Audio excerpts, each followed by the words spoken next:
Today I'll be talking about Entei, the second, by Pokédex number, of the 3 legendary beasts and 5 legendary Pokémon introduced in Gen 2. Its previous PYC dates are October 27th, 1996, August 18th, 1999, June 8th, 2002, March 29th, 2005, January 18th, 2008, November 8th, 2010, August 29th, 2013, June 19th, 2016, April 10th, 2019, and January 29th, 2022. Like Raikou, I don't know if I knew much about Entei before I read Pokémon Ultimate Handbook. I feel like I probably watched the 3rd movie when it came out, but when rewatching for this project, I barely remember it at all. Reading about Entei in that book is certainly my most prominent memory of it before starting this project. Anyway, let's get in the Bulbapedia article. Hello and welcome to the Bulbapedia section of the video. Today we'll be talking about Entei, the volcano Pokemon, whose number is 0244. This is what it looks like. Its type is fire, abilities, pressure. Inner focus is its hidden ability in Gen 7+. Flash fire is its hidden ability in Gen 5 through 6.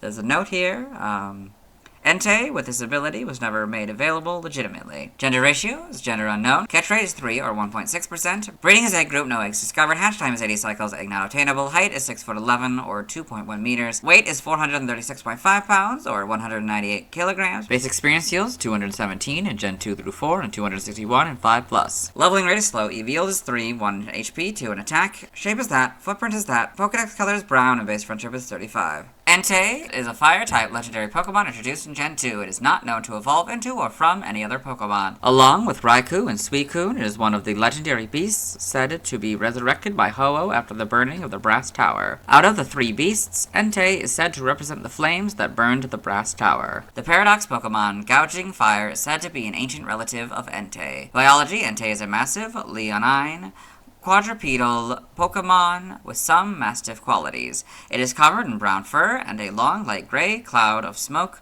running along its entire back. It has gray plates on either side of the cloud and a plate beneath the cream belly fur on its chest. Entei has gray paws with brown paw pads and black cuff-like bands on its legs. Both front paws house 3 small white retractable claws which can be seen in battle or in Pokemon Camp. Its main faceplate is red and shaped like fins or a 6-sided star. A gray plate resembling a horseshoe mustache covers its muzzle. It also has a yellow crest with 3 sloped points on its forehead and red eyes. 150 years ago, Brass Tower in Johto was hit by a lightning bolt, causing it to catch on a huge fire and would later be put out by a large downpour. I'm pretty sure it's supposed to say downpour. 3 unnamed Pokemon perished in the fire. However, the legendary Pokemon Ho-Oh granted the trio new life. One of those Pokemon was revived as Entei, which represents the fire that destroyed the now burned tower. It is said that an Entei is born whenever a new volcano appears, and that whenever Entei roars, a volcano erupts somewhere in the world. Entei races across grasslands at high speeds. It does this due to being unable to contain its extreme power. Entei is believed to represent the passion of magma and is claimed to be the bringer of the summer's warmth. Entei can unleash massive bursts of fire capable of destroying anything it touches. Its fire is said to be hotter than magma of a volcano. Entei loves Entei treats made by Snacksworth, who once ran into and chased it in the past. Gouging Fire shares a resemblance to Entei. It is theorized to be an ancient Entei regenerated from a fossil. As mentioned in the Sleep Style Dex, Entei is known to sometimes leak flames from its mouth. It also leaks flames while it sleeps as well. After taking a good rest, Entei will sweep across the land, expelling waves of fire similar to an erupting volcano. Entei is known to enjoy eating Entei biscuits. Entei can be lured over to a sleeping spot using the Entei incense. Entei has 3 different sleep styles that it sleeps in. They are called energy storing sleep, meditative sleep, and volcano sleep. Game data, NPC appearances. Spoiler warning, this article may contain major plot or ending details. Pokemon Ranger Gordo considers Entei to be the best and most loyal of the legendary trio. The player captures it when it is first unleashed in the Jungle Relic, but it is still taken by the Go Rock Squad using their new Super Styler. Entei later acts as the final boss of the game. Pokemon Super Mystery Dungeon. Entei encounters the player and their partner, along with Arkin. Soon after, Latios and Latias are turned to stone. He later battles them on Fire Island Volcano, with the player and partner evolving mid-battle thanks to their Harmony Scarves. Entei is later turned to stone and helps free the player and partner from the Void Lands. He goes by the title Entei the Volcanic. Spoilers end here. Pokedex entries in Gen 2 and Gold. Volcanoes erupt when it barks, unable to restrain its extreme power. It races headlong around the land. Silver, a Pokemon that races across the land. It is said that one is born every time a new volcano appears. Crystal, the scrawny Pokemon, courses around the earth, spouting flames hotter than a volcano's magma. For Stadium 2, if you have Pokemon Red, Silver, or Crystal inserted, get the Gold entry, but if you have Pokemon Blue, Gold, or Yellow inserted, get the Silver entry. In Gen 3, in Ruby and Sapphire, Entei embodies the passion of magma. This Pokemon is thought to have been born in the eruption of a volcano. It sends up massive bursts of fire that utterly consume all that they touch. In Emerald, Entei embodies the passion of magma. It is thought to have been born in the eruption of a volcano. It blasts fire that consumes all that it touches. Fire Red is the Silver entry, Leaf Green is the Gold entry. In Gen 4, Diamond, Pearl, and Platinum, it is said that when it roars, a volcano erupts somewhere around the globe. Heart Gold is very similar to Gold, but slightly different, so I'll read it. Volcanoes erupt when it barks, unable to contain its sheer power. It races headlong around the land. Soul Silvers is basically silvers, but Pokemon is now the correct casing. The Gen 5 Pokedex entry is Diamond, Pearl, and Platinum. In Gen 6, X is the Soul Silver entry, Y is the Diamond, Pearl, Platinum, and Gen 5 entries. Omega Ruby and Alpha Sapphire, basically Ruby and Sapphires, but Entei and Pokemon are now the correct casing. The Gen 8 Pokedex entry is its Diamond and Pearl counterpart. Game locations, side game locations, and events. Held items. In events, you can get Custap Berry 100% of the time, or Gold Bottle Cap 100% of the time. Stats, base stats, HP and attack 115, defense 85, special attack 90, special defense 75, speed 100, for a total of 580. Pokeathlon stats. Type effectiveness, damage normally by normal, fighting, flying, poison, ghost, electric, psychic, dragon, and dark. Weak to ground, rock, and water for double, immune to nothing, resistant to bug, steel, fire, grass, ice, and fairy for half. Notes, if this Pokemon has Flash Fire, the effectiveness of fire-type moves is 0. So be 0 instead of half. Learn set by leveling up. 1, you get Ember, Leer, Stomp, and Smokescreen. By move reminder, you get Sacred Fire and Extreme Speed. 6, Flame Wheel, 12 Bite, 18 Calm Mind, 24 Roar, 30 Fire Fang, 36 Scary Face, 42 Crunch, 48 Extrasensory, 54 Lava Plume, 60 Swagger, 66 Sunny Day, 72 Fire Blast, and 78 Eruption. By TM, 1 Takedown, 4 Agility, 6 Scary Face, 7 Protect, 8 Fire Fang, 20 Trailblaze, 24 Fire Spin, 25 Facade, 28 Bulldoze, 30 Snarl, 32 Swift, 38 Flame Charge, 47 Endure, 49 Sunny Day, 15 Rain Dance, 51 Sandstorm, 55 Dig, 66 Body Slam, 70 Sleep Talk, 84 Stomping Tantrum, 85 Rest, 99 Iron Head, 103 Substitute, 107 Will-O-Wisp, 108 Crunch, 114 Shadow Ball, 118 Heat Wave, 125 Flame Thrower, 129 Calm Mind, 130 Helping Hand, 134 Reversal, 141 Fire Blast, 150 Stone Edge, 152 Giga Impact, 157 Overheat, 163 Hyper Beam, 165 Flare Blitz, 168 Solar Beam, 171 Terra Blast, 172 Roar, 193 Weather Ball, 204 Double Edge, and 215 Scorching Sands. By breeding is nothing, side game data, you got all this. Okay. Pokemon Ranger in the browser entry. Entei is a legendary Pokemon that can skillfully summon and control flames. Pokemon Ranger Guardian Signs. It launches fireballs and creates large pillars of fire to attack. Got all this. Okay. Yep.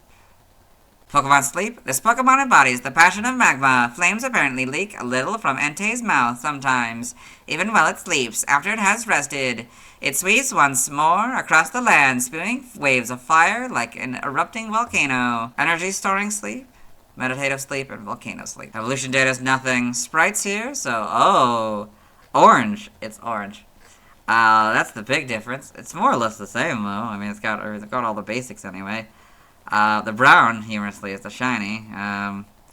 This is kind of black or dark gray, I guess, for that. And these are more black or really dark gray. Yep, these are the same. Then we got this kind of brownish color. Is that the big difference? I think that's pretty much, and I guess there's a lot more detail in the back sprite. And this kind of fluffiness, I guess, as well, instead of whatever that is. In Gen 3 here, you got this kind of a lot more complicated look to it. Or this kind of, yeah, and then the yellow thing on the head, I guess I didn't really notice that. It's kind of this, tan color, I guess, and then this is all white and stuff. White feet. Then these are a lot thicker. This is more, that's funny, it's kind of closer to its original. It's kind of a combination of the original, too. Got the black, the gray, the dark gray, but then the orange. That's fun. Yep, and the yellow. Well, the yellow was never. I mean, that's just that. Yeah. Okay. Yeah, you can see more of the back sprite, of course. It's different, actually. It's wildly different because it's pointed straight, while these are toward the sides. The spikes. Oh, yes, and then since we didn't really have the plate, yeah, also like bended backwards, but now it's just standing out like a mask. Yep. Then Gen 4, you got this kind of brown. That's the big difference, I'd say. A lot brighter red. Oh, the red eyes. I guess that was also introduced in Gen 4. It's also flipped, the sprite. That's interesting. And the shackles are now gray. Yeah, the mouth. Probably, yeah, really not. Yeah, sort of black mouth and the red and the gray mouth. This is for the shiny, kind of blue instead of the dark gray. Its mouth is blue, of course, as well. The underjaw is yellow in Heart Gold and Soul Silver. The mane is much darker brown, and this is much more prominently yellow. Yeah, these are darker gray now. This thing is a lot. It's got 3 spikes. It didn't really exist until crystals, I guess, and then it was much more prominent. Because it had 3 spikes in crystal, then it went down to 2. Now it's back to 3 spikes. But then they're now like that now. Yes. Yeah, that mouth is yeah, okay. Then the underjaw went back to being this kind of brown. And generally, it went back to kind of that more brown color. And it kind of went back, and the shiny went back to having the gray. That's interesting, but it's still kind of a darker brown. It's not really orange or whatever this color is anymore. Then it has sort of, I don't know what you call that, like greenish highlights, I guess, all around. Instead of the white, I guess. Full back sprites, of course, as well. It's pretty cool to see all the things. Then Gen 6. Interesting. Seem to have flattened a lot of that out again, like the original sprites had them. These are a lot darker gray. This is weird. It's probably animation that like flows, but it doesn't really look great in static. This is now dark kind of brown. Yep. This is probably this kind of brown as well. Yep. Overall, though, pretty good. Yeah, these are basically the same. Then these, okay, home. So it has the gray eyes. That's interesting. So I guess, yeah, when it went to Gen 5 and became gray again, they made the pupil, or the irises gray as well. So yeah, and then we got these models. These are great. They're dark. It's kind of black and dark gray. That's interesting. Kind of a lighter blue and a gray for that. Yeah, that for that, and then all just the feet and stuff, all the things that they were before. For an animation, Entei and Pokemon Horizons, the series. Interesting. Shiny Entei and Zoroark, Master of Illusions. The big ones are Entei from the 3rd movie and the 13th movie, and I guess Lucius's Entei. I got all this, yep. Pokemon Generations, Entei and Pokemon Generations with Suicune and Raikou. Got this in the manga, Entei and Pokemon Tri-Adventure, okay. Got all this, yes, okay. Entei and Pokemon Adventures. The TCG. Other appearances: Super Smash Bros., Melee / Brawl / 3DS / Wii U / Ultimate. When released from a Pokeball, Entei unleashes a volcanic fire spin that deals a lot of damage to any opponents that get trapped in it. In Melee, Entei is also featured in the 2nd Trophy Tussle, where it is used as a stage akin to the Pokefloat stage. If the player is the last one standing, they receive an Entei trophy. So you got Entei in Super Smash Bros. Brawl. Melee trophy information: a volcanic fire type. Entei is hotter than liquid magma and as tough as nails. This powerful creature was one of the 3 Pokemon running around the burned tower of Ecruteak City. Entei is extremely difficult to capture as it tends to wander all over the landscape, spouting intense flames from its body. Brawl trophy information: a volcano Pokemon. When Entei barks, a volcano erupts, and it's said that a new Entei is born every time a volcano appears. A proverb claims that warmth of summer is created by Entei racing through the clouds. Entei uses Fire Spin, a flaming vortex that traps and damages foes for multiple turns. 3DS/Wii U trophy information. We got Entei trophy in Super Smash Bros. For 3DS. In the North America version, one of the 3 legendary Pokemon that rose from the ashes of the burned tower. It has a distinct white mane running down its back. When brought into battle, it unleashes a powerful Fire Spin attack that pulls in enemies, damages them, and then launches them as the fires peter out. Ouch! In the PAL version, one of the 3 legendary Pokemon to rise from the ashes of the burned tower. It has a distinctive white mane running along its back. Its powerful Fire Spin attack will suck in any fighters nearby and trap them, dealing damage all the while. When the fire burns itself out, any fighters within are blasted off the stage. Super Smash Bros. Ultimate, Entei appears as a spirit alongside Raikou and Suicune. Trivia: we read this first point in the Quilava video. Entei has the highest base HP stat of all Fire-type Pokemon. In Gold, Silver, and Crystal, playing Entei's Cry in the Pokedex, then switching to Suicune or Raikou before the Cry ends, causes distortion in the cries of Suicune and Raikou. The same is true when switching to Espeon when the Pokedex is sorted alphabetically. An unused event present in the data of Pokemon Gold and Silver, but removed from Crystal, allows for the player to obtain a level 40 Entei. Entei's effort value yield of 1 HP and 2 attack is unique. Entei's numbers in the National Pokedex and the Johto Pokedex are identical, 0, 244, and 244 respectively. Concept and development: Entei, along with Raikou and Suicune, was designed by Manio Sato. In the Pokemon Gold and Silver Space World 97 demo, Entei is seen with a design resembling a hound, whereas in the final game, it's seen without the bangs of fur that usually drape down the front of its design. Furthermore, it uses a more orange palette, and its faceplate is more subdued. It isn't until Pokemon Crystal where Entei would be seen with a finalized design. When asked if Entei was based on a particular animal, Maneo Sato described the creation process behind the Pokemon as a hairy, rock-like body, volcanic smoke rising from behind his head, a king with a dignified beard. Entei's design was coming together. You could say it was basically like a lion, but I didn't want it to be simply an animal, so I settled on a silhouette that could look like a dog or a cat. Given this information, it appears the Space World 97 design for Entei was scrapped before Sato began designing it. They've got the Space World 97 demo sprite, Gold and Silver sprite, and Crystal sprite. Origin: Entei has characteristics in common with lions in traditional East Asian art. These include a human-like face, a crown resembling eyebrows or horns, and the back half of the flowing smoke resembling a fluffy tail. In many countries, the lion is regarded as a symbol of power and strength. Lions are also popularly known as symbols of fire. Entei's lion-like appearance and masses of fur make it appear similar to the Balinese lion spirit, Barong, a guardian spirit who kills the wicked witch Rang Da in order to maintain the balance of good and evil. However, it also resembles large, short-muzzled dogs such as a mastiff. Its brown, shaggy fur and white paws and muscle are similar to a Saint Bernard, a large dog known for its strength. Entei visually resembles an erupting volcano. Its red faceplate and yellow crown resemble lava. Its neck shape and brown coloration are reminiscent of the base of a volcano, and it has a cloud of flowing smoke.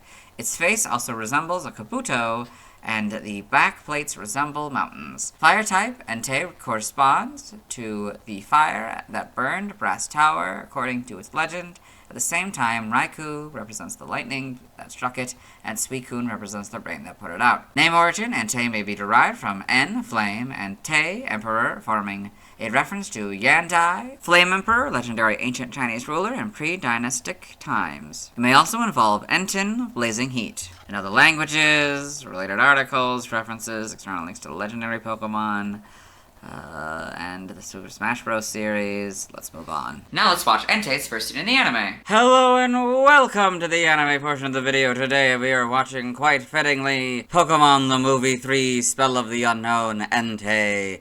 In this film, it is night. This is Molly.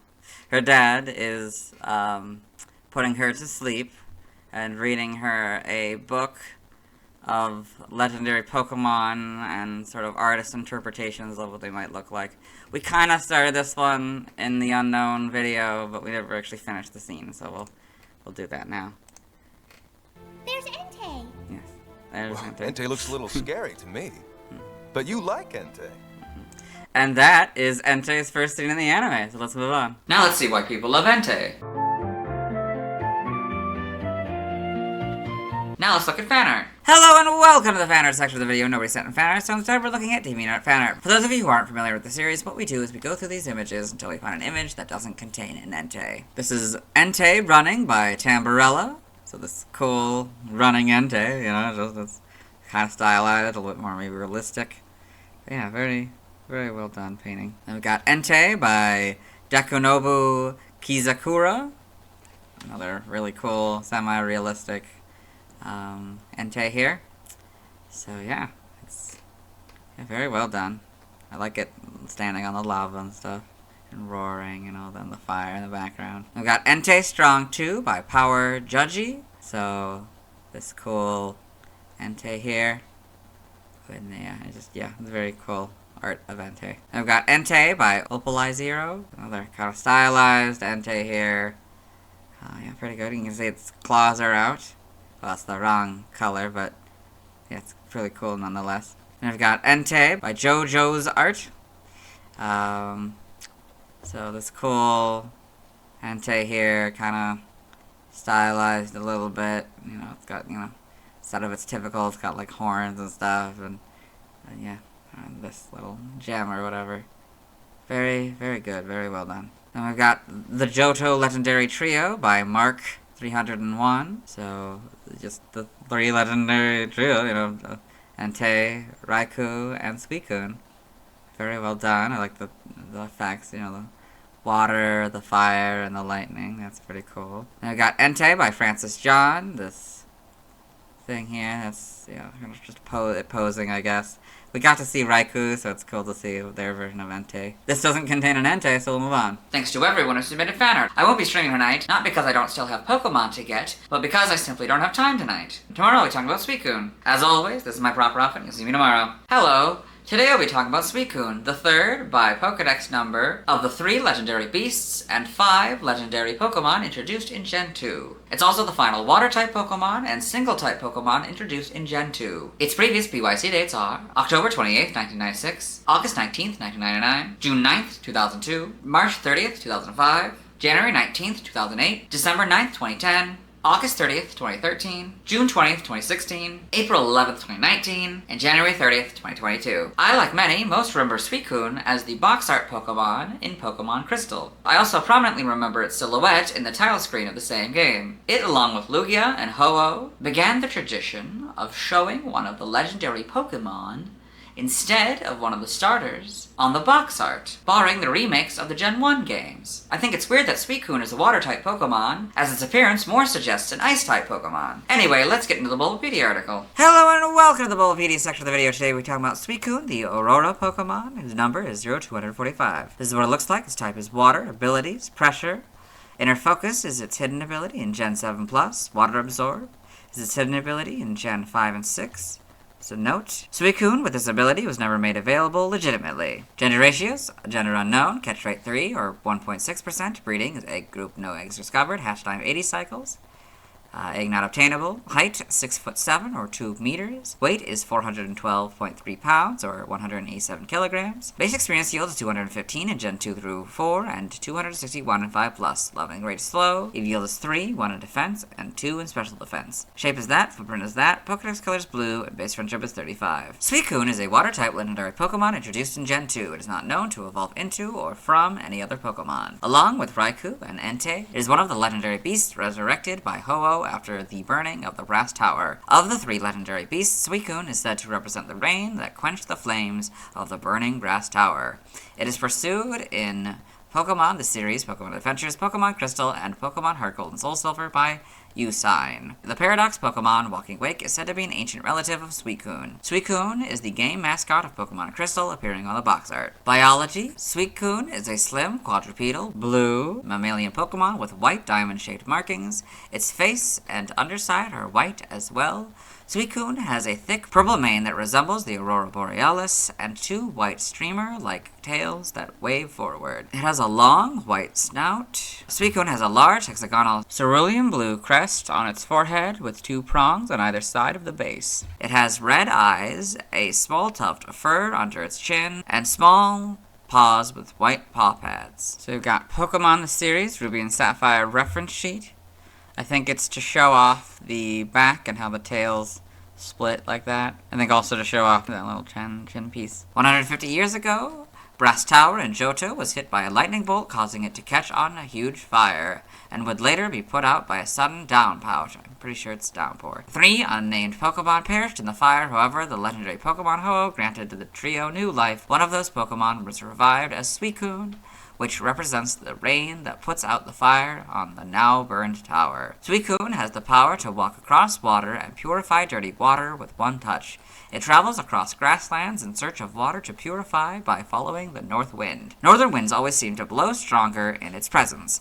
In Pokemon Crystal, Suicune is said to be the closest of the legendary beasts to Ho-Oh and shares a cooperative bond with the unknown. Suicune's personality is said to be heroic, serious, and calm during dangerous situations, as depicted in Drifloon on the Wind. Suicune is believed to be both the embodiment of the north winds and compassion of pure spring waters. Suicune loves Suicune treats made by Snacksworth, who once encountered and rode with it in the past. Walking Wake shares a resemblance to Suicune and is believed to be its ancient ancestor. As mentioned in Pokemon Sleep, Suicune can be observed sleeping deeply in locations where the water is clean. When Suicune awakens, it will start racing around the world once more, following the north wind to purify fouled water.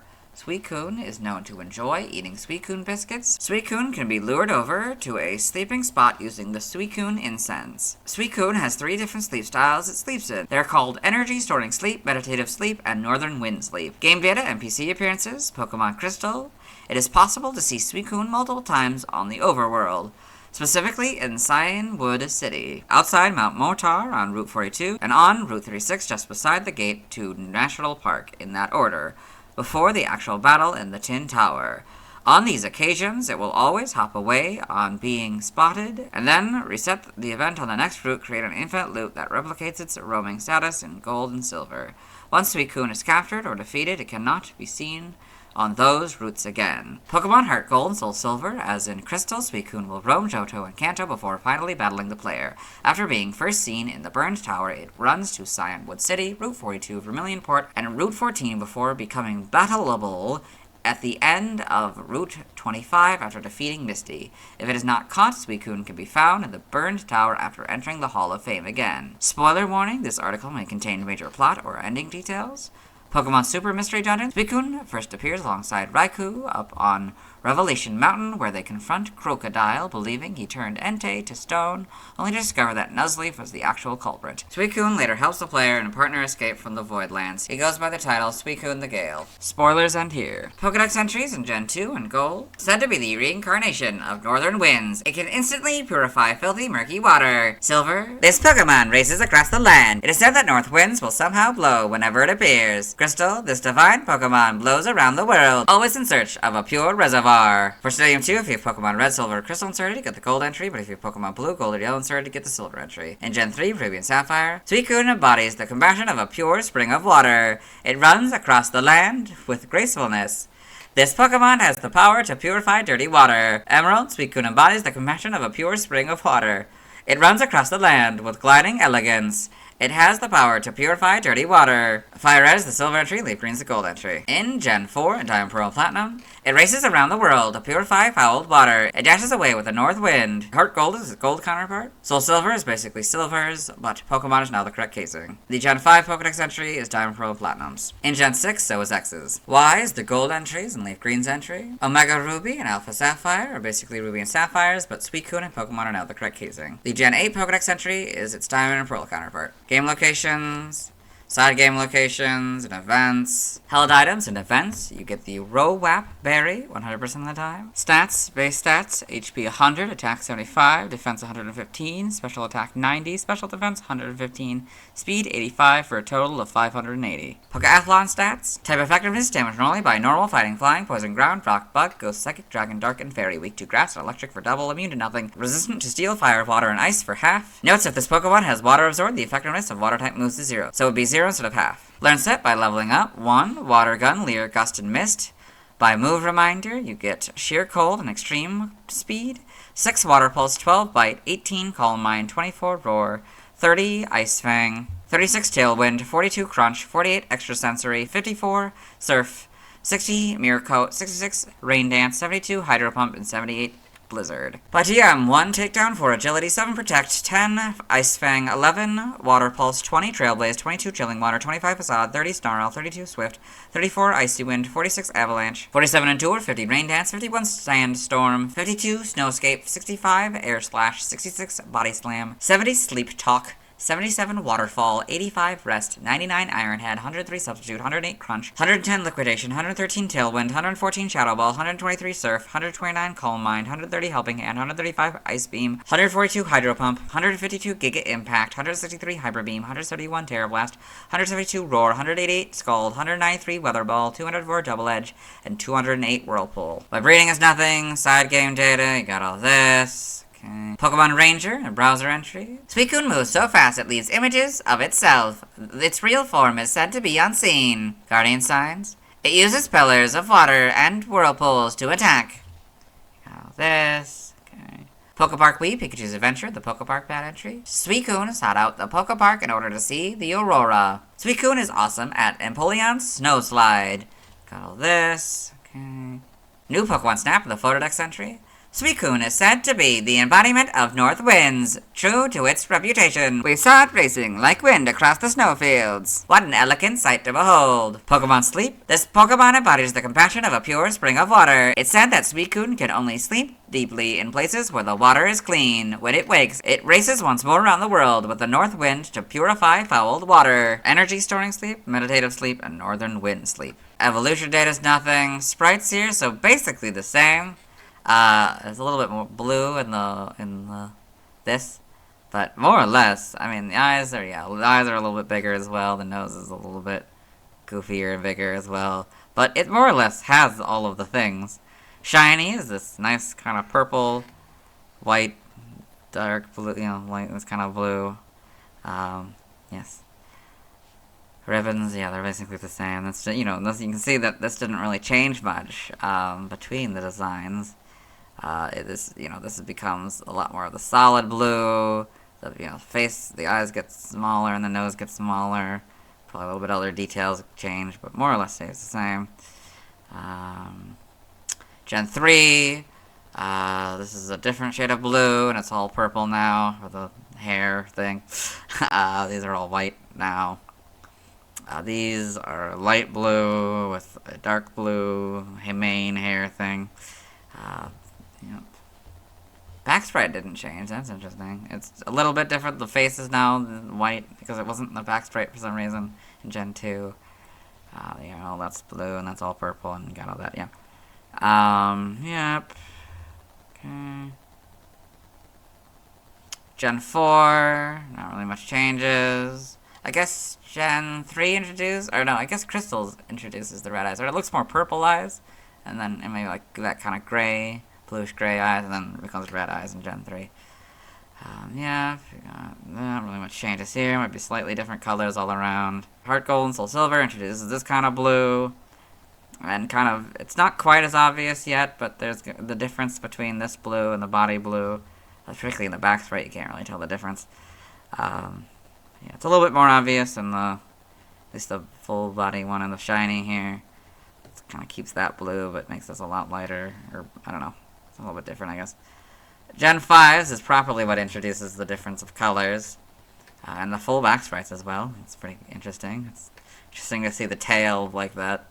Like it just kind of comes out of its tail. I didn't really think about that. But yeah, it's cool. Gen 6 introduces the modern blue colors. This is interesting. It's just kind of lighter. It kind of just makes it the same color makes this a little bit lighter instead of just being this dark. And that purple's also different. This is probably darker blue as well. Not really much changes here, I don't think. The models are pretty good, I'd say. You got these and homes, and they're a little bit different, I guess. I guess you can. It's not as obvious, but they're definitely a lot more obvious. The difference between the head thing and the body. These are back to being a little bit lighter as well. In animation, Suicune and Pokemon Journeys the series. Yeah. Shiny Suicune in Zoroark, Master of Illusions. So the reoccurring Suicune is the big one. We got one for the 4th movie, the 13th movie. Go Suicune, I guess. I got all these. Pokedex entries in Diamond and Pearl, episode 28, Nash's Pokedex. Suicune, the Aurora Pokemon. It travels the world and purifies water wherever it goes, sailing on the north wind. Okay, got this. Suicune in Pokemon Generations. Yeah. That in the manga. Suicune in Pokemon Adventures, all in color. That's cool. Got the classic coloring. Got all that. Yeah. Suicune in Pokemon Journeys in black and white. Got all this. Yes. In the TCG. Other appearances, Pokken Tournament. Suicune is a battle Pokemon in Pokken Tournament. Its moves include Aurora Beam, Hydro Pump, Mirror Coat, and Blizzard. During Synergy Burst, it can use the burst attack True Sheer Cold. I guess it's also got its own article, but you can see that here, a lot more detail. You can see it's actually made of like a crystal. That's interesting. Super Smash Bros. Melee /Brawl /3DS /Wii U /Ultimate. When released from a Pokeball, Suicune unleashes a blast of blizzard that causes high levels of damage. Suicune returns in Brawl, but with a different attack, Aurora Beam. Suicune reappears in Super Smash Bros. For Nintendo 3DS /Wii U, functioning the same as in Brawl. In these games, it can also be summoned from a Master Ball. Suicune reappears again in Super Smash Bros. Ultimate, functioning the same as in previous games. In this game, it can also be summoned from a Master Ball. Melee trophy information. This mystical Aura Pokemon constantly journeys in search of places with pure, flowing water. Suicune wields the power to instantly purify any contaminated water it finds. Some say Suicune is the North Wind reborn. Its strange and dramatic story is told over the course of the crystal version of the Pokemon game. Brawl trophy information. An Aurora Pokemon. It has the power to instantly purify even the filthiest water. Suicune is said to be the reincarnation of the Northern Wind. So when it shows up, so does that wind. Suicune uses the move Aurora Beam. Aurora Light focused into a powerful beam. Along with inflicting damage, this attack also lowers the target's attack power. 3DS /Wii U trophy information. Before I do that, there's the Suicune trophy and Super Smash Bros. For 3DS. For the North American version, a legendary Pokemon that emerged from the ashes of the burned tower. Suicune is a water-type Pokemon, easily identified by its long purple mane. In battle, it'll head toward a nearby fighter and fire an Aurora Beam, all the way to the edge of the screen. If you get hit, you'll be frozen solid. In the PAL version, Suicune is one of the legendary Pokemon from the burned tower in Ecruteak City. Its mane is said to resemble an aurora floating over it. If summoned in battle, it'll make its way straight for a nearby fighter and unleash its Aurora Beam. The target frozen in place is unable to resist, as it's blown off the stage. Super Smash Bros. Ultimate, Suicune appears as a spirit alongside Entei and Raikou. Trivia, Suicune's numbers in the National Pokedex and the Johto Pokedex are identical, 0, 245, and 245 respectively. Suicune is the only member of a legendary trio to also be a game mascot, while its fellow members are not. Suicune is the only Shadow Pokemon that can have a varying moveset. Normally, knowing Surf is snagged in the Under or Rilgam Tower. Suicune instead knows Hydro Pump if it is snagged in Deep Coliseum. Concept and development. Suicune, along with Raikou and Entei, were designed by Muneo Sato. When asked if Suicune was based on any particular animal, Muneo Sato described its creation process to come together easily and fell into a motif that felt leopard-like. This design is more clearly seen in its design from the Pokemon Gold and Silver Space Roll 97 demo, where its build is thinner and more cat-like. This design also features a more unshaven, disheveled Suicune with bangs covering the eyes and tail fur tied together by an orb.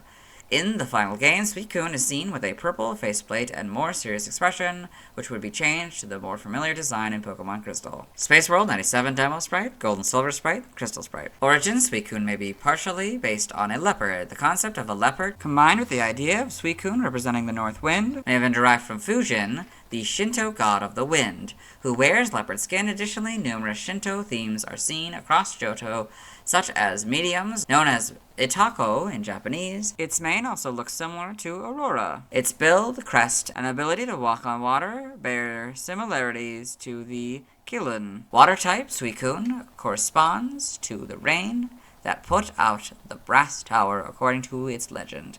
At the same time, Raikou represents the lightning that struck it, and Entei represents the fire that burned it. Name origin, Suicune may be a combination of Sui, water, Suisho, crystal, and Kun, monarch. Now the languages, see also references, external links to the legendary Pokemon, and the Super Smash Bros. Series. Let's move on. Now let's watch Suicune's first scene in the anime. Hello and welcome to the anime portion of the video. Today we are watching episode 117, Don't Touch That Dial. In this episode, Ash Ketchum, the main character, and his traveling companions, Brock and Misty, as well as his faithful Pokemon, Pikachu, and Misty's Pokemon, Togepi, were walking in the forest when Togepi jumped out of Misty's hands and ran forward.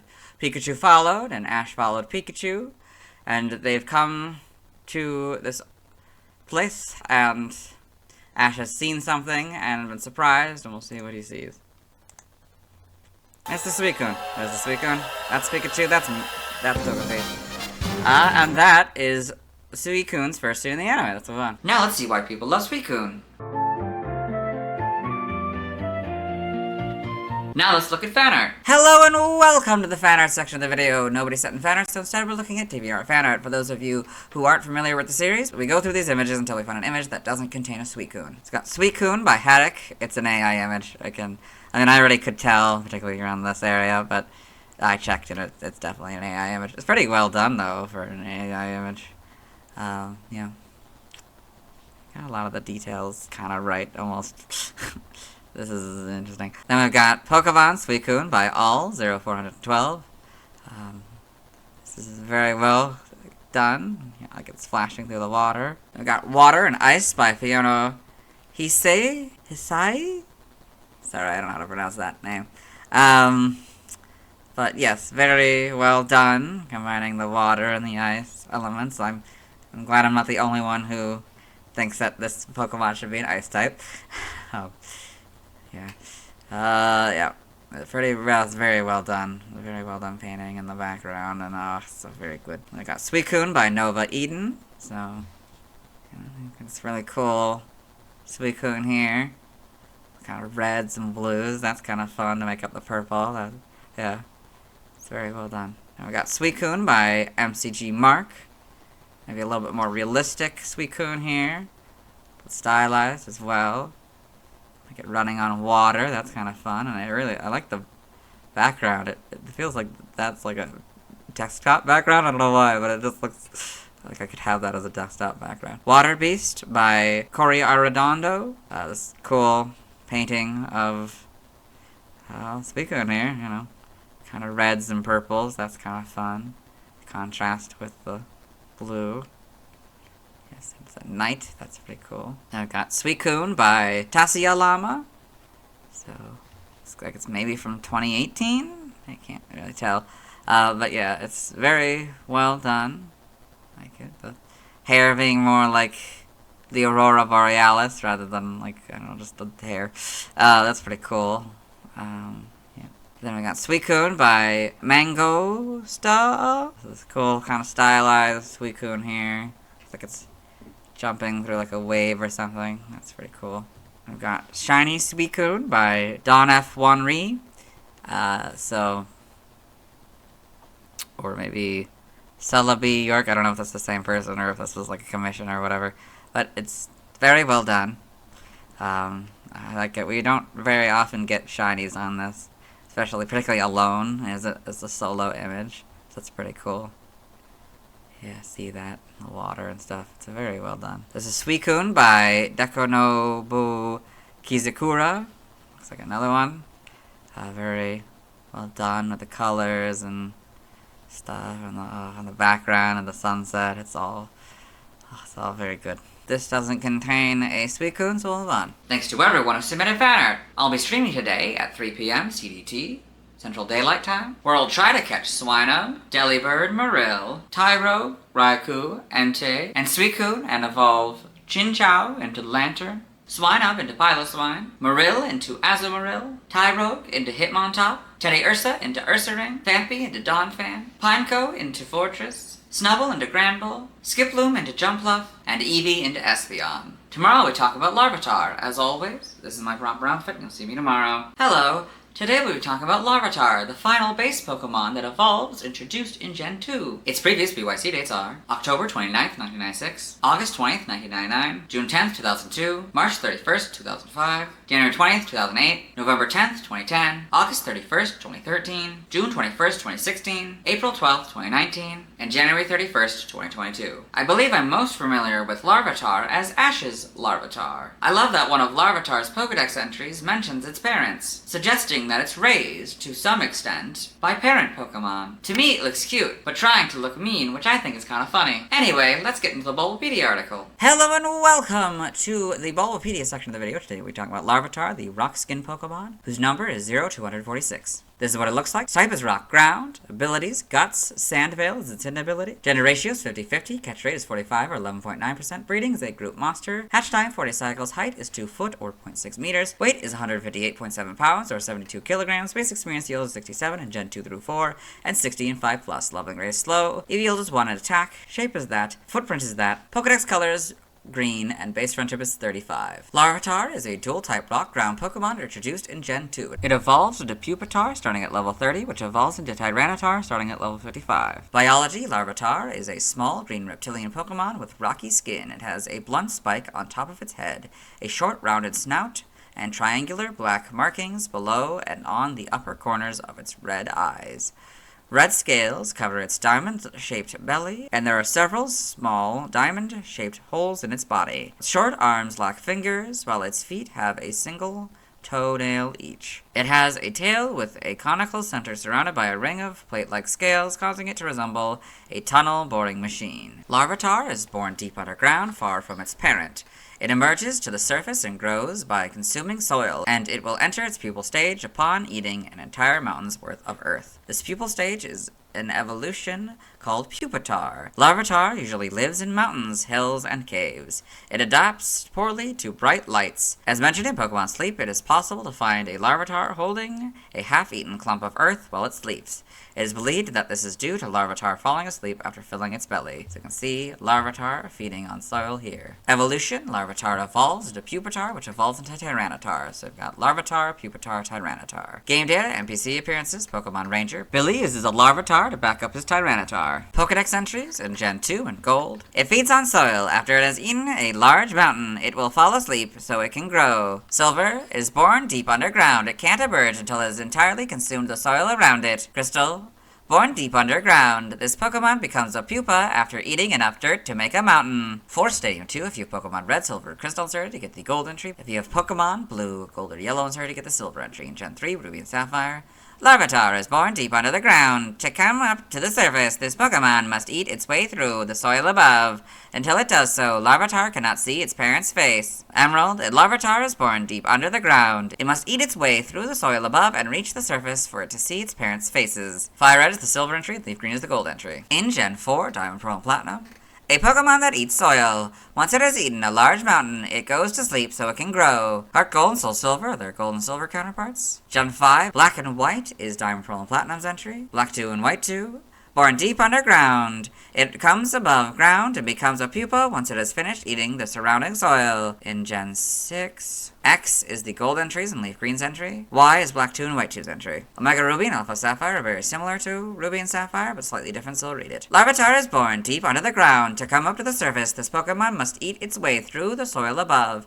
Until it does so, Larvitar cannot see its parents. In Gen 7 and Ultra Sun, Born underground, it eats its way through dirt to the surface where its parents are. It doesn't deal well with the bright light it finds there. Ultra Moon, raised on nutrients it finds in the dirt. It eats roughly a mountain's worth of dirt before it becomes a pupa. In Gen 8, Sword is Black 2, White 2, and Y's entry. Shield is the Gold entries, Leaf Green's entry, and X's entry. Brilliant Diamond and Shining Pearl are basically their Diamond and Pearl counterpart, but the A at the beginning of the Pokedex is now this. In Gen 9, Scarlet is basically crystals, but Pokemon is now the correct casing. Violet is the Silver entries and Fire Red's entry. Larvitar in the Alola Pokedex. Larvitar in the Paldea Pokedex. It's kind of cool.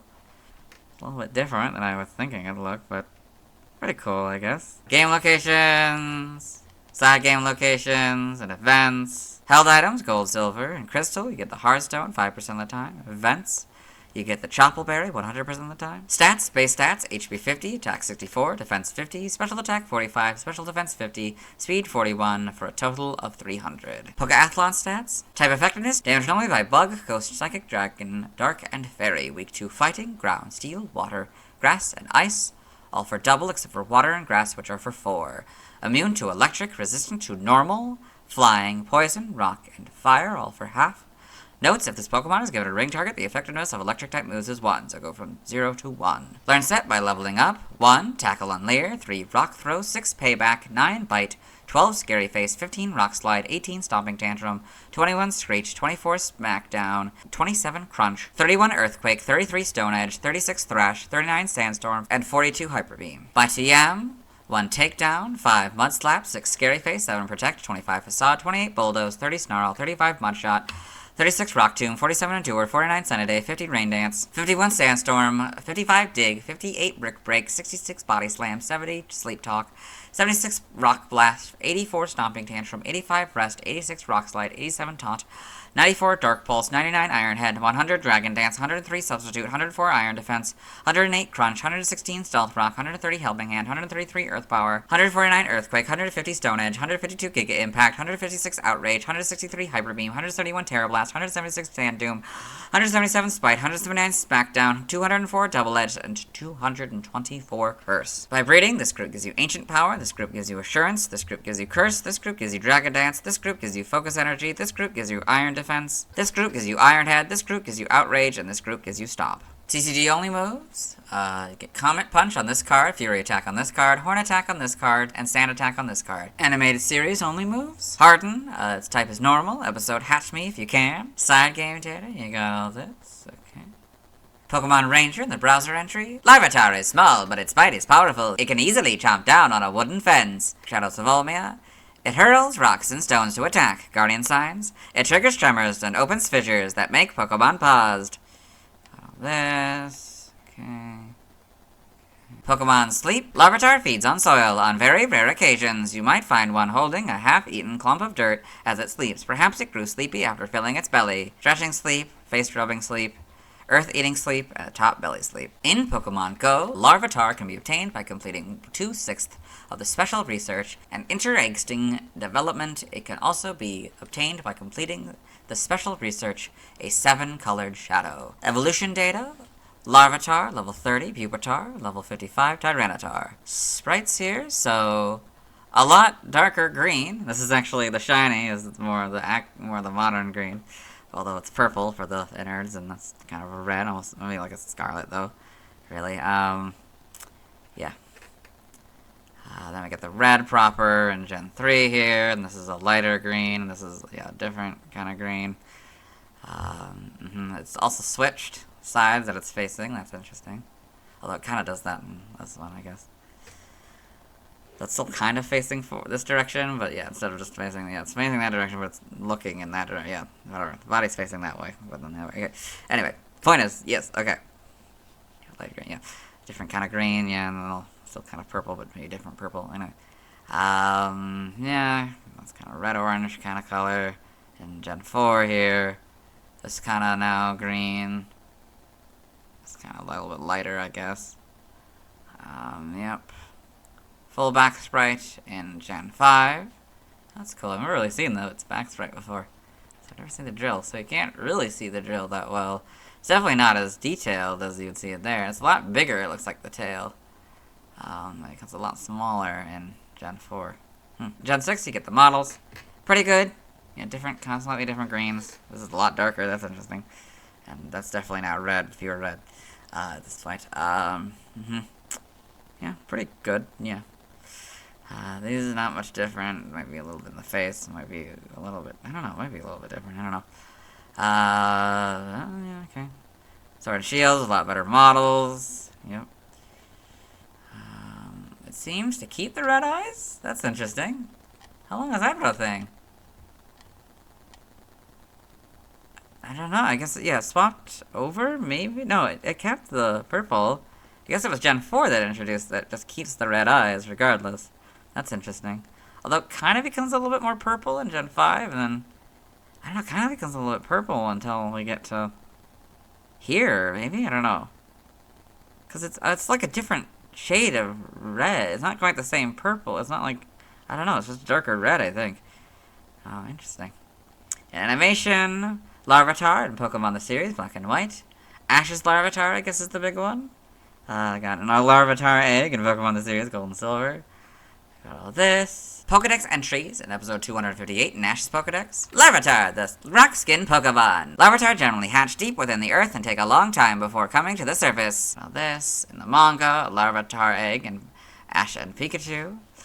Larvitar in Pokemon Adventures. Okay, got that. And TCG and the TFG. Trivia, Larvitar sprite animation changes between Pokemon Diamond and Pearl and Pokemon Platinum, but its static sprite does not change. Origin, Larvitar appears to share similarities with dinosaurs and kaiju. Its penchant for eating mountains, fences, or probably anything else may also come from the legend of the Tarask. Name origin, Larvitar may be derived from larva and Tarask.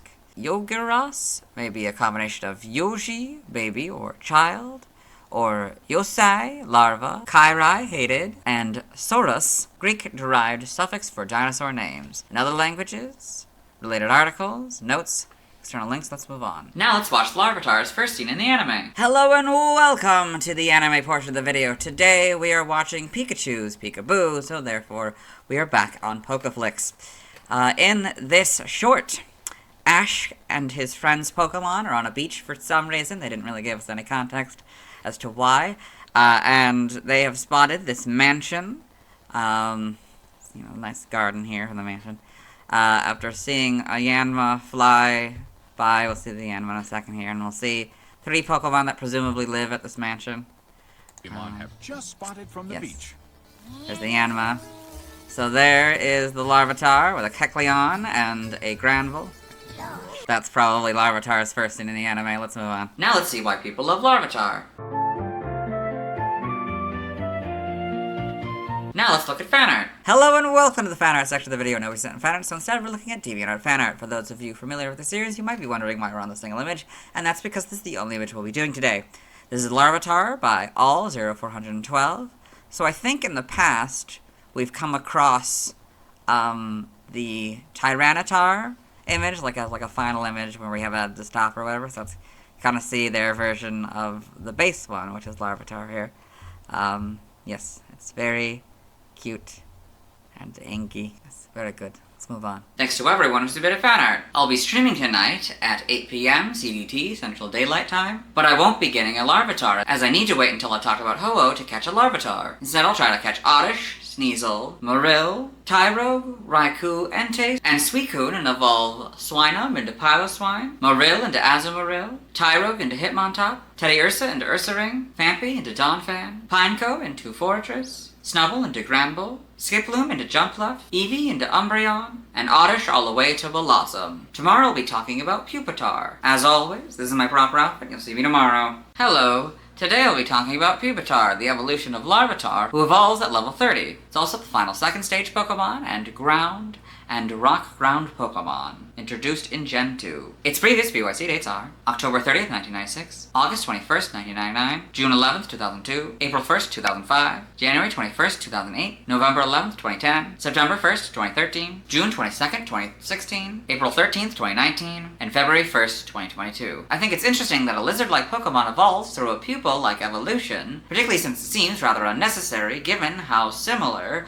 Tyranitar looks to Larvitar. Anyway, let's get into the Bulbapedia article. Hello and welcome to the Bulbapedia section of the video. Today we'll be talking about Pupitar, the hard-shell Pokemon whose number is 0247. This is what it looks like. Its type is Rock Ground, ability, Shed Skin, gender ratio is 50-50, catch rate is 45 or 11.9%. Breeding is a group monster, hatch time 40 cycles, height 3 foot 11 or 1.2 meters, weight is 335.1 pounds or 152 kilograms. Basic experience deals 144 in Gen 2 through 4. And also in 5+, so it's, again, it's another one of these where it's just all 144. I don't know why they separated it. Leveling rate is slow, EV yields 2 in attack, shape is that. Has no feet, so it has no footprint. Pokedex color is gray, and base friendship is 35. Pupitar is a dual-type rock-ground Pokemon introduced in Gen 2. It evolves from Larvitar, starting at level 30, and evolves into Tyranitar, starting at level 55. Biology, Pupitar is a Pokemon encased inside a thick grayish-blue shell, sporting a hardness that is comparable to bedrock. Its red eyes can be seen through 2 holes in the shell, and 2 more holes directly above resemble eyebrows. The upper portion of its body is covered by a mask-like plate with 4 large spikes on either side. 3 additional spikes protrude from its forehead, and another pair of spikes are visible on either side of its lower body. While its arms and legs are developing inside the shell, Pupitar uses compressed gas to propel itself around, and can generate enough force to knock down mountains. Pupitar even performs this technique even when it sleeps. Pupitar lives and moves freely around harsh mountain ranges. As mentioned in Pokemon Sleep, Pupitar is known to move around even when sleeping. Evolution, Pupitar evolves from Larvitar and evolves into Tyranitar. Larvitar, Pupitar, Tyranitar. Game data, NPC appearances. Pokemon Ranger, Billy uses a Pupitar to back up his Tyranitar. Pokedex entries. In Gen 2 in Gold, its shell is as hard as sheetrock, and it is also very strong. Its thrashing can topple a mountain. Silver, even sealed in its shell, it can move freely, hard and fast. It has outstanding destructive power. Crystal, it will not stay still, even while it's a pupa. It already has arms and legs under its solid shell. For Stadium 2, if you have Pokemon Red, Silver, Crystal inserted, you basically get the gold entry, but the ing in thrashing is lowercase for some reason. If you have Pokemon Blue, Gold, or Yellow inserted, you get the silver entry. In Gen 3, Ruby Sapphire, Pupitar creates a gas inside its body that it compresses and forcibly ejects to propel itself like a jet. The body is very durable. It avoids damage even if it hits solid steel. Emerald, a Pupitar creates a gas inside its body that it ejects under compression to propel itself like a jet. Its body can withstand a collision with solid steel. Fire Red is the silver entry and Leaf Green is the gold entry. In Gen 4, Diamond, Pearl, and Platinum, its body is as hard as bedrock. By ventilating pressurized gas, it can launch itself like a rocket. Heart Gold is basically its gold counterpart, but Thrashing is now the correct casing. Soul Silver is its silver counterpart. In Gen 5, Black and White is the Diamond, Pearl, and Platinum entry. This people flies around wildly. By venting with great force, the gas pressurized inside its body. In Gen 6, X is the Diamond, Pearl, Platinum, and Black and White entries. Y is the Heart Gold entry. Omega Ruby and Alpha Sapphire are basically Ruby and Sapphires, but Pupitar is the correct casing, and the short dash is now the long dash. In Gen 7 and Ultra Sun, this troublesome Pokemon can't wait to evolve, so it releases stress by wildly propelling itself around using compressed gas. Ultra Moon, this dangerous pupa thrashes about. Its shell is as hard as bedrock, containing its gradually forming new body within. In Gen 8, Sword is the silver entries and Fire Red's entry. Shield is the crystal entry. Brilliant Diamond, Shining Pearl is their Diamond Pearl counterpart. In Gen 9, Scarlet is the Black 2 and White 2 entry. Violet is the Heart Gold entry and Wise entry. Pupitar in the Alola Pokedex and Ultra Sun and Ultra Moon. Pupitar in the Paldea Pokedex. So you can see one in the foreground and a Larvitar in the background. It's kind of fun. They're just kind of standing there. Game locations, side game locations, and events. Stats, base stats, HP 70, attack 84, defense 70, special attack 65, special defense 70, speed 51 for a total of 410. Pokeathlon stats, type effectiveness, damage normally by Bug, Ghost, Psychic, Dragon, Dark, and Fairy, weak to Fighting, Ground, Steel, Water, Grass, and Ice, all for double except for Water and Grass, which are for 4, immune to Electric, resistant to Normal, Flying, Poison, Rock, and Fire, all for half except for Poison, which is for a 4th. Notes of this Pokemon is given a ring target. The effectiveness of electric-type moves is 1, so go from 0 to 1. Learn set by leveling up. We'll do this Evo here, and then go down to level 30. So upon evolution, it gets Iron Defense, 33 Earthquake, 37 Stone Edge, 42 Thrash, 47 Sandstorm, and 52 Hyper Beam. By DM, we're skipping. By breeding, we're skipping. Nothing by prior evolution. TCG only moves. Rage on this card, Skull Bash on this card, and Slash on this card. Side game data, you got all this. Okay. Pokemon Ranger in the browser entry. Pupitar tackles with its spiky body and makes numerous rocks tumble down. Shadows of Volmia. It leaps around incredibly quickly while ramming to attack. Guardian Signs. It triggers tremors and opens fissures that make Pokemon paused. Now this, okay. Yep. In Pokemon Sleep. Asleep or awake, this Pokemon never stays still, even though it's a pupa. It's said that Pupitar may vent gas from its body and launch itself high into the sky, like a rocket, even while it sleeps. Falling over sleep, shivering sleep, gas venting sleep, and a top belly sleep. Evolution data, Larvitar level 30, Pupitar level 55. Tyranitar. Sprites, this is another one where it's different between the Japanese version and the international version of Gen 2. The difference is that there were 2 lines in... or 3 lines, I guess, for the Japanese version, and then there's just the 2 lines in the international version. Yep. But pretty good. You know, it's a little darker than I thought it would be, you know. And then I got the sort of purple for this one. It's interesting that they're red lines for the bottom ones. I mean, they're also all just red lines there. And so, crystals, it's a little bit different, so, it's wildly different, but, yeah, a lot of this is, like, this is smoothed out in the back sprite. There's a lot lighter colors. It's all black on the back sprite, but, it's still red there, yep. But yeah, pretty good. I mean, the things, I guess, are all, like, on the same level. These, like, 3, whatever these things are. Yep. Okay. Gen 3, so not really much change. A little bit different blue, all different pinkish purple, whatever. Then the red eyes are introduced. I guess they're kind of introduced here, but they're more properly introduced here. Then pupils, I guess. Then Gen 4. Oh, I guess these get a lot longer in Gen 3? Yeah, I guess they do, yeah. Yeah, Gen 4. You can now see the eye and the back sprite. Yeah, not really much changes. Gen 5, get the full back sprites, and no longer the eye. Then Gen 6, you got the modern kind of blue and the modern purple. Yeah, pretty good models. I mean, probably another pretty easy one to do. Got these, then the better models and Sword and Shield. Homes, you got this, yep.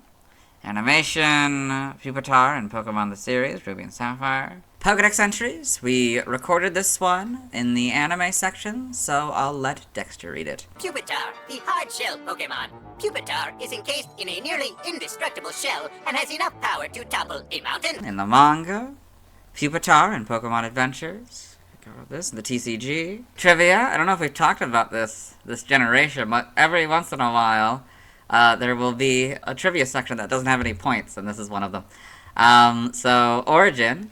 Pupitar appears to be based on a pupa, as it's between its evolutionary lines larval stage, Larvitar, and adulthood, Tyranitar, which is more appropriate for insects rather than reptiles. Name origin, Pupitar may be derived from pupa, the stage in some insects between the larval stage and adulthood, and Tarask. Sonagirus may be a combination of Sonagi, pupa, Kairai, hated, and Saurus, Greek-derived suffix for dinosaur names. In other languages, references, related articles, external links. Let's move on. Now let's watch Pupitar's first scene in the anime. Hello and welcome to the anime portion of the video. Today we are watching episode 220, The Mystery is History.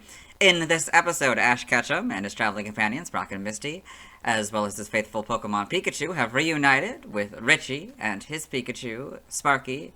They were from the past, some championship. I don't know if it was the Kanto or Johto. I don't know if he's done if Ash has done the Johto League Championship in this one yet, but one of those two. And they are fighting Team Rocket, but not the usual trio of Team Rocket, but instead Butch and Cassidy, a reoccurring team of Team Rocket. Richie has sent out his Pupitar, or is about to sending it out, I guess. There's Pupitar. That is Pupitar's first scene in the anime. Let's move on. Now let's see why people love Pupitar. Now let's look at fan art. Hello and welcome to the fan art section of the video. Nobody sent in fan art, so instead we're looking at DeviantArt fan art. For those of you familiar with the series, you might be wondering why we're on the single image, and that's because, well, actually, we're gonna do something a little different here. So I kind of feel bad counting this as Pupitar, because it doesn't really look like, I mean, it's just kind of like a car version of Pupitar or whatever, so I'm gonna do a different one after this. So this will be the first image we do, and then we'll go like a few images later and do another one. So this is the Larvitar family by Zero-Chan 923,600, so you've got Larvitar, Pupitar, and Tyranitar. It's not, again, I don't really feel like that should count as Pupitar. But this is a very interesting image. Like, it's a driver, and like he's late for work or something. I don't know what's going on with that whole thing.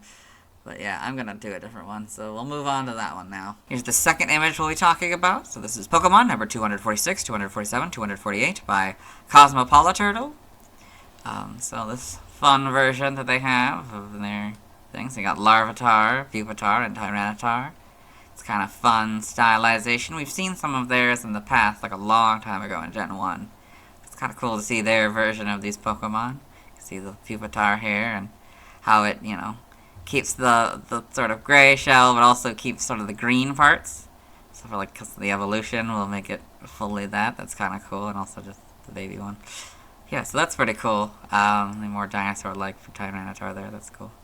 But yeah, very good. Let's move on. Thanks to everyone who submitted fan art. I'll be streaming today at 3 p.m. CDT Central Daylight Time, but I won't be evolving Larvitar into Pupitar, as I need to wait until I've talked about Ho-Oh to catch a Larvitar to evolve it into Pupitar. Instead, I'll be trying to catch Sneasel, Marill, Tyro, Raikou, Entei, and Suicune and evolve Swinub into Piloswine, Marill into Azumarill, Tyro into Hitmontop, Teddiursa into Ursaring, Phanpy into Donphan, Pineco into Fortress, Snubbull into Granbull, Skiploom into Jumpluff, and Eevee into Espeon. Tomorrow I'll be talking about Tyranitar. As always, this is my proper outfit, you'll see me tomorrow. Hello! Today I'll be talking about Tyranitar, the final evolution of Larvitar, who evolves into Pupitar, who evolves into Tyranitar at level 55. It's also the only Rock-Dark Pokemon as of the filming of this, as well as the final fully evolved / third stage Pokemon, Rock Pokemon, Dark Pokemon, and Pokemon with a Mega Evolution introduced in Gen 2. Its previous PYC dates are October 31st, 1996, August 22nd, 1999, June 12th, 2002, April 2nd, 2005, January 22nd, 2008, November 12th, 2010, September 2nd, 2013, June 23rd, 2016, April 14th, 2019, and February 2nd, 2022. I most remember Tyranitar from Pokemon Forever, although before rewatching the film for this project, I always thought it was just Iron Marauder's Pokemon, instead of one that he stole from the Pokemon Poacher. I like that you can see Pupitar's body in the center of Tyranitar. As for Mega Tyranitar, I like how much more threatening it looks. Anyway, let's get into the Bulbapedia article. Hello and welcome to the Bulbapedia section of the video. Today we talk about Tyranitar, the armor Pokemon, whose number is 0248. This is Tyranitar, this is what it looks like. This is Mega Tyranitar, this is what it looks like. Type, Rock Dark. Since this is probably going to be the only time we'll be talking about this,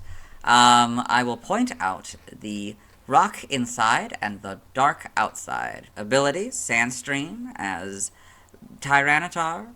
Unnerve is its hidden ability. Mega Tyranitar's hidden ability is Sandstream. Gender ratio is 50-50. Catchphrase 45 or 11.9%. Breeding is egg group monster. Hatch time 40 cycles. As Tyranitar, it's 6'7" or 2 meters and 445.3 pounds or 202 kilograms. As Mega Tyranitar, it's 8'2" or 2.5 meters and 562.2 pounds or 255 kilograms. Megastone is Tyranitarite. Basic experience yield is 218 in Gen 2 through 4 and 270 in 5+. Leveling rate is slow. EV yield is 3 in attack. Shape is that. Footprint is that. Pokedex color is green. Base friendship is 35. Tyranitar is a dual-type Rock Dark Pseudo legendary Pokemon introduced in Gen 2. It evolved from Pupitar starting at level 55. It is the final form of Larvitar. Tyranitar can Mega Evolve into Mega Tyranitar using Tyranitarite. The Paradox Pokemon Iron Thorns is said to be a future relative of Tyranitar. Biology, Tyranitar is a large bipedal dinosaurian Pokemon with a green, armor-like hide covering its body. It has 2 pairs of pointed teeth,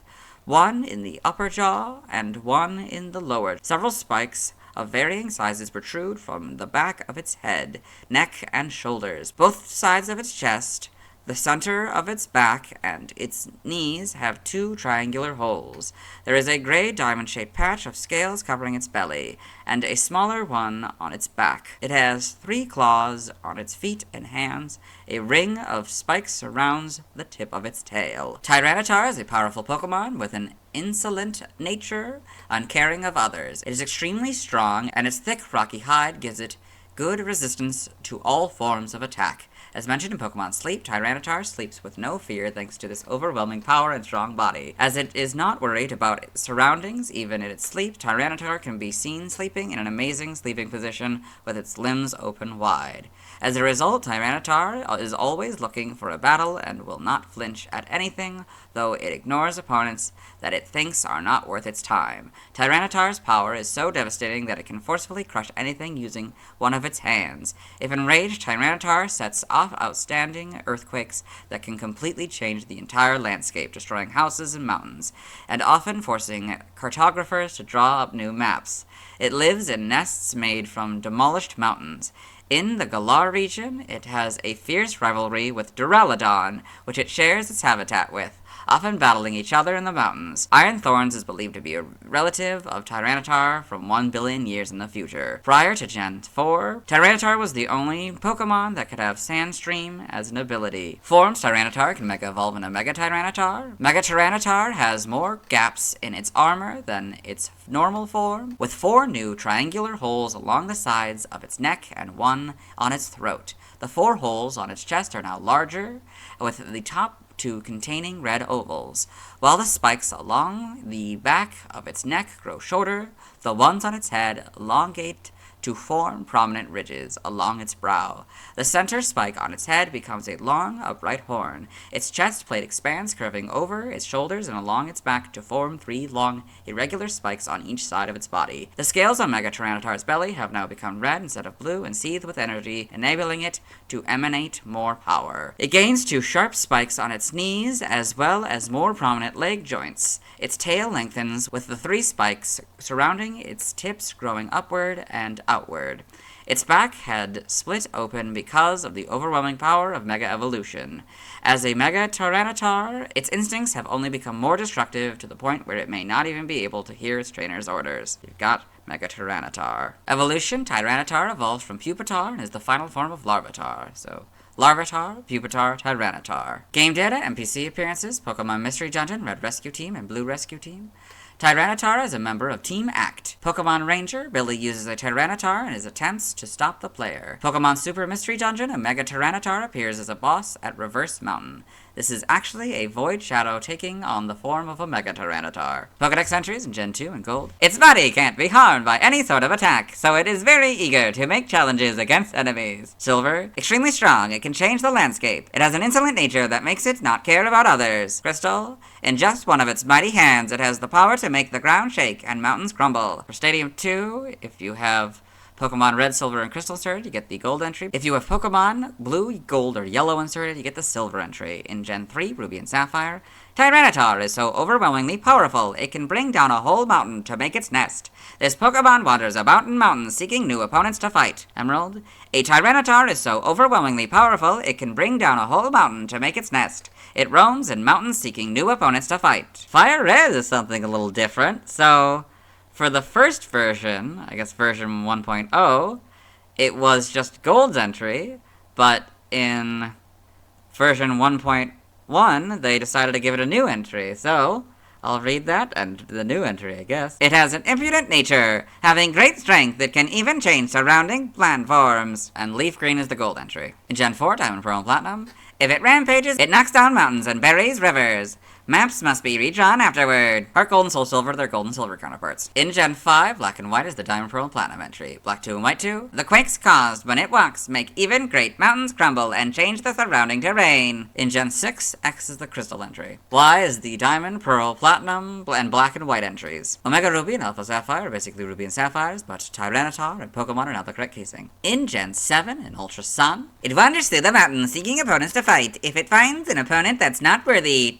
Tyranitar ignores it and wanders on. Ultra Moon, this Pokemon is a mobile disaster, leaving mountains crumbled and houses destroyed in its wake. That was for regular Tyranitar. For Mega Tyranitar, Ultra Sun, Due to the colossal power poured into it, this Pokemon's back split right open. Its destructive instincts are the only thing keeping it moving. Ultra Moon, the effects of Mega Evolution make it more ferocious than ever. It's unclear whether it can even hear its trainer's orders. In Gen 8, Sword is the Gold entries, Leaf Green's entry, and Fire Red version 1.0's entry. Shield is Black 2 and White 2's entry. Brilliant Diamond and Shining Pearl are their Diamond and Pearl counterpart. In Gen 9, Scarlet is the Silver entries. Violet is Crystal and X's entry. Tyranitar in the Alola Pokedex.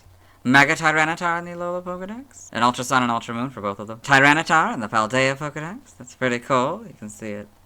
I guess, I don't know, roaring, I guess, I presume. I don't know what it's next to, but it's pretty cool. Game locations. Side game locations, and events, held items, Coliseum, you get the Nugget 100% of the time, and events, you can get the Focus Sash 100% of the time, Tyranitarite 100% of the time, or the Life Orb 100% of the time. I'm guessing it depends on the event. Stats, base stats, will compare Tyranitar to Mega Tyranitar. So HP 100, that stays the same, attack 134, that goes up to 164, defense 110, that goes up to 150, special attack, 95, that stays the same. Special defense, 100, that goes up to 120. Speed, 61, that goes up to 71. So this one has a total of 600, and this one has a total of 700. Pokeathlon stats. Type effectiveness, damage normally by rock, electric, ice, and dragon. Weak to fighting, ground, bug, steel, water, grass, and fairy. All for double, except for fighting, which is for 4. Immune to psychic, resistant to normal, flying, poison, ghost, fire, and dark for half. Notes, if Miracle Eye is used by an opponent, or this Pokemon is given a ring target, the effectiveness of Psychic-type moves is 1, so go from 0 to 1. Learn set, by leveling up, I will go down to 55. 59 Giga Impact. By TM, since it has a different type than its pre-evolutions, we'll read them. TM 001, Takedown, 5 Mud Slap, 6 Scary Face, 7 Protect, 8 Fire Fang, 9 Thunder Fang, 10 Ice Fang, 12 Low Kick, 25 Facade, 27 Aerial Ace, 28 Bulldoze, 30 Snarl, 34 Icy Wind, 35 Mud Shot, 36 Rock Tomb, 43 Fling, 44 Dragon Tail, 46 Avalanche, 47 Endure, 49 Sunny Day, 50 Rain Dance, 51 Sandstorm, 55 Dig, 58 Brick Break, 61 Shadow Claw, 62 Foul Play, 66 Body Slam, 67 Fire Punch, 68 Thunder Punch, 69 Ice Punch, 70 Sleep Talk, 76 Rock Blast, 78 Dragon Claw, 82 Thunder Wave, 84 Stomping Tantrum, 85 Rest, 86 Rock Slide, 87 Taunt, 89 Body Press, 94 Dark Pulse, 99 Iron Head, 100 Dragon Dance, 101 Power Gem, 103 Substitute, 104 Iron Defense, 108 Crunch, 115 Dragon Pulse, 116 Stealth Rock, 121 Heavy Slam, 123 Surf, 125 Flame Thrower, 126 Thunderbolt, 130 Helping Hand, 133 Earth Power, 135 Ice Beam, 141 Fire Blast, 142 Hydro Pump, 143 Blizzard, 149 Earthquake, 150 Stone Edge, 152 Giga Impact, 156 Outrage, 158 Focus Blast, 163 Hyper Beam, 166 Thunder, 171 Terra Blast, 172 Roar, 176 Sand Tomb, 177 Spite, 179 Smackdown, 181 Knockoff, 186 High Horsepower, 192 Focus Punch, 199 Lash Out, 204 Double Edge, 209 Muddy Water, 222 Breaking Swipe, 224 Curse, 225 Hard Press. By breeding, we're skipping. By prior evolution, there's nothing. TCG only moves. Scratch on this card, slam on these cards. Side gain data for Tyranitar here. We got all this. Okay. Pokemon Ranger in the browser entry. Tyranitar shoots a beam from its mouth. It also shakes its body to trigger quakes. Shadows of Almia. It is a vicious Pokemon that triggers rockfalls and shoots beams from its mouth. Guardian signs. It triggers rockfalls around itself that make Pokemon tired. Got this. Yep. Pokepark Wii, Pikachu's Adventure, the Pokepark Pad entry. Tyranitar is all set to show anyone in the Granite Zone his superior skills at Rhyperior's Bumper Burn. Pokepark 2, Wonders Beyond. Ever since Conkeldurr scolded him for his reckless behavior, he respects Conkeldurr like a father. He does this even though he sometimes rebels against him. All this. Okay. New Pokemon Snap in the Photodex entry. Tyranitar has such a sturdy body, it can even doze off in the middle of a sandstorm. We saw it waiting in the desert, hoping for a suitably strong opponent to come along. Pokemon Sleep. Tyranitar possesses both overwhelming power and a body that can't be harmed by any sort of attack. It takes no heed of its surroundings, even in its sleep. So you can see it in a truly superb sleeping position, with its limbs thrown wide. Stomach sleep, imposing sleep, spread out sleep, a top belly sleep. It's because it's so large, it looks ridiculous. Mega Tyranitar, you got all this. Form data, Mega Evolution, Tyranitar, Tyranitarite, Mega Tyranitar. Evolution data, Larvitar, level 30, Pupitar, level 55, Tyranitar. Sprites here, so we've got, oh yeah, that's right, it starts off like kind of green and purple in the first one, I forgot about that. And then the shiny is kind of this brown and purple, I guess. Yeah, great, I mean, it's very similar, I'd say, other than the colors, I'd say it's very similar to its appearance. It might be also a little bit squatter than, I think they probably lengthened it a little bit, thinned it out more, you know. But yeah, more or less the same. I think the purple spikes, I guess, kind of, I mean, they don't really appear here. They're more like highlights than anything. I don't know. They disappear. Is the head got any different? I don't know. We'll see when we go forward. Okay. So then, in Gen 3, we're introduced to the blue and this kind of green, I guess. Yeah, it's a little bit longer. Like, it's kind of fun that it has to, like, duck down to sit in the frame. So that's kind of fun. It's kind of this sandy color, sandy brown, I'd say, and then pinkish purple for the belly. The mouth, it's purple for that, and then it immediately goes to red. Yeah. Gen 4, probably slightly different green. Oh, the back sprites are interesting. So they kind of don't start off triangular. They're kind of like, I don't know, they're kind of rectangular. Yeah, they really do. I mean, they don't really become, it's kind of universal. They become more triangular there, and then they become more triangular, then they become like actual triangles. Stuff that's pretty cool. They completely change that kind of thing. That's interesting. Yeah, they're definitely more defined, I think. This is definitely also, this is kind of a different, lighter sandy, I guess. Or tan kind of color. Yep, and then full back sprites in Gen 4. You can see all that. And I don't know what they did with the thing over the face, I don't know. But now it gets to stand, yeah, in Gen 4 it gets to stand up straight all the way, you know. That's fun. Yeah, you can see the whole tail. Its tail, oh, that's kind of cool. It keeps the tail, that's nice. Like, more or less, I mean, it lengthens it, of course, but it's definitely a lot like Larvitar's tail. Yep. Then we get the models, you know, very good. It's this kind of green, this kind of thing. They kind of make it big again. But you can see, like, more of the holes and stuff, which is nice. Then you get to see this. I was kind of expecting more when they said its back broke open, but, you know, whatever. I guess this works. Yeah, you can see more. Yeah, you can see all that. And then, of course, this one is kind of that purple and kind of sandy color. Yep. These probably aren't that much different.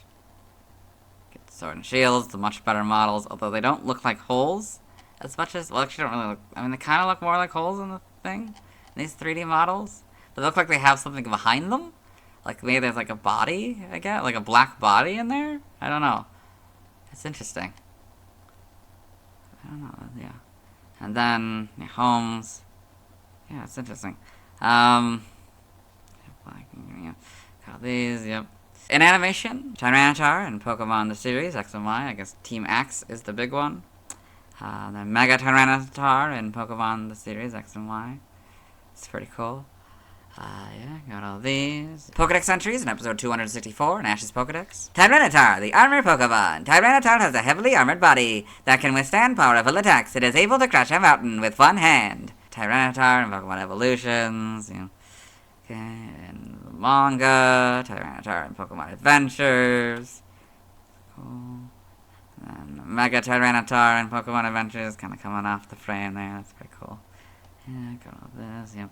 The TCG, I guess there's not just the regular one, there's also something called the Dark Tyranitar, I guess. Other appearances, Super Smash Bros. Ultimate, Tyranitar appears as a spirit. Pokemon Unite, Tyranitar is playable through obtaining a Unite license. It is a melee all-arounder that starts as Larvitar and evolves into Pupitar at level 5, which evolves into Tyranitar at level 9. So we've got Tyranitar in Pokemon Unite. Trivia, no other Pokemon has the same type combination as Tyranitar. Tyranitar is the only Dark-type Pokemon in the Monster Egg group. The third point I read in the Dawn fan video, Mega Tyranitar is tied with Mega Diancie for the highest base stat total of all Rock-type Pokemon, and it also has the highest base stat total of all Dark-type Pokemon. Mega Tyranitar has the highest base attack and defense stats of all Dark-type Pokemon. Tyranitar's design heavily resembles a monster design illustrated by Ken Sugimori for Volume 14 of Microdesign Publishing's bi-monthly Game Review magazine, published on April 1997. According to Sugimori, the monster design was meant to be an original creation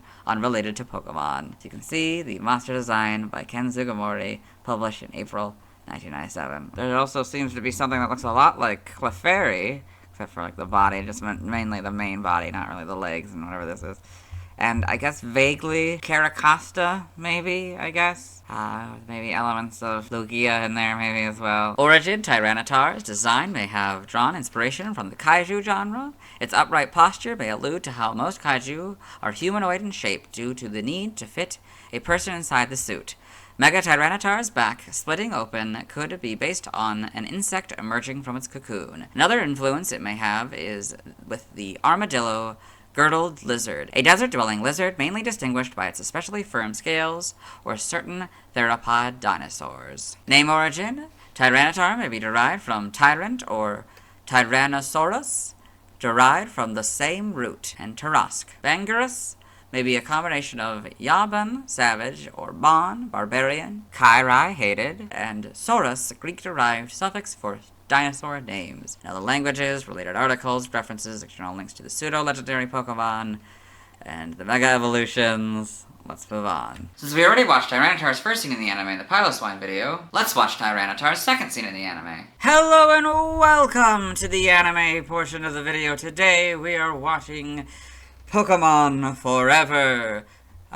In this film, Ash Ketchum, the main character, traveling companions, Brock and Misty, as well as his faithful Pokemon Pikachu, have met a boy who has saved Celebi in the past, but Celebi used its time travel abilities to travel forward in time to the present day. And now, this guy, the Masked Marauder, has come to stop and get Celebi. He's trying to get Celebi.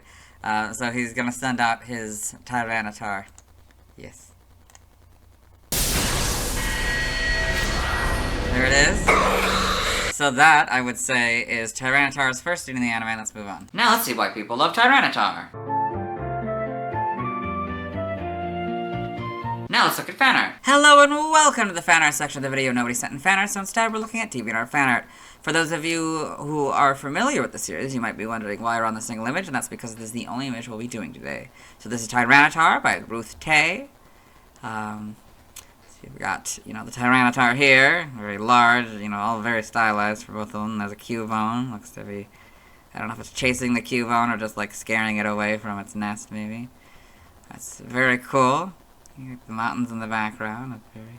Very well done. Let's move on. Thanks to everyone who submitted fan art. I'll be streaming today at 10 a.m. CDT, Central Daylight Time, but I won't be evolving Pupitar into Tyranitar, as I need to wait until I talk about Ho-Oh to catch a Larvitar, to evolve it into Pupitar, and then into Tyranitar. Instead, I'll try to catch Sneasel, Marill, Tyrogue, Raikou, Entei, and Suicune, and evolve Marill into Azumarill, Tyrogue into Hitmontop, Teddiursa into Ursaring, Phanpy into Donphan, Pineco into Fortress, Skiploom into Jumpluff, and Eevee into Espeon. Tomorrow I'll be talking about Lugia. As always, this is my proper outfit, and you'll see me tomorrow. Hello! Today I'll be talking about Lugia, the fourth legendary Pokemon introduced in Gen 2. Its previous BYC dates are November 1st, 1996, August 23rd, 1999, June 13th, 2002, April 3rd, 2005, January 23rd, 2008, November 13th, 2010, September 3rd, 2013, June 24th, 2016, April 15th, 2019, and February 3rd, 2022. I, like many, most remember Lugia as the cover Pokemon of Silver and Soul Silver. It, along with Suicune and Ho-Oh, began the tradition of featuring one of the game's legendary Pokemon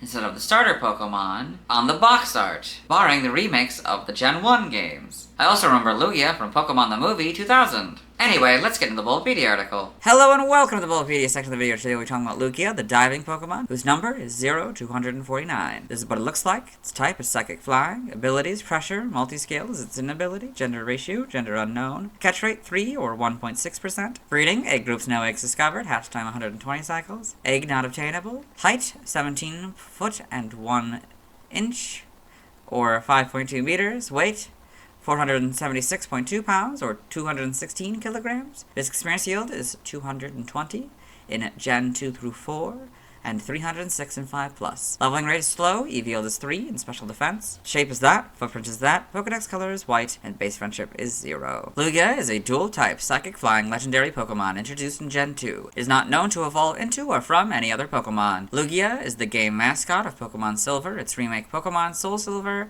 and Pokemon XD Gale of Darkness, appearing on the box art of all of them. Lugia and Ho-Oh are often collectively referred to as the Tower Duo by fans. It is also often viewed as the leader of the legendary birds due to its role in the movie The Power of One and in the Mystery Dungeon series. Lugia has a unique variant called Shadow Lugia, codenamed XD001, that appeared in Pokemon XD Gale of Darkness. Biology: Lugia is a large Pokemon that resembles a dragon, a plesiosaur, and a bird. It is primarily silver-white, but it has blue undersides with slightly varying tones. It has a reddish mouth similar to a beak, although it has pointed teeth on its lower jaw. Its head has a point to the back, and Lugia's eyes have pointed blue or black spikes on them. Lugia has a long, slender neck and a smooth, streamlined body. Dark blue or black plate-like protrusions run down the length of its back, and there are two smaller, more pointed ones on the end of its tail. It has large wings that resemble hands. Lugia can fold back these plates to increase its speed. Though it is gender unknown, as depicted in the Mysterious History, a young Lugia has been seen suggesting there is a breeding population, at least in the animated series timeline. In the same episode, Lugia has been shown to be fiercely protective of its young. In the second Pokemon movie, Lugia leads the legendary birds, and when they fight over territory, Lugia is the only Pokemon that can quell their ceaseless fighting. Much like the birds, it possesses the ability to control the weather, most notably can calm and give rise to storms. As you can see Lugia folding back its plates here. It is said that a light flutter of its wings is capable of causing winds powerful enough to tear a regular house down. If it were to flap its wings, it could hypothetically spawn storms lasting as long as 40 days.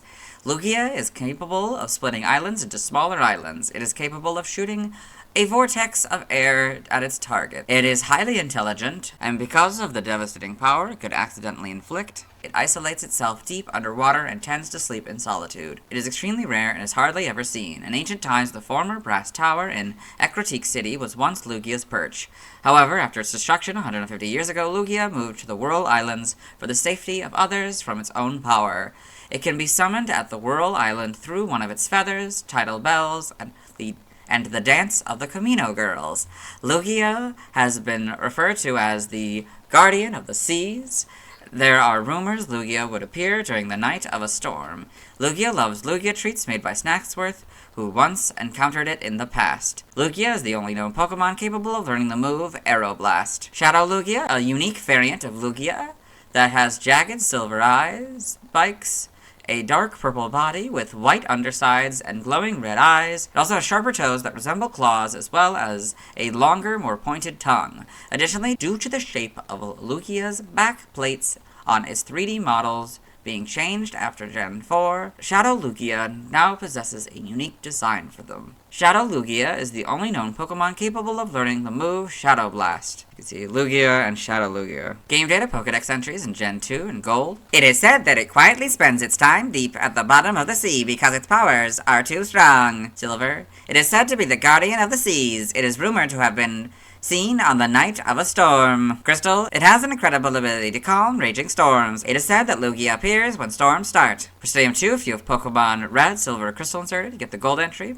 But if you have Pokemon Blue, Gold, or Yellow inserted, you get the Silver entry. In Gen 3, Ruby and Sapphire, Lugia's wings pack devastating power. A light fluttering of its wings can blow apart regular houses. As a result, this Pokemon chooses to live out of sight deep under the sea. In Emerald, Lugia is so powerful, even a light fluttering of its wings can blow apart houses. As a result, it chooses to live out of sight deep under the sea. Fire Red is the Silver entry, and Leaf Green is the Gold entry. In Gen 4, Diamond, Pearl, and Platinum, it sleeps in a deep sea trench. If it flaps its wings, it is said to cause a 40-day storm. Heart Gold and Soul Silver, their Gold and Silver counterparts. The Gen 5 Pokedex entries are Diamond, Pearl, and Platinums. In Gen 6, X is the same entry. Y is the Silver entries and Fire Red's entry. Omega Ruby and Alpha Sapphire are basically Ruby and Sapphires, but Lugia and Pokemon are now the correct casing, and the short dash has now been replaced with the long dash. The Gen 8 Pokedex entries is Diamond and Pearl counterpart. Game locations. Side game locations and events. Held items and events. You can get leftovers 100% of the time. Gold bottle cap 100% of the time. Stats, base stats, HP 106, attack 90, defense 130, special attack 90, special defense 154, speed 110, for a total of 680. Pokeathlon stats, type effectiveness, damage normally by normal, flying, poison, bug, steel, fire, water, dragon, and fairy. Weak to rock, ghost, electric, ice, and dark, for double. Immune to ground, resistant to fighting, grass, and psychic, fighting for a fourth, and grass and psychic for half. Notes, if gravity is in effect, this Pokemon is given an iron ball or a ring target or is affected by smackdown or ingrain. The effectiveness of ground type moves is 1, so go from 0 to 1. Learn set by leveling up. 1, Gust, Whirlwind, Weather Ball, and Ancient Power. By move reminder, you can get Dragon Rush, 9 Mist, 18 Safeguard, 27 Calm Mind, 36 Extra Sensory, 45 Recover, 54 Aeroblast, 63 Rain Dance, 72 Hydro Pump, 81 Future Sight, and 90 Sky Attack. By TM, 1 Takedown, 6 Scary Face, 7 Protect, 11 Water Pulse, 14 Acrobatics, 22 Chilling Water, 23 Charge Beam, 25 Facade, 27 Aerial Ace, 32 Swift, 34 Icy Wind, 40 Air Cutter, 44 Dragon Tail, 46 Avalanche, 47 Endure, 49 Sunny Day, 50 Rain Dance, 51 Sandstorm, 54 Psyshock, 59 Zen Headbutt, 65 Air Slash, 66 Body Slam, 70 Sleep Talk, 74 Reflect, 75 Light Screen, 77 Waterfall, 85 Rest, 92 Imprison, 97 Fly, 98 Skill Swap, 99 Iron Head, 103 Substitute, 109 Trick, 110 Liquidation, 111 Giga Drain, 113 Tailwind, 114 Shadow Ball, 115 Dragon Pulse, 117 Hyper Voice, 120 Psychic, 123 Surf, 126 Thunderbolt, 129 Calm Mind, 130 Helping Hand, 133 Earth Power, 135 Ice Beam, 142 Hydro Pump, 143 Blizzard, 149 Earthquake, 152 Giga Impact, 160 Hurricane, 163 Hyper Beam, 164 Brave Bird, 166 Thunder, 171 Terra Blast, 193 Weather Ball, 197 Dual Wing Beat, 200 Scale Shot, 203 Psych Up, 204 Double Edge, 208 Whirlpool, 217 Future Sight, 224 Curse, and 228 Psychic Noise. By breeding is nothing. Side game data, you got all this. Okay. Pokemon Ranger, Guardian Signs in the browser entry. It uses Bladder Tornadoes and Whirlpools to attack. Got all this. A new Pokemon Snap with a Photodex entry. Lugia is said to be the guardian of the seas. Its power is so overwhelming that it usually stays in its home at the bottom of the sea, where it quietly sleeps. I think Revolution data sprites here, so you can see it's very similar. There's like 5, I think, rather than, looks like just 4 before the thing. That's interesting. I mean, it's white and, purple outline. It's basically the same, though. It doesn't really change that much. This is white with the blue highlights and red for all the details. Mouth is blue or red. Yeah. Crystals, yeah, not much changes. I mean, I think the neck gets a little longer in crystals. It slims down a little bit in the head, I think, as well. I think it gets a little bit smaller. But, and the hands, I think, get more defined. They're more like wings in this first one. These are more like hands. Gen 3, this is pretty interesting. It becomes black for the eye things and for the back things, spines. And there's also only 4 of them now, which is, much different than that. This is now red and pink for the shiny here. Mouth is now just red universally. So Gen 4 brings back the blue elements, but now it's dark blue and this sort of just normal blue, I guess. This red is a little bit different. Yep. Then we go back to a lot of spikes in Heart Gold and Soul Silver. Instead of just the 4, whatever. It's kind of hard to tell how many, but yeah, it's a lot of them. Gen 5, we go to 6 spikes now. It's definitely less than that. It's not more than 4, of course. So yeah, you can see it kind of flattened down a little bit. Yep. Yeah, not really much changes, though. It's kind of just, it is what it is, right? Then in the models, we get a bunch of them. 1, 2, 3, 4, 5, 6. Wait, it's 5 on each side. So 10 in total, I guess. Is that different? I guess they are slightly different how they're designed. They're more like, I don't know, scales? I don't know, like, I hate to say they look like teeth, but they kind of look like teeth more than they look like rods, I guess. Yeah, but pretty good translation, I'd say. A lot bigger presence, I'd say. Just like, I don't know, the body seems very small there, but this one seems very large. But I think the tail seems shorter. It's interesting, the proportions. This is basically the same. Homes, got all that. It's very large hands, or whatever, wings, I guess. Yep. Animation, Lugia in Pokemon Journeys the series. The second movie is the big one, then Lugia, Silver's parent, I guess. And then Silver is another big one. Got one that's reoccurring, I guess. Got all this. Yep. Lugia in Pokemon Generations. In the manga, Lugia in Pokemon Pocket Monsters. Looks like with a Clefairy maybe down there. Then we got the I got all this, and then okay, Lugia in Pokemon Adventures. We got these and the TCG and the TFG. Other appearances: Super Smash Bros. Melee / Brawl / 3DS / Wii U / Ultimate.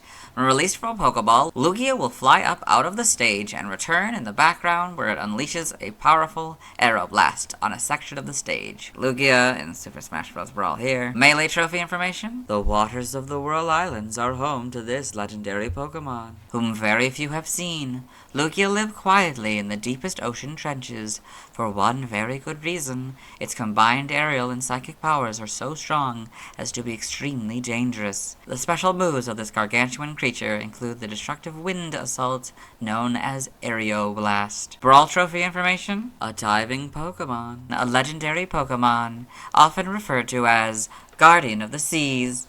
It has the impressive ability to control the wind. Lugia typically spends its time quietly at the bottom of the ocean. Highly powerful in all areas, Lugia's Aeroblast move is especially powerful. It uses strong flapping of its wings to target damage on a foe's weak spot. 3DS Wii U trophy information: Lugia appears as a trophy in both versions of the game. You can see Lugia trophy in Super Smash Bros. For 3DS here. In the North American version, despite being a psychic flying-type Pokemon, Lugia sleeps on the ocean floor. Legends say the flapping of Lugia's wings can create storms that last up to 40 days. It's impossible to know for sure, but in Smash Bros., Lugia definitely brings a storm with its Aeroblast attack. In the PAL region, despite being a psychic and flying type, Lugia sleeps on the ocean floor. It's said that if it were to flap its wings on waking up, it could cause a storm lasting 40 days. No one can say whether that's true or not, but Lugia's attacks certainly make it seem so. It flies behind the stage and creates a mighty gust of wind with its Aeroblast attack. Super Smash Bros. Ultimate, Lugia returns as a Pokeball summon. It also appears as a spirit. Trivia: Takeshi Shudo, scriptwriter for the second movie, created the character of Pokemon X for the movie as a new Pokemon that symbolizes ocean currents. This role was ultimately filled by Lugia, whose name and design were created by someone else. Shudo was surprised when Lugia later showed up in the Pokemon games, having expected it to be exclusive to the movie. I'm sorry, they actually created a Pokemon for the movie? Or for the anime before the series? With so many of them, like Donphan and Ho-Oh, where they definitely, I'm pretty sure they were created for the game, but what? That's incredible. A concept art made by Ken Sugimori for the second movie depicts Lugia with an X-shaped motif on its stomach and only 6 plates on its back. In Pokemon the series, Dr. Namba also refers to Lugia as Pokemon X. Shigeki Morimoto said in an interview for the Pokemon Nintendo Dream November 2009 issue that Lugia was made a psychic type instead of a water type because they wanted to give it a stronger impression.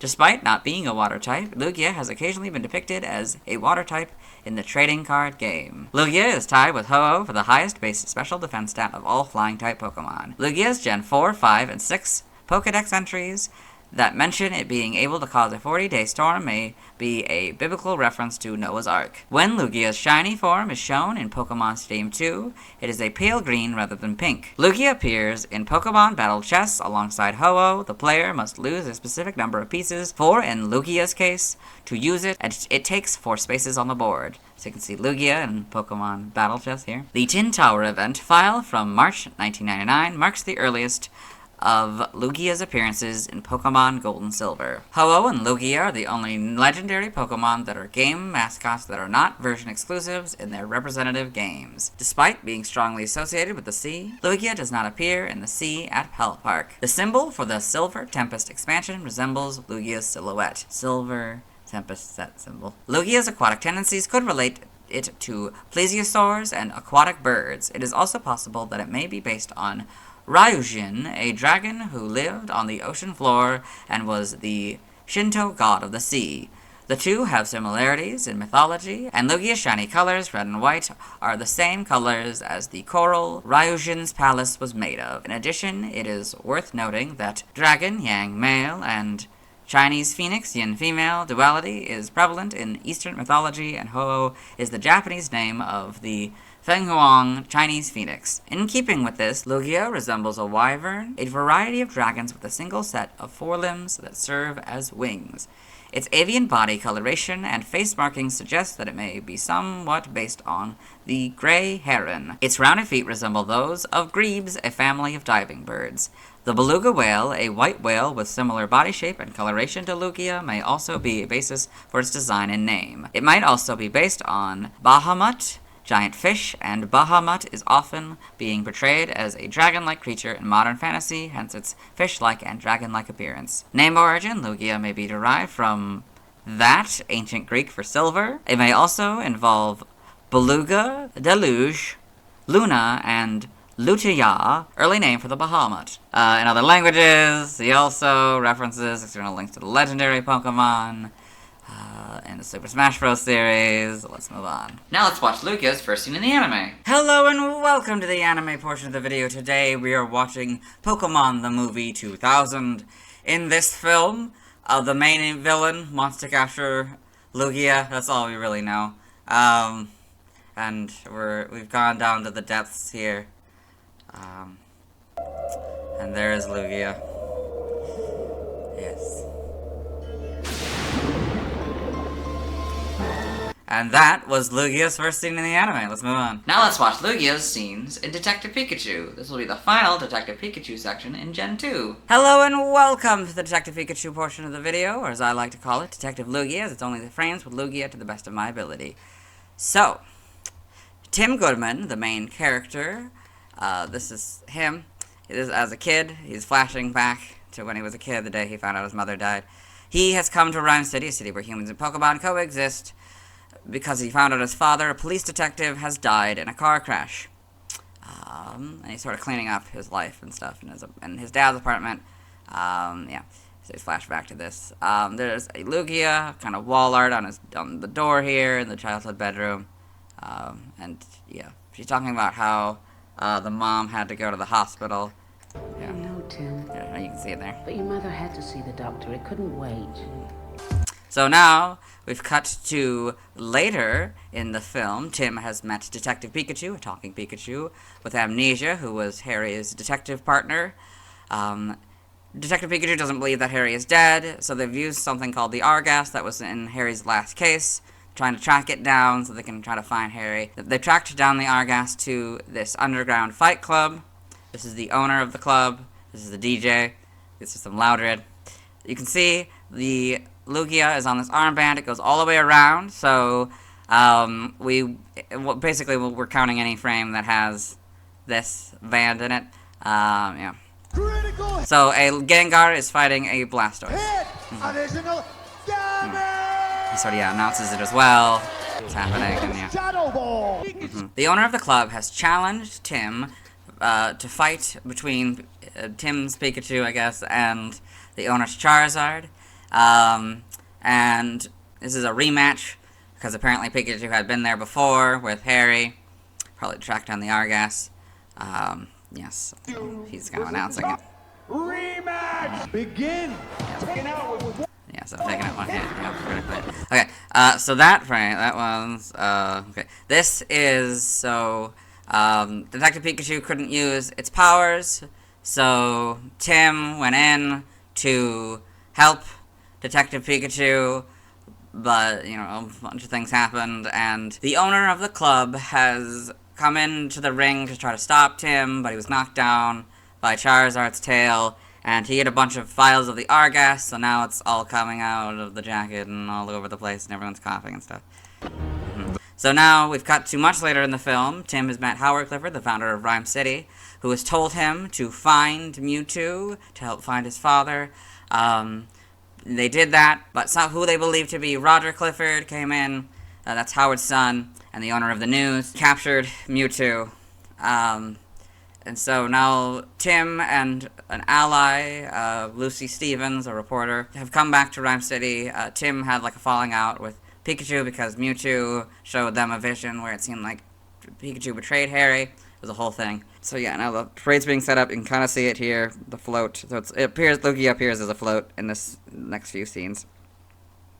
The 10th anniversary Rhyme City Pokemon Parade is... Yeah, so you can see it better here. It's the mayor talking, giving an interview. And that's Lucy and the mayor. And yeah, so now it was that was who they believed to be Roger. So this is Howard Clifford used a device called the Neuralink to put his mind inside of Mewtwo. He is going to use gas from the blimps, or our gas that's in the blimps here, or the floats, to he'll release it onto the crowd here, which will make the Pokemon go crazy. And he can use Mewtwo's powers to merge humans and Pokemon because he wants the ultimate partnership between humans and Pokemon, and he thinks that's how to do it. So, yes. So now, yeah, he's getting his own. All the gas is coming out of the thing. Yeah. I see it in the background there somewhere. That.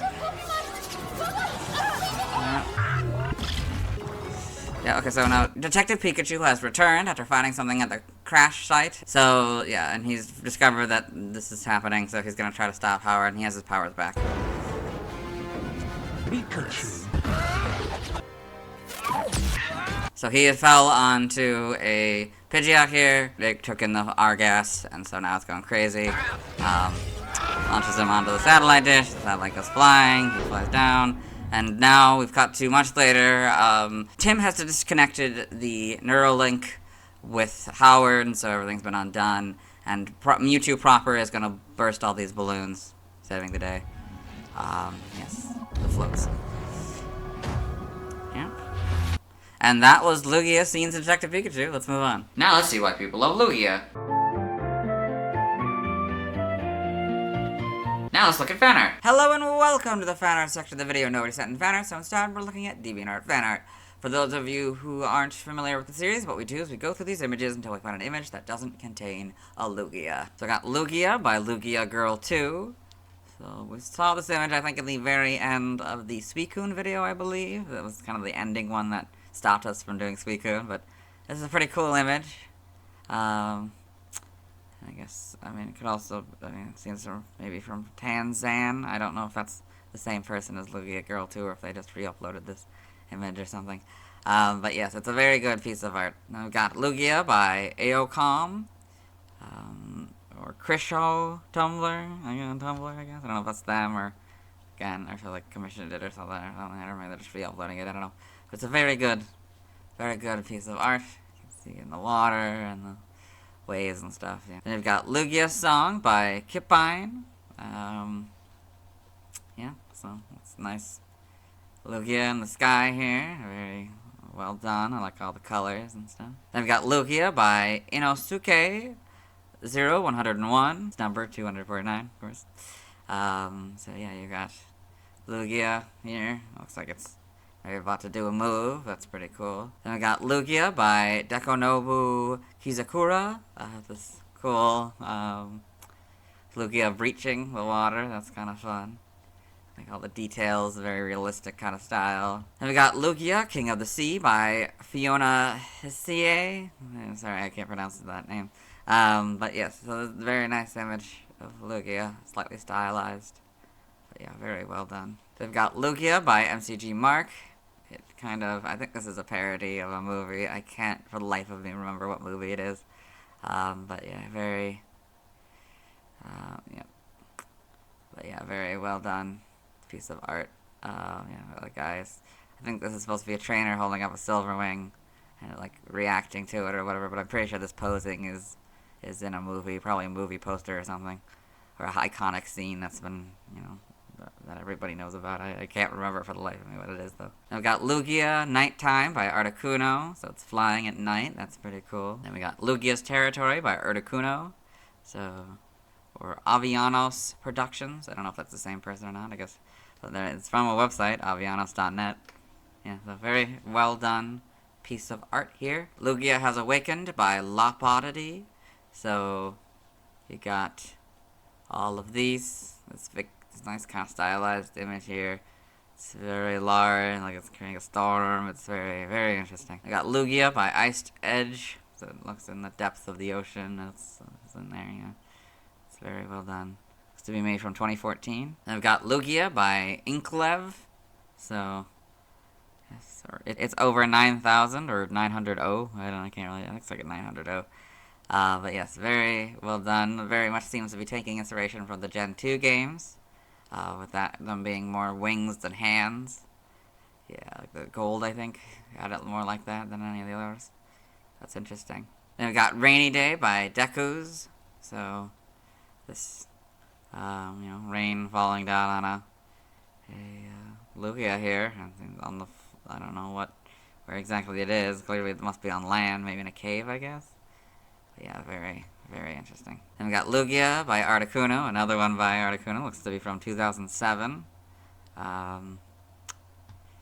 Yep, and it's Lugia, and it's just floating in the water. It's very nice. Guardian of the Ocean, Lugia by Dark Feather. This cool image of it kind of flying around.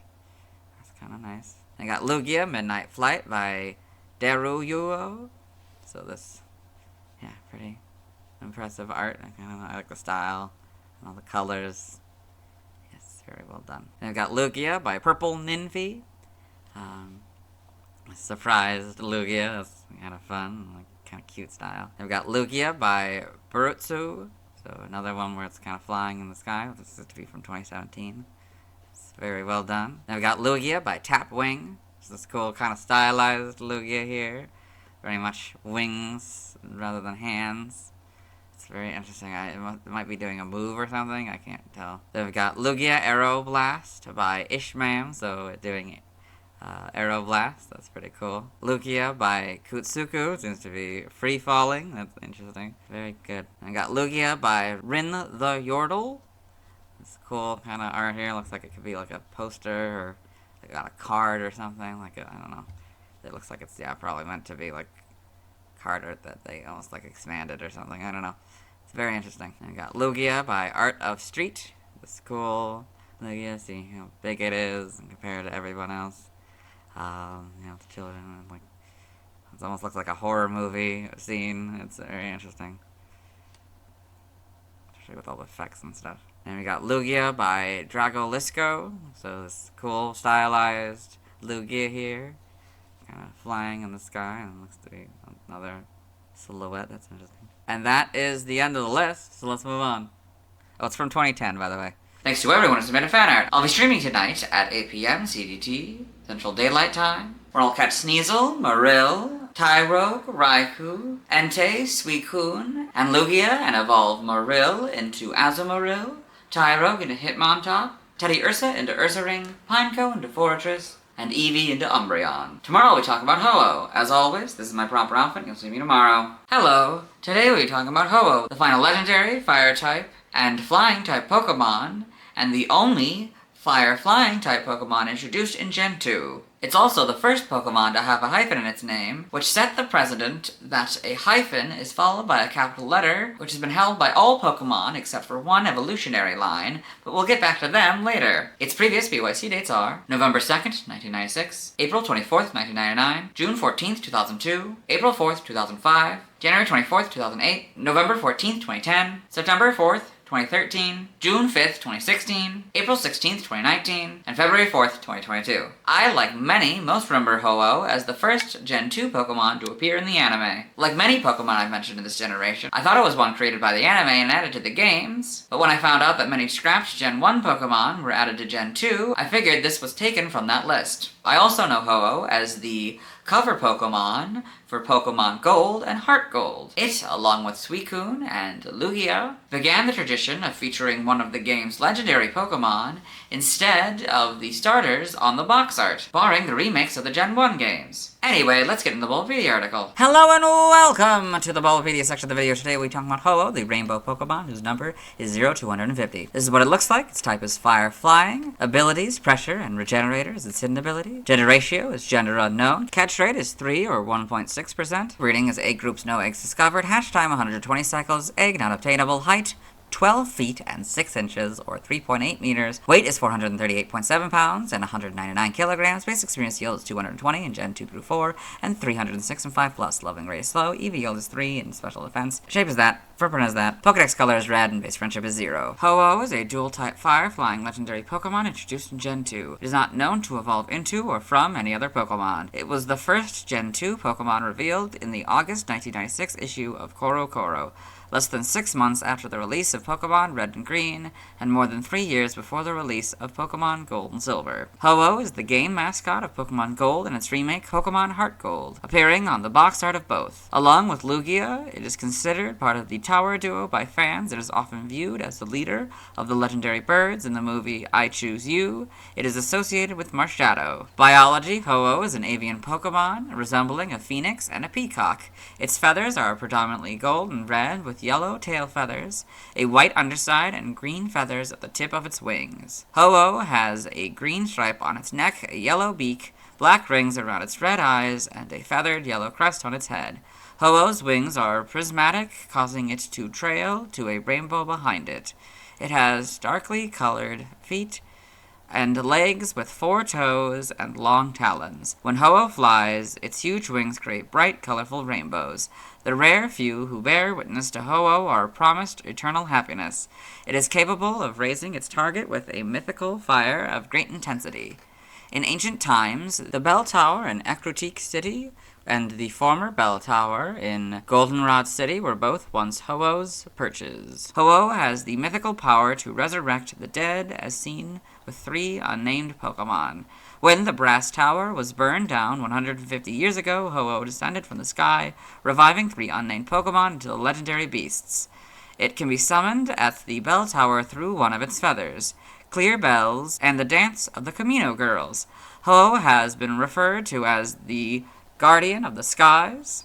Ho-Oh loves Ho-Oh treats made by Snacksworth, who once witnessed it flying over him in the past. Prior to Gen 6, Ho-Oh was the only known Pokemon capable of learning the move Sacred Fire. Game data, Pokedex entries. In Gen 2 and Gold, legends claim this Pokemon flies the world's skies continuously on its magnificent 7-colored wings. Silver, a legend says that its body glows in 7 colors. A rainbow is said to form behind it when it flies. Crystal, it will reveal itself before a pure-hearted trainer by shining its bright rainbow-colored wings. For Stadium 2, if you have Pokemon Red, Silver, or Crystal inserted, you get basically golds, but 7-colored is now 2 words and no hyphen. If you have Pokemon Blue, Gold, Yellow inserted, you get the Silver entry. In Gen 3, this will likely be the last time we'll see Ruby and Sapphire together, since the Celebi article has them all together, and Gen 3 will likely have them separated. Ruby and Sapphire.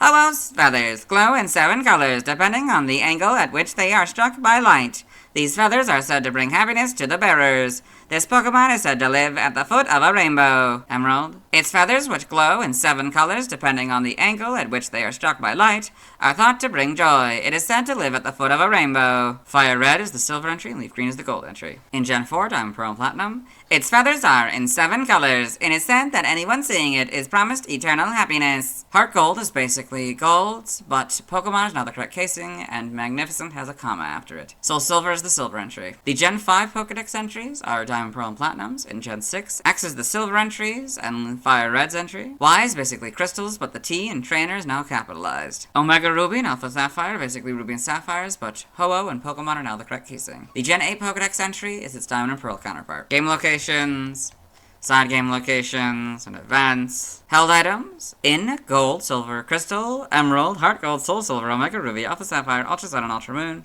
You get the Sacred Ash 100% of the time. Stats, base stats, HP 106, Attack 130, Defense 90, Special Attack 110, Special Defense 154, Speed 90 for a total of 680. Pokeathlon stats, Type Effectiveness, damage normally by Normal, Flying, Poison, Ghost, Psychic, Ice, Dragon, and Dark. Weak to Rock, Water, and Electric, Rock for 4, and Water and Electric for double. Immune to Ground, resistant to Fighting, Bug, Steel, Fire, Grass, and Fairy. All for half except for Bug and Grass, which are for a fourth. Notes: if gravity is an effect, this Pokemon is given an Iron Ball in Gen 4 or a Ring target, or it is affected by Smackdown or Ingrain. The effectiveness of Ground-type moves is 2. So we'll go from 0 to 2. In Gen 5, if this Pokemon is given an Iron Ball, the effectiveness of ground-type moves is 1, so go from 0 to 1. Learn set by leveling up. 1, Gust, Whirlwind, Weather Ball, and Ancient Power. 9, Life Dew, 18, Safeguard, 27, Calm Mind, 36 Extrasensory, 45 Recover, 54 Sacred Fire, 63 Sunny Day, 72 Fire Blast, 81 Future Sight, 90 Sky Attack, and 99 Overheat. By TM, 1 Takedown, 7 Protect, 23 Charge Beam, 24 Fire Spin, 25 Facade, 27 Aerial Ace, 32 Swift, 38 Flame Charge, 40 Air Cutter, 47 Endure, 49 Sunny Day, 50 Rain Dance, 51 Sandstorm, 59 Zen Headbutt, 65 Air Slash, 66 Body Slam, 70 Sleep Talk, 74 Reflect, 75 Light Screen, 85 Rest, 92 Imprison, 97 Fly, 99 Iron Head, 103 Substitute, 107 Will-O-Wisp, 111 Giga Drain, 113 Tailwind, 114 Shadow Ball, 117 Hyper Voice, 118 Heat Wave, 120 Psychic, 125 Flamethrower, 126 Thunderbolt, 129 Calm Mind, 130 Helping Hand, 133 Earth Power, 141 Fire Blast, 149 Earthquake, 152 Giga Impact, 157 Overheat, 160 Hurricane, 163 Hyper Beam, 164 Brave Bird, 165 Flare Blitz, 166 Thunder, 168 Solar Beam, 171 Terra Blast, 193 Weather Ball, 197 Dual Wing Beat, 203 Psych Up, 204 Double Edge, 215 Scorching Sands, and 217 Future Sight. Nothing by breeding, side game data, you got all this. Okay. Pokemon Ranger, Guardian Signs in the browser entry. It creates many pillars of fire to attack. You got all this. Okay. New Pokemon Snap in the Photodex entry. People say that if you find a feather from one of Ho-Oh's 7 colored wings, you'll be promised eternal happiness. Ho-Oh looked so beautiful, sparkling and shining with each flap of its wings. Evolution data's nothing. Sprites here? Oh, that's different. It's just red, green, and white. It doesn't have the yellow yet. This is yellow, white, and red for the shiny. The mouth is red, and it's got green eyes. But this shiny has red eyes. That's interesting. It's got the black parts though. The head is white. Yep. Okay. Then, with the hair, whatever crest is white. Then we got all the colors in Gen 3. So you got the, yeah. Yep. Belly and all that. You can't really see the belly much in silver. And this is gray for the crest and the tail feathers. That's fun. Keeping more or less the same idea though. The wings. Yeah, mouth is red and yellow for the tongue. Eyes are red and yellow or gold, I guess, for the eyes there.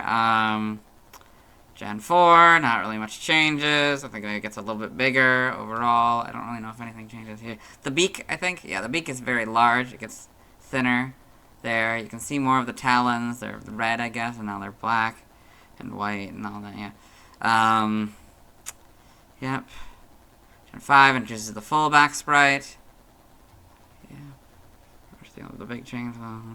Models that, I don't know, it feels like a completely different Pokemon. What is that? What? This is not the same Pokemon. What? I mean, its head's way smaller. That's interesting. Yeah, it's very, very weird in 3D model. This is a lot better than whatever that was. This is a lot more proportional to what it's supposed to be. I got these models and homes, animation, Ho-Oh and Pokemon Journeys the series. I got Ho-Oh and the anime, it's the big one, I guess. Pokedex entries, I've recorded this for the anime section, so I'll let Dexter read it for the final time. It's gonna be the Gen 1 voice again, because this was in the first episode. But it's also, that's the last time in which it's gonna be Dexter, because they changed it to a female voice in Gen 3, I think. I mean, I don't know if they brought back the male voice and called it Dexter. I doubt that the female voice is called Dexter. I don't know what it's called. I'll have to find out, and I'll let you know when I find out. There is no data. There are still Pokemon yet to be identified. Then we got all this. Ho-Oh and Pokemon Generations. In the manga, you got all that. Ho-Oh and Pokemon Adventures. Okay, all this, and the TCG, and the TFG. Other appearances, Super Smash Bros. Melee/Brawl. When released from a Pokeball, Ho-Oh unleashes a spiral of sacred fire that deals massive amounts of damage to any opponent caught in it. However, it appears very rarely. You can see Ho-Oh in Super Smash Bros. Brawl here. Melee trophy information. As it soars around the skies of the world, this rainbow Pokemon leaves a trail of rainbows and myths in its wake. Its signature move is called Sacred Fire, and it is believed to appear only before trainers who are pure of heart. If you see a trainer with Ho-Oh, you can assume that catching it took a lot of work. Brawl Trophy information: a rainbow Pokemon on sparkling wings of 7 colors. Ho-Oh leaves a rainbow behind as it flies. Legend says that Ho-Oh suppressed a war that scorched the land in ancient times. Its attack, Sacred Fire, can melt ice in an instant, and also damage the target with burns. Ho-Oh will show its solemn figure only with the most righteous trainers. Super Smash Bros. For Wii U / Super Smash Bros. Ultimate. Ho-Oh returns as an occasional stage hazard in the Blazing Chamber of the Kalos Pokemon League stage. Rarely appearing, it makes the flames supporting the platforms flare up with higher intensity, likely KOing any characters unfortunate enough to be on the platforms at the time. Trophy information: this Pokemon flies through the skies, trailing rainbows from its wings, and is said to promise eternal happiness to all those who see it. Supposedly, it appears every once in a while in the Fire-type Elite Four Trainer's Room in the Kalos Pokemon League stage. Its screams cause pillars of fire to rise all the way to the ceiling. Super Smash Bros. Ultimate, Ho-Oh appears as a spirit. Pokemon Unite. Ho-Oh is playable through obtaining a Unite license. It is a ranged defender, as you can see Ho-Oh in Pokemon Unite here. Trivia: Ho-Oh was first revealed in the August 1996 issue of CoroCoro along with Pokemon Gold and Silver, thus making it the first sign that the Pokemon franchise would ever expand beyond 151 Pokemon. In addition, Ho-Oh is the first Gen 2 Pokemon to be shown in the animated series and is seen at the end of the very first episode of the animated series. However, the Pokedex is unable to identify it.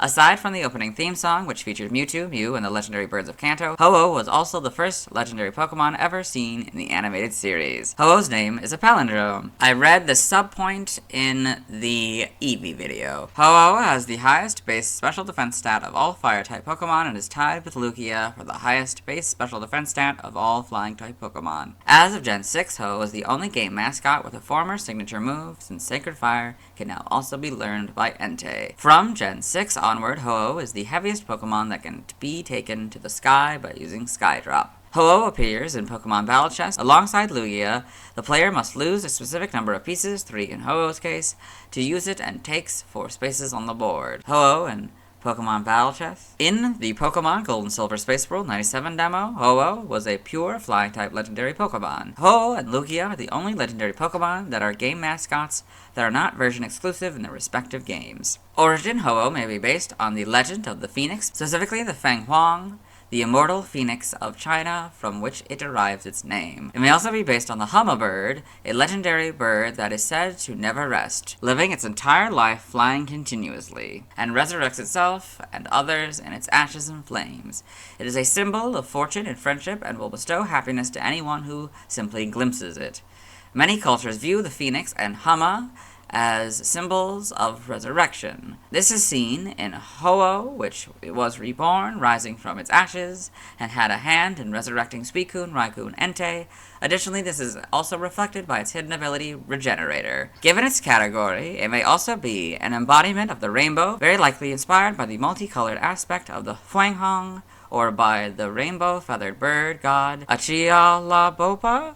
It could also be inspired by many other firebirds. Some notable examples are the 3-legged bird, Simurgh, and the ember bird. Ho-Oh and Ho-Oh may be derived from Ho, Japanese reading of Feng Huang, Chinese phoenix. It may also be derived from O emperor and O king. Now the languages. See also references, external links to the legendary Pokemon and the Super Smash Bros. Series. Let's move on. Now let's watch Ho-Oh's first scene in the anime. Hello and welcome to the anime portion of the video. Today we are watching episode 1, Pokemon I Choose You. In this episode, Ash Ketchum, the main character, has gotten his Pikachu, who has saved his life, and kind of Pikachu's life, although he took a lot of damage. Yes, and they're talking about how they beat a bunch of Spearow. Yeah. And then we see the Ho-Oh there.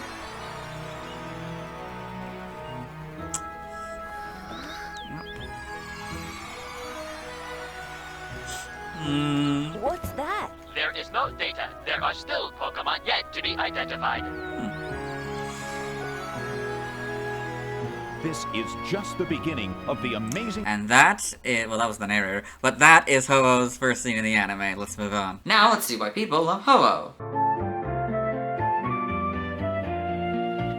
Now let's look at fan art. Hello and welcome to the fan art section of the video. Nobody set in fan art, so instead we're looking at DeviantArt fan art. For those of you who aren't familiar with the series, what we do is we go through these images until we find an image that doesn't contain a Ho-Oh. So this is Lugia plus Ho-Oh by Suicune. So this image of a shiny Ho-Oh and a shiny Lugia, I guess in a relationship. I don't know, it's interesting. I guess because they're the two, like, big legendaries, you need, like, the wings for it, you know, you get the, in the games, I guess. I don't know. Anyway, very good piece of art. I think we've actually seen this one before as, like, an ending one. Or maybe just in the background of other videos, but yeah, very interesting. Then we got Ho-Oh by Koya 10,305. Seems to be from 2017, March 24th, 2017. Cool Ho-Oh image of the feathers are falling off. That's fun. An ashen Pikachu, I think. That's kind of fun. Yeah, very well done. Then you got Ho-Oh by Ruth Tay. So this is very stylized a Ho-Oh here, but they're kind of more realistic. That's kind of fun. Yeah, very well done.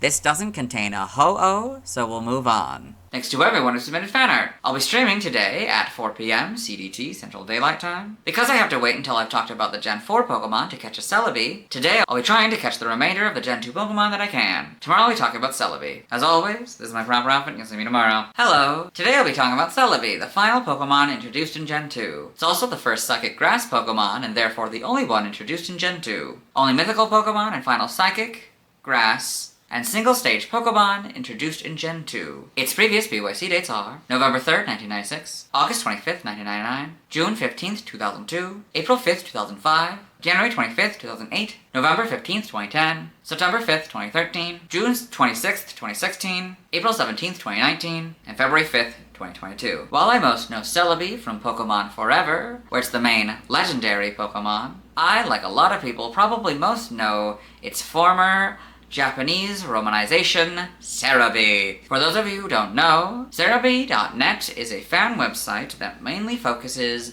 on game data and other information about the franchise in a way that differs from Bulbapedia and Smogon. While Bulbapedia focuses on writing the information like Wikipedia and Smogon focuses on the competitive scene, Celebi is different. Its unabashedly late 2000s aesthetic and minimalistic approach to presenting the information makes it unique among the three. I've used it occasionally, mostly for Detective Pikachu, to make sure that I haven't missed any Pokemon in my notes. The reason I'm going on about it is that this year is its 25th anniversary. This is why it's actually called Celebi and not Celebi. The English name of Celebi hadn't even been revealed yet when the site was created. It's one of the oldest Pokemon fan sites still operating, with Bulbapedia being created in 2005 and Smogon being created in 2004. Anyway, I think Celebi is cute. I also think it's interesting that it shares one of its types, Psychic, with the final Pokemon of Gen 1, Mew, and the other, Grass, with the first Pokemon in Gen 3, Treecko. Anyway, let's get into the Bulbapedia article. Hello and welcome to the Bulbapedia section of the video. Today we're talking about Celebi, the time travel Pokemon. It was one word in Gen 2. Its number is 0251. This is what it looks like. Its type is Psychic Grass. Ability, Natural Cure. Gender ratio is gender unknown. Catch rate is 45 or 11.9%. Breeding is egg group, no eggs discovered. Hatch time 120 cycles, eggs not obtainable. Height is 2 foot or 0.6 meters. Weight is 11 pounds or 5 kilograms. Base experience yield for the last time is 64 in Gen 2 through 4 and 275 plus. It'll be 3 and 4 tomorrow, I guess. Leveling rate is medium slow. EV yield is 3 in HP. Shape is that. Footprint is that. Pokédex color is green. And base friendship is 100. Celebi is a dual-type Psychic Grass mythical Pokemon introduced in Gen 2. It is not known to evolve into or from any other Pokemon. It serves as the guardian of Ilex Forest. Celebi was officially revealed in the July 2000 issue of Coro. Celebi is the last Pokemon in the Johto Pokédex and the Hoenn Pokédex in Gen 3, although in the latter, Celebi is not shown. Biology, Celebi is a green, fairy-like Pokemon. It has round toe-less feet, 3-fingered hands, and clear wings on its back. It has a round head that comes to a curved point.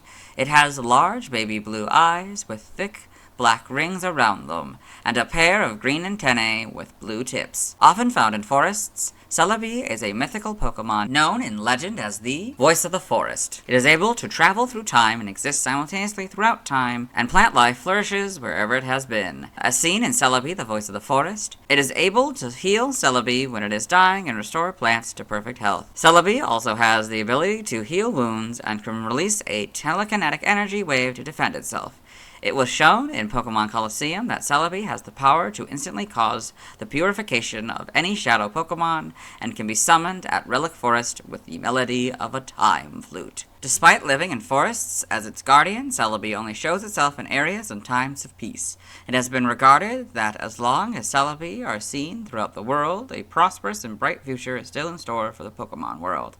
As depicted in a timeless encounter, Celebi can sense if something is a temporal anomaly in the current timeline and will bring them back to their original timeline. Celebi has been referred to as a forest deity, so you can see Celebi sensing a temporal anomaly from Celebi's perspective. Got Ash and Torchic with someone else and a Litten. I think they're on a Trevenant. Game data and PC appearances. Spoiler warning, this article may contain major plot or ending details. Pokemon Colosseum. Celebi has a connection with the Relic Stone and a gate village which holds the power to purify shadow Pokemon. Playing a time flute at the Relic Stone can briefly summon Celebi to directly purify any single shadow Pokemon, regardless of the status of its heart gauge. Pokemon Ranger. Celebi is in a Ranger Net mission. In the mission, the player must capture the Celebi to save it from the Go Rock Squad. It is found wandering in Lyra Forest. Pokemon Mystery Dungeon. Explorers of Time, Explorers of Darkness. A shiny Celebi is a supporting protagonist in the main storyline. When the player and partner are sent to the future by Dusknoir, the player, partner, and Grovyle work together to get back to the past. Celebi was the Pokemon who sent Grovyle and the player to the past before, and the trio receive her help to go back again. Pokemon Ranger Guardian Sign. Celebi is the first boss of the game and a main Pokemon in the storyline. It has the power to time travel and can send the player, without the Ukulele Pichu, into the past. It can also send specific Pokemon to the present if the player uses the correct Ranger signs. Pokemon Super Mystery Dungeon. A Celebi appears as an ally to Ampharos and Jirachi of the Expedition Society, researching the past to find out information about the dark matter and the previous battle against it. Celebi also assists the player and partner in reaching the Tree of Life at the end of the road to Primeval Forest. Spoilers end here. Pokedex entries. In the Japanese version of Pokemon Crystal, Celebi's Pokedex entry states that, translated as worshipped as a deity of the forest, this was adapted into English as revered as a guardian of the forest. For the final time, for a couple things here, the end of Gen 2 is the last one, so no more Gen 2 Pokedex entries. But also, the last time I'll be doing the male voice, at least for a while anyway. This specific male voice is the last time I'll be doing that, I think. Because in Gen 3, they switched to a female voice for Ash's Pokedex, which we kind of heard in the Jinx video. That is the voice I'll be doing in Gen 3. So, in Gen 2 and Gold, this Pokemon wanders across time. Grass and trees flourish in the forests in which it has appeared. Silver. When Celebi disappears deep in a forest, it is said to leave behind an egg it brought from the future. Crystal. Revered as a guardian of the forest, Celebi appears wherever beautiful forests exist. And finally, for the last time, Forest Stadium 2. If you have Pokemon Red, Silver, or Crystal inserted, you get the Gold entry, but if you have Pokemon Blue, Gold, or Yellow inserted, you get the Silver entry. In Gen 3, Ruby, Sapphire, and Emerald, this Pokemon came from the future by crossing over time. It is thought that so long as Celebi appears, a bright and shining future awaits us. I believe that's probably going to be the last time we'll be seeing all three of them be the same Pokedex. I'm not entirely sure. We'll have to see what Gen 3 brings. This is also the last time Fire Red and Leaf Green will be Gold and Silvers, obviously, because these Gen 3 Pokemon weren't in Gen 2. Fire Red is the Silver entry, and Leaf Green is the Gold entry. In Gen 4, Diamond, Pearl, and Platinum, it has the power to travel across time, but it is said to appear only in peaceful times. So Heart Gold and Soul Silver are basically the same kind of rule as Leaf Green and Fire Red. They're not going to be the same moving forward as their Gold and Silver counterparts. So Heart Gold is basically Gold, but Pokemon has not the correct casing. Soul Silver is its Silver counterpart. The Gen 5 Pokedex entries are Diamond, Pearl, and Platinums. In Gen 6, X is the Heart Gold entry, and Y is the Diamond, Pearl, and Platinum and Gen 5 entries. Omega Ruby and Alpha Sapphire, basically Ruby and Sapphires, but Pokemon and Celebi are now the correct casing. This might be the last time that Omega Ruby and Alpha Sapphire are the same entry, since they'll probably be separated in Gen 3. In Gen 8 and Sword, this Pokemon has the ability to move through time. Records describing it as a forest deity can be found from many different eras. There's a note here that says, Pokedex entry only found in Pokemon Home. Shield. This Pokemon traveled through time to come from the future. It bolsters grass and trees with its own strength, and it can heal wounds too. Same note here. Brilliant Diamond, Shining Pearl, their Diamond Pearl counterpart. Game locations, side game locations, and events. Held item. Events. You get the Jaboka Berry 100% of the time. Lucky Egg 100% of the time. Stats, base stats, they're all 100 for a total of 600. Pokeathlon stats. Type effectiveness, damage normally by normal, rock, steel, dragon, and fairy. Weak to flying, poison, bug, ghost, fairy, ice, and dark, all for double except for bug, which is for 4. Immune to nothing, resistant to fighting, ground, water, grass, electric, and psychic, all for half. Learn set by leveling up. 1. Confusion and Heal Bell. 10. Magical Leaf. 20. Baton Pass. 30. Ancient Power. 40. Life Dew. 50. Leech Seed. 60. Recover. 70. Future Sight. 80. Healing Wish. 90. Leaf Storm. And 100. Perish Song. By TM/TR for Sword and Shield. TM 8. Hyper Beam. 9. Giga Impact. 10.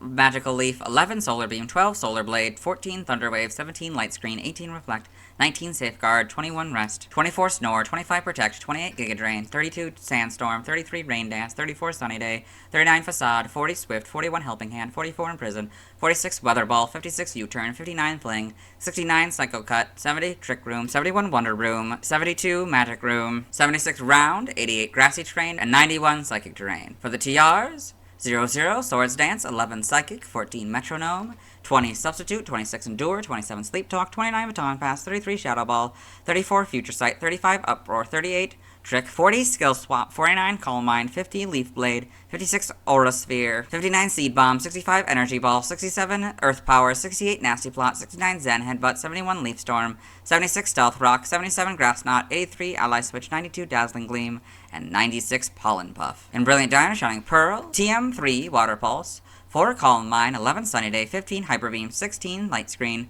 17 Protect, 18 Rain Dance, 19 Giga Drain, 20 Safeguard, 21 Dazzling Gleam, 22 Solar Beam, 29 Psychic, 30 Shadow Ball, 32 Double Team, 33 Reflect, 34 Shockwave, 37 Sandstorm, 40 Aerial Ace, 42 Facade, 44 Rest, 48 Skill Swap, 53 Energy Ball, 56 Fling, 57 Charge Beam, 58 Endure, 63 Nasty Plot, 68 Giga Impact, 70 Flash, 73 Thunder Wave, 75 Swords Dance, 76 Stealth Rock, 77 Psych Up, 82 Sleep Talk, 85 Dream Meter, 86 Grass Knot, 87 Swagger, 89 U-Turn, 90 Substitute, 92 Trick Room, and 93 Cut. By Breeding is nothing. By tutoring, in the Sword and Shield expansion pass, you can get Dual Wing Beat, Expanding Force, and Grassy Glide. By transfer from another generation, 3 through 7, you get Aerial Ace, 4 through 7, Charge Beam, 6 and 7, Confide, 2, Curse, 5 and 6, Cut, 2 and 3, Defense Curl, 2, Detect, 2 through 7, Double Team, 3, Double Edge, 2 through 7, Dream Eater, 5 through 7, Echoed Voice, 2 and 4 through 6, you can get Flash, that doesn't work anymore, 2 through 7, you get Frustration, that doesn't work anymore, 4 through 7, you get Heal Block, that doesn't work anymore, 2 through 7, you get Hidden Power, that doesn't work anymore, 6 in Event, you get Hold Back, 7, you get Laser Focus, 4 through 7, you get Last Resort and Magic Coat, 3, you get Mimic, 2 through 4, you get Mud Slap, 4 through 7, you get Natural Gift, that doesn't work anymore, 6 and 7, you get Nature Power, 2 and 3, you get Nightmare, that doesn't work anymore. 2 through 7, you get Psych Up and Return, Return doesn't work anymore. 3, 4, and 6, you get Secret Power, that doesn't work anymore. 3, 4, 6, and 7, you get Shockwave. 4 through 7, you get Signal Beam, that doesn't work anymore. 4, you get Silver Wind, that doesn't work anymore. 4, you get Sucker Punch. 2 through 7, you get Swagger. 2, you get Sweet Scent. 4 through 7, you get Synthesis. 7, you get Telekinesis, that doesn't work anymore. 2 through 7, you get Toxic. 3, 4, 6, and 7, you get Water Pulse, and 4 through 7, you get Worry Seed. TCG only moves. Poison Powder on these cards, Supersonic on this card. Side game data, you got all this, okay. Pokemon Ranger, the browser entry. Celebi is a Mirage Pokemon that summons thorny vines and flits around them. Shadows of Almia. It protects itself with a psychic barrier. It attacks by shooting high-speed leaves. Guardian Signs. It shoots leaves and grows vines to attack. This. Pokepark Wii, Pikachu's Adventure in the Pokepark pad entry. Celebi traveled through time to join the fun in the Pokepark. Celebi wows the crowd when playing Tangrowth Swing Along. All this. A new Pokemon Snap in the Photodex entry. Celebi has the amazing ability to move through time. The area around the ruins might be a special place to this Pokemon. In Pokemon Go, Celebi can be obtained by completing the special research set, A Ripple in Time, on December 14th, 2020. 8 a.m. local time in celebration of the Japanese release of Secrets of the Jungle. Celebi's shiny variant could also be obtained by completing the time-limited special research set, Distracted by Something Shiny. Evolution Day has nothing. Sprites here, so, okay, it looks a little different. Its eyes are a little bit smaller. Different kind of green and kind of white instead of just two different shades of green. The V is kind of, on the body is kind of a blue. The wings are a little bit smaller. The wings are like this in the back, right? That's interesting. That's kind of red and purple for the shiny. Yep. Gen 3, got the bigger eyes. These antennae go forward. They also go backward and the right. That doesn't make much sense, but okay. And they're antennae, they can move, but yeah, then they go backwards on its head, now it's consistent. These are still kind of like this, but that's two different shades of green, like a pink and a red for this. Yeah, the purple's gone now from it, and the green wings, that's interesting. Gen 4, more the proper kind of shades of green, I guess. The wings are a lot smaller, it's interesting. This is green, and now it's kind of purplish pink, I guess. Yep. Okay, full back sprites in Gen 5. I think they make the wings bigger when they get to the models. These are the models. Or pink and purple, and so, yeah. It's interesting. That's basically the same. Oh, it's green eyes. How long has it been the shiny been green eyes? It was purple eyes originally, but then it became green eyes in Gen 3. Huh. Yeah, and green tabs replaced the purple tabs. Yeah, okay. This, you have better models than Sword and Shield. Homes, you got their models. Wings are a lot clearer now. It's actually, I think, because it starts off blue. That's like the big thing that they did, and what they made them actually clear in Gen 7. In animation, Celebi in Pokemon the series, Sun and Moon. And Shiny Celebi in Secrets of the Jungle. So we've got the 4th movie and the 13th movie, and I guess there's a reoccurring one. This Pokedex entries, we get actually kind of a preview of what we're gonna do moving forward here for the voice. So, in Advanced Generations, episode 55 in May's Pokedex. Celebi, the time travel Pokemon. Celebi wanders across time as guardian of the forest. Wherever it appears, trees and grass flourish. In the manga, Celebi in Pokemon Adventures. Okay, Celebi in Pocket Monsters HGSS. Okay, this, you have in the TCG. Other appearances, Super Smash Bros. Melee. When a Pokeball is thrown, there's a 1 in 251 chance of Celebi appearing after all these requirements have been fulfilled. Unlock 25 characters, unlock all 29 stages, beat all 51 events, unlock the score display by reaching 5,000 KOs. It does not affect the battle, but the thrower of the Pokeball will earn a bonus and trophy of Celebi. Trophy information: Celebi has the power to travel through time, and thus wanders from one age to the next. It is considered a deity of the forest. Plants and trees are said to grow in unimaginable abundance wherever Celebi visits. Like Mew, Celebi is a Pokemon shrouded in mystery. Its special techniques blend grass and psychic powers. Super Smash Bros. Brawl. When a Pokeball is thrown, there is a 1 in 493 chance of Celebi appearing. Like the other secret Pokemon, it drops collectible items. In Celebi's case, it drops trophies. So you've got Celebi and Super Smash Bros. Brawl here. Trophy information: a time travel Pokemon, Celebi can travel throughout time and inhabit multiple places simultaneously. It is said that it appears only during times of peace. Greeted by a flourishing of grass and trees, 2 turns after Celebi uses its Future Sight move, the foe is bombarded with psychic energy. This proves to have a devastating impact on any Pokemon. Super Smash Bros. For Nintendo 3DS. Celebi appears as a trophy in the 3DS version only, so you can see Celebi trophy in Super Smash Bros. For 3DS. Trophy information: this Pokemon has the unique ability to travel through time to the past or future. However, the only times Celebi wants to visit are those of peace. So catching sight of Celebi in one of the beautiful forests it frequents is a good sign indeed. Perhaps it's mankind's responsibility to create the kind of time Celebi would want to visit. Super Smash Bros. Ultimate. Celebi appears as a spirit. Trivia: according to the now dead Nintendo Japan page from the early 2000s, Celebi's Japanese name was initially romanized as Celebi, as opposed to the later Celebi. After Deoxys, Celebi is the second mythical Pokemon to be legitimately available in-game without any sort of event or distribution, this time in the Virtual Console release of Pokemon Crystal on the 3DS. Celebi is the only Pokemon of the 100 introduced in Gen 2 that wasn't used in PokéRap GS. However, it was used in the Hoenn PokéRap along with Mew, another Pokemon that wasn't used in its own generation's PokéRap. This shiny Celebi in Pokemon Mystery Dungeon, Explorers of Time, and Explorers of Darkness is referred to as a female during the story, although it is gender unknown for gameplay purposes. Also, this Celebi is the first shiny Pokemon to appear in the Pokemon Mystery Dungeon series. A different non-shiny Celebi appears in Pokemon Super Mystery Dungeon, who's referred to as a male. In Pokemon Mystery Dungeon Red Rescue Team EDX, Celebi is the only obtainable, shiny Pokemon that does not appear as a strong foe. It is instead found in a mystery house. Celebi is the only mythical Pokemon introduced in Gen 2. A 2008 interview done with Masamitsu Hidaka revealed that the GS Ball was initially meant to contain a Celebi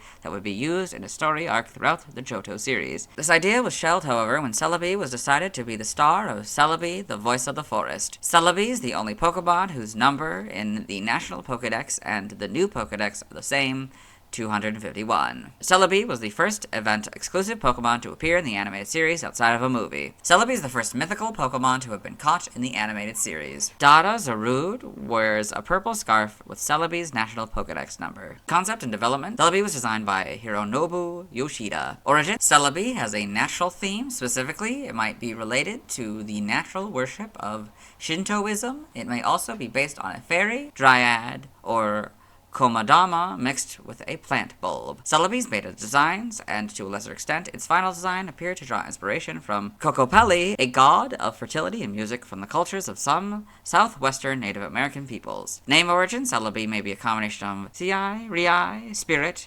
Ceres, Roman god of fertility, celebrate, or celestial serenity, and Bai, beautiful, or being. In other languages, related articles, references, external links to the mythical Pokemon, and the Super Smash Bros. Series. Let's move on. Now let's watch Celebi's first scene in the anime. Hello and welcome to the anime portion of the video. Today we are watching Pokemon Forever. In this film, we have started in this forest. We're towards the beginning of the movie.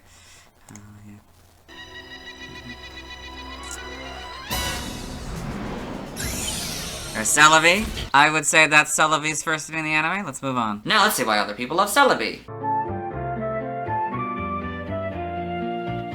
Now let's look at fan art. Hello and welcome to the fan art section of the video. Nobody sent in fan art, so instead we're looking at DeviantArt fan art. For those of you who aren't familiar with the series, what we do is we go through these images until we find an image that doesn't contain a Celebi. So this first one is Pokemon Celebi by all 0412. So this nice Celebi image here. It looks like it's entering a cave. That's kind of fun. Maybe a nook at a tree. Yeah, maybe. Yeah, very, very good. And we've got Celebi by Malus Draco. It's kind of cool. Maybe slightly stylized Celebi here. Very cute. And I got Celebi by Sailor Clef. So this cool Celebi here. Yes. Very nice. Very well done. This doesn't contain a Celebi, so we'll move on. Thanks to everyone who submitted fan art. I'll be streaming tonight at 5 p.m. CDT, Central Daylight Time, but I won't be catching a Celebi as I need to wait until I've talked about the Gen 4 Pokemon to catch a Celebi. Instead, I'll try to catch the remainder of the Gen 2 Pokemon that I can. Tomorrow I'll be beginning Gen 3. The first Pokemon I'll be talking about is Treecko. As always, this isn't my proper outfit, and you'll see me in a few seconds since it's time for Fun Stats. Hello and welcome to the Fun Stats section. If you are new this generation, what we do at the end of every generation is we go through these stats here. Yeah. We have a bunch of different categories. We'll go through them all. So we got footprint, color, alternate color 1 and 2. So these are like other forms, like other... yeah, any other form that changes the color. Usually like regional forms. Gender ratio, that's the ratios, the actual ratios. Types, so type 1, type 2, that's the primaries. And then alternate type A, these are all for like regional forms or mega evolutions. So they got all those. A, 2A, 1A, 1B, 2B, 1C, 2C. Okay. Egg groups, you know, just the egg groups that they appear in, 1 and 2. Because none go over 2. So, leveling rate, you know, all those that were in the info box. Base friendship, also the stuff that was in the info box. And catch is new. So what that is, yeah, that's new this generation. What that means is, you know, the famous phrase, gotta catch them all. I inquired about the question, can you actually catch them all? Or at least could at one point, anyway. And the answer is, and I'm just gonna tell you this right now, yes. Yeah, no, it's absolutely, yes. The answer is yes. At least for the first 2 generations, the answer is very much yes. You can catch them all. You can, total, it doesn't matter. It's, yeah, you can catch them all. So then we'll do footprints here. So we'll show off footprint 2, then we'll compare it to footprint 1, and then total. So, okay, so this is the inquiry of, does it have a footprint or not? And so in Gen 2, 82 of them had it. That's 82%, and 18% because it's 100 Pokemon, so these will actually add up to 100, I guess, percent. Yeah, the percent will reflect the number, I guess. We compare that to Gen 1. You can see a lot more didn't have footprint proportionally. 24% versus 18% than 82 versus 75. A lot more Pokemon, so obviously there's probably going to be a lot more footprints. But yeah, and so that's interesting. Total. So 21.91%. That was for the no. That's 78.09%. Compare that to Gen 2. It's much larger. Of course, they're both of them. Yeah. Actually, it's a smaller proportion between Gen 1. A lot smaller proportion, I guess. 75, 78. Yeah. Okay, next is color, I believe. So Gen 2. So okay, for Gen 2. So. Well, this would be not... Okay, so for this, we'll do the first one, we'll do all the comparisons, and we'll compare it without the NA. So NA means that's just all of the ones that didn't have, like, secondary colors, pretty much. And that's always going to take up a majority of the pie. The smallest here is white at 2%, 6. Then, looks like black at 2.33% of the total. Then 8... That would be purple, 2.67%, then 9 gray, 3%, pink, 10, 3.33%. Then we got like a tie for the next spot, that's 4%. Red, yellow, and green are all at 12 or 4%. Then the next one's 13, which is brown, and the highest is blue. They're the most blue Pokemon. Then we compare that to Gen 1, so not much different. We're 5 less reds, again, this is a much larger sample size, so it's not... I guess so, it's higher percent of red. Blue had a smaller percent. I don't know why the label's not there for yellow. I presume it looks to be smaller slice, though, so... 2.43%. That went up to 4%. 1.1%, that goes up to 2.33%, so a lot more black Pokemon. 8.17%, that leads down to 4.33%. 5.52%, that goes down to 2.67%, a lot less purple Pokemon. Gray had 2.65%, and now it goes up to 3. White had a little less, 1.77%, and 2%. Pink had 2.65%, and that went up to 3.33%, so then we compare it to the total. So, it's a lot smaller. Black looks to be higher than the actual total, but 1.59 versus 2.33%. White has also smaller than the actual total, 1.86%. 2%. Pink was 2.99% in the total, 3.33%. Compare Gen 1, I guess. We haven't really gotten the opportunity to do that. Yeah, so that's smaller proportion of red, larger proportion of blue than the total. Don't know yellows. 2.43 for green. That goes up to 3, but that's in the total. 1.1%, then 1.59%, then 6.64 is the total. That's 8.17 for that, 5.52 for purple, 4.3, so it's higher.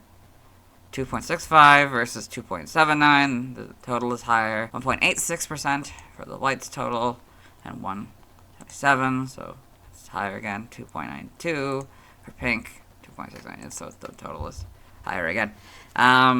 So now we will cut to showing what it looks like without the NA. So you can see here how much different the graph looks without the NA.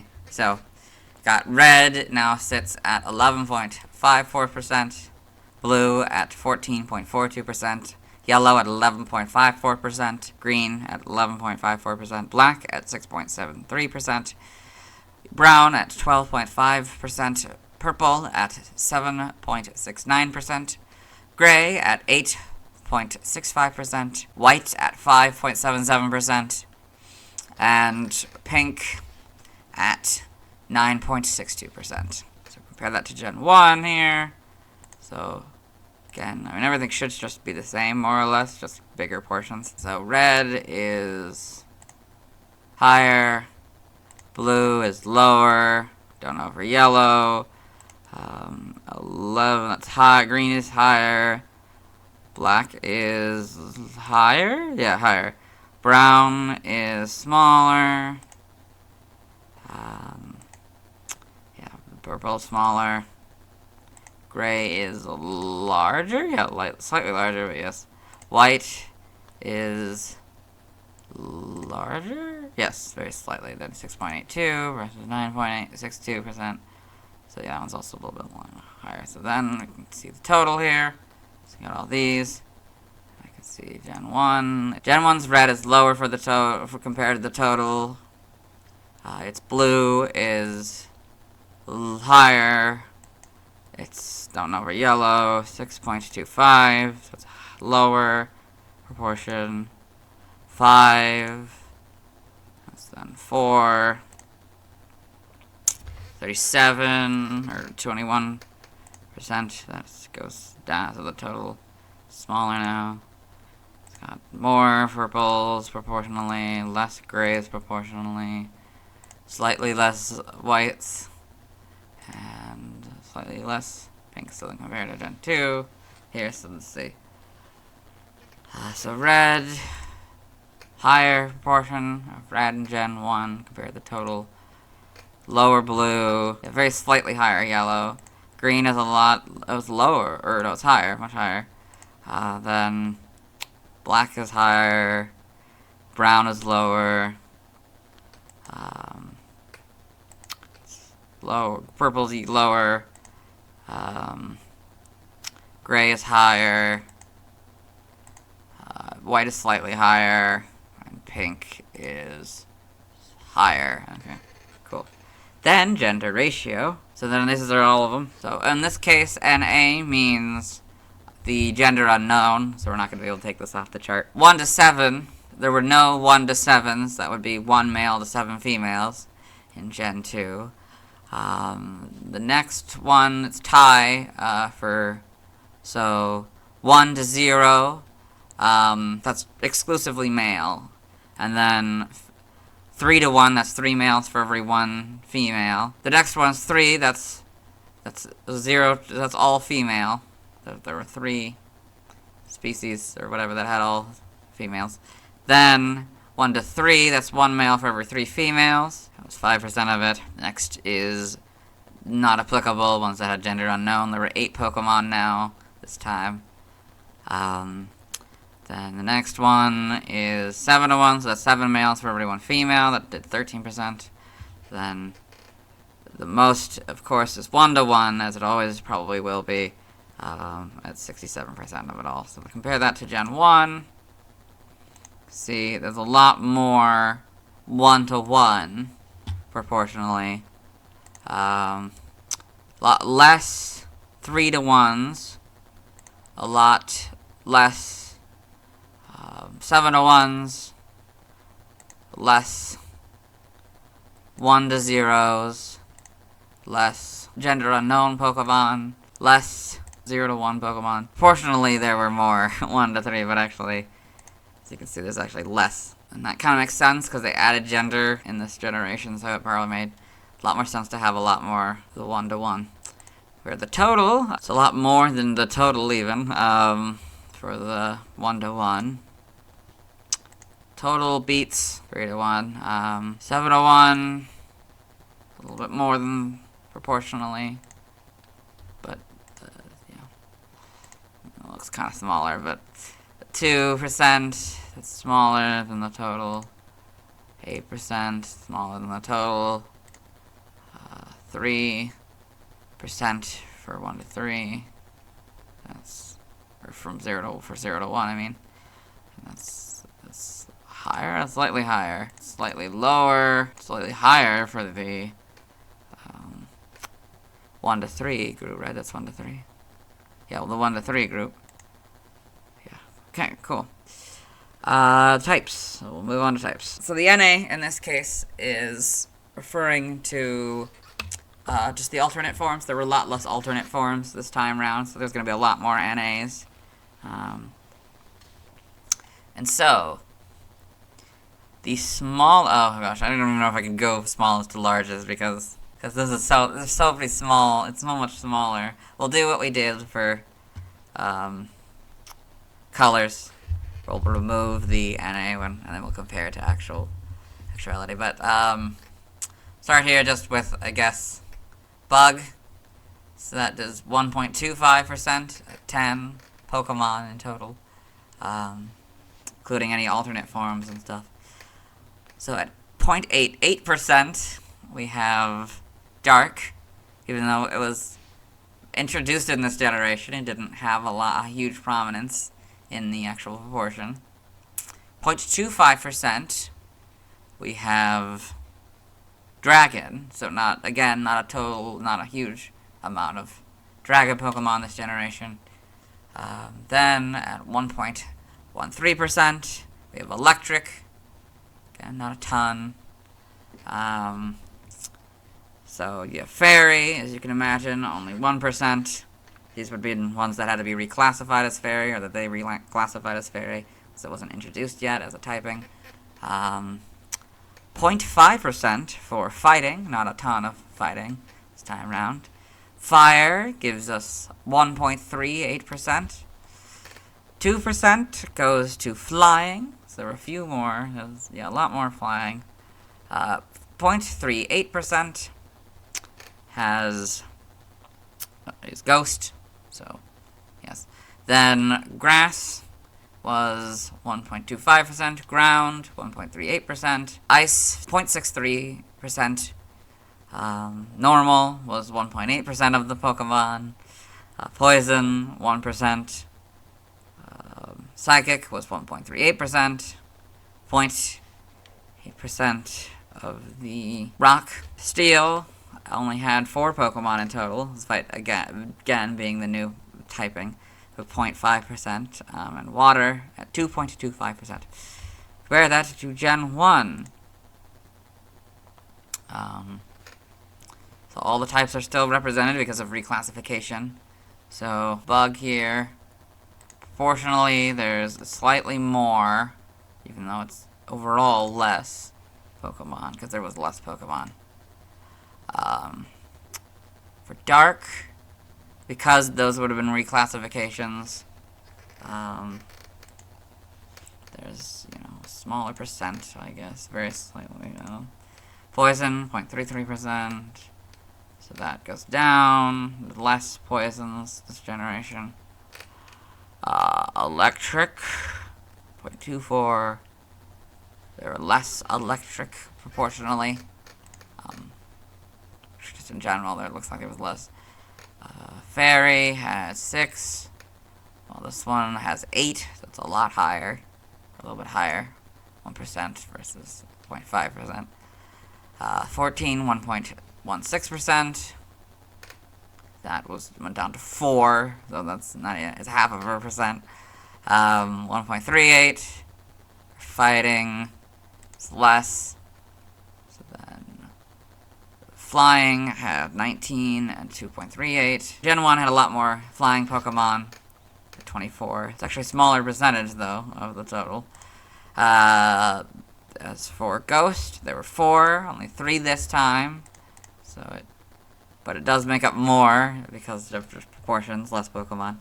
10 for Grass, there were less, which is reflected in the less percentage. 11. What am I doing? 11 is Ground, so Ground had 11.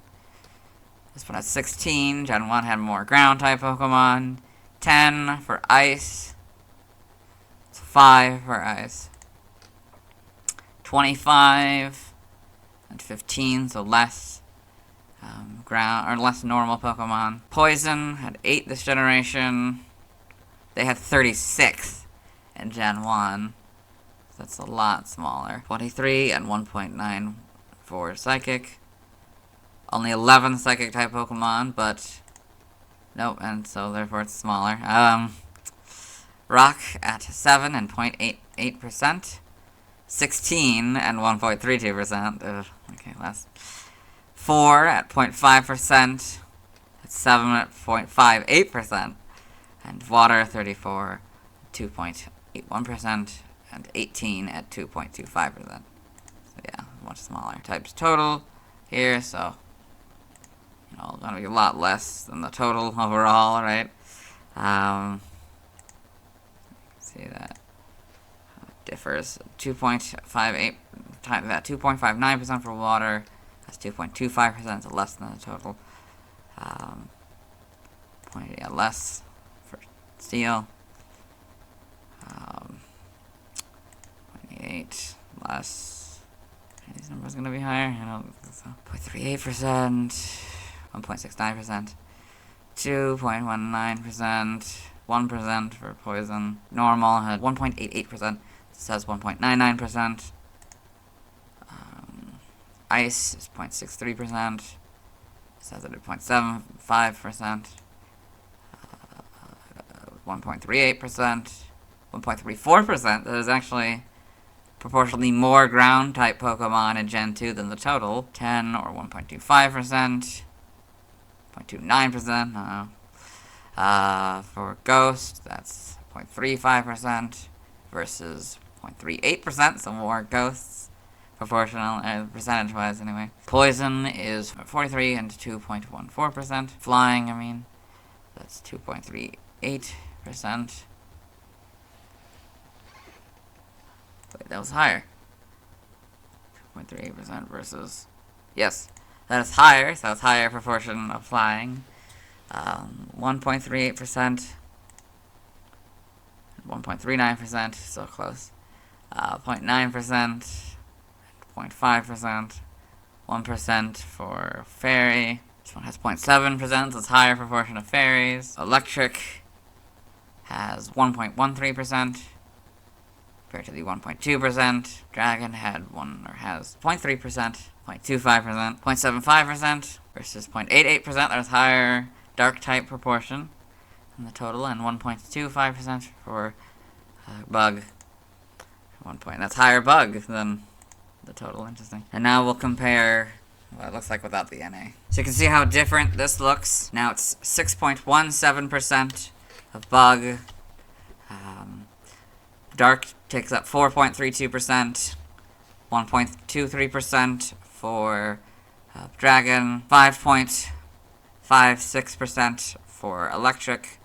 4.94% for fairy, 2.47% for fighting, 6.79% for fire, 11.73% for flying, 1.85% for ghost, 6.17% for grass, 6.79% for ground, 3.09% for ice, 9.26% for normal, 4.94% for poison, 6.79% for psychic, 4.32% for rock, 2.47% for steel, and 11.11% for water. So then we compare that to the Gen 1 types here. So more bug, more dark, less dragon, slightly more electric, a lot more fairy.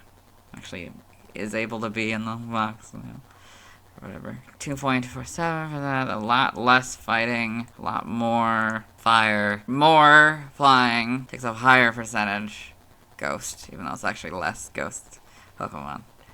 5.56% for grass, more ground, less ice, very slightly, more normal type, a lot less poison, 0.09.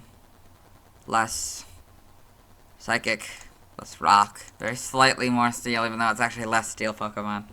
Water is slightly less water. And that's a lot less actual water Pokemon. Total, compare that, I guess.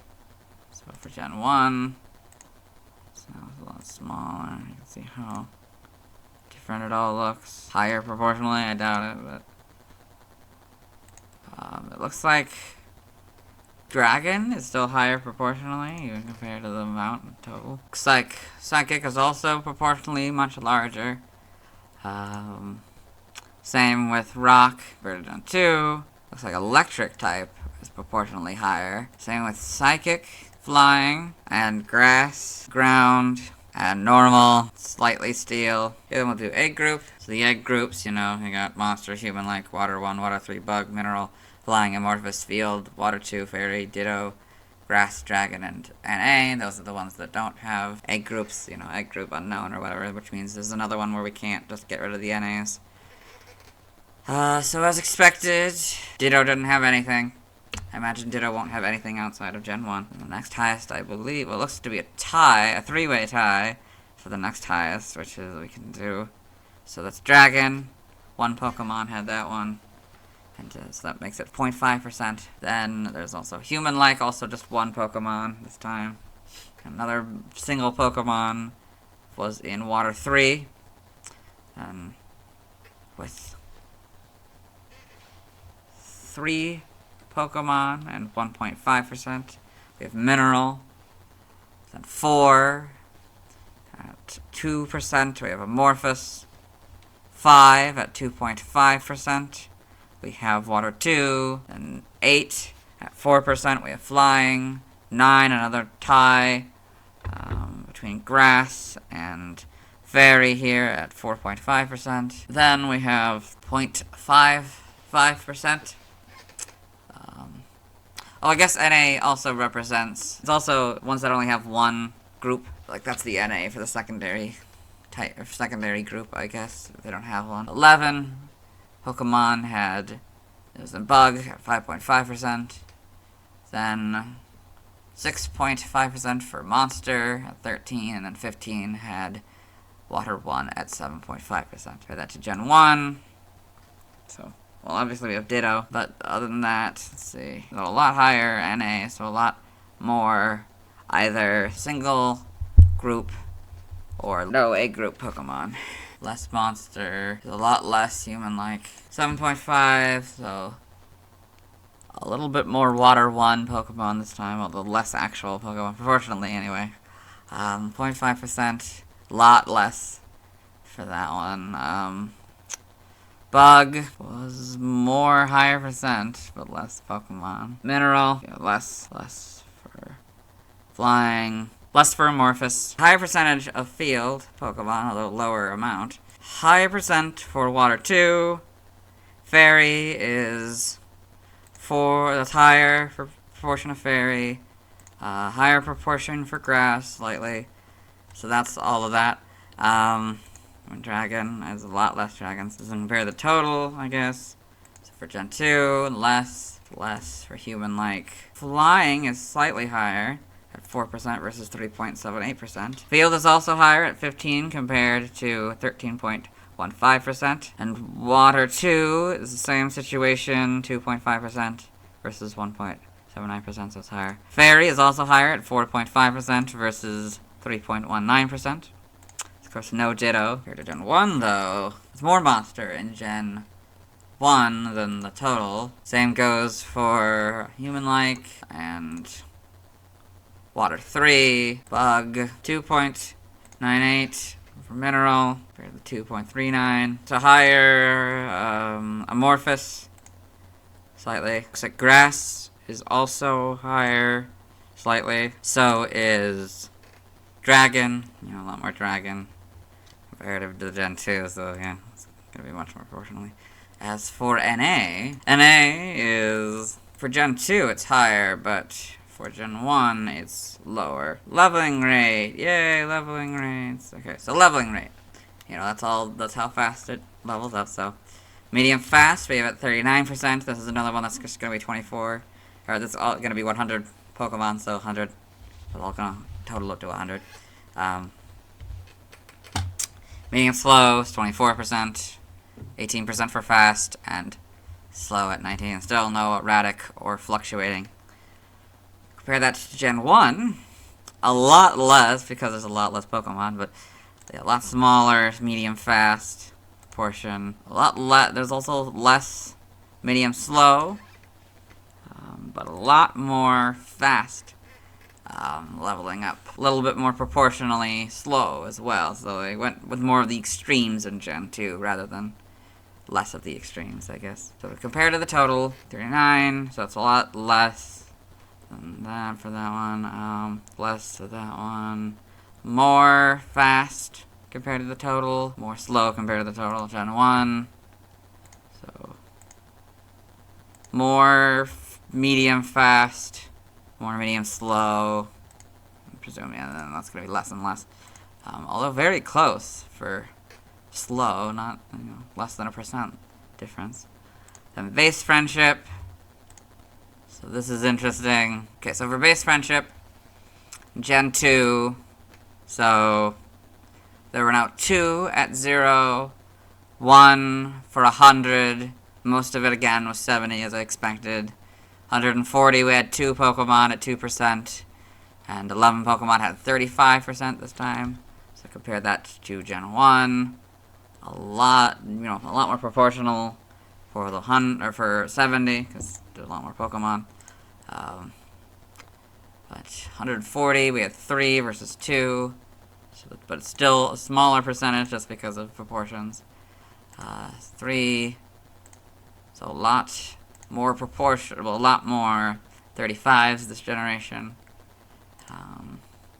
Those are, you can't really see, but they're at 1 at 0.66 each, so that would be higher for both of them. There are a lot more, of those as well. But the total, higher for 100, higher for 0, it's lower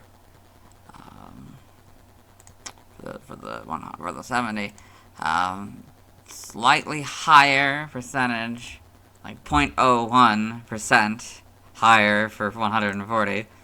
And then 35 was a little bit higher at 11%. We're to Gen 1 here, so that's higher, lower. Both of those are lower. 0 and 100. Then higher amount of 70s compared to the total. Equal amount of 140s somehow. Or not equal amount, like equal percentage. And 6.77% for 35, and that's less. That's it. Hope you enjoyed, and you'll see me tomorrow in Gen 3. Hello! Today we'll be beginning Gen 3. For those of you who didn't watch the first video, or just forgot, this continues off from yesterday, as the PYC shifts as new Pokemon are added. So despite the third generation of games coming out 3 years after the second, it is added to the original year cycle. Treecko is the topic of today's video. Before I get to that though, I want to take this opportunity to reintroduce the series for those of you who are joining us for Gen 3. If you just want to get to the Treecko information, skip to the next chapter in the video. Anyway, for those of you who are new, welcome to the Pokemon Year Cycle, or PYC for short. A series where I cover 1 Pokemon per day. I pretend like the PYC is a real thing that began on February 27th, 1996, and has gone on to this day. Each day is a different Pokemon, and as Pokemon are added, each cycle gets longer. I start off each video introducing the Pokemon, usually adding a notable descriptor of it, like if it's the first, last, heaviest, lightest, etc., in a category or generation. If it has an alternate form with a typing that I haven't talked about yet, I'll talk about that. I then talk about the Pokemon's previous 10 PYC 8s as per in the 11th PYC. And there are more Pokemon than there are days of the year. I then give my opinion on the Pokemon, usually just its design, and any specific memories I have of the Pokemon and its alternate forms. I then head into the article on Bulbapedia of Pokemon Wiki. I'll cover that more in depth when I cover that today. After that, I watch the first scene of featuring a Pokemon to the best of my ability. Although it's not always its first physical appearance, I count just about any representation of the Pokemon if I can. Sometimes the scene goes too long and has to be cut down to avoid a copyright claim. If that happens, I upload the full version of these videos to my Patreon, and will continue to do so until they implement some sort of copyright detection system, if ever. While I don't specifically link the video, my Patreon link is located at the bottom of the description. Here you can watch the video for free. You don't even need to be a patron. I want to make this series available for everyone, and I don't think a copyright claim should restrict that. After that, if the Pokemon appears in the Pokemon Detective Pikachu movie, I will watch the frames that the Pokemon appears in. There aren't many Gen 3 Pokemon in the film, so it'll be quite infrequent. If I have a Pokemon trading card game TCG card featuring the Pokemon, I then talk about that. I then add who the next Pokemon with the card I have is. I then attempt to feature the opinions of others using a community post on the community tab on my channel page. I don't typically get responses though. If you have an opinion on a Pokemon, please feel free to share them on those posts. I add 7 of them every week on Saturday, as the original idea was that I'd record them a week later, but there are so few responses, I can usually wait until the night before to check it and do it if I need to. If no one responds, I put up this slide with remixed Pokemon music in the background. Sometimes, as you'll particularly see in a few days, I wear special outfits to celebrate special times of the year, notably major holidays. So I changed the logo to fit the outfit I'm wearing. I also changed the music to computer-generated music. If you respond to the posts after I've completed the video, I plan on making YouTube Shorts covering the responses. This will be true of the fan art section as well, which is the next section of the video. Regarding the fan art section, the hope is that viewers will submit fan art by tweeting me at GreenTieTweet and using the hashtag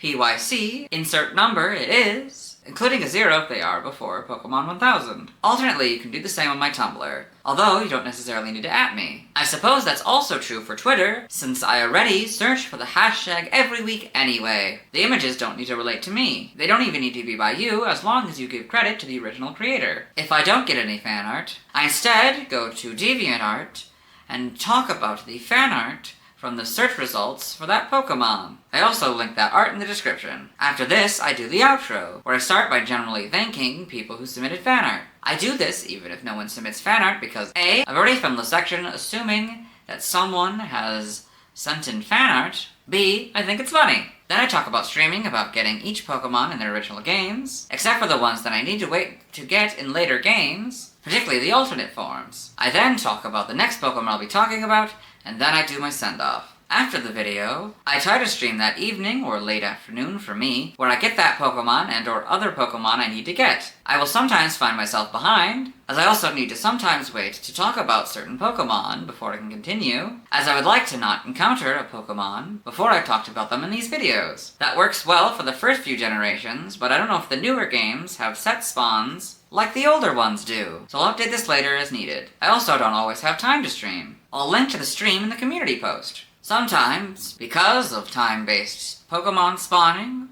or I only have time before noon, CDT, Central Daylight Time, some of these videos will come out before noon, but I'll try to remember to let you know when that happens. Now let's get into the proper video. Treecko is the first Pokemon in Gen 3. As such, it's also the first Grass-type Pokemon, first base Pokemon to evolve, and first Grass-type-based Pokemon introduced in Gen 3. Its previous BYC dates are November 4th, 1996, August 26th, 1999, June 16th, 2002, April 6th, 2005, January 26th, 2008, November 16th, 2010, September 6th, 2013, June 27th, 2016, April 18th, 2019, and February 6th, 2022. I most remember Treecko as Ash's Treecko. I think the idea of a grass-type gecko is interesting. Anyway, let's get into the Bulbapedia article. Hello and welcome to the Bulbapedia section of the video. So, if you are new here, what we do is we'll skip this. I mean, I'll talk about it in this video, but this is a box.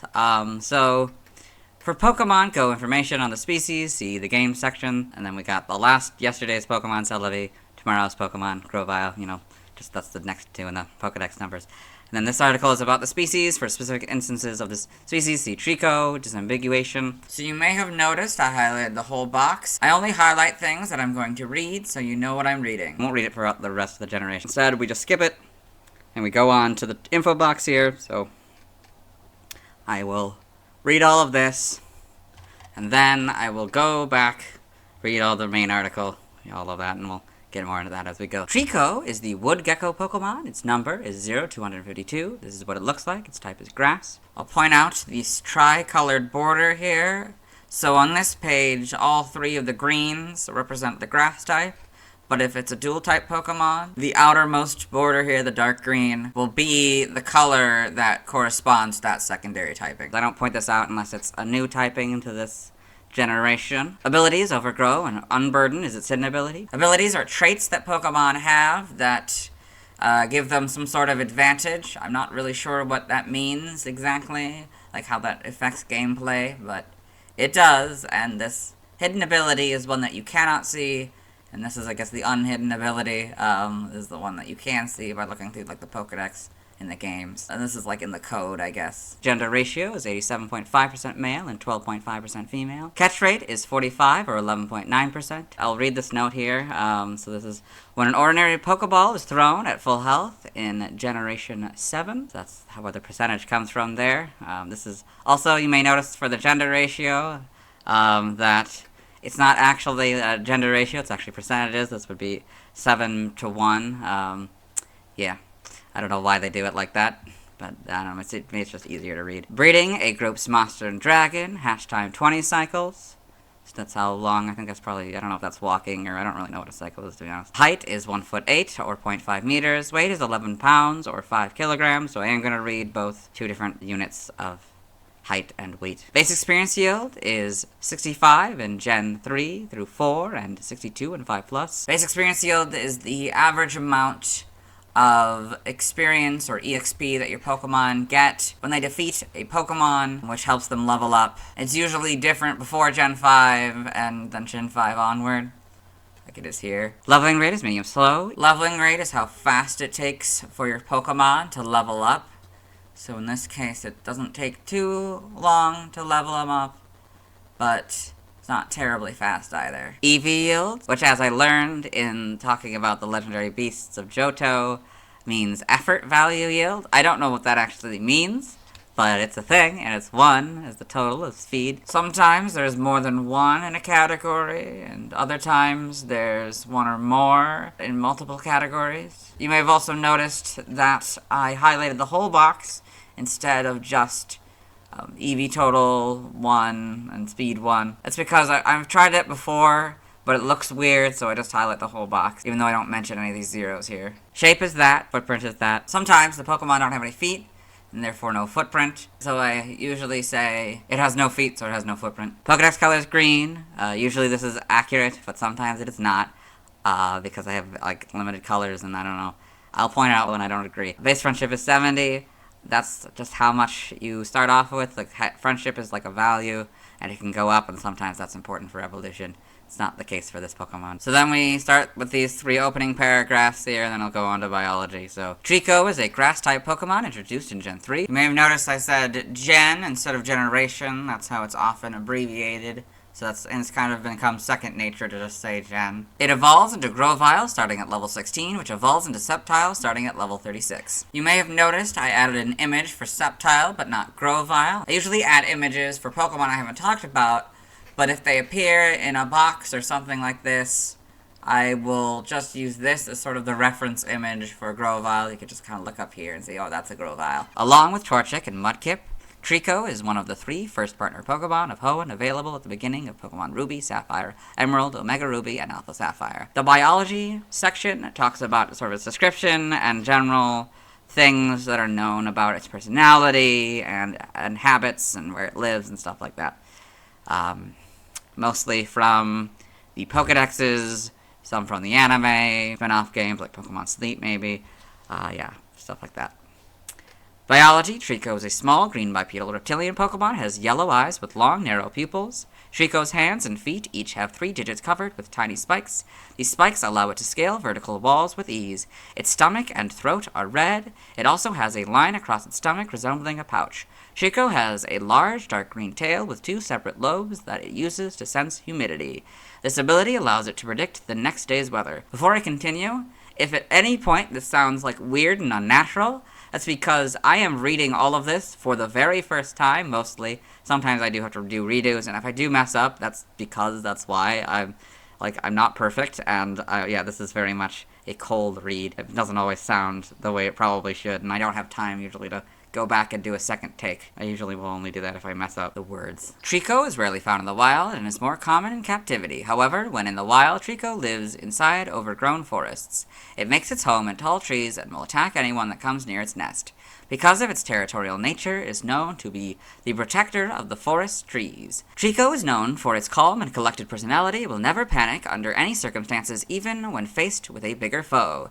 It has been recently seen living in the terrarium of Blueberry Academy. Evolution, this goes over, how it evolves, if it does evolve. If it doesn't, I'll talk about that and just show the Pokemon, I think, again. But yeah, and so I'll read all this for all 3 articles. Some sections I don't read, but this is one that I do for all of the articles. So Treecko evolves into Grovyle, which evolves into Sceptile. So Treecko, Grovyle, Sceptile. There's going to be a later version that goes into more detail about like what level it goes up to and how you can obtain that leveling up, and if it's more complicated than just one after another like the starters usually are. Game data. So this section is about NPC appearances and Pokedex entries and a bunch of other stuff that's important to like the game stuff, like stats and where to find it, like game locations and side game locations. We'll get to that. And a bunch of other, and like sprites I think is also in that section. NPC appearances. This section is dedicated to mentioning the appearances where Pokemon are not playable. You could argue is all of the games. It's kind of weird, like the line between whether or not this is technically playable, because I mean you're commanding the Pokemon to do the move, but you're not necessarily being the I don't know, it's kind of complicated. It's a weird line between NPC and PC. Pokemon Pinball, Ruby and Sapphire. When an extra ball is earned, Treecko will pop up and add it to the ball number. Pokedex entries, so this goes over all the Pokedexes and stuff. It's not usually like that. I mean, it depends on how long the biology section is and how long the NPC appearances is. Sometimes it's next to each other.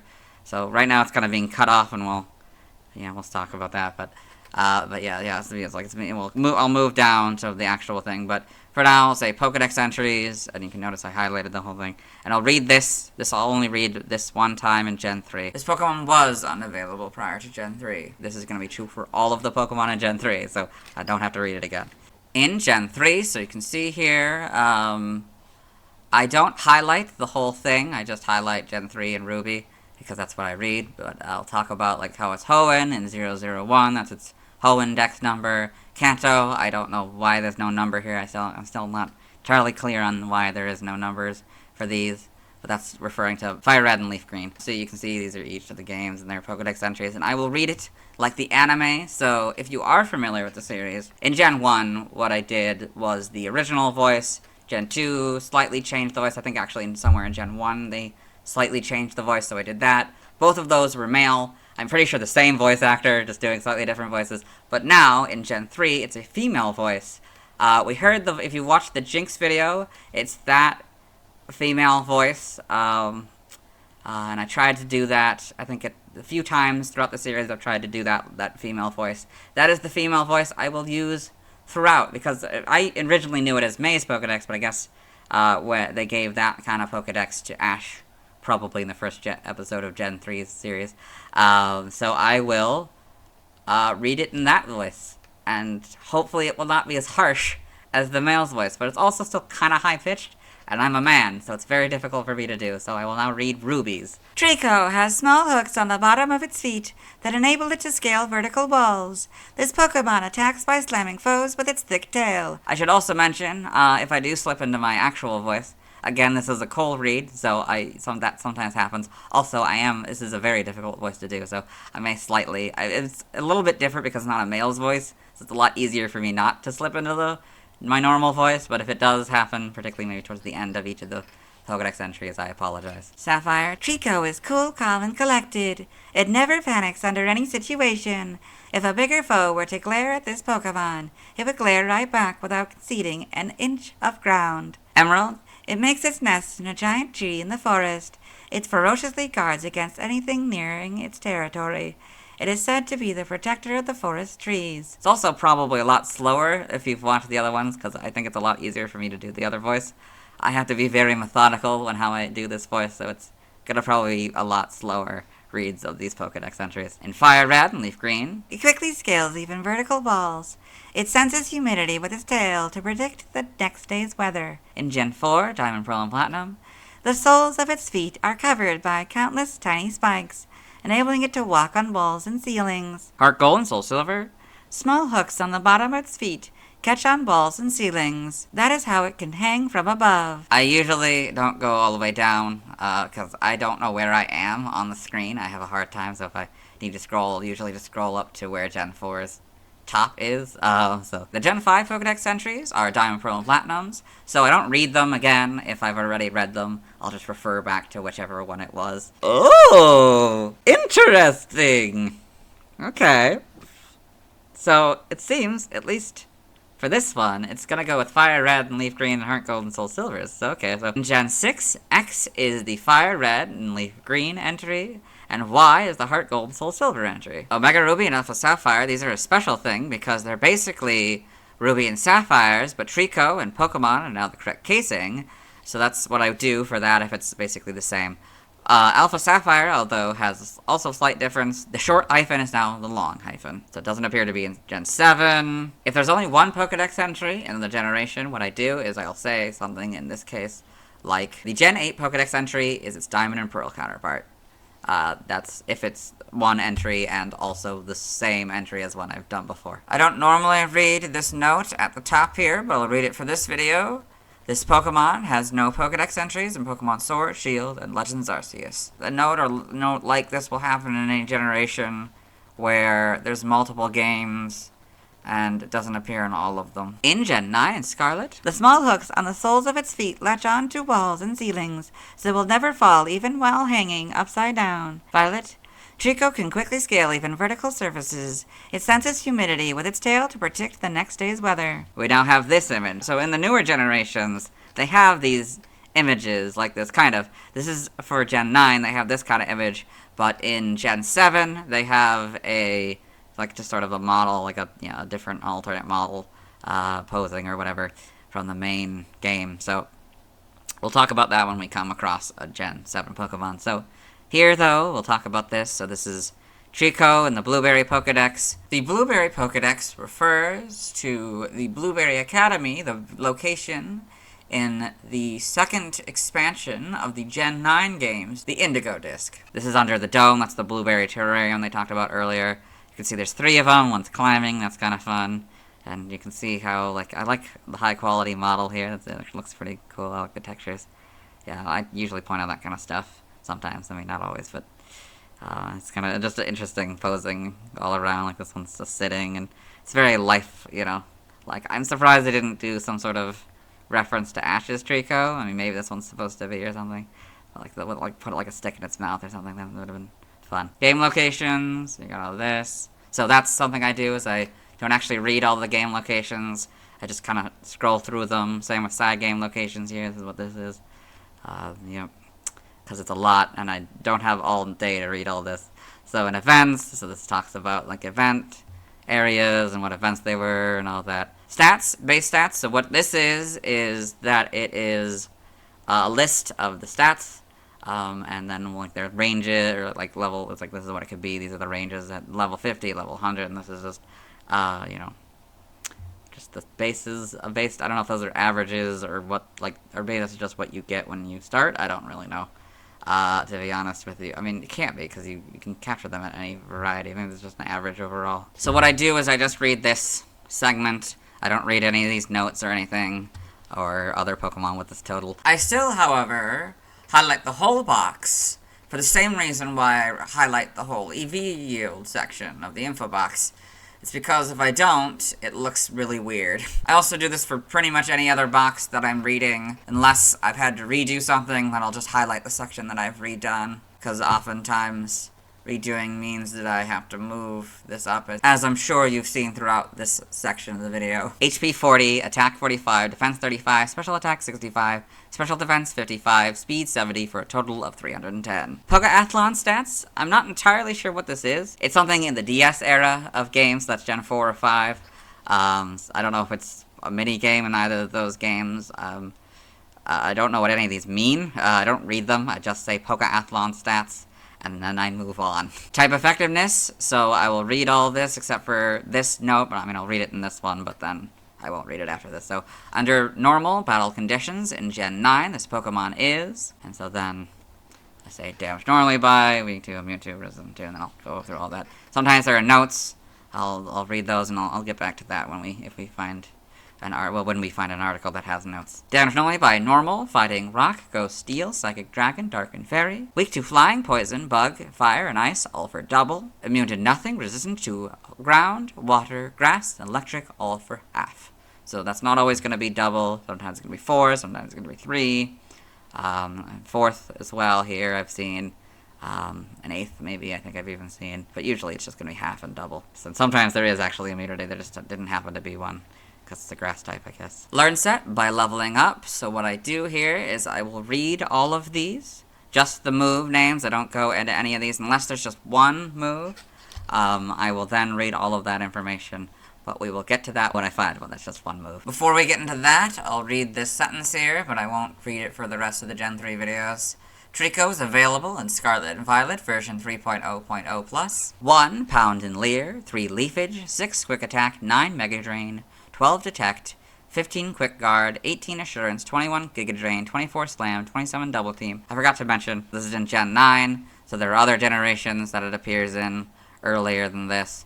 Those are all here. These are links you can go to. I'm not going to go to them. 30 Energy Ball, 33 Screech, 36 Endeavor, and 39 Leaf Storm. So you notice I kept it all on screen here. I didn't go beyond. I didn't go like around where I left off, and I don't read these notes either. So by TM, so TM stands for Technical Machine. These are one-time use moves that you can give your Pokemon that you collect throughout the game, and this lists all the ones that can be taught to Treecko. I'll say TM001 takedown. Sometimes I just say TM1. Sometimes, you know, whatever. And again, I don't read any of this top part. Sometimes Gen 8 is its last one. There are special rules for that, and we'll get to that when we get to that. So I'll just read them as this. TM001 takedown, 4 agility, 7 protect, 12 low kick, 14 acrobatics, 18 thief, 20 trailblaze, 25 facade, 27 aerial ace, 32 swift, 33 magical leaf, 36 rock tomb, 43 fling, 44 dragon tail, 47 endure, 49 sunny day, 55 dig, 56 bullet seed, 58 brick break, 68 thunder punch, 70 sleep talk, 71 seed bomb, 73 drain punch, 81 grass knot, 85 rest, 86 rock slide, 88 swords dance, 103 substitute, 108 crunch, 111 giga drain, 119 energy ball, 130 helping hand, 137 grassy terrain, 146 grass pledge, 159 leaf storm, 168 solar beam, 171 terra blast, 194 grassy glide, 205 endeavor, 222 breaking swipe, and 229 upper hand. By breeding, so what we do for this is we go through this, we talk about like, well, if it's a group like this, we'll say this group gives you absorb, and then we'll move on from there, and we'll talk about what this is in a second. But we'll only do it in the base Pokemon. After that, we skip them. Same with the TMs. I forgot to mention that. We only read it in the base unless it's a different type. It's not the same for breeding. We just skip it always. Because it should hypothetically be the same moves, more or less. There might be some slight variations, because it's like the gimmick of the Pokemon might be slightly different between evolutions, but more or less it's usually the same. So I'm sorry if I miss any differences between them, but it's a lot of reading that I'd like to not have to do more than once. So by breeding, this group gives you absorb. So this is the Mirror Herb. So the Pokemon must hold a Mirror Herb to copy the move from another Pokemon. That's what it is. We've seen it before in this series. It'll appear certainly more than this, so it gives you double kick. This group gives you Dragon Breath. This group gives you Leech Seed. This group gives you Night Slash. This group gives you Slash. This group gives you Synthesis. This group gives you Worry Seed. So you saw here, Night Slash has an asterisk next to it. It says here in the notes, moves marked with an asterisk must be chain bred onto Treecko. So through several generations, I think is what that means. I think. I'm not really sure how breeding works that well. TCG only move, so it's basically moves that are in the TCG but aren't in the main game. So you can see how it's not actually TCG only moves, because Razor Leaf also appears in this section. But yeah, it's just ones that are just not in the games. So Razor Leaf on this card, Scratch on this card, and Tackle on this card. Animated series only moves, same kind of idea. It doesn't necessarily have to be exclusive to the anime series, just not in the games. So, Razor Leaf, it's a grass-type move in the episode Battling with Elegance and a Big Smile. Side game data, so we don't read most of this. I just kind of scroll through it. Well, there's a few stopping points, we'll probably have to stop there. But yeah, we'll skip much of this because there's a lot of reading for me to do. And I don't necessarily know what everything means, so... Pokemon Ranger is a point where we stop. Usually I'll be a lot faster than that to go through it, but since I have to explain everything for new people, I'm stopping. So I will say Pokemon Ranger browser entry and read it like a Pokedex entry would, and I don't read any of this other information though. So we'll do Pokemon Ranger, and then I'll say Guardian Signs for Pokemon Ranger Guardian Signs. Pokemon Ranger, the browser entry.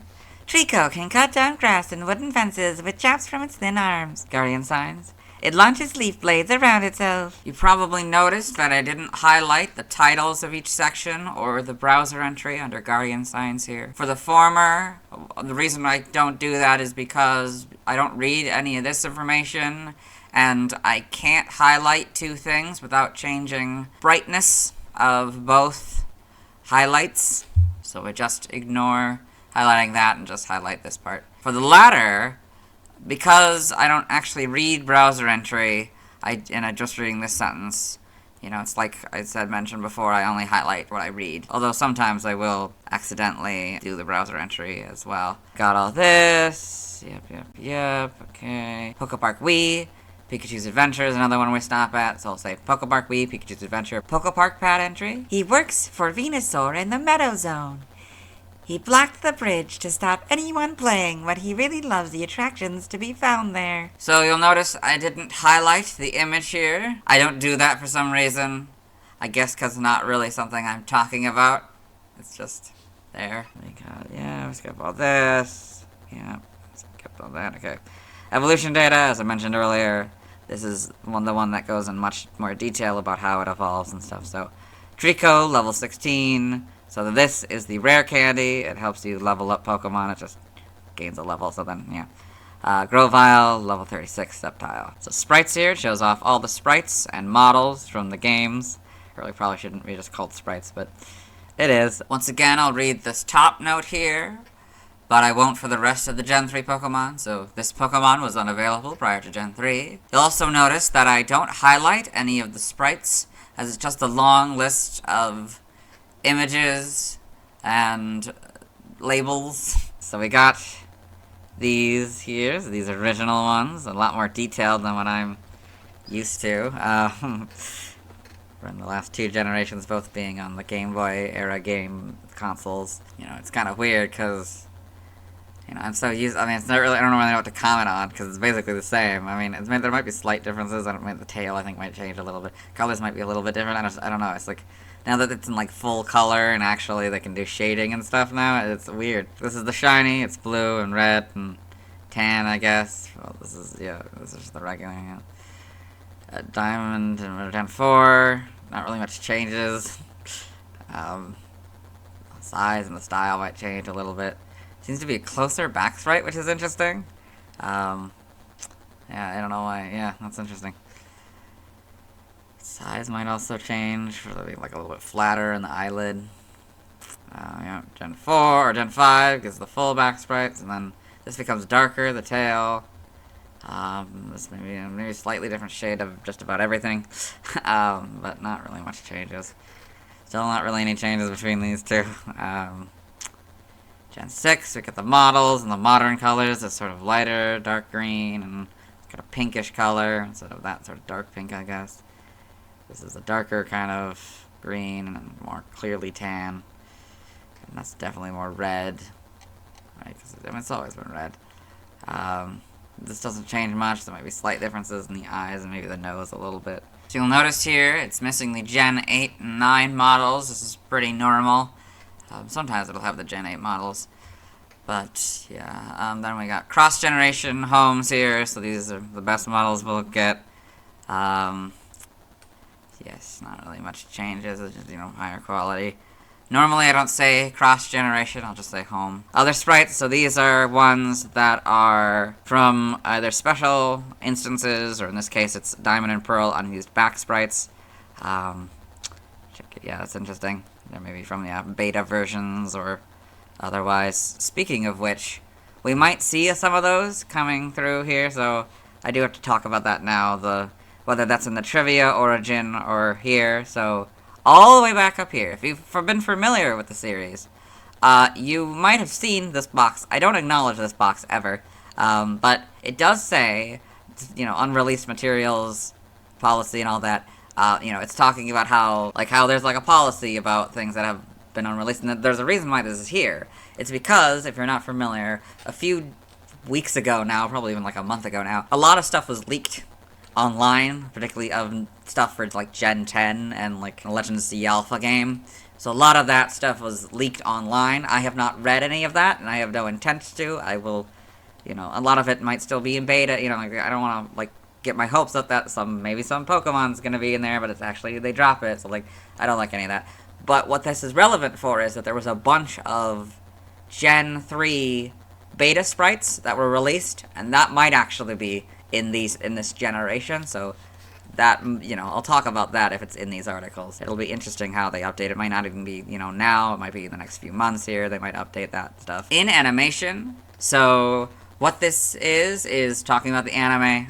If you've watched the Gen 1 videos, but somehow skipped Gen 2, or some of the earlier Gen 2 videos, they changed it. It used to be in anime, but now it's just in animation because there's a lot more than just the main anime now, and yeah, there's a bunch of different series now, and spin-off series and things, so they just went with in animation, period. So, and so we got the main series. I don't read any of this. I'll talk about, so we'll talk about pictures. So Treecko in Pokemon series X and Y, and I'll say Ash's Treecko is one of the big ones, Sawyer's Treecko is one of the big ones, but I won't read all of this because it's a lot and I don't have time for that. So yeah, we got all the others, minor appearances, we got all that. So then Pokedex entries is one that I will read.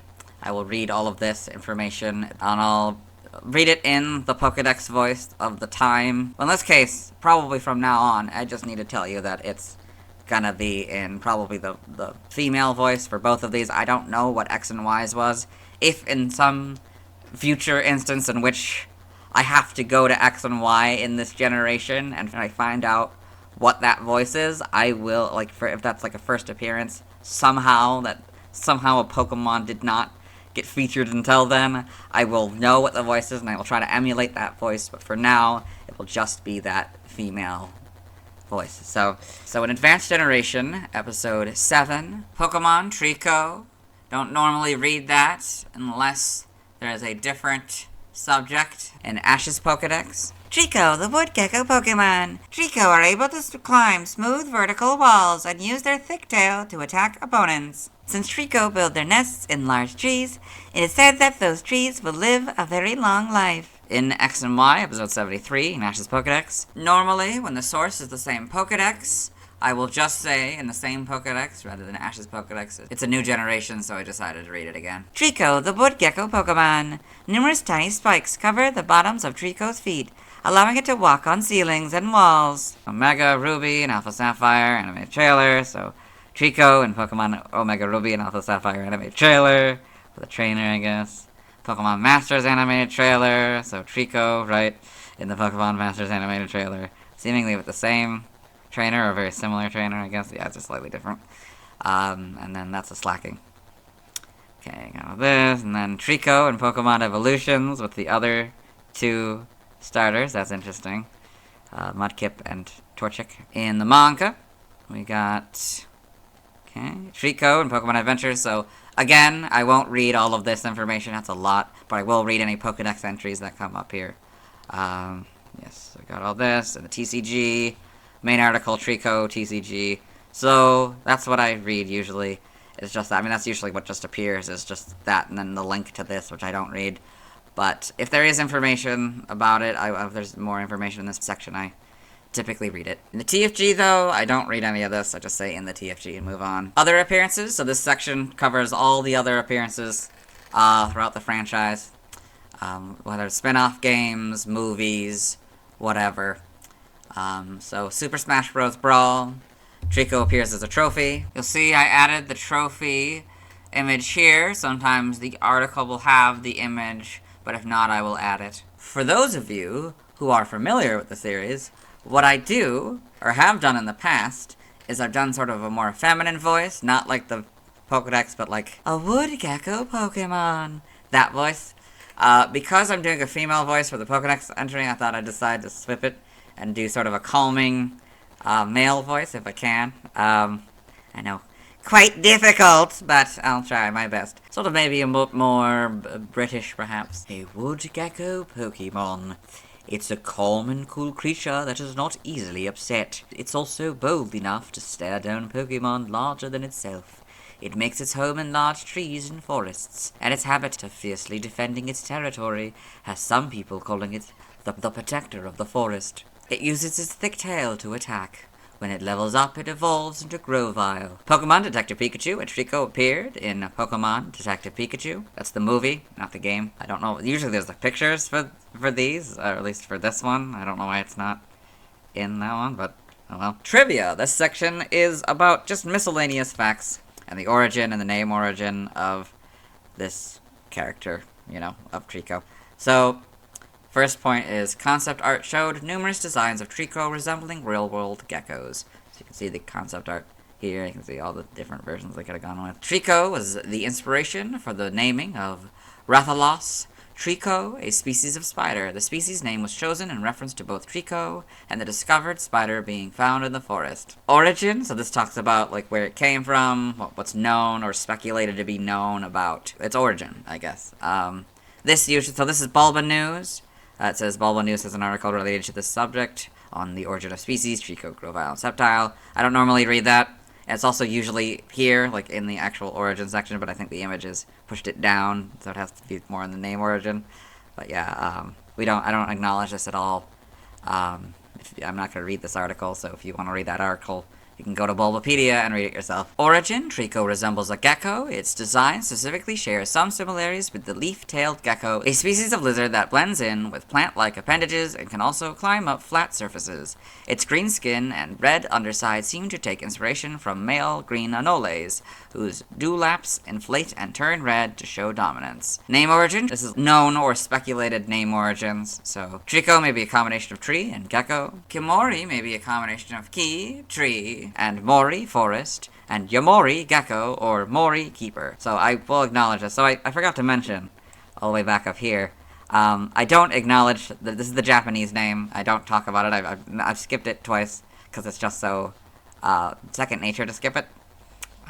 But yeah, I skip the name. I don't talk about it until we get to the name origin section, because it's not really relevant. In other languages, I don't read any of this. I just sort of acknowledge it and move on. See also, this covers a bunch of other specific instances of Treecko or, related ideas to this article. References, just the references.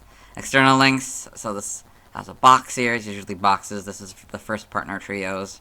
So for now and Hoenn.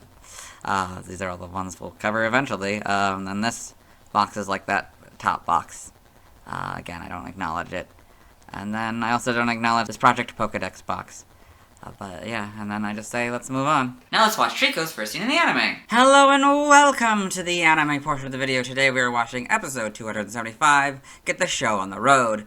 In this episode, Ash Ketchum, the main character, and his faithful Pokemon Pikachu have come to the Hoenn region, where they have met May, an up-and-coming trainer, and Professor Birch, the local professor. He is showing off the Pokemon May can choose. He started with Treecko. There's Treecko. Treecko! Treecko! So, is it a water type? No, Ash, it's a grass type. Cool. It's creepy.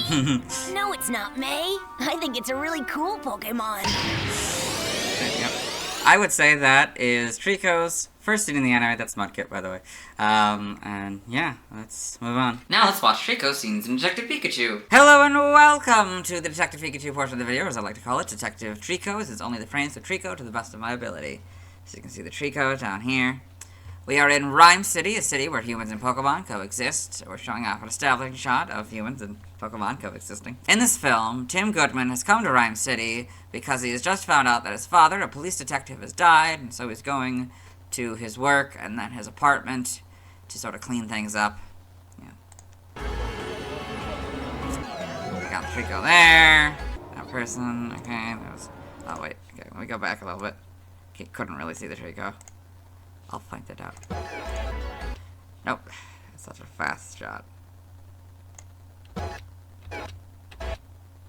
The Treecko's there. That's its tail. Then we got the Treecko there. He's going to his dad's apartment. It's now nighttime. That's Tim. That's the Psyduck. It was watching Tim. There's a Treecko somewhere in the background. Yes, and there's one there. There's the apartment. So now there's one at the front office of the apartment building here. Excuse me? Trying to get his attention and the guy's sleeping. You know, I pictured you. Okay, so we've got to a little bit later in the film. He has met Detective Pikachu, talking Pikachu with amnesia, who he's about to find out was Harry's police partner. And he went on a little adventure with these Apom here. They went crazy because of something called the R-gas, which he found in his father's last case.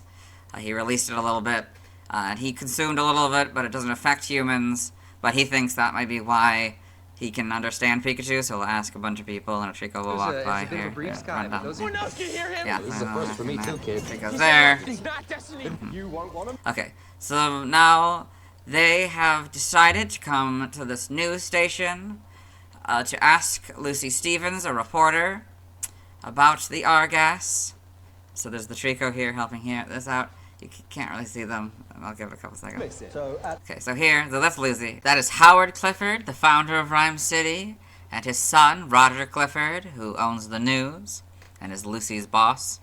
The weekend, we invite the people. Oh yeah, sorry, I should probably explain. Yeah.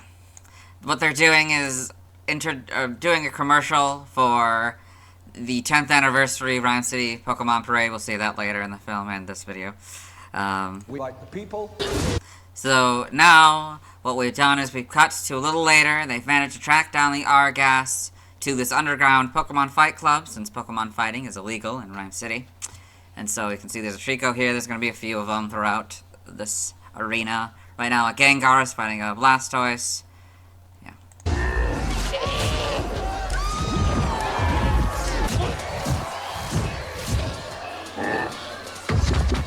Ready for next battle. Yeah, there's one there. What are you doing? Okay, so what has happened is that Tim and Detective Pikachu have talked to the owner of the club for information, because they're trying to find Harry through the R-gas. But apparently Pikachu was here before with Harry, his father, and they fought the owner's Charizard, and so the owner wants a rematch between the Charizard and Detective Pikachu. If he wins, he'll get the information, so he's agreed. Ooh. That thing just chugged a year's worth of that R stuff! Yeah, so the owner used a vial of the R-gas that he has in his coat, among several other vials. Hey, it's like you said, okay? Yes, now he's trying to use powers. He can't use his powers because of the amnesia, and he's attacking. Okay, that scene. And they're like, yeah, shocked that Pikachu was attacked that easily. Okay, so this is Tim came into the ring to help Pikachu. There's the Treecko. Yeah. So now we've cut to a little bit later in the film. Howard has summoned them to his office, where he's explained that Harry's soul was taken by Mewtwo, and to find Mewtwo, the key is Roger. He's told them that Roger is trying to undermine his legacy. And it's all connected, and there's the Treecko. Where are we?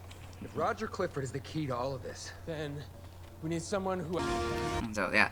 And so, who they're talking about is Lucy. So we've cut to a little bit later here. Tim and Detective Pikachu have found Mewtwo with the help of Lucy and her Psyduck. That was the Psyduck we saw earlier. Mewtwo showed Tim and Detective Pikachu a vision where it seemed like Pikachu betrayed Tim, so they separated. Before they separated, Mewtwo was captured by who they believe to be Roger. And so Tim is going to go talk to it, and now we're here at sort of the beginning of the parade being set up. You can see these Treecko with these guys in these Snorlax costumes. Not really sure why they decided to give them Treeckos. Probably a lot easier than giving them Snorlax.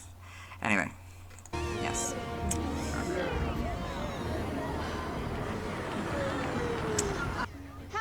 to break the news when the guy who runs the news... It's the breaking news. Mrs. Okay, so yeah, he's going Hi, to it's Lucy.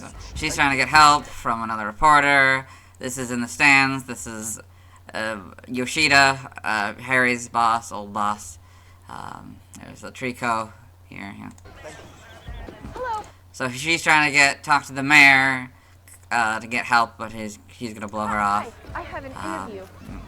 Mr. Mayor? Yeah, so now it's been revealed that it was actually Howard that captured Mewtwo, and he's using a device called the Neuralink to put his mind inside of Mewtwo. He's then gonna use the floats, which are filled with R-gas. He's gonna release that onto the Pokemon to make them go crazy, which he can then use Mewtwo's powers to merge humans and their Pokemon, because he believes in the ultimate partnership of humans and Pokemon, and he believes that's the way to do it. So that's the other reaction, and that's Mewtwo / Howard. Yep. This is your stuff. All units should proceed to the... Okay. There's a notable thing here. So you can see how Snubble's eyes are purple, but you can see how these are not. Treecko's eyes do not become purple, which I think is very interesting. This seems to be true for any other Pokemon where they're it seems only to apply to the ones that actually have irises and white sclera. It's very interesting. Yeah, so she's trying to warn people, and that's how we get, take the gas, yep. Okay, so now Detective Pikachu has returned to Rhyme City after finding something at the crash, and he's come back to this. Okay, we're out of everything. Lucy. There, yeah.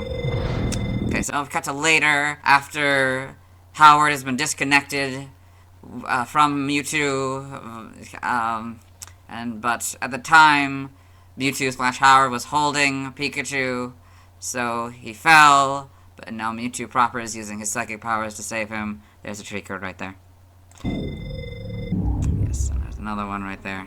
Probably the same one. There's, it's Mewtwo proper, and then, they're reuniting. This is Lucy and her side. Everybody's being separated. Mewtwo's separating everybody. There's a Treecko there, yep.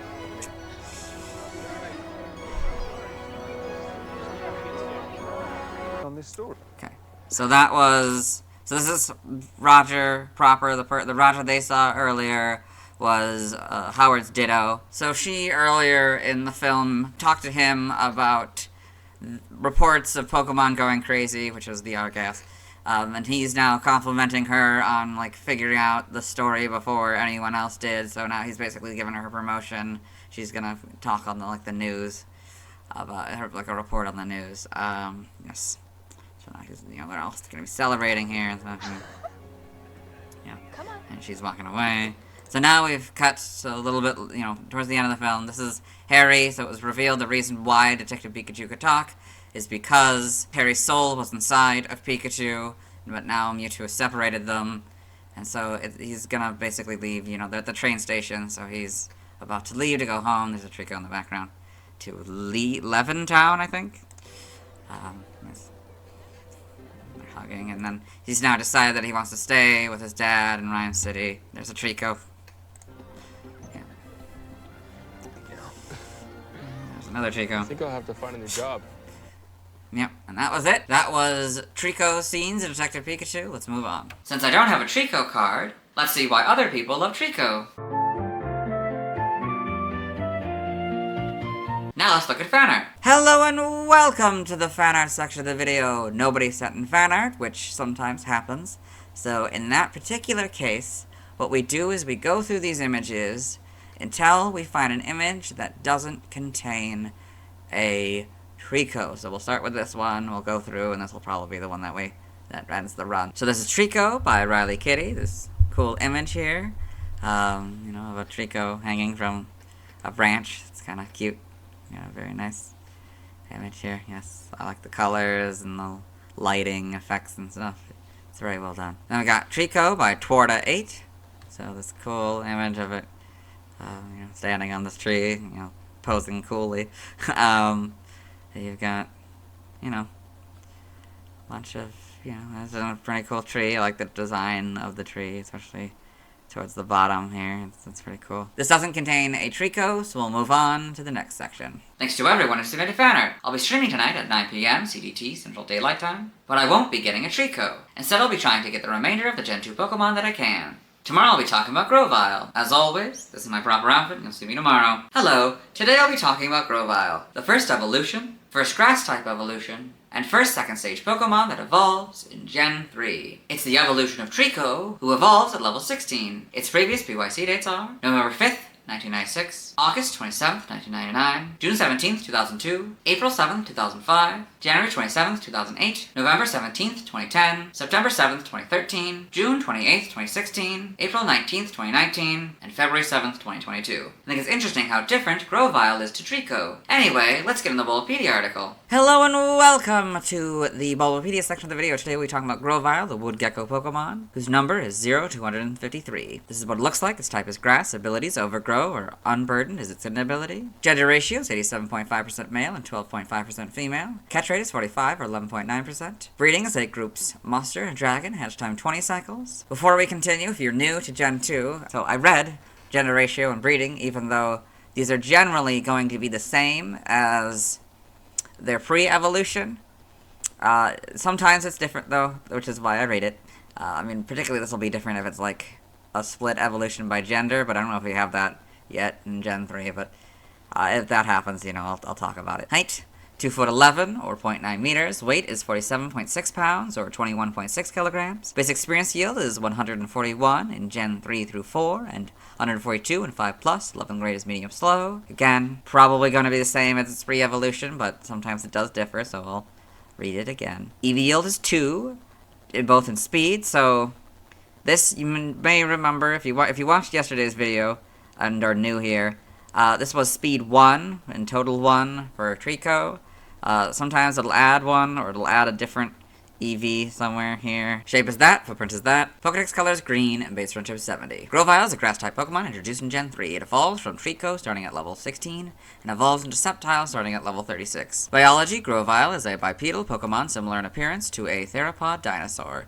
It is primarily green, with a red underside. There is a belt-like green stripe across its belly. Grovyle's hands have 2 clawed fingers and powerful legs with bird-like feet. Its well-developed muscles make it an excellent climber and allows it to leap quickly from branch to branch. Grovyle has 3 long leaves on its wrists, a large leaf on top of its head, and 2 tails that have a leafy appearance. This leafy appearance allows it to be camouflaged in the forests where it lives. In Gen 3, Leaf Blade was its signature move. Evolution, Grovyle evolves from Treecko and evolves into Sceptile. So, Treecko, Grovyle, Sceptile. So yes, I will read this for all of them. Game data, NPC appearances, so I read these spoiler warning things. So, spoiler warning, this article may contain major plot or ending details. Pokemon Mystery Dungeon, Explorers of Time, Darkness and Sky. Grovyle is a major character in the main storyline. He travels to the present to prevent the collapse of Temporal Tower by stealing time gears, actions that make him appear villainous for most of the game.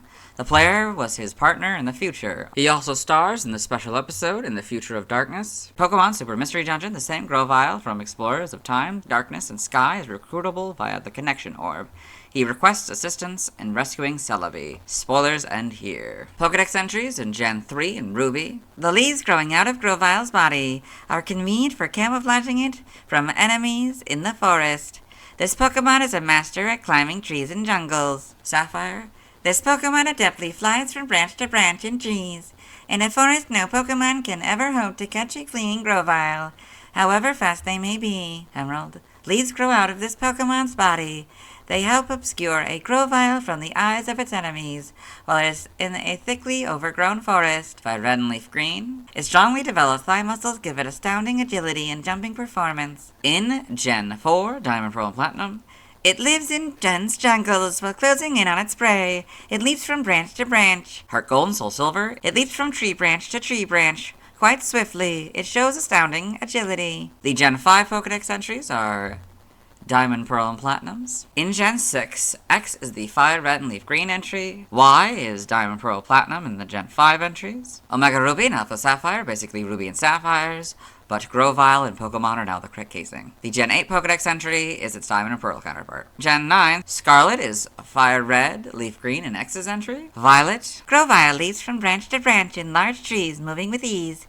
It propels itself with astounding speed and force. Grovyle in the Blueberry Pokedex, so you've got Grovyle and a couple Treecko, that's kind of fun. Game locations, side game locations. Stats, base stats, HP 50, attack 65, defense 45, special attack 85, special defense 65, speed 95, for a total of 405. Pokeathlon stats, type effectiveness, damage normally by normal, fighting, rock, ghost, steel, psychic, dragon, dark, and fairy. Weak to flying, poison, bug, fire, and ice, for double. Immune to nothing, resistant to ground, water, grass, and electric, all for half. So learn set for leveling up. What we do for evolutions, we ignore all of them up to what their evolution level is, unless it is a move reminder, or upon evolution, Evo, we haven't gotten to that yet. So this is Rem, can only be learned via move reminder. For this, we will start with the move reminder and then go down to level 16. By move reminder, you can get False Swipe, Fury Cutter, X-Scissor, and Energy Ball, 20 Assurance, 25 Giga Drain, 30 Slam, 35 Double Team, 40 Leaf Blade, 45 Screech, 50 Endeavor, and 55 Leaf Storm. If there isn't a level up, if it's like by friendship or other, like an item evolution or any of those kind of things, we read them all. By TM we're skipping, by breeding we're skipping, nothing by prior evolution. So this is something sometimes they have moves that you can only get, when they're exclusive to the prior evolution. TCG only moves, Razor Leaf on this card, Scratch on this card, and Sonic Boom on this card. Side game data, you got all this, okay. Pokemon Ranger in the browser entry. Grovyle cuts with the leaves on its arms. They can cut through metal with ease. In Guardian Science, it launches leaf blades around itself. This, okay. Yep. Evolution data, Treecko, level 16 Grovyle, level 36 Sceptile. It's another one that I will always read. Sprites in Gen 3. So, a little different with the leaf color. It's like a bluer than the modern green. But, yeah, that's it. Is sort of orange, light blue, kind of the same color as this Treecko was, I guess. Eyes seem to be a little different. Oh yeah, they have like pupils instead of. I guess they kind of do have pupils, don't they? That's weird. Oh, I never noticed that before. Yeah, you got these. Probably a little different, but not really much changes. The face. Oh, the face is the big difference for the back sprite. Yeah, it's a lot thinner than originally, but then this becomes much more the iconic shape. I don't know why this didn't really update that much, though. So then Gen 5 completely, almost completely redoes everything, huh? Yeah, because we have the more modern look to it, the more iconic look, and this is the greens there and all that. Yep, and the full back sprite as well. Yep. Sort of barely any sort of pupil on that. Then I got this taller version, I guess, of the modern colors. And the models, it's a little darker, more orange, I guess. This doesn't change that much. It's kind of hard to tell with the angle of the picture that they took. Then we got homes, got these, yep. Okay, and animation. Grovyle and Pokemon the series, X and Y. Ash's Grovyle is the big one, then Grovyle in Explorers of Time, Darkness and Sky, I guess. And Sawyer's Grovyle as well. All these. Pokedex entries. This is different because this first one we've recorded for the anime, and I would much rather let Ash's Pokedex, I can't call it Dexter anymore, I don't know if it's, I doubt that's still called Dexter, with the female voice. I will let Ash's Pokedex read it. If I ever find out what that Pokedex's name is, I'll say that instead of Ash's Pokedex. And then you can see my horrible impression of it in these next two. Grovyle, the wood gecko Pokemon. Grovyle is the evolved form of Treecko and live deep within forests. Known as tree climbers, they jump easily from one tree to the next. Advanced Generation, Episode 66, and Ash's Pokedex. Grovyle, the wood gecko Pokemon. Grovyle is well known for its dexterity in treetops, as it is often seen jumping from branch to branch. Even the fastest of Pokemon cannot catch a Grovyle in wooden areas. In X and Y, Episode 75, and Serena's Pokedex. Grovyle, the wood gecko Pokemon, and an evolved form of Treecko. Grovyle has powerful legs, which allow it to move quickly and jump with great power. There'll be a note here, that's what these highlight underlines mean. Should be the instead of an. Got it and all this. Okay, and the manga, Grovyle and Pokemon Adventures, and Grovyle in Pokemon Mystery Dungeon, Blazing Exploration Team. Full color, that's pretty cool. Got this, and TCG. Trivia, Grovyle was the inspiration for the naming of Mightyena Grovyle, a species of spider. The species name was chosen in reference to both Grovyle and the discovered spider being found in the forest. Origin, appearance-wise, Grovyle resembles the dinosaur known as Dromaeosaurus. It is believed that the dinosaur had feathers, much like how Grovyle has leaves on its body. The leaves on its tail are especially similar to the tails of Epidexdipteryx, which only had short tails that supported much larger feathers. Its design could be based on a Protarchaeopteryx. Like other members of its evolutionary line, Grovyle's design shares some similarities with the leaf-tailed gecko, a species of lizard that blends in with plant-like appendages. Its green skin and red underside seem to take inspiration from male green anoles, whose dewlaps inflate and turn red to show dominance. Name origin, Grovyle may be a combination of grove, a group of trees, reptile, and possibly vine or ivy. Juptile may be a combination of Jew, tree, and reptile or raptor. Now the languages, see also, references, external links, let's move on. Now let's watch Grovyle's first in the anime. Hello and welcome to the anime portion of the video. Today we are watching episode 315, What You Seed is What You Get. In this episode, Ash Ketchum, the main character, and his traveling companions, May, Brock, and Max, as well as his faithful Pokemon Pikachu, have taken a break, just picnicked with some watermelon, and Ash and his Treecko have practiced Treecko's Bullet Seed when they were ambushed by another Pokemon using Bullet Seed. And there's Grovyle. Whoa, look! It's a Grovyle! Max, a Grovyle. May, Brock, Let's see. Pikachu. Treecko. That was Grovyle's first thing in the anime. Let's move on. Now let's see why other people love Grovyle.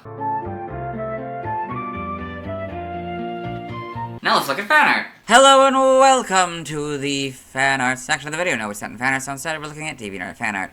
For those of you who aren't familiar with the series, what we do is we go through these images until we find an image that doesn't contain a Grovyle. This is Grovyle by Cory Oridondo. So this cool painting of a Grovyle here standing in a tree, probably looking down at the forest floor and stuff. It's very well done. I like the colors, especially of the like leaves and stuff. This is Grovyle time by All0412. So it's cool Grovyle in a pose, maybe about to fight. Cool. This is Temporal Thief by Riley Kitty, so I think this is referencing the Grovyle from the Pokemon Mystery Dungeon series.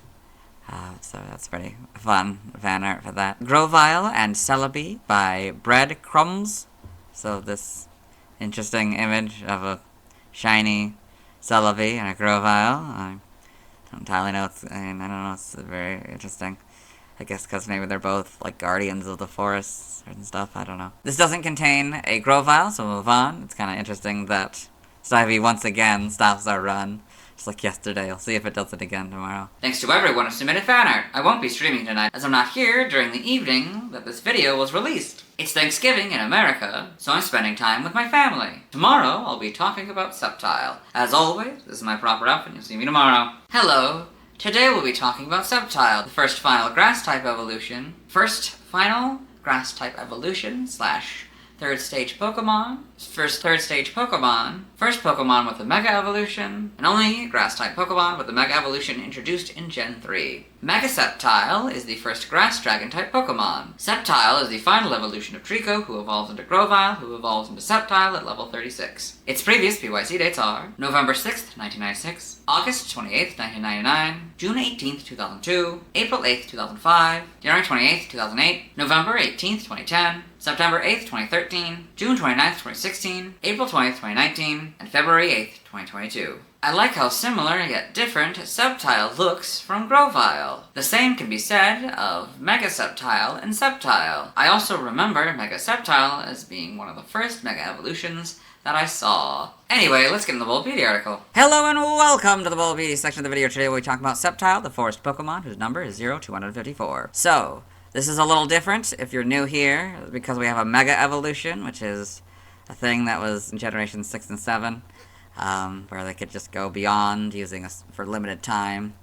And so, with a special item, and we'll talk about that in a second. So, this is Sceptile, this is what it looks like. This is Mega Sceptile, this is what it looks like. So, I say that, and then I move on. Types here, so sometimes this happens where they gain a type upon a Mega Evolution, so Sceptile is Grass type, and Mega Sceptile is Grass Dragon. Abilities, Overgrow as Sceptile, Unburden is its hidden ability, and Lightning Rod is Mega Sceptile, so sometimes that happens too. It gains or changes its ability. Gender ratio is 87.5% male or 12.5% female. Catch rate is 45 or 11.9%. Breeding is a groups monster and dragon, hatch time 20 cycles. The height and the weight can also change for Mega Evolution, so what I do for this is instead of saying height this and weight that, I do Sceptile is 5'7" or 1.7 meters and 115.1 pounds or 52.2 kilograms. Mega Sceptile is 6'3" or 1.9 meters and 121.7 pounds or 55.2 kilograms. And you can see how I highlighted it a little bit differently. Megastone, Sceptilite, that's what causes it to Mega Evolve. Base experience yield is 208 in Gen 2 through 4, and 239 in 5+. Leveling rate is slow, EV yield is 3, and speed. Shape is that, footprint is that. Pokedex color is green, and base friendship is 70. Sceptile is a grass-type Pokemon introduced in Gen 3. It evolves from Grovyle, starting at level 36. It is the final form of Treecko. Sceptile can Mega Evolve into Mega Sceptile using Sceptilite. Biology, Sceptile is a reptilian bipedal Pokemon. Its neck is somewhat long, and it has 2 crests on its head. It has semicircular yellow eyes with red rims. Its lower jaw and belt-like band across its waist are also red. Along its back, it has 2 lines running down the middle and 2 rows of yellow nodules that are described as seeds. Its tail is shaped similar to that of a palm tree's branch. Both of its long arms have 2 sharp elongated leaves and 3 claws. In Gen 3, Leaf Blade was its signature move. So you can see here there's an image that illustrates what it's talking about, because this image doesn't clearly make it obvious, but yes. Sceptile climbing a wall. Sceptile is a jungle Pokemon. It has no equals in jungle combat. The seeds on its back contain nutrients which are said to be able to revitalize trees. It is capable of leaping freely from branch to branch. While it has the ability to slice down thick trees, it is known to care lovingly for the plants in the forest. This Pokemon regulates its body temperature by basking in the sunlight. Forms is a new section for this generation, so what this is mostly it talks about Mega Evolution. Otherwise, it will talk about any sort of alternate forms it has that aren't shinies, what that kind of looks like. Yeah. So form, Sceptile can Mega Evolve into Mega Sceptile. As Mega Sceptile, its head crests become more pointed with a round portion missing from the middle. Red marking surrounds its eyes, which become smaller and more narrow. The yellow seeds down its back grow larger. The last pair of seeds turn red, while the pair above it turns orange. Red stripes encircle the base of its tail and run across its lower belly. The leaves on its wrists become more pointed, and the upper ones have red tips and half circles cut out of the middles. Covering its chest and shoulders are plates of leaves similar to those that form its tail. Mega Sceptile's tail grows longer and develops a red stinger at the tip. Mega Sceptile can cut off a portion of its tail to fire it like a missile at an opponent. Its long tail will continue regenerating as long as it still has the energy required for Mega Evolution. Mega Sceptile can move to its opponent very quickly in a flash thanks to its fast legs. You can see Mega Sceptile here. Evolution. Sceptile evolves from Grovyle and is the final form of Treecko. So Treecko, Grovyle, Sceptile. Game data, Pokedex entries in Gen 3, Ruby. The leaves growing on Sceptile's body are very sharp-edged. This Pokemon is very agile. It leaps all over the branches of trees and jumps on its foe from above or behind. Sapphire. Sceptile has seeds growing on its back. They are said to be bursting with nutrients that revitalize trees. This Pokemon raises the trees in a forest with loving care. Emerald. In the jungle, its power is without equal. This Pokemon carefully grows trees and plants. It regulates its body temperature by basking in sunlight. Fire Red and Leaf Green. The leaves on its forelegs are sharp as swords. It agilely leaps about the branches of trees to strike. In Gen 4, Diamond, Pearl, and Platinum. The leaves that grow on its arms can slice down thick trees. It is without peer in jungle combat. In Heart Gold and Soul Silver, it agilely leaps about the jungle and uses the sharp leaves on its arms to strike its prey. The Gen 5 Pokedex entries are Diamond, Pearl, and Platinums. In Gen 6, so is X's. So that's what I say if it's the same entry as the last one. Y is Heart Gold and Soul Silver's entry. Omega Ruby and Alpha Sapphire are basically Ruby and Sapphires, but Sceptile and Pokemon are now the correct casing. For Omega Ruby, the short dash has also been replaced by the long dash. The Gen 8 Pokedex entry is its Diamond Pearl counterpart. In Gen 9, in Scarlet, it agilely flits through the jungle and uses the sharp-edged leaves on its arms to cut down its prey. Violet, the leaves on its arms are as sharp as swords. It agilely leaps about the branches of trees to strike its enemies. Sceptile, the Blueberry Pokedex. So we got a Sceptile, a Grovyle, and a Treecko. For those of you familiar with the series, you know that I love a full evolutionary line image. It's always fun to see that. I don't know, I guess it makes me feel like they're a family or something. I don't actually know that they are. They could just be 3 completely unrelated ones, but I don't know, it just seems kind of fun to think that they are related. Some sleeping in the rains and practicing, and this one, I guess, I don't know, looking up maybe at the tree, and they're next to a tree, which makes sense. See the dome above them. Game locations, side game locations, and events. Stats, base stats. So for this, it's a little different because there's 2 different forms of it, Sceptile and Mega Sceptile. So I've zoomed out for this because what I'm going to do is going to compare Sceptile and Mega Sceptile's base stats. So HP 70, that stays the same. Attack 85, that goes up to 110. Defense 65, that goes up to 75. Special attack 105, that goes up to 145. Special defense 85, that stays the same. Speed 120, that goes up to 145. This one has a total of 530. This one has a total of 630. Pokeathlon stats. Type effectiveness, again, we'll compare Sceptile and Mega Sceptile here. As you can see, Mega Sceptile has a different box colors because it has a different typing, which is why we're comparing them. Sceptile is damaged only by normal, fighting rock, ghost, steel, psychic, dragon, dark, and fairy. Mega Sceptile adds fire and remove dragon and fairy. Sceptile is weak to flying, poison, bug, fire, and ice for double, while Mega Sceptile is weak to flying, poison, bug, ice, dragon, and fairy, all for double except for ice, which is for 4. Sceptile is immune to nothing, but Mega Sceptile is immune to electric. Sceptile is resistant to ground, water, grass, and electric, all for half, while Mega Sceptile is resistant to ground for half and water and grass for a 4th. In the Mega Sceptile box, there's a note here, so this so you can see all these conditions for what makes this change. If the opponent has the ability Mold Breaker, Turbo Blaze, or Terravolt, or the Pokemon is affected by Gastro Acid or has its ability replaced, the effectiveness of electric-type moves is a 4th. So it would go /B 1/4 instead of 0. Learn set by leveling up. So you can see there's all these move reminders, and there's Evo, this is upon evolution, so we'll read those and then go down to 36. By move reminder, you can get False Swipe, Fury Cutter, X Scizor, Energy Ball, and Shed Tail. Upon evolution, you can get Leaf Blade, 42 Screech, 49 Endeavor, and 56 Leaf Storm. By TM we're skipping, by breeding we're skipping, by nothing by prior evolution, side game data, got all this, okay. Pokemon Ranger in the browser entry. Sceptile slashes with the leaves on its arms. It will cut anything that can be cut. Shadows Volmia. It dashes quickly about while shooting leaves to attack. Guardian Signs. It launches leaf blades around itself. Got all this. Okay. Nope. Mega Sceptile has its own thing. Got all these. Okay. Form data. So what this is mostly for Mega Evolution. It just sort of shows you how it Mega evolves. Or Gigantamaxing, if that's a thing. We'll get to that when we get to that, though. So, Sceptilite, then you get Mega Sceptile. Evolution data, Treecko, level 16, Grovyle, level 36, Sceptile. Sprites here, so a lot brighter green. I remember that being a thing. And its eyes are a lot different in design. This is basically the same. Oh, it's yellow and blue, I guess. More or less the same as these two have been. Where it just kind of replaces it with sort of this blue and this kind of yellow, or I think it was maybe a little bit more tan in the other two. Now we can see that like the yellow is replaced by the red. It's fun because it replaces the opposite, yeah. Yep. Then in Gen 4, got this kind of design. The eyes are a lot more like the modern one. It's a lot squatter than the modern one. Probably get to fit in the frame of the thing. But yeah, it's basically the same, yeah. And it's a little bit taller and definitely darker green. And then there's the whole back sprite in this, yeah, Gen 5. Then the models, a little bit different, but different colors maybe. And then, yeah, pretty much the same. And then we can see Mega Sceptiles here. And then we got The Mega Evolution, that's interesting that it doesn't turn these into red, like it does there, or, I don't know, or may flip the colorings, I guess.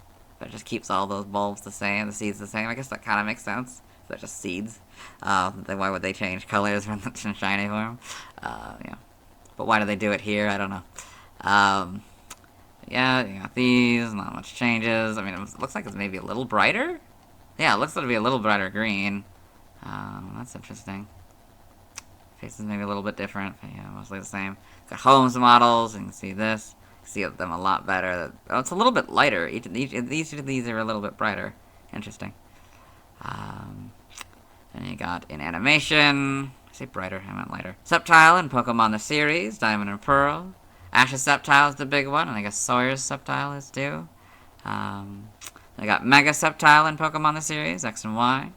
Got all these. Pokedex entries in Advanced Generation, episode 161 in Ash's Pokedex. Sceptile, the forest Pokemon. Its arms are equipped with razor-sharp leaves, and it moves lightly through tree branches in order to attack its enemies. In X and Y, episode 106 in Serena's Pokedex. Sceptile, the forest Pokemon in the evolved form of Grovyle. The seeds growing on Sceptile's back are brimming with vitamins that can revitalize trees. Mega Ruby and Alpha Sapphire anime trailer. You get Sceptile in the anime trailer with the trainer.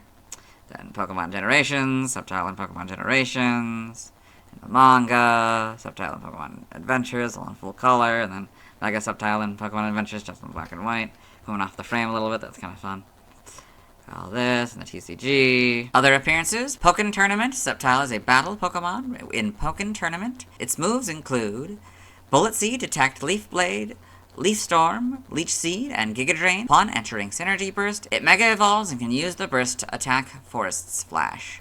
So you've got Sceptile in Pokken Tournament here. You can see how much more detailed it is than the usual models. Trivia, Mega Sceptile has the highest base special attack stat and base stat total of all Grass-type Pokemon, as well as the highest base speed stat of all Dragon-type Pokemon. Sceptile was the inspiration for the naming of Mightyena Sceptile, a species of spider. The species name was chosen in reference to both Sceptile and the discovered spider being found in the forest. Origin, appearance-wise, this Pokemon resembles Dilophosaurus, a dinosaur. The orbs of nutrients on its back may be based on the reproductive spores of fern species or based on the fact that many leguminous plants have nitrogen stored in nodes on their roots. The leaves on the tail, in combination with the brightly colored orbs on its back, also create a strong resemblance to both the yew tree and various members of the genus Podocarpus. The Treecko line's appearance and mannerisms are also strongly derived from leaf-tailed geckos. Sceptile's green skin and red jaw seem to take inspiration from male green anoles, whose dewlaps inflate and turn red to show dominance. Its ability to launch its tail while in its Mega Evolved form may be a reference to autotomy, a method of self-defense in which many animals, like reptiles, shed off their own appendages, which they can later regenerate.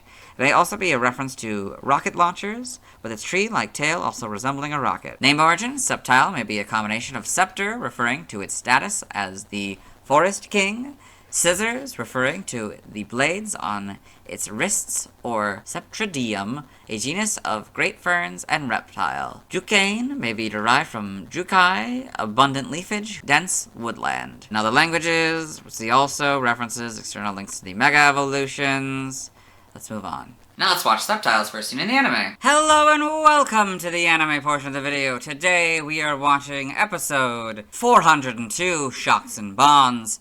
In this episode, Ash, Ketchum, the main characters, traveling companions, Brock, May, and Max, as well as his faithful Pokemon Pikachu, are watching a tournament. Ash has entered a tournament, and now they're watching one of their friends, I guess, that he's met in Hoenn, Tyson, battle another trainer, and his Sceptile is competing, I guess, because I guess Donphan has been knocked out. There was a Donphan, apparently. He had, I don't know. Somehow Sceptile has never appeared in the series despite Ash meeting him at some point, presumably before the contest, but of course I don't know. But anyway, that's what we're doing. So the narrator's gonna, or whatever, the announcer guy is gonna talk about what the status of the battle at the moment. Just joining us, both trainers have already lost one Pokemon. There's Leaving Sceptile. Tyson with Sceptile and Johnny with Aggron. Go, Aggron! Metal Claw attack! Sceptile, go! Detect! Metal Claw! And keep them going, Aggron!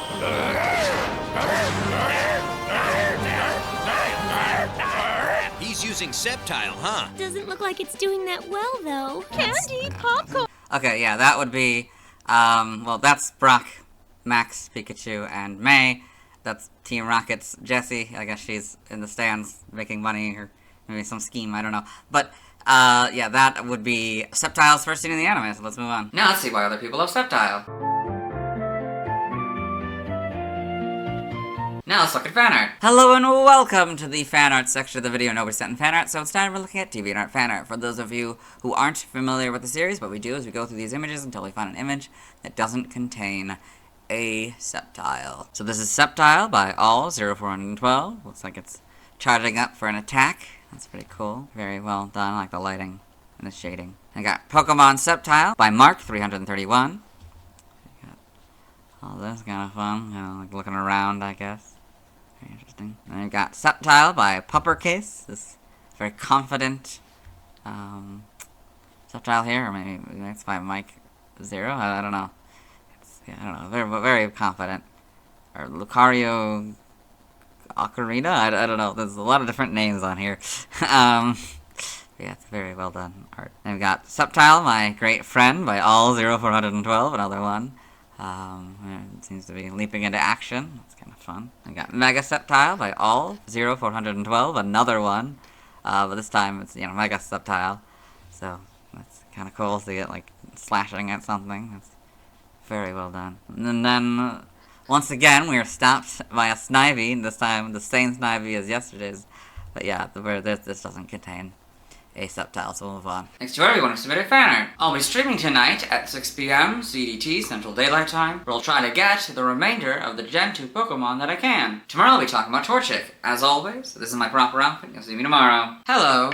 Today we'll be talking about Torchic, the first Fire-type Pokemon and first Fire-type base Pokemon introduced in Gen 3. It's also the first base starter Pokemon to gain a typing upon evolution, and the only base starter Pokemon to have a gender difference. Its previous BYC dates are November 7th, 1996, August 29th, 1999, June 19th, 2002, April 9th, 2005, January 29th, 2008, November 19th, 2010, September 9th, 2013, June 30th, 2016, April 21st, 2019, and February 9th, 2022. I think Torchic is cute. I most know it as May's Pokemon in the main anime series. Anyway, let's get into the Bulbapedia article. Hello and welcome to the Bulbapedia section of the video. Today we're talking about Torchic, the chick Pokemon whose number is 0255. This is what it looks like. Its type is Fire, abilities Blaze, Speed Boost is its hidden ability. Gender ratio is 87.5% male and 12.5% female. Catch rate is 45 or 11.9%. Breeding is a group field to hatch time 20 cycles. Height is 1'4" or 0.4 meters. Weight is 5.5 pounds. Or 2.5 kilograms. Base experience yield is 65 at Gen 3 through 4, and 62 and 5+. Leveling rate is medium slow. EV yield is 1 in special attack. Shape is that. Footprint is that. Pokédex color is red. No. So this is one of the times I mentioned back in the Treecko video that sometimes the colors are wrong. You can obviously see that is not correct. There's no real red on it. I mean, orange definitely contains yellow and red, but that's not really the thing. I think they don't have orange because some cultures don't have the color orange or something like that. And so, I don't know, maybe that's the best they could go. I mean, they could have gone with yellow, though, or black for the eyes and the outline. I don't know why they chose red. Base friendship is 70. Torchic is a Fire-type Pokemon introduced in Gen 3. It evolves into Combusken starting at level 16, which evolves to Blaziken starting at level 36. Along with Treecko and Mudkip, Torchic is one of the 3 first partner Pokemon of Hoenn available at the beginning of Pokemon Ruby, Sapphire, Emerald, Omega Ruby, and Alpha Sapphire. Biology, Torchic is a small chick Pokemon with stubby, downy yellow wings. Its body is covered with orange feathers and a fluffy coat of down. There is an orange and yellow crest on its head that resembles a flame. Its 2 thin legs and short beak are a light brownish yellow, and the feet have 3 toes in front and 1 in the back. A male Torchic will have a small black speck on its rear that is not present in females. Within Torchic's belly, this Pokemon has a flame sac filled with a burning fire. This eternal flame sac causes Torchic to feel warm if hugged. The warmth feels similar to a warm water bottle. As long as Torchic is alive, the internal flame will burn continuously. When attacked, it shoots fireballs of 1,800 degrees Fahrenheit, or 1,000 degrees Celsius, at its foes, leaving them scorched black. It dislikes darkness as it cannot see its surroundings. Torchic will follow his trainer with unsteady steps. While Torchic is rarely found in the wild, it is known to inhabit grasslands. It has been recently seen living in the terrarium of Blueberry Academy. Evolution: Torchic evolves into Combusken, which evolves into Blaziken. Torchic, Combusken, Blaziken. Game data, NPC appearances, Pokemon Pinball, Ruby and Sapphire. Torchic has a large decorative role appearing in the introduction, options menu, and travel mode banner. Pokedex entries in Gen 3 and Ruby. Torchic sticks with its trainer, following behind with unsteady steps. This Pokemon breathes fire of over 1,800 degrees Fahrenheit, including fireballs that leave the foe scorched black. Sapphire. Torchic is a place inside its body where it keeps its flame. Give it a hug, it will be glowing with warmth. This Pokemon is covered all over by a fluffy coat of down. Emerald. If attacked, it strikes back by spitting balls of fire it forms on its stomach. A Torchic dislikes darkness because it can't see its surroundings. Fire Red and Leaf Green. It has a flame sac inside its belly that perpetually burns. It feels warm if it is hugged. In Gen 4, Diamond, Pearl, and Platinum. A fire burns inside, so it feels very warm to hug. It launches fireballs of 1,800 degrees Fahrenheit. Heart Gold and Soul Silver. Inside its body is a place where it keeps a small flame. Hug it! It will be as warm as a hot water bottle. The Gen 5 Pokedex entries are Diamond, Pearl, and Platinums. In Gen 6, X is Fire Red and Leaf Green's entry. Y is very similar to Diamond, Pearl, Platinum in the Gen 5 entries, but the F in the Fahrenheit F is the whole word now. Omega Ruby is basically rubies, but Torchic, Trainer, and Pokemon are now the correct casing, and the F for Fahrenheit is now the full word. Alpha Sapphire is basically sapphires, but Torchic and Pokemon are now the correct casing, and the short dash is replaced by the long dash. In Gen 8, Brilliant Diamond and Shining Pearl are very similar to Diamond and Pearls, but slightly different, so we'll read it. So sometimes this happens, where it changes it a little bit,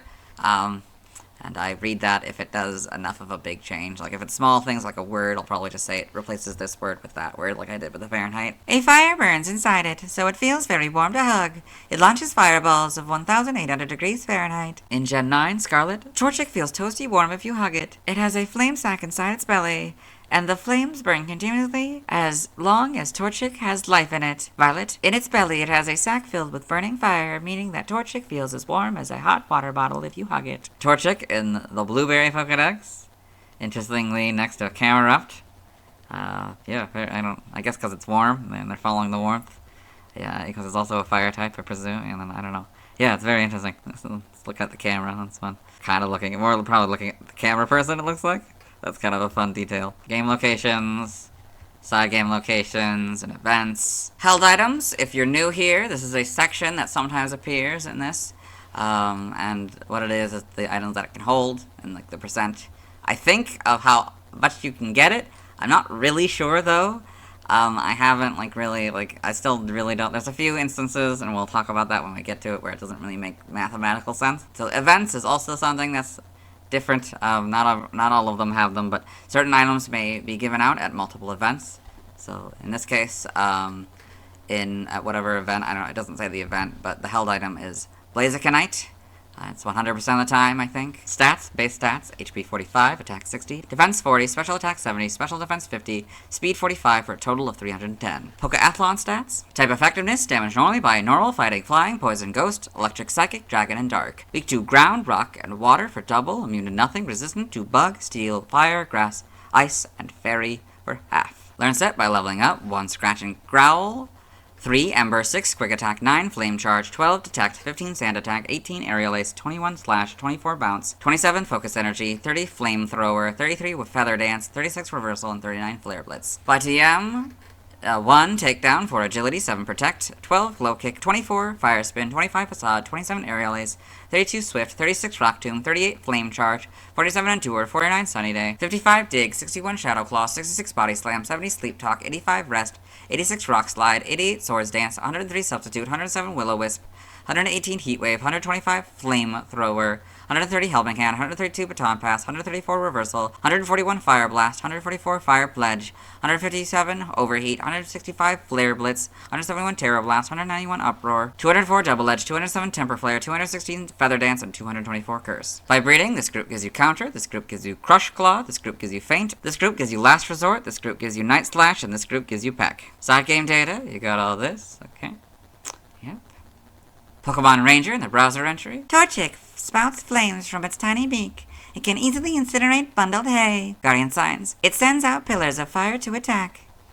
Got all this, okay. Pokepark Wii, Pikachu's Adventure in the Pokepark pad entry. Torchic lives in the lava zone. He couldn't go home because the minecart wasn't working. He loves to show off at Bastiodon's Block Barrage. All this. This is a couple new things. New Pokemon Snap in the photo decks. This is a game.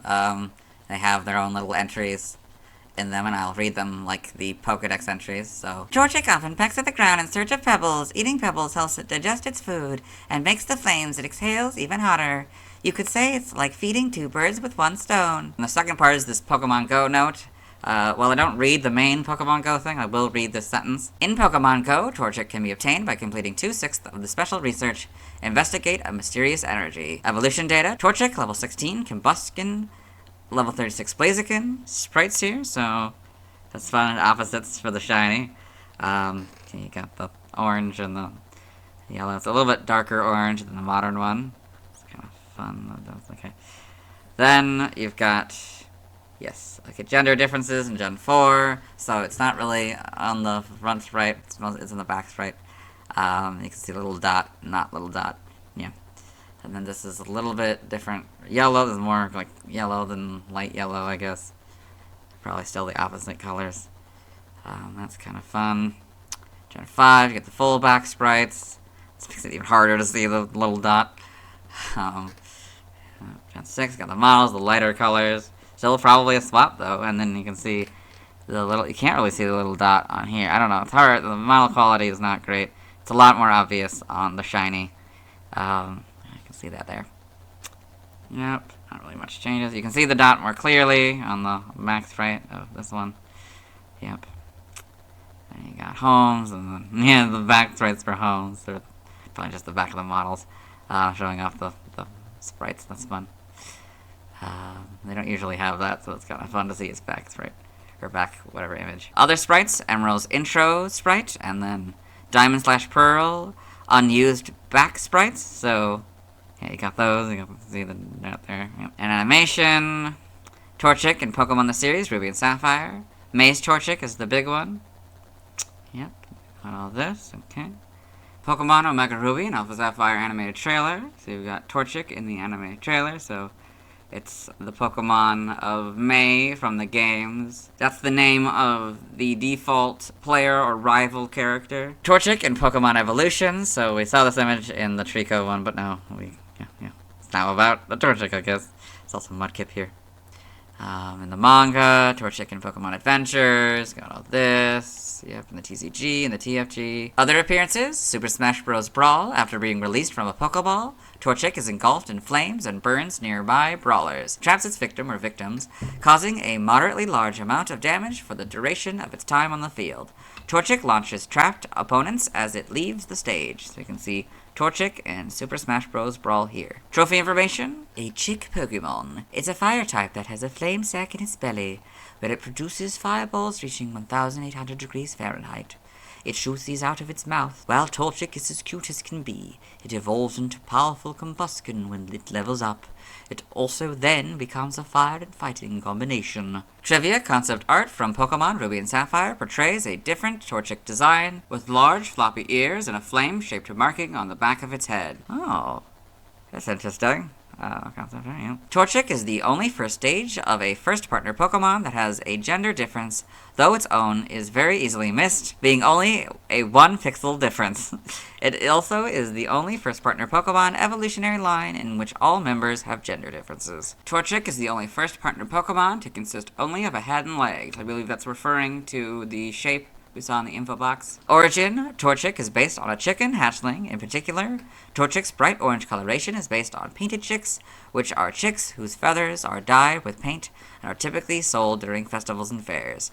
It may also be specifically based on the Lasan, a legendary fire-breathing chicken in Japanese folklore. Torchic's gender difference may be based on vent sexing, a chick sexing technique that originated in Japan, where feces is squeezed out of the chick in order to open its cloaca, allowing the chick sexer to observe whether it has a bump inside its cloaca. Normally, only male chicks have this bump. Name origin, Torchic may be a combination of torch and chick, a baby bird. Akamo may be a combination of Akachin, baby, and Shamo, a breed of Japanese chicken once raised for fighting. In other languages, see also references, external links to the first partner trios, and the Super Smash Bros. Series. Let's move on. Now let's watch Torchic's first scene in the anime. Hello and welcome to the anime portion of the video. Today we are watching episode 275, Get the Show on the Road. In this episode, Ash Ketchum and his faithful Pokemon Pikachu have come to the Hoenn region where they have met an up-and-coming trainer, May, who is getting her Pokemon from Professor Birch,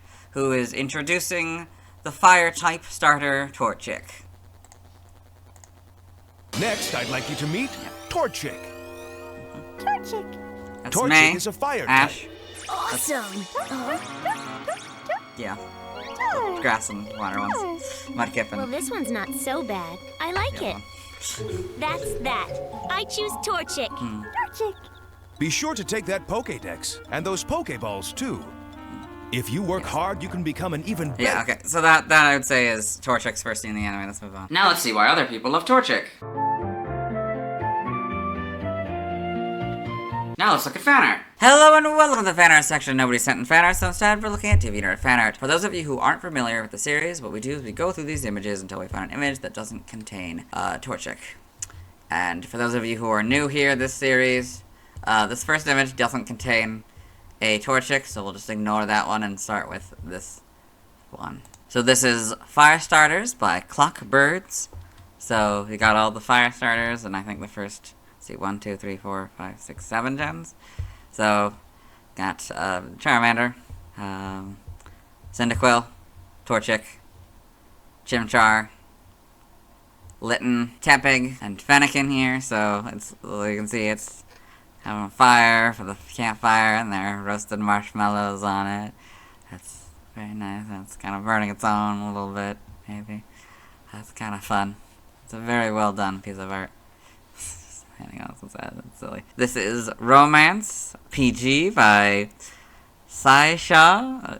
Interesting. A romantic image, I guess, between Mudkip and Torchic. I don't know what that's about. I got Hoenn Starters by Blue Komodori.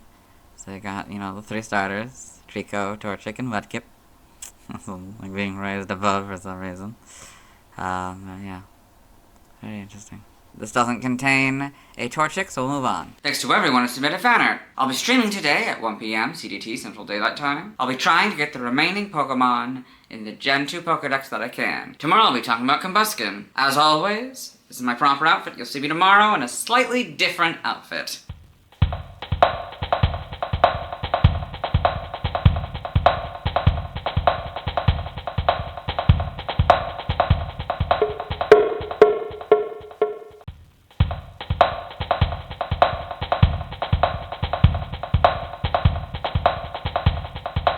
Hello, before we begin, I should acknowledge the shirt. It's December 1st, so to celebrate the December holidays, particularly Christmas, I've changed my shirt. I will wear this shirt until December 31st. Today I'll be talking about Combusken, the first fire-fighting type Pokemon, and the second stage of a starter Pokemon that gains a secondary typing. It's also the first fire type and fighting type evolution and fighting type Pokemon introduced in Gen 3. It's the evolution of Torchic, who evolves into Combusken at level 16. Its previous PYC dates are November 8th, 1996, August 30th, 1999, June 20th, 2002, April 10th, 2005, January 30th, 2008, November 20th, 2010, September 10th, 2013, July 1st, 2016, April 22nd, 2019, and February 10th, 2022. I think it's interesting that Combusken elongates Torchic's body, gives it arms, and swaps the color scheme. And it looks like a dick and balls! I was trying to avoid talking about that heart. This is Heart, by the way. He represents my emotional and romantic side. He is correct. I know that everyone and their mother has pointed out how Combusken's body and thighs resemble a simplified silhouette of a penis and testicles, what's really quite true. Apparently this may have been intentional, but I don't know. Maybe we'll learn more about it in the Bulbapedia article. Hello and welcome to the Bulbapedia section of the video. Today we're talking about Combusken, the young foul Pokemon, whose number is 256. This is what it looks like. Its type is Firefighting. Since this is our first Firefighting Pokemon, I'll point out the fire inside, the red, and the fighting outside, this sort of orange. It kind of blends in a little bit. It's not that obvious. Kind of almost looks like brown.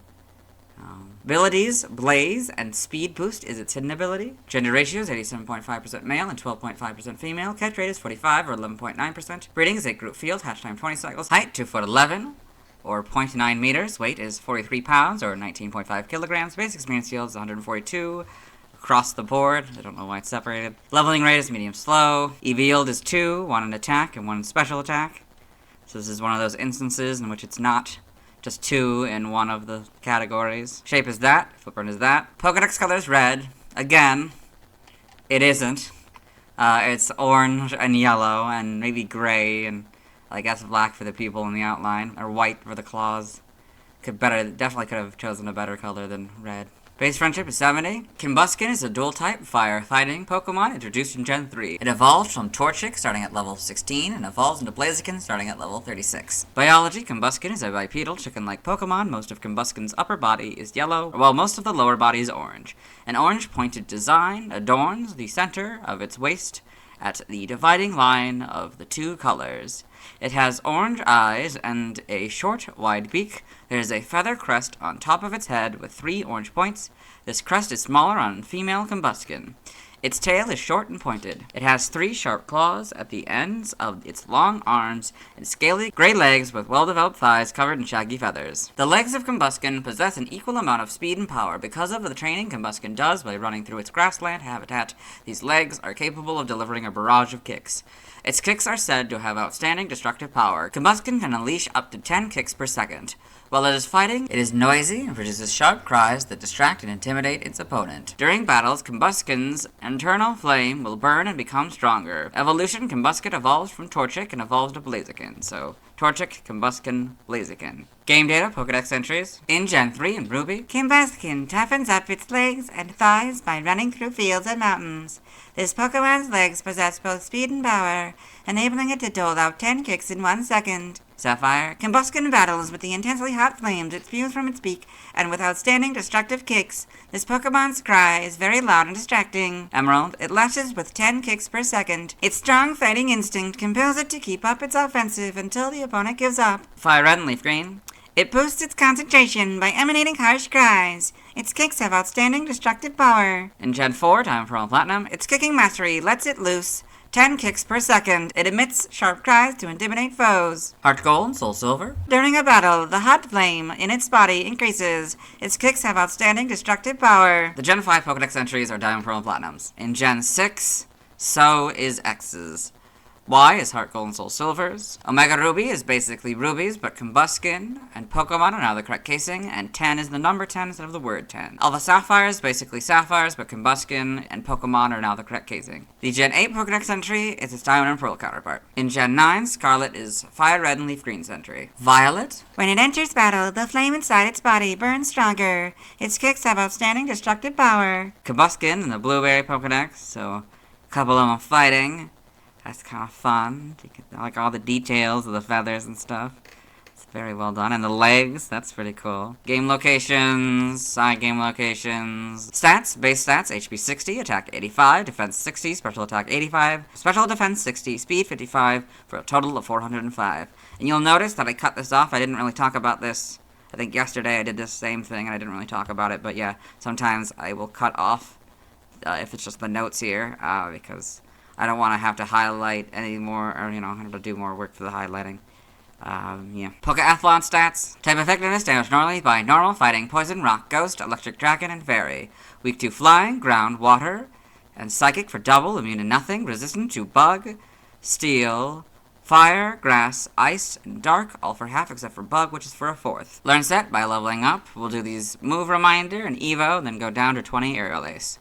So, by Move Reminder, get Flamethrower and Feather Dance. Upon evolution, get Double Kick, 20 Aerial Ace, 25 Slash, 30 Bounce, 35 Focus Energy, 40 Blazing Kick, 45 Bulk Up, 50 Reversal, and 55 Flare Blitz. By TM, because Combusken has a different typing than Torchic, we will read all of them.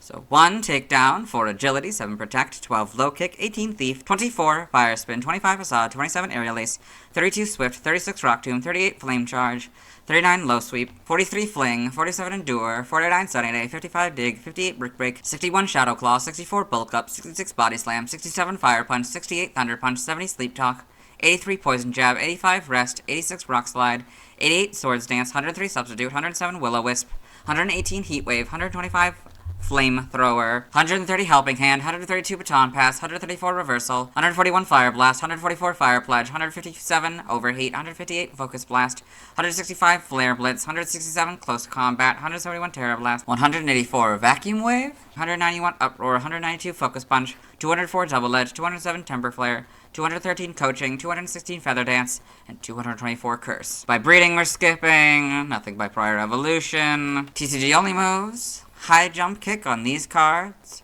Smokescreen on this card, and Lunge on these cards. Side game data, you got all this. Okay.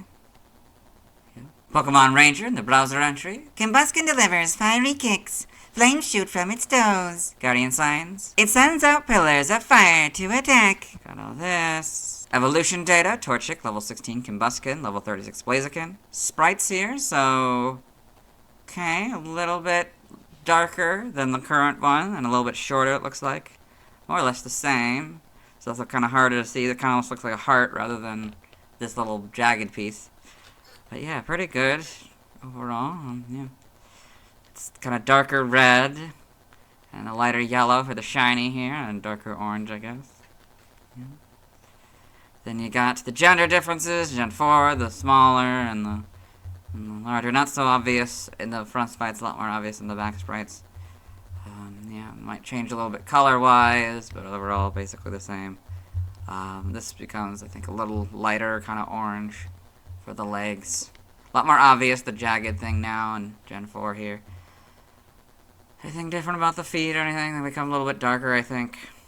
Yeah. Gen 5. Yeah, not much changes. Full back sprite, of course. Yep. They seem to be now just consistent orange for the legs and the top feather for the shiny here. And, oh, they have the brown eyes. Is that always a thing? It's kind of always a thing, I guess. Yeah, I guess the brown eyes. Or it's kind of this dark red, but it kind of looks brown among the lighter yellow. But yeah, that's always, yeah, that's interesting. I got the models here. You know, a little bit taller probably, a lot lighter colors than the modern colors, of course. These make them a lot more obvious, the gender differences. You can see how much bigger the males is than the females. Crest is. This also just kind of very lighter colors. Sun and Moons, not really much changes. The face might change a little bit. Overall pretty much the same. And for some reason we're missing the normal male and the shiny male and female in Sword and Shield. This is the better model for the female, I guess, for regular. Let's see kind of how much better these models are. Homes, you got these. Yeah, pretty good. And as you can see, it's dark red now for all around for the feathers and stuff. And the beak and the eyes. Yep. In animation, Combusken in Pokemon the series, Ruby and Sapphire. Big one is Maze Combusken. And others, I guess. Pokedex entries. So, for these first two, I've recorded them for the anime. Kind of. So this one, the first one's the one that's actually in the anime section that we'll be watching. But the second one, I have recorded because I thought that was Combusken's first appearance, because Bulbapedia says it's its first appearance because it's its first physical appearance. But the one in Advanced Generation episode 11 actually has like it first appearing in a Pokedex and stuff. So yeah, we'll do both of these and then we'll read Advanced Generation episode 82. So Combusken, the young fowl Pokemon. Combusken is the evolved form of Torchic. Its quick, powerful kicking legs can deliver as many as 10 kicks per second. Combusken, the young fowl Pokemon. Combusken is the evolved form of Torchic. Its quick and powerful legs are capable of dishing out 10 kicks in 1 second. Advanced Generation, Episode 82, in May's Pokedex. Combusken, the young fowl Pokemon. Combusken is the evolved form of Torchic. As a fighting Pokemon, it has the ability to breathe raging fire from its beak and to unleash high-powered kicks. Omega Ruby and Alpha Sapphire trailer, in the manga, Combusken in Pokemon Adventures. Okay, the TCG. Trivia. Combusken begins a tradition of fire/fighting first-partner Pokemon evolutions that persisted through generations 4 and 5. Origin. Combusken is probably based on a cockfighting chicken. It may also be based on the Basan, a legendary fire-breathing chicken in Japanese folklore. Name origin. Combusken is a combination of combustion and chicken. It may also involve combat. Wakasayamo is a combination of Wakai young and Shamo, breed of Japanese chicken once raised for fighting. Now the languages, see also, external links, let's move on. Now let's watch Combusken's first scene in the anime. Hello and welcome to the anime portion of the video. Today we are watching episode 285, A Bite to Remember. In this episode, Ash Ketchum, the main character, and his traveling companions Brock, May, and Max, as well as his faithful Pokemon Pikachu, have wandered onto this Pokemon reserve and have been invited to the cabin of the headquarters of the preserve by the one who runs it. And, May has wondered, like, they've been talking about evolution and stuff, and May wonders what her Torchic is gonna evolve into. And so she's checking her Pokedex. Combusken, the young fowl Pokemon. Combusken is the evolved form of Torchic. Its quick, powerful kicking legs can deliver as many as 10 kicks per second. Well, that would be totally awesome. Yeah, okay, that's Max, and that is Combusken's first scene in the anime. Let's move on. Now let's see why people love Combusken. Now let's look at fan art. Hello and welcome to the fan art section of the video. Nobody sent fan art, so instead we're looking at DeviantArt fan art. For those of you who aren't familiar with the series, what we do is we go through these images until we find an image that doesn't contain a Combusken. So we got Combusken and Brazen by Eldridge. It's cool. Stylized Combusken and Brazen. That's pretty cool. Two metal fire types of two different generations. I can't remember which generation that's on. And I want to say like 6 or 7. Looks pretty cool. Like the fire effect. And we've got Combusken Variations by Musical Combusken. Combusken Variations by Musical Combusken. Think about the Hoenn MC, you know, the original Encanto version, then a Johto version, then a Sinnoh, Unova, and Kalos. Then a bunch of different variations of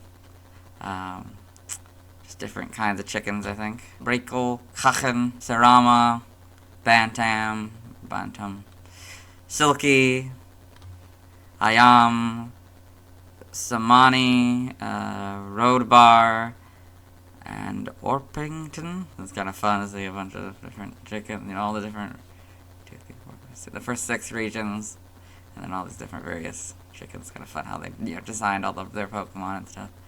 Kind of fun. And we've got the Torchic family by Zero-chan, 923,600. Kind of fun. They're doing yoga. Struggling. This one also kind of struggling. This one just like is over them.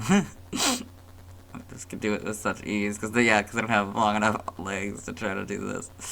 And yeah, it's fun. This doesn't contain a Combusken, so we'll move on. Thanks to everyone who submitted fan art. I'll be streaming today at 1 p.m. CDT Central Daylight Time, where I'll be beginning Gen 3 by getting a Treecko in Emerald and a Torchic in Ruby. As for Grovyle, Sceptile, and Combusken, I'll have to wait until I've talked about Poochyena to get back to them. Tomorrow I'll be talking about Blaziken. As always, this is my proper outfit, and you'll see me tomorrow.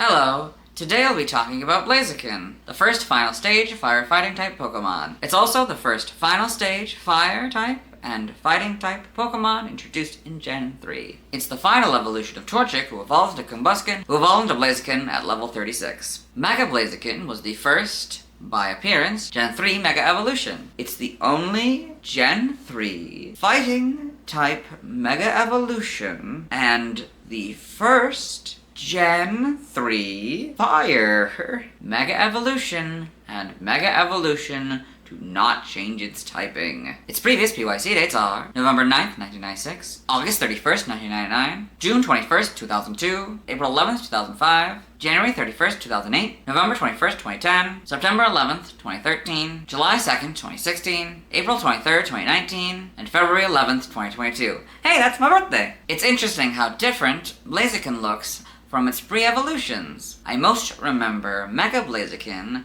as one of the first Mega Evolutions that I saw. Anyway, let's get into the Bulbapedia article. Hello and welcome to the Bulbapedia section of the video. Today we're talking about Blaziken, the Blaze Pokemon, whose number is 0257. This is Blaziken, this is what it looks like. This is Mega Blaziken, this is what it looks like. Type, Firefighting. Abilities, Blaze as Blaziken, and Speed Boost is its ability, and Speed Boost is also Mega Blaziken's ability. Gender ratio is 87.5% male and 12.5% female. Catch rate is 45 or 11.9%. Breeding is a group field. Hatch time 20 cycles. It's the same height and weight for both. So its height is 6'3" or 1.9 meters. Weight is 114.6 pounds or 52 kilograms. Megastone is Blazikenite. Base experience yield is 209 in Gen 3 through 4 and 239 and 5+, leveling rate is slow, EV yield is 3 and attack. Shape is that, footprint is that, Pokedex color is red, and base friendship is 70. Blaziken is a dual-type fire-fighting Pokemon introduced in Gen 3. It evolves from Combusken, starting at level 36,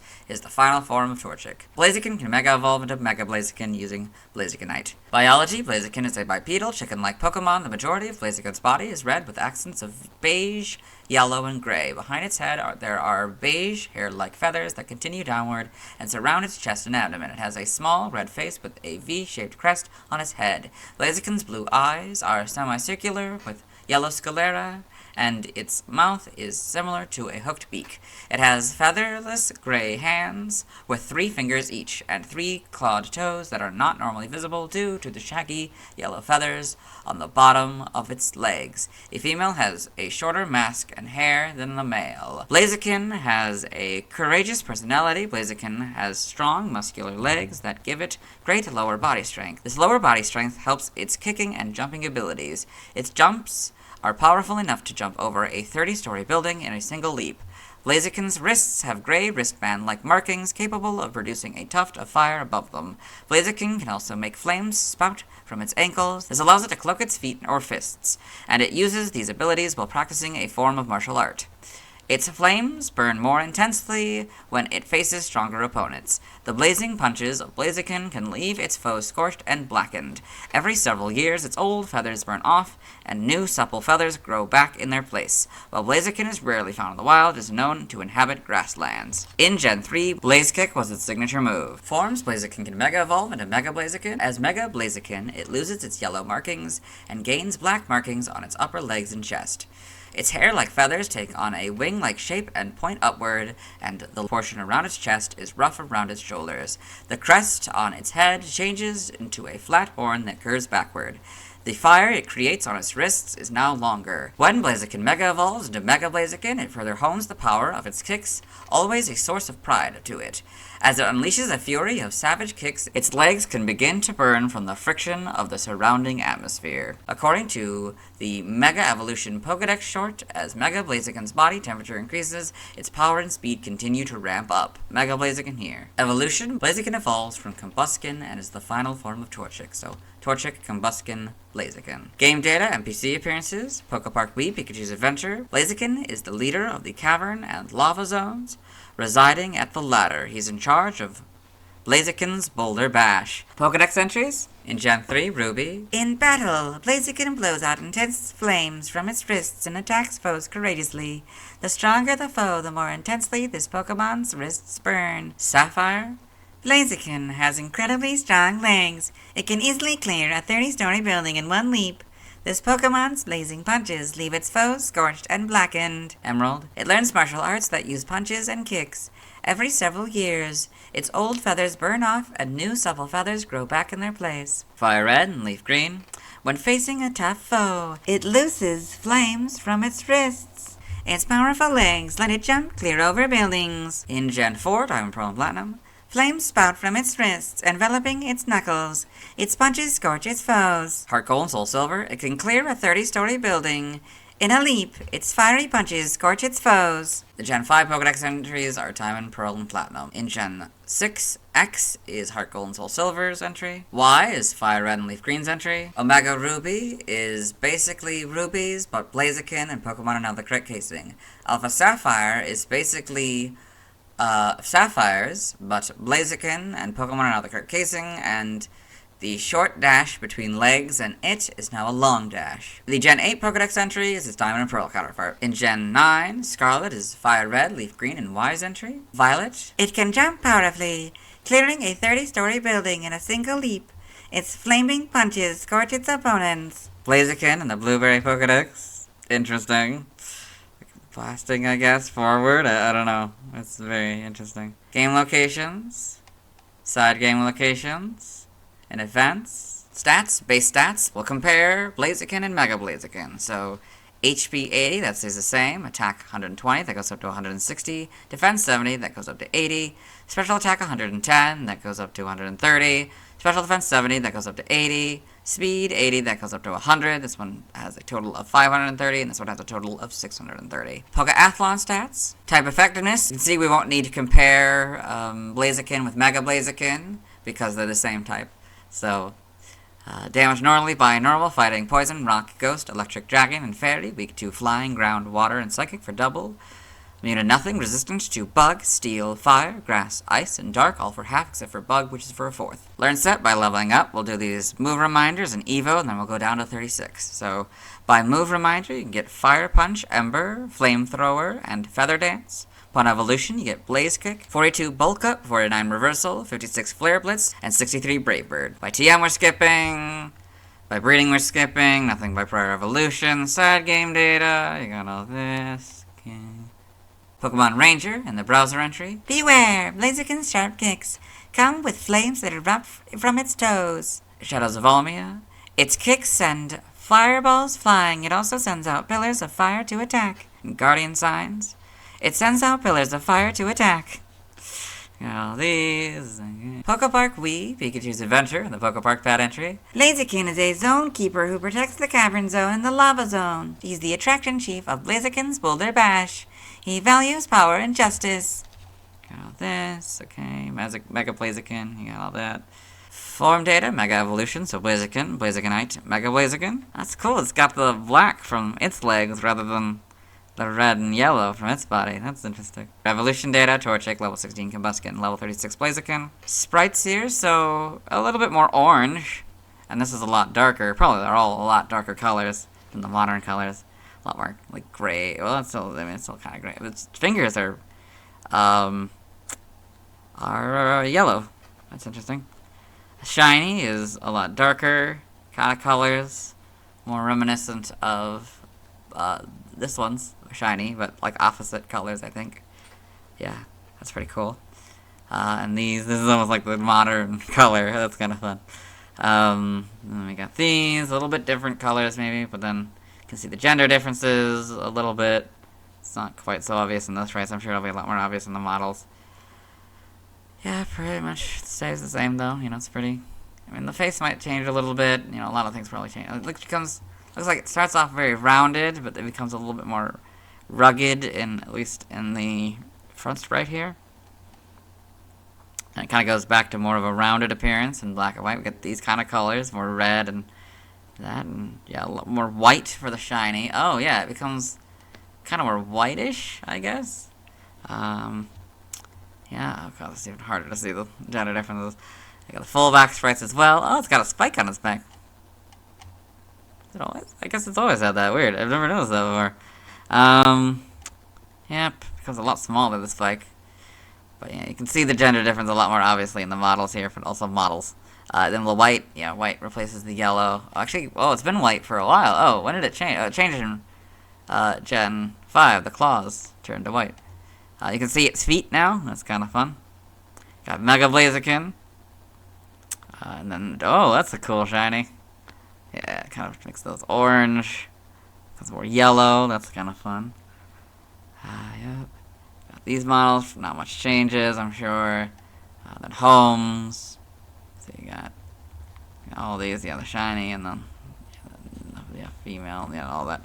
You see how different these are. That's cool. In animation, Blaziken in Pokemon the Series XY, Mega Blaziken in Pokemon the Series XY. So you got Harrison's Blaziken and May's Blaziken are the two big ones. Then you got all these other ones. Okay. Pokedex entries. We record this first one for the anime section, so we'll let Dexter read it, and I do mean Dexter because yes, this is back in Gen 2. Apparently, that was a thing that happened. They have Blaziken before Gen 3, which is wild, because I get to do this voice again, which I was never expecting to get to do again. No available data. So, in episode 271, Ash's Pokedex, Blaziken, the Blaze Pokemon. Blaziken is able to easily leap over 30-story buildings with its great lower body strength. That could very well be the last time. I don't know. We'll see if there are more that exist in Gen 2 that appeared before Gen 3. We'll see. Advanced Generation, episode 191, in the same Pokedex. Blaziken, the Blaze Pokemon. When it meets a powerful enemy, fire burns around its arms and legs. Its powerful legs are strong enough to leap over buildings. And Diamond and Pearl, episode 76, in Dawn's Pokedex. Blaziken, the Blaze Pokemon, in the evolved form of Combusken. Flames surround to come out of its wrists, making its punches extremely damaging and dangerous. In XY, episode 31, in Serena's Pokedex. Blaziken, the Blaze Pokemon. Blaziken leaves its opponents charred with its fiery punches. Okay, you got Omega Ruby and Alpha Sapphire, animated trailer. So, Blaziken in the animated trailer with the Sceptile and Swampert. And the other two in the trainers, that's fun. In the manga, got Mega Blaziken and Pokemon Adventures coming off the panel, not the frame. And Blaziken in Pokemon Adventures in color, that's fun. TCG. Other appearances, Super Smash Bros. Brawl, Blaziken appears as a trophy. Trophy information. A Blaze Pokemon.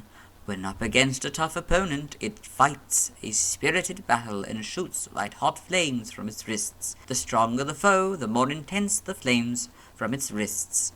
Blaziken also uses a combination of punches and kicks to leave targets in scorched ruin, and its strong legs allow it to easily leap over 30-story buildings. Super Smash Bros. For Wii U, Blaziken appears in the background of the Kalos Pokemon League stage when the stage is in the Blazing Chamber. Appears in the Blazing Chamber along with other Fire-type Pokemon, namely Infernape, Tepig, and Pyroar. There are trophies of both Blaziken and Mega Blaziken. Trophy information for Blaziken. So, if you're new here, this is something that the Wii U version had, where they separated the North American version and the PAL version.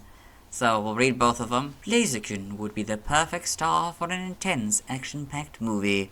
Its fiery fists pack a serious punch. It has no problem leaping over 30-story buildings. We'd save so much on the special effects. All we need is a good name. How about Fired Up?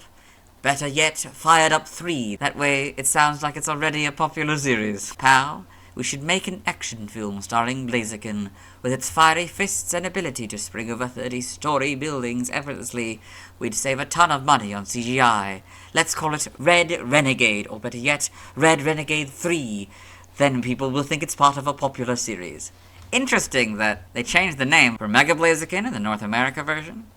If you find yourself in possession of a Blazikenite, you can use it to Mega Evolve Blaziken into Mega Blaziken.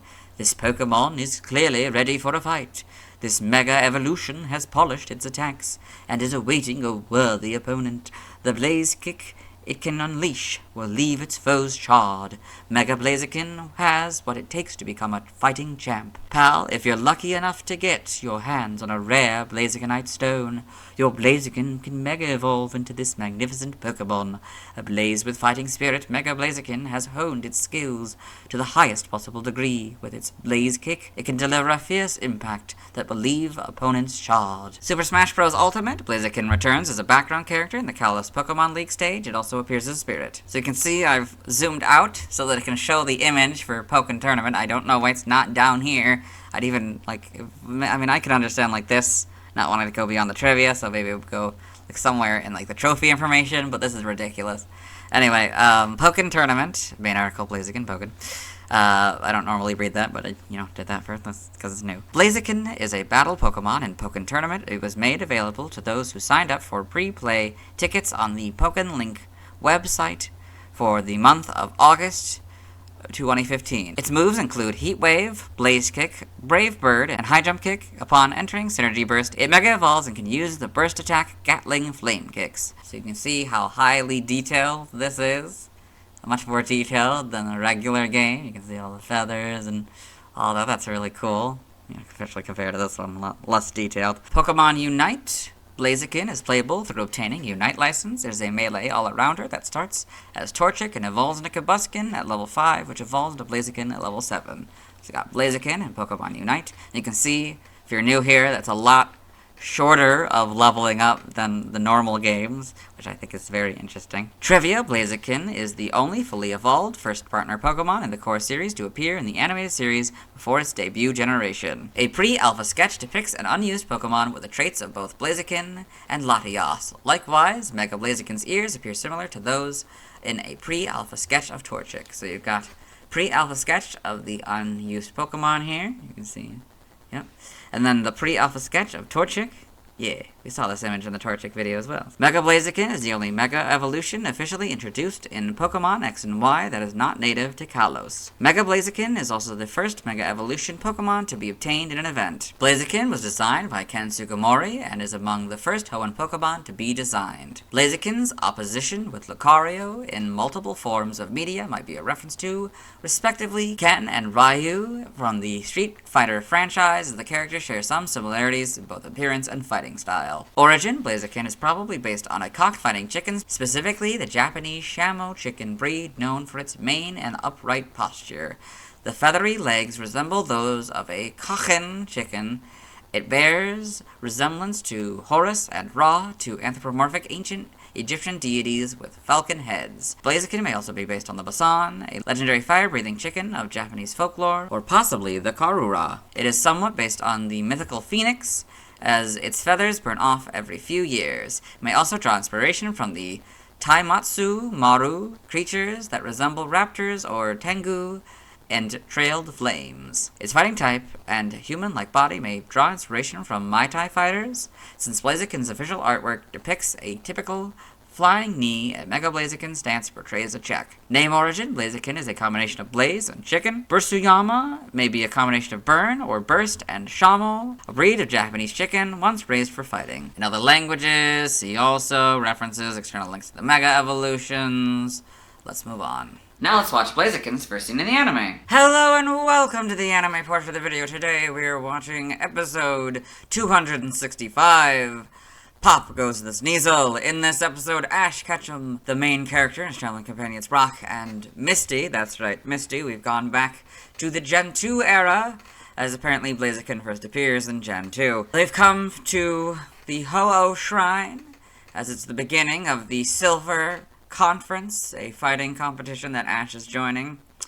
And they have found that the torch burning can't happen because in the shrine there's something called the sacred fire, and it's constantly been burning for hundreds of years or something, many generations, and it's being guarded by a Sneasel. So Harrison, another trainer from Hoenn apparently, has come in and has agreed to help out Ash and friends, and he has sent out his Blaziken. There's the Blaziken. Yep. And so that's Ash, Pikachu, Misty, Togepi, Brock. Yeah. Yeah. No available data. And we also... Data? Yep. Wow, I've never seen anything like that before. Me either. I'll bet this Pokemon lives in the Hoenn region. Blaziken! That's Harrison. Yeah, since we're at the beginning of a fighting scene, I'd say that's probably Blaziken's first scene in the anime. Let's move on. Now let's watch Blaziken's scenes in Detective Pikachu. Hello and welcome to the Detective Pikachu portion of the video, as I like to call it, Detective Blaziken, as it's only the frames with Blaziken to the best of my ability. So you can kind of see Blaziken here on this poster. So, in this film, Tim Goodman, the main character, has come to Rhyme City, a city where humans and Pokemon coexist. After finding out that his father has died, he's in his father's apartment, And he's about to enter a room that was made up like his childhood bedroom because his father wanted him to move to Rhyme City when he was a kid. Yep. So yeah, that's Tim.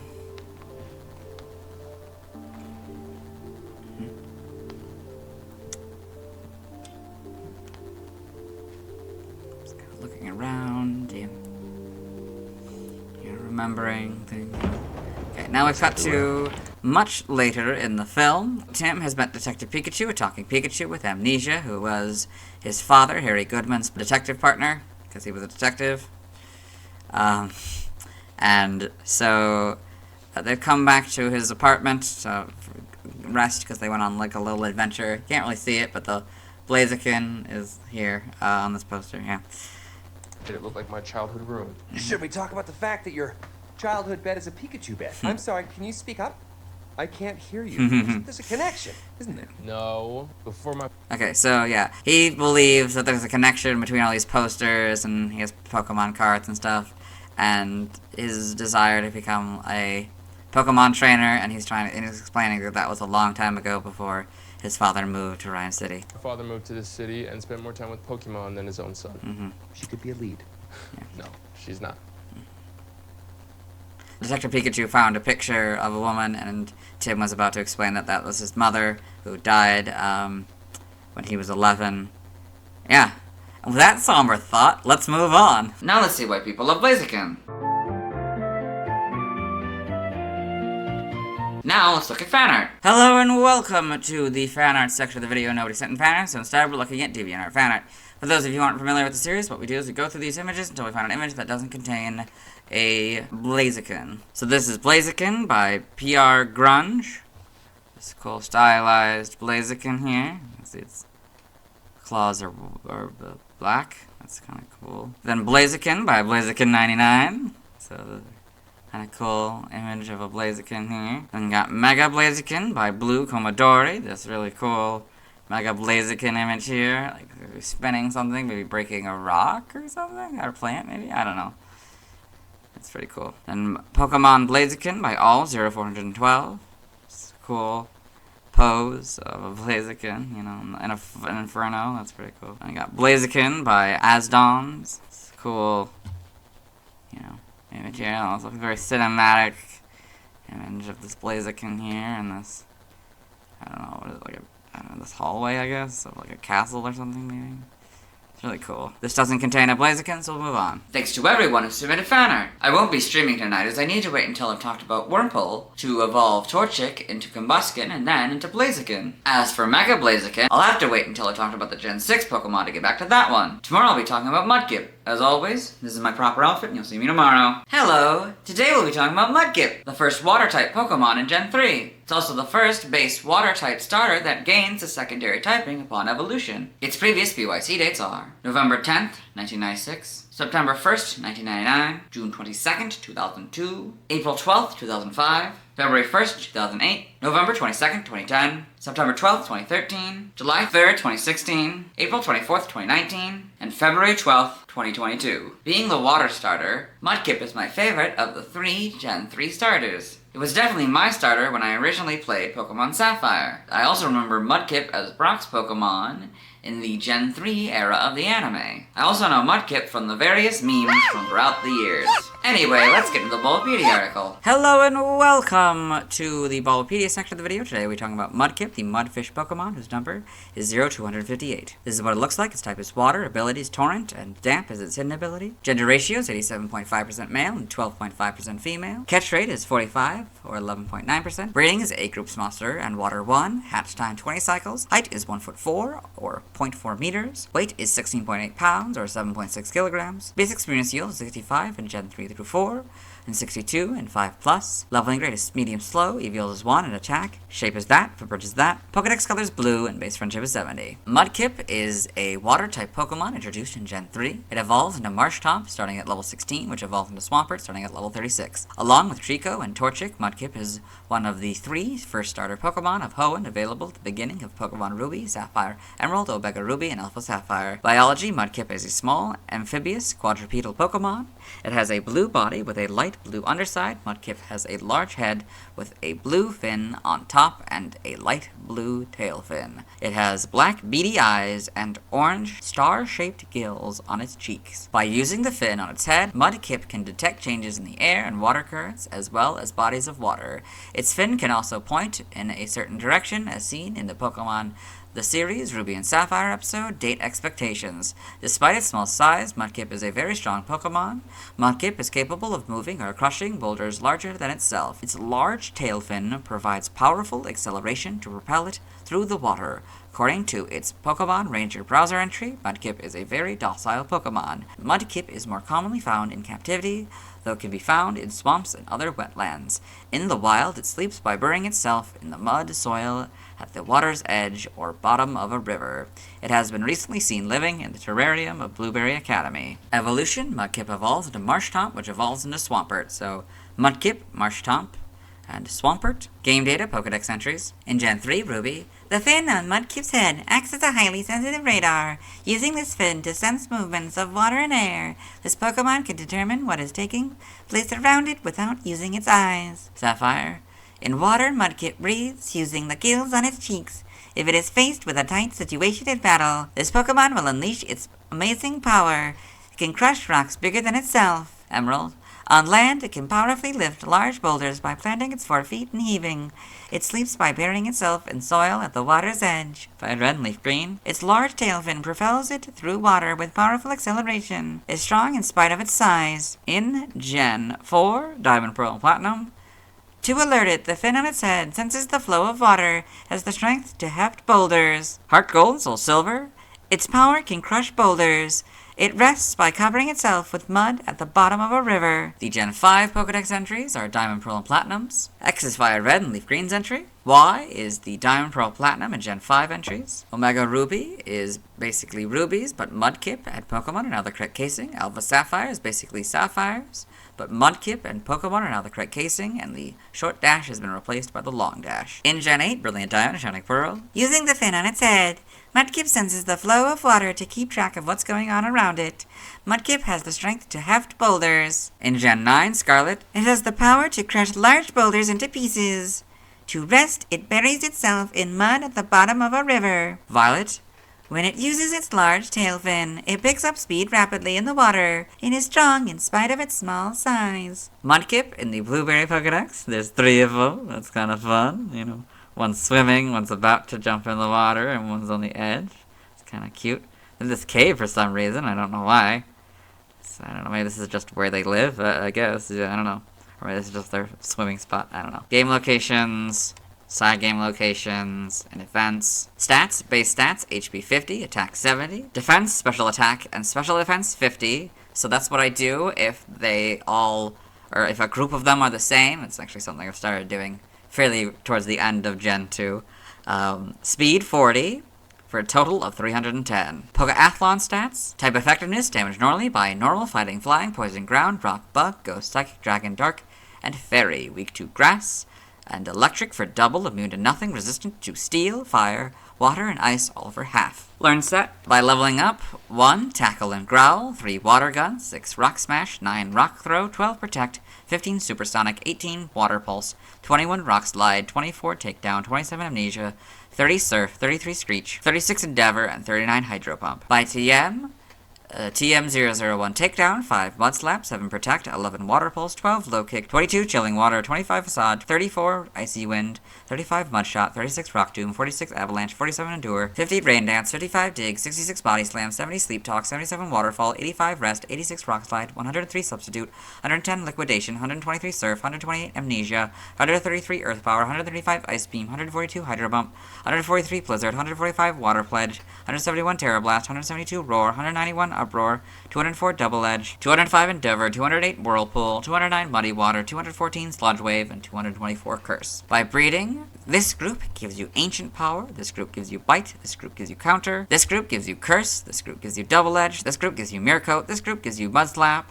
And for the first time in the series, we get to talk about a single Pokemon, so I just say, Shellos gives you Sludge. This group gives you Stomp, this group gives you Wide Guard, and this group gives you Yawn. TCG only moves, Bubble on this card, Fury Swipes on this card, and Pound on this card. Side game data, you got all this. Okay. Pokemon Ranger, the browser entry. Mudkip is a very docile Pokemon. It can douse a small fire by spitting water, Guardian Signs, and attacks by spitting bubbles that make Pokemon slowed. Got all this, okay. Before we get into Pokepark Wii Pikachu's Adventure, we gotta talk about the fact that it's also in Pokepark 2, Wonders Beyond. Much like the Pokemon Ranger series, I don't say Pokepark entry, I just go on to this. But I think I highlight it anyway, which is weird, but it is what I do. Pokepark Wii Pikachu's Adventure in the Pokepark Pad entry. Mudkip often plays in the beach zone. He loves hide and seek. In Pokepark 2, Wonders Beyond, he is an energetic boy and always busy playing, but he can be very shrewd too. Got all this. Evolution data, Mudkip, level 16 Marshtomp, level 36 Swampert. Sprites here, so okay. A little less cute with the eyes being like soulless. It's purple, that's a pretty famous shiny, this one. Yep, purple and the yellow tail, and you know, probably slightly different shade of orange. But yeah. Pretty good. Its mouth is sort of an orangish red, maybe, kind of color. See if that changes later. Then we got this, slightly different blue, a little cuter. The spots are in the upper corner, not the center.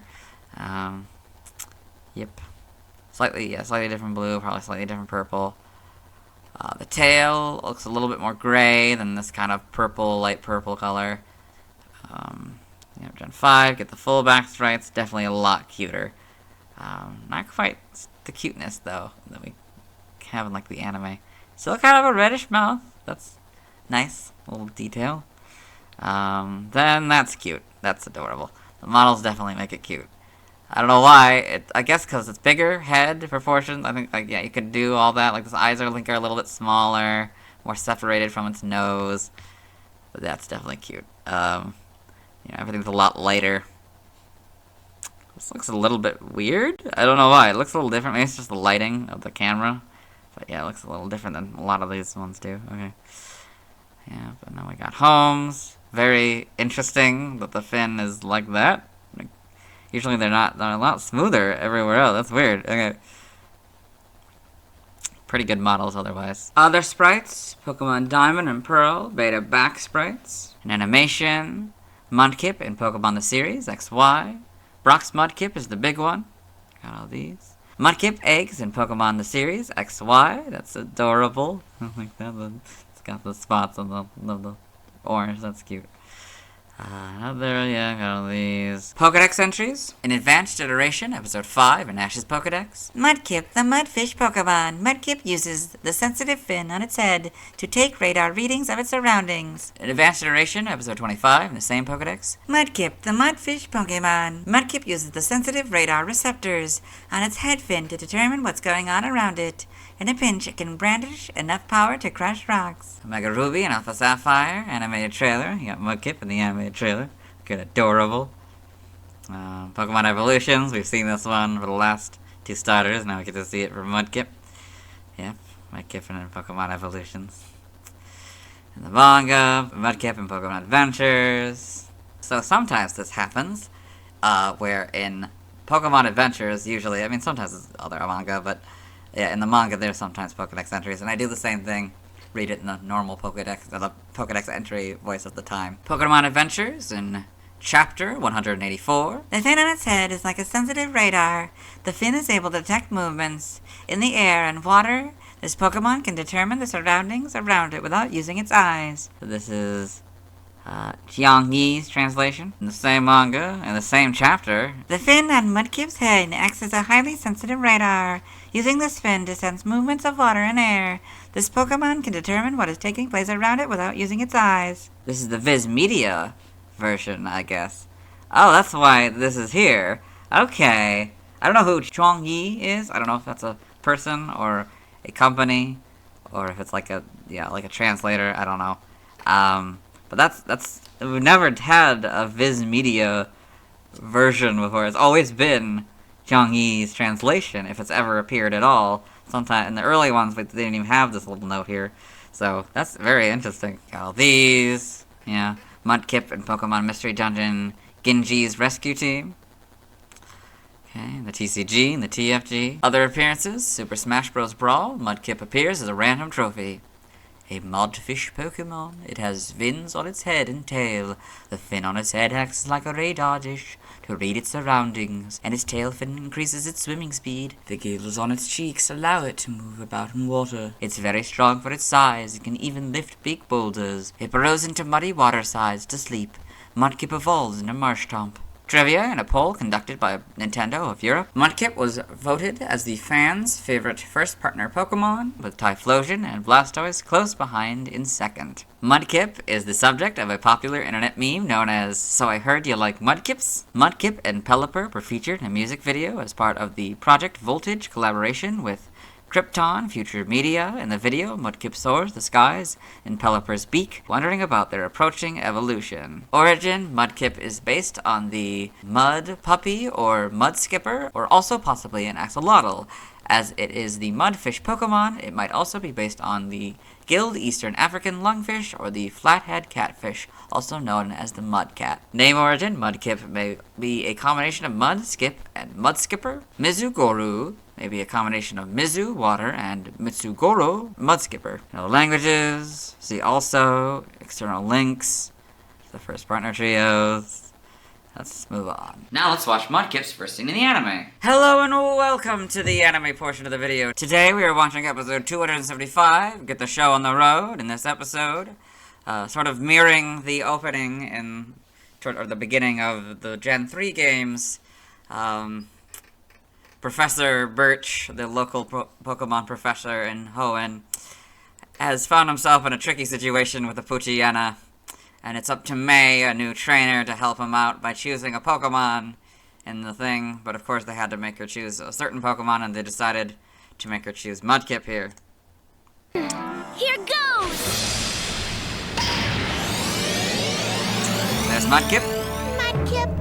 All right, a Mudkip! Professor Birch. That's good. Now what should I do? Call out one of its attacks! Okay, which is... Just say use water gun now! Got it. Use water gun. And that is Mudkip's first scene in the anime. Let's move on. Now let's see why other people love Mudkip. Now let's look at fan art. Hello and welcome to the fan art section of the video. Now we're setting fan art, so let's start by looking at TV and art fan art. For those of you who aren't familiar with the series, what we do is we go through these images until we find an image that doesn't contain a Mudkip. So we got Mudkip by Riley Kitty. This cute Mudkip laying in the mud. Very cute. And we've got the water starters by Missy Penna. I think we've done this one before, either for Squirtle or Totodile. I can't remember which. Or maybe just one of the random ones that stopped me. We've got the first 5 water starters here. So Squirtle, Totodile, Mudkip, Piplup, and Oshawott. Seems to be from like 2011, I think. It's pretty cool. Very fun little image of them playing in the water. Then we've got Pokemon Water Starters by Vinny. Yeah, this is the same image. That's because it's a collaboration between these two artists. It's kind of interesting. We've never had this kind of happen where they're back to back like this. I got Mudkip by Star Soul. This really cute Mudkip, I guess hatching from its egg.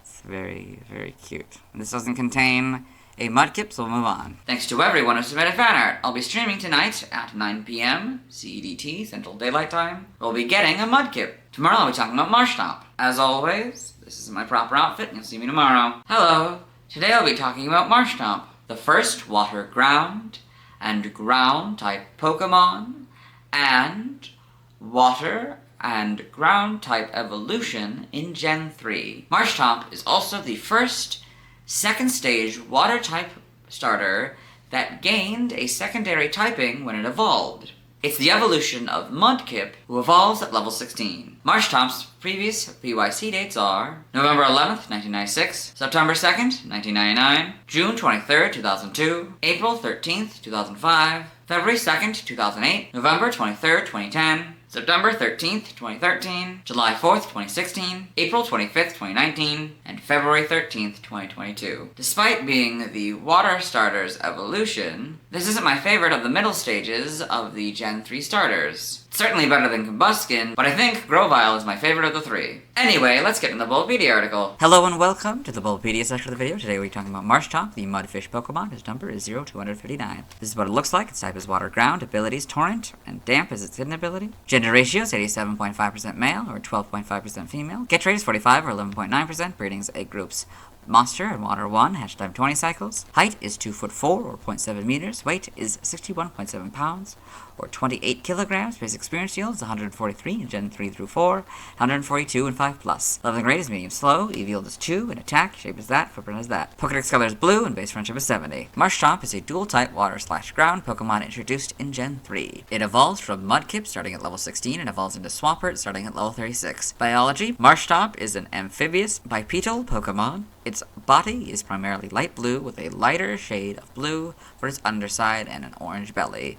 Marshtomp's head has an angular black fin, orange eyes, and orange gills on the ends of both cheeks. It has long arms with 3-fingered hands. Its feet have 3 small toes, and has 2 black fins for tails. This Pokemon has a thin, sticky film enveloping its body that enables it to live on land. This development came from living on muddy ground where there is poor footing. Despite this, Marshtomp is at its best when in this environment. Its body weakens if its skin dries out, so it plays in the mud on beaches when the tide is low to replenish fluids. It is capable of moving faster through mud than water. With its sturdy legs, it has a good footing in mud that allows it to overwhelm struggling opponents. Marshtomp lives in swamps and other wetlands. In Gen 3, Muddy Water was its signature move. Evolution: Marshtomp evolves from Mudkip and evolves into Swampert. So Mudkip, Marshtomp, and Swampert. Game data, Pokédex entries. In Gen 3, Ruby, the surface of Marshtomp's body is enveloped by a thin, sticky film that enables it to live on land. This Pokemon plays in mud on beaches when the ocean tide is low. Sapphire: Marshtomp is much faster at traveling through mud than it is at swimming. This Pokemon's hindquarters exhibit obvious development, giving it the ability to walk on just its hind legs. Emerald: its toughened hind legs enable it to stand upright. Because it weakens if its skin dries out, it replenishes fluids by playing in the mud. Fire Red and Leaf Green is at its best when on muddy ground with poor footing. It quickly overwhelms foes juggling in mud. In Gen 4, Diamond, Pearl, and Platinum, its sturdy legs give it sure footing even in mud. It burrows into dirt to sleep. Heart Gold and Soul Silver, living on muddy ground that provides poor footing, has made its legs sturdy. The Gen 5 Pokédex entries are Diamond, Pearl, and Platinums, and Gen 6, so is X's. Why is the Heart Gold and Soul Silver entry? Omega Ruby and Alpha Sapphire are basically Ruby and Sapphires, but Marshtomp and Pokemon are now the correct casing. The Gen 8 Pokédex entries is Diamond and Pearl counterpart. In Gen 9, Scarlet, living on muddy ground that provides poor footing, has served to train its lower body and caused it to develop sturdy legs. Violet, it is at its best when on muddy ground that offers poor footing. It quickly overwhelms opponents that are bogged down and unable to move. Marshtomp and the Blueberry Pokédex, there's 3 of them. I bet these are supposed to be the evolutions of the 3 Mudkip we saw yesterday. Fun it is. Game locations. Side game locations. Stats. Base stats: HP 70, attack 85, defense 70, special attack 60, special defense 70, speed 50 for a total of 405. Pokeathlon stats: type effectiveness, damage normally by normal, fighting, flying, ground, bug, ghost, water, psychic, ice, dragon, dark, and fairy. Weak to grass for 4, immune to electric, resistant to poison, rock, steel, and fire, all for half. Notes: so this is what I was talking about in the Treecko video. There's sometimes notes here, so I read all the notes. So, notes: if this Pokemon is given a ring target, the effectiveness of electric type moves is double. So this one is talking about how its immunity to electric, the 0 here, would go up to 2, and make it weak to electric. And that's a ring target is an object, I guess, that is given. I don't know why you do that to your Pokemon. I don't know if accidentally, or maybe it's something that like a Pokemon can give them, I don't know. Learn set by leveling up. We'll do this move reminder and Evo, then we'll go down to 20 Water Pulse. So, with the move reminder, it can learn Rock Smash. Upon evolution, it learns Mud Shot. 20 Water Pulse, 25 Rock Slide, 30 Takedown, 35 Amnesia, 40 Muddy Water, 45 Screech, 50 Endeavor, and 55 Hydro Pump. By TM, since it has a different typing, then Mudkip will read them all.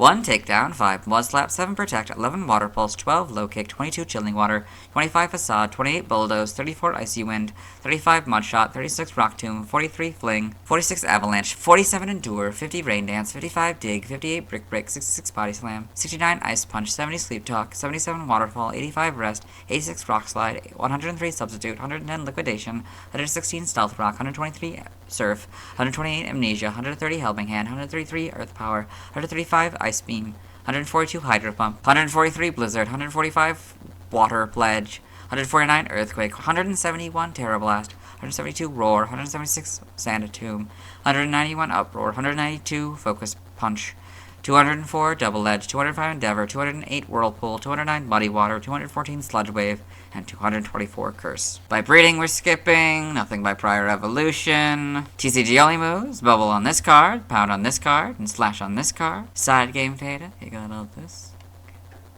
Pokemon Ranger in the browser entry. When Marshtomp rears way back, it is readying itself to spit a lump of mud. Guardian signs. It attacks by spitting bubbles that make Pokemon slowed. Yeah, got all this. Evolution data, Mudkip, level 16 Marshtomp, level 36 Swampert. Sprites here, so yeah, it looks pretty much the same. You know, obviously a lot more pixelated, but, you know, pretty much the same. It hasn't really changed much in all these years. Purple, like this one was, of course. Probably different purple, though. Like, this is a different blue. Lighter things, the orange parts of them are like this gold or yellow kind of color. Yep. Slightly, way different head in this. I mean, it kind of just looks like maybe it's tilted down more. It thinnens. Arms seem to be thinner now. More point like that rather than like more rectangular. Its whole body seems to be much smaller. Then, yeah, it's a different shade of purple as well. Yellow, yeah. Mouth, does it change? Kind of hard to tell. Maybe a little bit. Not that much. Maybe slightly different shades. Anyway, Gen 5, you get the full backs right. Yeah, looks like it's a little bit bigger body and stuff again.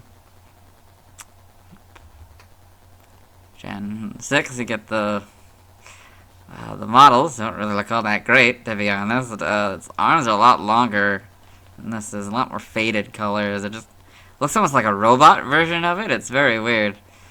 Yeah. These a little better, I guess, than these ones. A little less robotic looking, I guess.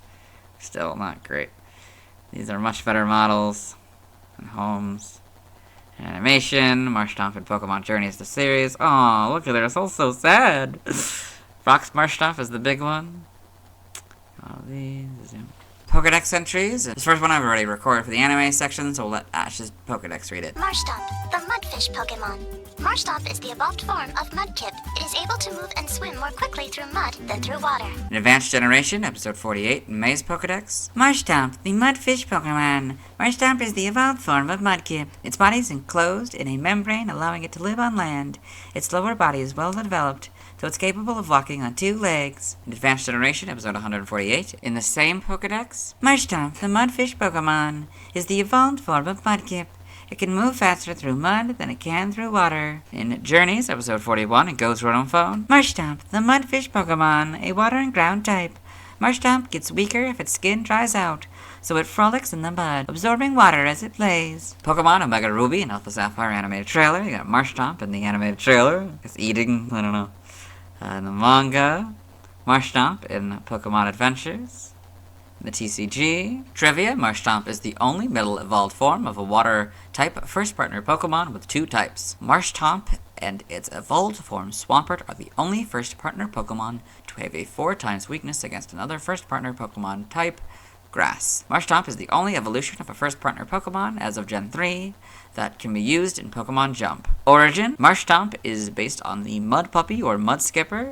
It may also be based on the axolotl or gilled African lungfish, like its pre-evolved form. The single fin on Marshtomp's head is reminiscent of the Murmillo helmet worn by Murmillo-class Roman gladiators, or the Corinthian helmet with a horsehair crest, which was worn by Greek hoplites, with Murmillo being the Greek word for a type of saltwater fish. Name origin, Marshtomp may be a combination of marsh, and Stomp. Numacraw may be a combination of Numa, swamp, and crawfish, crayfish, a fresh water crustacean, crawl, or claw. In other languages, see also. Let's move on. Now let's watch Marshtomp's first scene in the anime. Hello and welcome to the anime portion of the video. Today we are watching episode 306. In this episode, Ash Ketchum and his traveling companions, Brock, May, and Max, as well as his faithful Pokemon Pikachu, have come to this, their boat ran out of gas, and so they've ended up on the ship. And they've met Tommy, who is looking for his Marshtomp, not knowing what a Marshtomp is. Ash is looking it up in his Pokedex. Marshtomp, the mudfish Pokemon.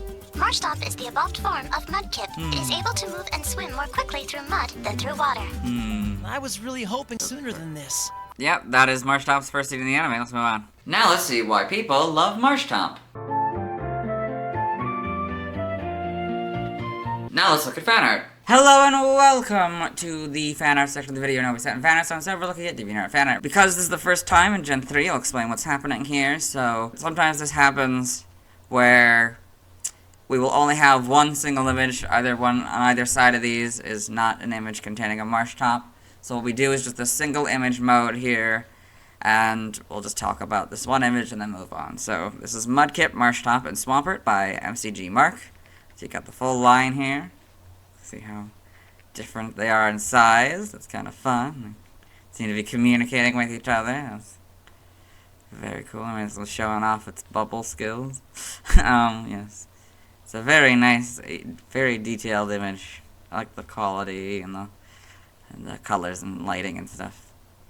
That's it, so we'll move on. Thanks to everyone who submitted fan art. I won't be streaming tonight, as I need to wait until I talked about Wurmple before I can evolve Mudkip into Marshtomp. Tomorrow I'll be talking about Swampert. As always, this is my proper outfit, and you'll see me tomorrow. Hello, today I'll be talking about Swampert, the first water ground type, and water type 3rd stage Pokemon / final evolution introduced in Gen 3. Mega Swampert is the only water ground Mega Evolution as of the filming of this. It's also the only ground type and first water-type Mega Evolution of the Gen 3 Pokemon. Swampert is the final evolution of Mudkip, who evolves into Marshtomp, who evolves at level 36. Swampert's previous PYC dates are November 12th, 1996, September 3rd, 1999, June 24th, 2002, April 14th, 2005, February 3rd, 2008, November 24th, 2010, September 14th, 2013, July 5th, 2016, April 26th, 2019, and February 14th, 2022. I like Swampert's design. It feels like a good final step of the Mudkip line. Mega Swampert looks a little ridiculous. Feels like they leaned too into Swampert's physical strength when designing it. Anyway, let's get into the Bulbapedia article. Hello and welcome to the Bulbapedia section of the video. Today we'll be talking about Swampert, the mudfish Pokemon, whose number is 0260. This is Swampert, this is what it looks like. This is Mega Swampert, this is what it looks like. Type is water ground. Abilities, Torrent as Swampert. Damp is its hidden ability. Swift Swim as Mega Swampert. Gender ratio is 87.5% male, 12.5% female. Catch rate is 45 or 11.9% breedings. Egg groups Monster and Water 1. Hatch time 20 cycles. Swampert is 4'11" or 1.5 meters. And 180.6 pounds, or 81.9 kilograms. Mega Swampert is 6'3", or 1.9 meters, and 224.9 pounds, or 102 kilograms. Its Megastone is Swampertite. Base experience yield is 210 in Gen 3 through 4, and 241 in 5+. Leveling rate is medium slow. AV yield is 3 in attack. Shape is that. Footprint is that. Pokedex color is blue, and base friendship is 70. Swampert is a dual-type water-ground Pokemon introduced in Gen 3. It evolved from Marshtomp, starting at level 36. It is the final form of Mudkip. Swampert can Mega Evolve into Mega Swampert using a Swampertite. Biology: Swampert is an amphibian-like Pokemon with a bulky frame and 4 thick limbs. The 2 longer ones at the front serving as arms, while the shorter limbs provide support for the creature if it chooses to stand upright. Swampert is semi-bipedal. It can stand on its 3-toed feet with a hunched posture and pick up or grab objects with its hands. But when moving about, it tends to run on all 4 limbs.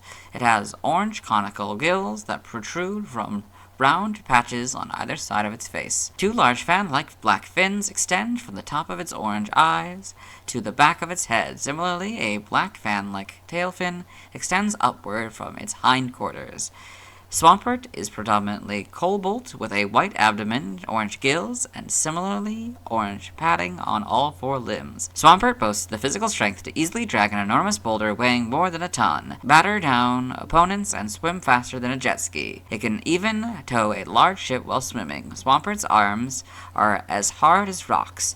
The arms can shatter enormous boulders to pieces. It has keen eyesight, enabling it to see in murky waters. Swampert can also predict storms, sensing subtle differences in the sounds of waves and tidal winds with its fins.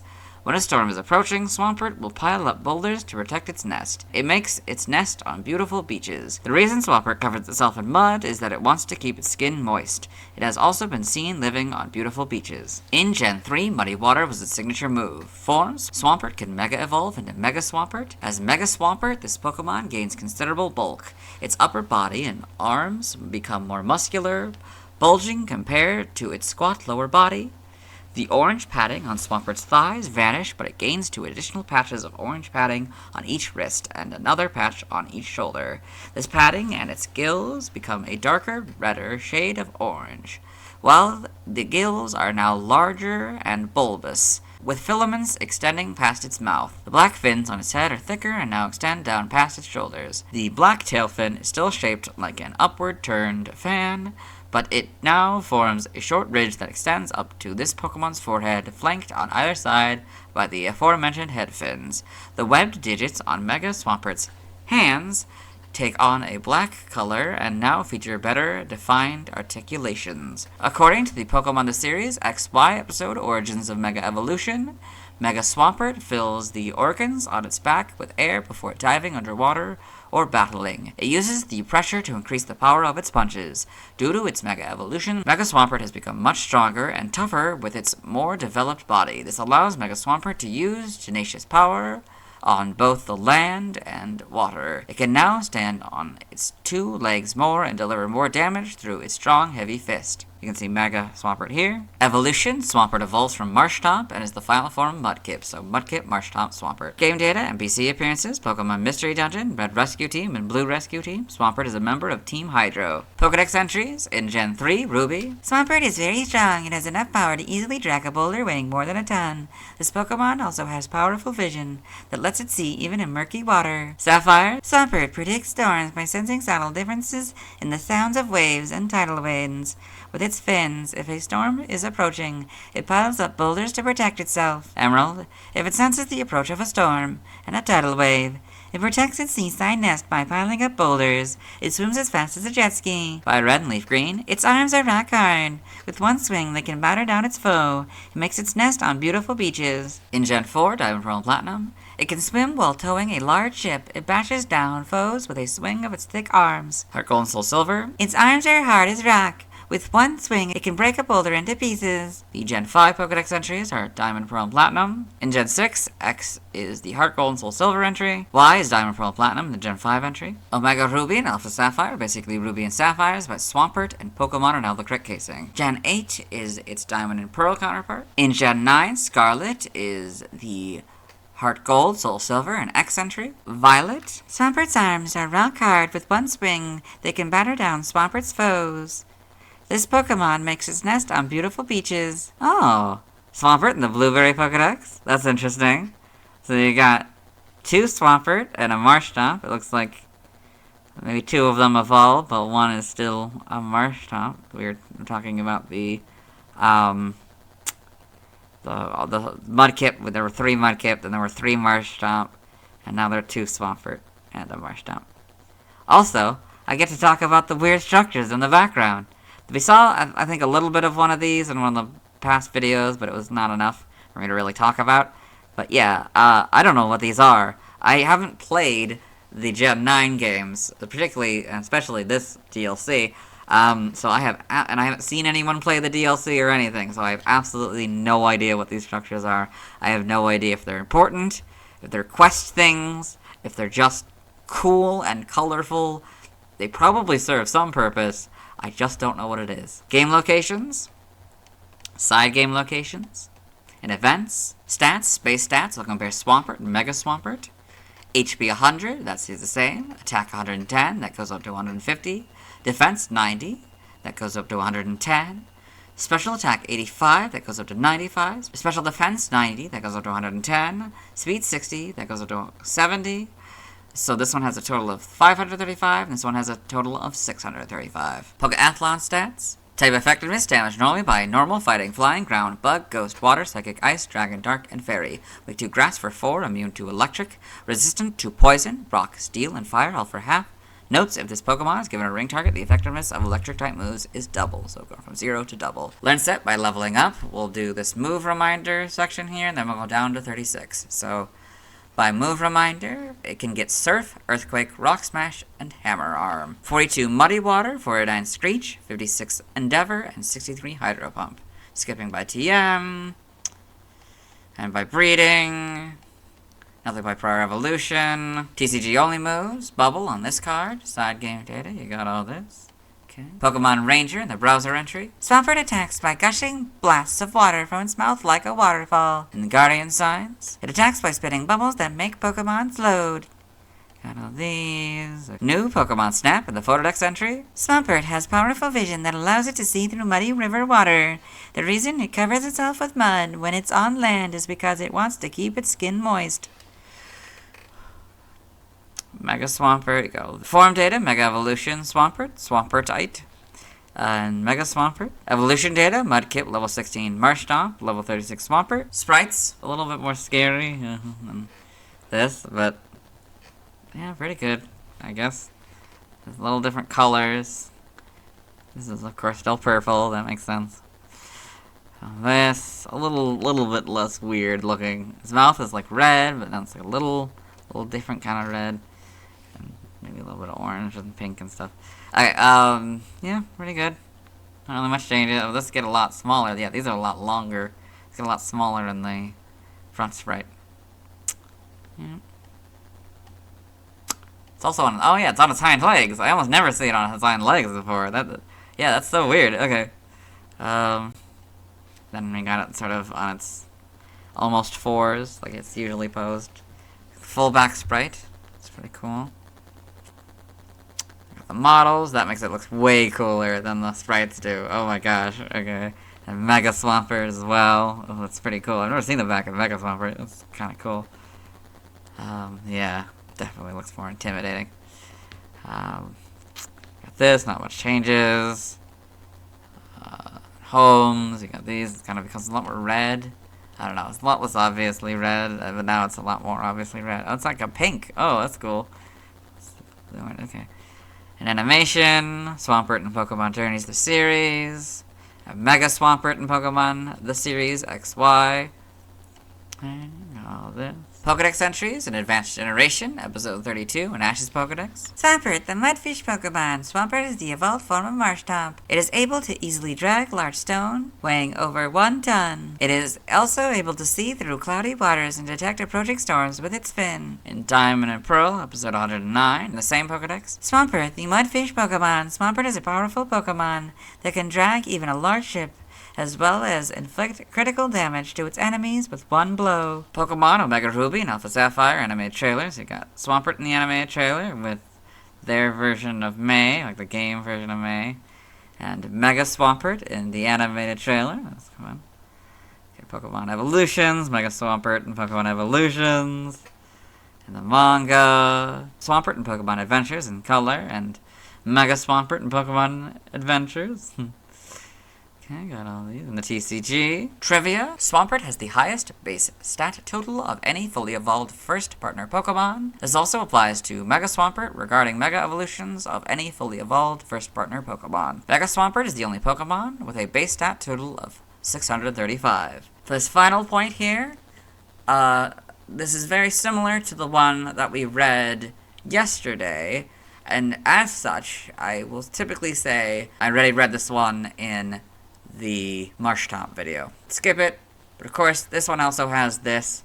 I'm still gonna skip the main point, but I'll read the sub point here. However, said weakness is also Swampert's only weakness, making it the only fully evolved first partner Pokemon to have only 1 weakness, the least amount. Origin, like its pre-evolved form, Swampert appears to be based on the Mud Puppy, Axolotl, Mud Skipper, or the Guild African Lungfish. Swampert's portrayal in the animated series suggests that it could also be based on common depictions of a swamp monster, a fictional, frequently antagonistic creature imagined to live in swamps and often has some physical humanoid traits. The fins on its head and tail resemble Japanese war fans, also known as Tessen. Its stance is reminiscent of sumo wrestlers. Name origin: Swampert may be a combination of swamp and rampart, expert, or earth. Lag large may be a combination of lagoon, large, and possibly lag or lug. Now the languages, see also, external links to the Mega Evolutions. Let's move on. Now let's watch Swampert's first scene in the anime. Hello and welcome to the anime portion of the video. Today we are watching episode 306, Abandoned Ship.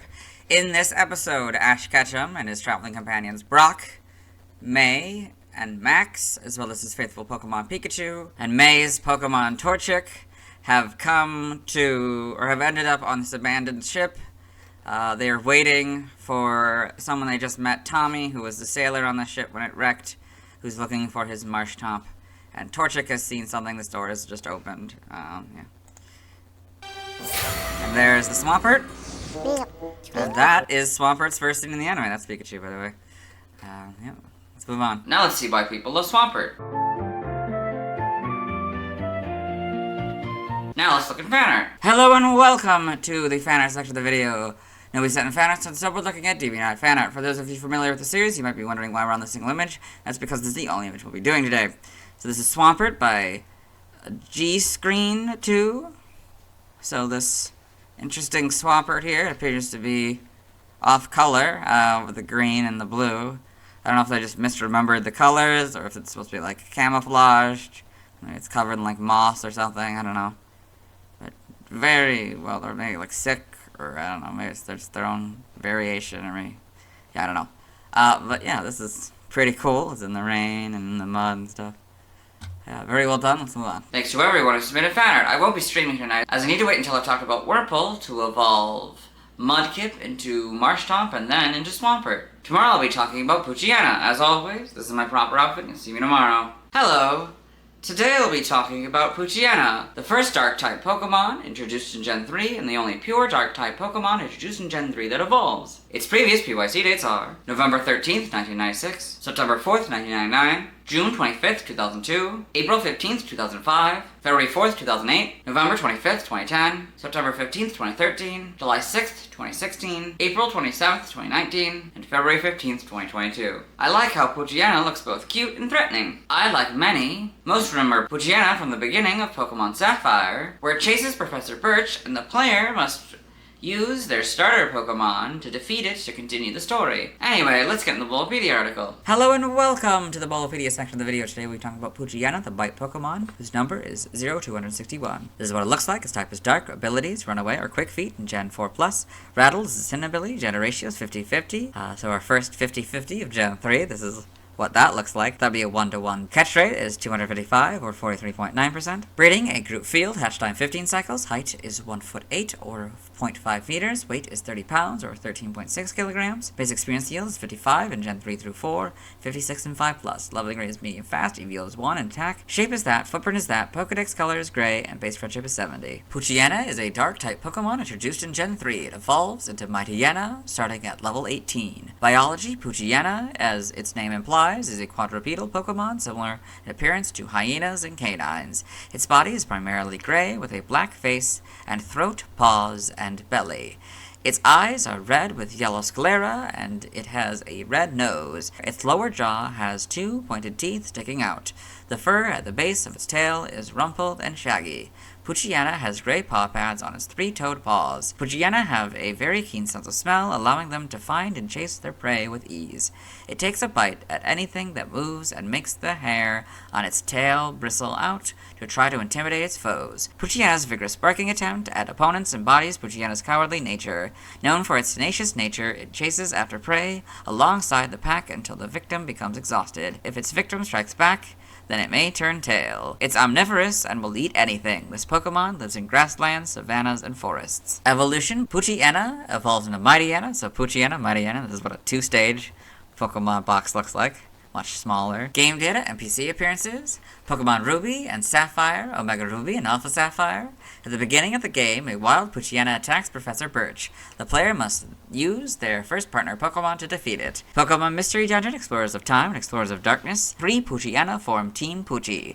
They specialize in catching criminals. Their brothers chase their target until they are tired and then finish them. Pokedex entries in Gen 3 and Ruby. At first sight, Poochyena takes a bite at anything that moves. This Pokemon chases after prey until the victim becomes exhausted. However, it may turn tail if the prey strikes back. Sapphire. Poochyena is an omnivore. It will eat anything. A distinguishing feature is how large its fangs are compared to its body. This Pokemon tries to intimidate its foes by making the hair on its tail bristle out. Emerald. It savagely threatens foes with bared fangs. It chases after fleeing targets tenaciously. It turns tail and runs, however, if the foe strikes back. Fire Red and Leaf Green. It has a very tenacious nature. Its acute sense of smell lets it chase a chosen prey without ever losing track. In Gen 4, Diamond, Pearl, and Platinum, a Pokemon with a persistent nature. It chases its chosen prey until the prey becomes exhausted. Heart Gold and Soul Silver. It chases its prey until the victim becomes exhausted. However, it turns tail if the prey strikes back. The Gen 5 Pokedex entry is Diamond, Pearl, and Platinum. Gen 6, so is X's. Y is Fire Red and Leaf Green's entry. Omega Ruby is basically rubies, but Poochyena and Pokemon are another correct casing. Alpha Sapphire is basically sapphires, but Poochyena and Pokemon are another correct casing, and the short dash is now a long dash. The Gen 8 Pokedex entry is its Diamond and Pearl counterpart. In Gen 9, Scarlet, it bares its large fangs and barks vigorously to try to intimidate opponents. But this is actually a manifestation of its cowardly nature. Violet, Poochyena pursues their prey in packs. Once the prey is exhausted, the pack finishes it off, but sometimes the prey retaliates and the pack flees. Poochyena in the Kitakami Pokedex. You got the 2 Poochyena here. I guess they're eating an apple, or maybe it just fell off the tree and they found it or something. This one seems to be sleeping.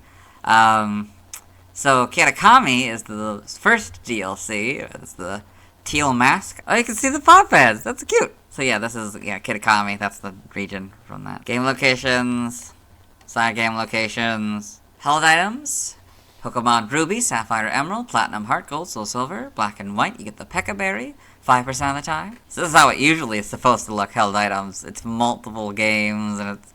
Yeah, instead of the events one that we had, our first one for Gen 3. Stats, base stats, HP 35, attack 55, defense 35, special attack and special defense 30, speed 35, for a total of 220. Pokeathlon stats, type effectiveness, damage normally by normal, flying, poison, ground, rock, steel, fire, water, grass, electric, ice, and dragon.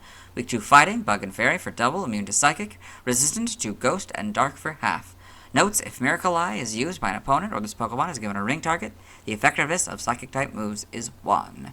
So go from 0 to 1. Learn set by leveling up. 1 Tackle, 4 Howl, 7 Sand Attack, 10 Bite, 13 Leer, 16 Roar, 19 Swagger, 22 Assurance, 25 Scary Face, 28 Taunt, 31 Crunch, 34 Yawn, 36 Takedown, 40 Sucker Punch, and 44 Play Rough. By TM, 1 Takedown, 2 Charm, 5 Mud Slap, 6 Scary Face, 7 Protect, 8 Fire Fang, 9 Thunder Fang, 10 Ice Fang, 18 Thief, 20 Trailblaze, 25 Facade, 30 Snarl, 47 Endure, 49 Sunny Day, 50 Rain Dance, 55 Dig, 62 Foul Play, 63 Psychic Fang, 70 Sleep Talk, 85 Rest, 87 Taunt, 94 Dark Pulse, 103 Substitute, 108 Crunch, 114 Shadow Ball, 117 Hyper Voice, 127 Play Rough, 130 Helping Hand, 140 Nasty Plot, 171 Terror Blast, 172 Roar, 177 Spite, 183 Super Fang, 191 Uproar, 199 Lash Out, 204 Double Edge, and 205 Endeavor. By breeding, this group gives you Astonish, this group gives you Covet, and this group gives you Poison Fang. TCG only moves, lunge on these cards, and double kick on this card. Side game data, got all this. Pokemon Ranger, Guardian Signs in the browser entry. It releases dark pulses around itself that make Pokemon tired. Evolution data, Poochyena level 18 Mightyena. Sprites here, so this is the one I'm most familiar with. Probably because I think it's the one in the opening. It's the one like you fight or whatever. Almost a full Vex, right? That's pretty cool. Shiny, that's kind of fun. With blue eyes and this kind of golden brown, that's nice. Oh, they give it red eyes in Gen 4, interesting. They look a little bit more cutesy, I think, generally. And they give it sort of blue irises, it has red irises, but keeps the blue sclera, yeah. Gen 5, get the full back sprites properly. Colors are slightly different gray and dark gray. Slightly different brown, like a darker brown. That's interesting. Gen 6. Pretty good models, I'd say.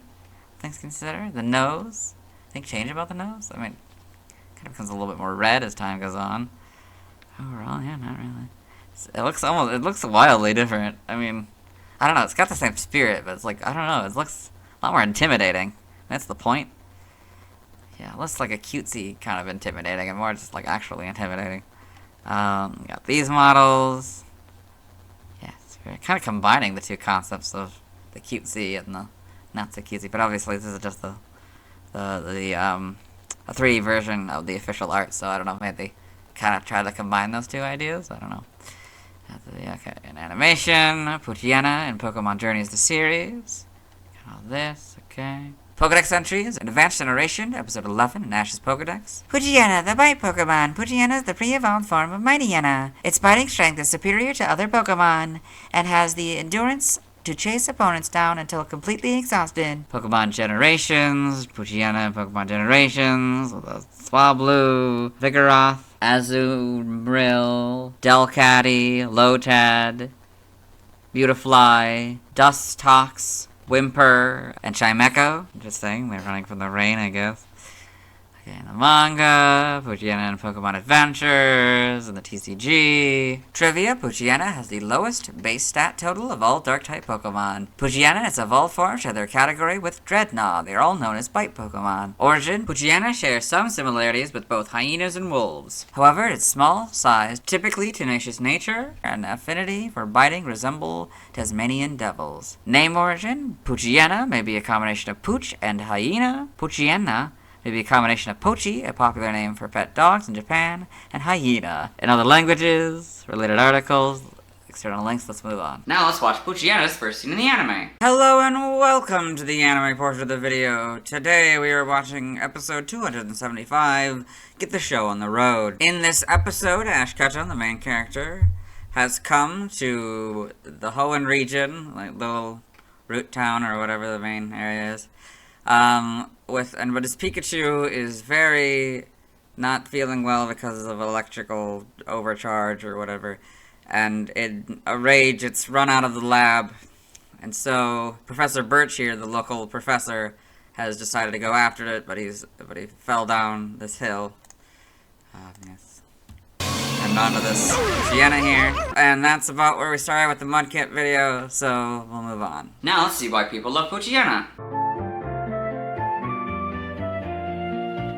Now let's look at fan art. Hello and welcome to the fan art section of the video. Nobody sent in fan art, so instead we're looking at DeviantArt fan art. For those of you who aren't familiar with the series, what we do is we go through these images until we find an image that doesn't contain a Poochyena. This is Poochyena by Ken Kett. This cool, more realistic, or more stylized in a way. Yeah, almost like Disney, I'd say.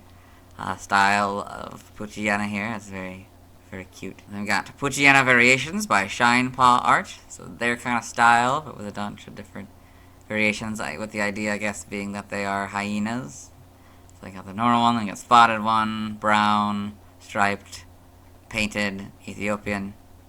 It's kind of fun. Or maybe a bunch of different canine-like creatures, I don't know. Very good. Then we got Poochyena by Happy Crumble. Very stylized Poochyena, very cute. Then we got Poochyena Pokemon fan art by Shapetails. This cool art here. Very well done. A little bit thinner and longer, but very stylized. This doesn't contain a Poochyena, so we'll move on. Thanks to everyone who submitted fan art. I'll be streaming tonight at 6 p.m. CDT, Central Daylight Time, but I won't be catching a Poochyena, as I need to wait until I talk about Wurmple to do that. I'll be completing my first battle with it in Pokemon Ruby and Sapphire to officially get Torchic and Mudkip respectively. Tomorrow I'll be talking about Mightyena. As always, this is my proper outfit, you'll see me tomorrow. Hello! Today I'll be talking about Mightyena, the first Dark-type evolution introduced in Gen 3, and the only one that is pure Dark-type. It's the evolution of Poochyena who evolves at level 18. Mightyena's previous BYC dates are November 14th, 1996, September 5th, 1999, June 26th, 2002, April 16th, 2005, February 5th, 2008, November 26th, 2010, September 16th, 2013, July 7th, 2016, April 28th, 2019, and February 16th, 2022. It's interesting how different yet similar Mightyena looks to Poochyena. It completely abandons the cutesy look and goes all in on the threatening look. Anyway, let's get in the Bulbapedia article. Hello and welcome to the Bulbapedia section of the video. Today we'll be talking about Mightyena, the bite Pokemon whose number is 0-262. This is what it looks like. Its type is Dark, abilities Intimidate or Quick Feet in Gen 4+. Moxie is its hidden ability. Gender ratio is 50-50, catch rate is 127 or 26%.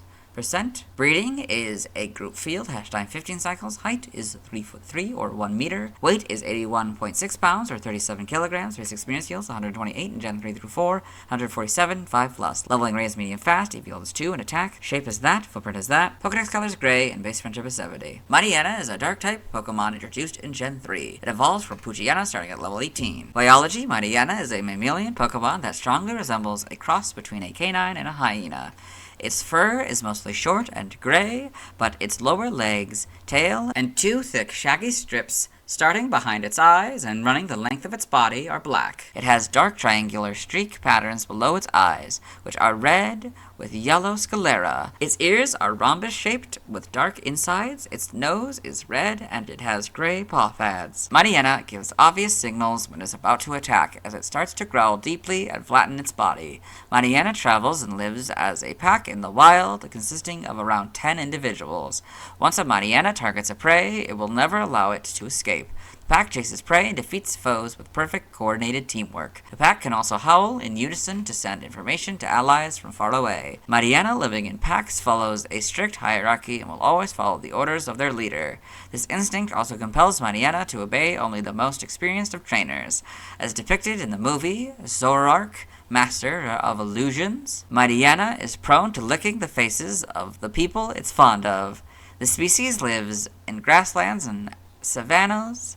In Lentil, Mightyena preys on for it. Evolution, Mightyena evolves from Poochyena, so Poochyena, Mightyena. Game data, Pokedex entries. In Gen 3, Ruby. Mightyena gives off obvious signals when it is preparing to attack. It starts to growl deeply and then flattens its body. This Pokemon will bite savagely with its sharply pointed fangs. Sapphire, Mightyena travel and act as a pack in the wild. The memory of its life in the wild compels the Pokemon to obey only those trainers that it recognizes to possess superior skill. Emerald, in the wild, Mightyena live in a pack. They never defy their leader's orders. They defeat foes with perfect coordinated teamwork. Fire Red and Leaf Green will always obey the commands of a skilled trainer. Its behavior arises from its living in packs in ancient times. In Gen 4, Diamond, Pearl, and Platinum, it chases down prey in a pack. It will never disobey the commands of a skilled trainer. Heart Gold and Soul Silver, it chases down prey in a pack of around 10. They defeat foes with perfectly coordinated teamwork. The Gen 5 Pokedex entry is Diamond, Pearl, and Platinums. In Gen 6, X is basically Fire Red and Leaf Greens, but Trainer is now the crit casing, I guess. There's still a capital T for some reason. I don't know why. Y is the Heart Gold and Soul Silver entry. Omega Ruby and Alpha Sapphire are basically Ruby and Sapphires. But Mightyena and Pokemon are now the correct casing. The Gen 8 Pokedex entry is its Diamond and Pearl counterpart. In Gen 9, Scarlet, they faithfully follow the orders of their leader. Prey targeted by Mightyena is never allowed to escape the outstanding teamwork of its pursuers. Violet, once it's caught the scent of a faraway prey, the leader gives a signal, and the whole pack moves out. Got Mightyena and the Kitakami Pokedex. So it's a mix of Mightyena and Poochyena, which I love, you know. It's a full evolutionary line image, so 10, there's 10.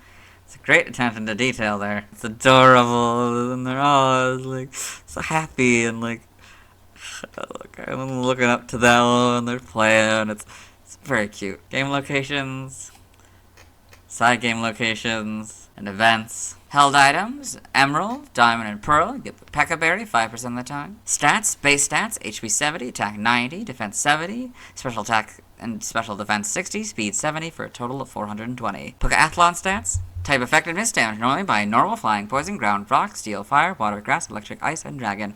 Weak to fighting, bug, and fairy for double. Immune to psychic, resistant to Ghost and Dark for half. Notes, if Miracle Eye is used by an opponent or this Pokemon is given a ring target, the effectiveness of Psychic type moves is 1, so go from 0 to 1. Learn Step by leveling up. We'll read this Evo here and then go down to 18. So upon evolution, you get Snarl, 20 Swagger, 24 Assurance, 28 Scary Face, 36 Taunt, 44 Yawn, 48 Takedown, 52 Sucker Punch, and 56 Play Rough. By TM we're skipping, by breeding we're skipping, nothing by prior evolution. TCG only moves, lunge on these cards. Side game data, you got all this. Okay. Pokemon Ranger, Guardian Signs in the browser entry. It releases dark pulses around itself that make Pokemon tired. New Pokemon Snap in Photodex entry. Wild Mightyena live in packs with very strict hierarchies. When the pack leader howls, the others howl with it to send information to faraway allies. Evolution data, Puochyena, level 18 Mightyena. Sprites here, so... okay. Sort of a blue or black, I'd say. And it's kind of gray. It's got the whole of all that, though. Weird, it didn't have that in it. Okay. And the eyes, blue and white. Okay. It's kind of coloring from this one. But, like, you know, the black parts of the brown and the gray parts of the gold or whatever. It's a much brighter blue in Gen 4 for the shiny. Probably the same for this, but not as obvious. This might be a slightly different shades of everything. Yeah. Okay. Gen 5, so full back sprites, that's the big thing. You see Swampert?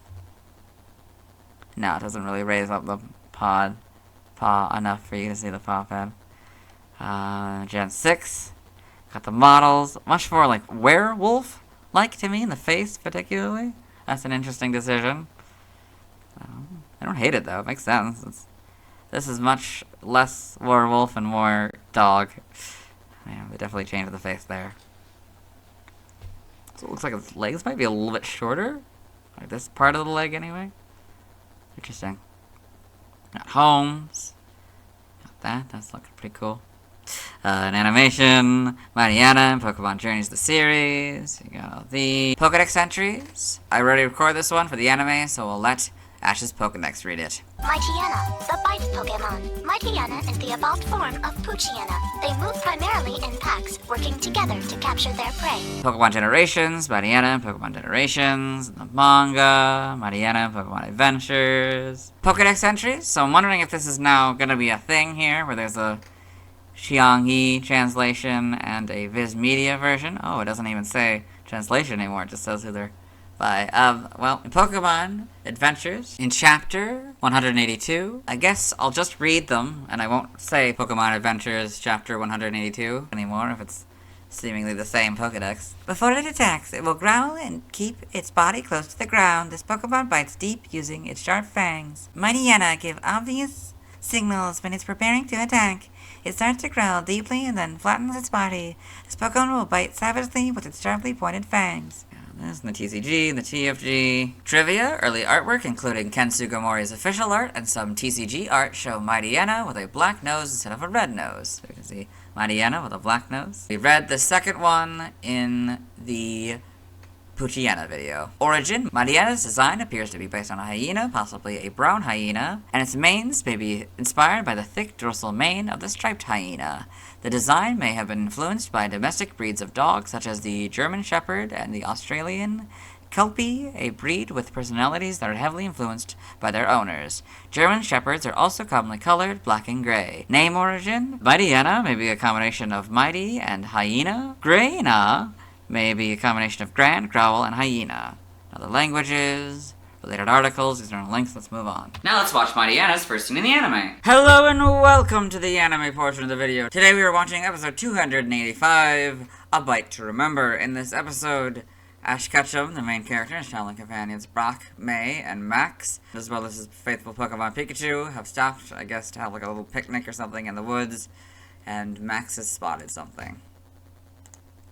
Those are Mightyena. It's kind of hard to tell. So that, I would say, is Mightyena's first scene in the anime. Let's move on. Now let's see why people love Mightyena. Now Now let's look at fan art. Hello and welcome to the fan art section of the video. Nobody set in fan art, so instead we're looking at DeviantArt fan art. For those of you who aren't familiar with the series, what we do is we go through these images until we find an image that doesn't contain a Mightyena. So this is Mightyena by Pokétix. It's cool, semi-stylized Mightyena here, kind of stretching, maybe growling at, I guess, the camera person or whatever, you know. Very well done. Like the moon and all that. They've got Mightyena and Arcanine by Torchic. This cool art of them together holding like a stick or whatever, and this one's flames. I don't know if they're the same size. This feels like they probably shouldn't be the same size. Yeah, very interesting. Then we got Mightyena Poison Fang by Aurora Lion. This cool stylized Mightyena here, doing a move, I guess Poison Fang.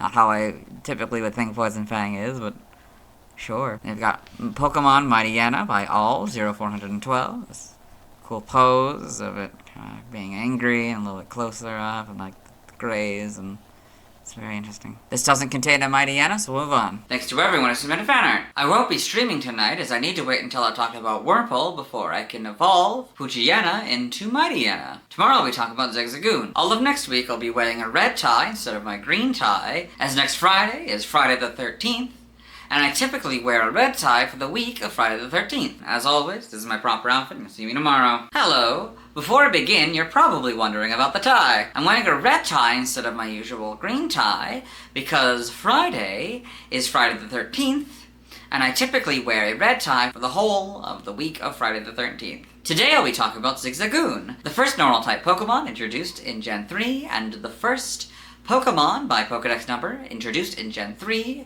to have a regional form. Its previous BYC dates are November 15th, 1996, September 6th, 1999, June 27th, 2002, April 17th, 2005, February 6th, 2008, November 27th, 2010, September 17th, 2013, July 8th, 2016, April 29th, 2019, and February 17th, 2022. Zigzagoon has remained memorable to me. I think it might have something to do with its unique evolution. As for Galarian Zigzagoon, I think it's interesting how they combined the patterns of the European Badger and the makeup of Kiss and other similar glam rock bands, which I assume are or were notably popular in the UK. I wonder if this design would have been given to a Unovan Zigzagoon if regional forms were around in Gen 5, given how similar American and European Badgers look. Anyway, let's get in the Bulbapedia article. Hello and welcome to the Bulbapedia section of the video. Today we'll be talking about Zigzagoon, the tiny raccoon Pokemon. It was all one word, I guess, before Gen 6. Its number is 0263. This is Zigzagoon. This is what it looks like. This is Galarian Zigzagoon. This is what it looks like. So,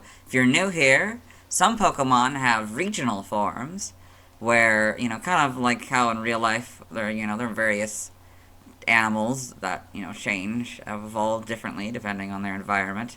Seems the same is true for the Pokemon world starting in Gen, 7. There might be several times in which this top Zigzagoon is referred to as Honinian Zigzagoon. I'm not going to call it Honinian Zigzagoon, not the least of which is the fact that I have a difficulty saying it. Instead, I'm just going to call it non-Galarian Zigzagoon, because it doesn't just appear in the Hoenn region. It appears, Hoenn and beyond, and, several others as well. Types: as non-Galarian Zigzagoon, it's a normal type, and as Galarian Zigzagoon, it's a dark normal type. Abilities: Pickup or Gluttony in Gen 4+. Quick Feet is its hidden ability. So you may notice for the abilities here, unlike Mega Evolutions, the alternate regional form doesn't necessarily have a different ability. I think sometimes they do, but just in this case they don't. Gender ratio is 50-50. Catch rate is 255, or 43.9%. Breeding a group field, hatch time 15 cycles. Height, 1'4", or 0.4 meters. Weight is 38.6 pounds, or 17.5 kilograms. This can also sometimes change for regional forms, just in this case it hasn't. Base experience yield is 60 in Gen 3 through 4, and 56 and 5+. Leveling rate is medium fast, EV is 1, and speed. Sometimes the regional form has a different distribution in EV yield, but in this case I guess it doesn't. Shape is that, footprint is that, Pokedex color is brown, other forms may have other colors, so that's referring to Galarian Zigzagoon as a different color. Base friendship is 70. Zigzagoon is a normal-type Pokemon introduced in Gen 3. It evolves into Linoone, starting at level 20 in Galar. Zigzagoon has a dual-type dark/normal regional form. It evolves into Galarian Linoone starting at level 20, which evolves into Obstagoon when leveled up, starting at level 35 during the night. Hoenn Linoone is not known to evolve into any other Pokemon. Biology: Zigzagoon is a quadrupedal mammalian Pokemon resembling raccoon, raccoon dog, or badger, with bristly zigzag-patterned fur. It has stripes formed by alternating layers of cream and brown fur. It has a brown head with spiky ears and a black nose. A black mask-like pattern surrounds its brown eyes. The upper half of its mouth is jagged, and when it is open, there are 2 pointed teeth in its lower jaw. Its feet have 3 claws and pink paw pads. Its 4 feet are cream-colored, but the hind feet are brown. Its brush tail is spiky and bristly. Zigzagoon is abundantly curious, as it wanders restlessly back and forth while rubbing its nose to the ground in search of something. It always moves in a zigzag fashion and leaves behind distinct zigzag footprints as it runs. It rubs its bristly back hair against trees to mark its territory and plays dead to fool opponents in battle. The Zigzagoon found outside of Galar are friendlier and calmer compared to their Galarian relatives.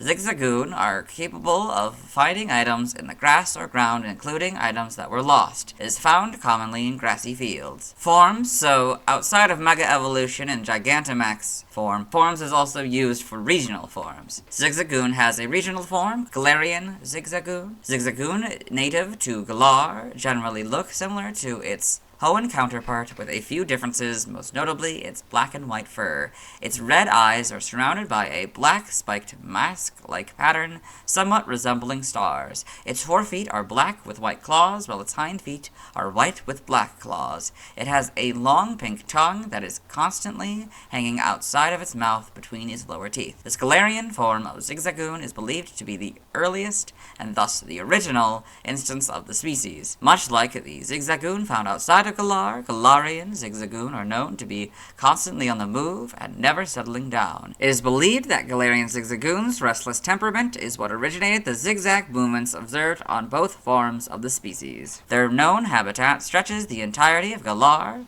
being found in fields, forests, and towns. They enjoy battling to the point where they often attempt to provoke others into fighting them. While this succeeded with other Pokemon, humans instead tend to mistake it as wanting affection, much to the Zigzagoon's frustrations. Evolution, so there's 2 different sections here. I will do this and then I'll move down, maybe even have to zoom out if I have to. Evolution: Zigzagoon evolves into Linoone, so Zigzagoon, Linoone. Galarian Zigzagoon evolves into Galarian Linoone, which evolves into Obstagoon. So, Galarian Zigzagoon, Galarian Linoone, Obstagoon. Game data, NPC appearances, Pokemon Pinball, Ruby and Sapphires. Zigzagoon sits to the left of the Sapphire field and will change its position when the ball hits the button in front of it. When Zigzagoon is positioned to pounce, it will immediately stop the slot machine when the A button is pressed, allowing for the prize to be chosen by the player. Pokemon Emerald, at the beginning of the game, a wild Zigzagoon attacks Professor Birch. The player must use their first partner Pokemon to defeat it. Pokédex entries, Gen 3, Ruby. Zigzagoon restlessly wanders everywhere, at all times. This Pokemon does so because it is very curious. It becomes interested in anything that it happens to see. Sapphire. The hair on Zigzagoon's back is bristly. It rubs the hard back hair against trees to leave its territorial markings. This Pokemon may play dead to fool foes in battle. Emerald. Rubbing its nose against the ground, it always wanders about back and forth in search of something. It is distinguished by the zigzag footprints it leaves. Fire Red and Leaf Green. A Pokemon with abundant curiosity. It shows an interest in everything, so it always zigs and zags. In Gen 4, Diamond Pearl and Platinum, it walks in zigzag fashion. It is good at finding items in the grass and even in the ground. Heart Gold and Soul Silver. It gets interested in everything, which is why it zigs and zags. It is good at finding items. The Gen 5 Pokédex entries are Diamond, Pearl, and Platinums. In Gen 6, those X's. Y is basically Fire Red and Leaf Greens, but Pokemon is now the correct casing. Omega Ruby and Alpha Sapphire are basically Ruby and Sapphires, but Zigzagoon and Pokemon are now the correct casing. So for Gen 8 here, you can see there are 2 different sections, one for non-Galarian Zigzagoon and one for Galarian Zigzagoon. So we'll start with the non-Galarian Zigzagoon. Sword. It marks its territory by rubbing its bristly fur on trees. This variety of Zigzagoon is friendlier and calmer than the kind native to Galar. Shield. Zigzagoon that adapted to regions outside of Galar acquired this appearance. If you've lost something, this Pokemon can likely find it. Brilliant Diamond, Shining Pearl, their Diamond and Pearl counterpart. For Galarian, Zigzagoon, Sword. Its restlessness has it constantly running around. If it sees another Pokemon, it will purposely run into them in order to start a fight. Shield. Thought to be the oldest form of Zigzagoon, it moves in zigzags and wreaks havoc upon its surroundings. Game locations. Side game locations and events. Held items, Ruby, Sapphire, Emerald, Diamond, Pearl, Platinum, Heart Gold, and Soul Silver. You get the Oran Berry 5% of the time. In Omega Ruby, Alpha Sapphire, Brilliant Diamond, Shining Pearl, you get the Potion 50% of the time and Revive 5% of the time. Stats, base stats. Oftentimes, we have to compare the original and the Galarian or the regional form. But in this case, sometimes this happens. So I'm just going to read this note and then I'll just zoom back in to do Zigzagoons. So, Galarian Zigzagoon has the same base stats as Hoenn Zigzagoon. Zigzagoon, HP 38, attack 30, defense 41. Special attack 30, special defense 41, speed 60 for a total of 240. Pokeathlon stats, type effectiveness. So we've got to compare Zigzagoon and Galarian Zigzagoon. So, non-Galarian Zigzagoon is damaged normally by normal, flying, poison, ground, rock, bug, steel, fire, water, grass, electric, psychic, ice, dragon, dark, and fairy. Galarian Zigzagoon moves bug, dark, and fairy. Non-Galarian Zigzagoon is weak to fighting for double, while Galarian Zigzagoon is weak to fighting for 4, and bug and fairy for double. Both are immune to ghost, but Galarian Zigzagoon also has psychic as an immunity. Zigzagoon is resistant to nothing, while Galarian Zigzagoon is resistant to dark for half. In the Zigzagoon box here, notes, if this Pokemon is given a ring target, the effectiveness of ghost-type moves is 1. So go from 0 to 1. Learn set by leveling up Zigzagoon, so we'll have Zigzagoon and Galarian Zigzagoon, so non-Galarian Zigzagoon, 1, Tackle and Growl, 3, Sand Attack, 6, Tail Whip, 9, Covet, 12, Headbutt, 15, Baby Doll Eyes, 18, Pin Missile, 21, Rest, 24, Takedown, 27, Fling, 30, Flail, 33, Belly Drum, and 36, Double Edge. For Galarian Zigzagoon, 1, Tackle and Leer, 3, Sand Attack, 6, Lick, 9, Snarl, 12, Headbutt, 15, Baby Doll Eyes, 18, Pin Missile, 21, Rest, 24, Takedown, 27, Scary Face, 30, Counter, 33, Taunt, and 36, Double Edge. By TM/TR, so we mentioned this, I think, back in the Treecko video, but if its last appearance is in Gen 8, it will show by TM/TR. So TRs are something that, as far as I'm aware, only exist in Sword and Shield. I don't know why they're different. I don't know why they didn't just replace Diaz. I don't know. But yes, so what I do for this, so it's Zigzagoon, Sword and Shield. So we'll say TM07 Pin Missile, and then I'll go through it until we get to TRs. TM14, Thunder Wave, 15 Dig, 21 Rest, 23 Thief, 24 Snore, 25 Protect, 27 Icy Wind, 29 Charm, 31 Attract, 33 Rain Dance, 34 Sunny Day, 36 Whirlpool, 39 Facade, 40 Swift, 41 Helping Hand, 53 Mudshot, 59 Fling, 76 Round, 79 Retaliate, and 84 Tail Slap. For the TRs, TR01, Body Slam, 4 Surf, 5 Ice Beam, 6 Blizzard, 8 Thunderbolt, 9 Thunder, 20 Substitute, 26 Endure, 27 Sleep Talk, 31 Iron Tail, 33 Shadow Ball, 38 Trick, 42 Hyper Voice, 59 Seed Bomb, 73 Gunk Shot, 77 Grass Knot, and 85 Workup. This second subsection is Brilliant Diamond and Shining Pearl, so this is for Pokemon that also appear in Gen 4, which is any Pokemon in Gen 4 or before. So they will always have this. So it's only TMs. They don't have TRs in this game. So TM 03 Water Pulse, 10 Workup, 11 Sunny Day, 13 Ice Beam, 14 Blizzard, 17 Protect, 18 Rain Dance, 23 Iron Tail, 24 Thunderbolt, 25 Thunder, 28 Dig, 30 Shadow Ball, 32 Double Team, 34 Shockwave, 42 Facade, 44 Rest, 45 Attract, 46 Thief, 56 Fling, 57 Charge Beam, 58 Endure, 73 Thunder Wave, 82 Sleep Talk, 86 Grass Knot, 87 Swagger, 90 Substitute, 93 Cut, 95 Surf, and 98 Rock Smash. So now we'll talk about the Galarian Zigzagoon, which is only in Sword and Shield, so it'll have TMs and TRs.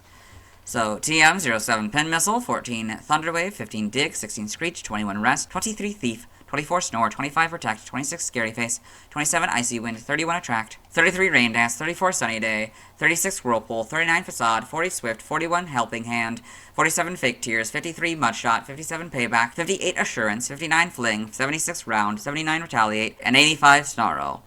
Bite to Yar, 01 Body Slam, 4 Surf, 5 Ice Beam, 6 Blizzard, 8 Thunderbolt, 9 Thunder, 20 Substitute, 26 Endure, 27 Sleep Talk, 31 Iron Tail, 33 Shadow Ball, 37 Taunt, 38 Trick, 42 Hyper Voice, 59 Seed Bomb, 73 Gunk Shot, 77 Grass Knot, and 85 Work Up. By breeding, same kind of system here. We'll have it in Sword and Shield, and then Brilliant Diamond, Shining Pearl. So, by breeding, Zigzagoon, Sword and Shield. You can get Extreme Speed from this group. Simple Beam from this group. This group gives you Tickle, and Brilliant Diamond, Shining Pearl. As you can see how different quality these images are from the other ones. I don't really know why. I'm assuming these are just in the in-game images as they appeared, so. Anyway, this group gives you Charm, this group gives you Extreme Speed, this group gives you Helping Hand, this group gives you Mud Slap, Smeargle gives you Simple Beam, this group gives you Tickle, and Smeargle again gives you Trick. For Galarian Zigzagoon, this group gives you Knockoff, this group gives you Parting Shot, and this group gives you Quick Guard. By tutoring is nothing for Zigzagoon, but there is something for Galarian Zigzagoon. I don't know if we've talked about it by tutoring section yet, but if we haven't, that's a thing. I don't actually know what that means. It might be something from the newer games. Yeah, I assume it's just like a move you can get. I don't know, maybe it's honing certain skills or something. I really don't know. I believe this is also our first time with a single move this generation, so I'll read all of this information. In the Sword and Shield expansion pass, you can get the move Lash Out. It's a physical Dark-type move. Its power is 75, accuracy is 100, and PB is 5. This is another new section because it is in Gen 8 by transfer from another generation, so these are ones you could transfer, I presume, to Gen 8. I don't really know, though. For some reason, it's not in Gen 9. I don't know why it's like that, but anyway. From Gen 5 through 7, you get Bestow. This little X means that it no longer works. It's not a move you can use that you can select in battle. From 4, you get Captivate. That doesn't work anymore. 4 through 7, you get Charge Beam. 6 and 7, you get Confide. 5 and 6, you get Cut. 3, you get Defense Curl. 3 through 7, you get Double Team. 5 through 7, you get Echoed Voice. 3 through 7, you get Frustration. That doesn't work anymore. 3 and 4, you get Fury Cutter. 3 through 7, you get Hidden Power. That doesn't work anymore. 5 and 6, you get Hone Claws. 4 through 7, you get Last Resort. 3, you get Mimic. 3 through 7, you get Mud Sport and Mud Slap. Mud Sport doesn't work anymore. 4, you get Natural Gift. That doesn't work anymore. 3 through 7, you get Odor Sleuth, Pursuit, and Return. None of them work anymore. 5 through 7, you get Rock Climb. That doesn't work anymore. 5 and 6, you get Rock Smash. 3 and 4, you get Rollout. 3, 4, and 6, you get Secret Power. That doesn't work anymore. 3, 4, 6, and 7, you get Shockwave.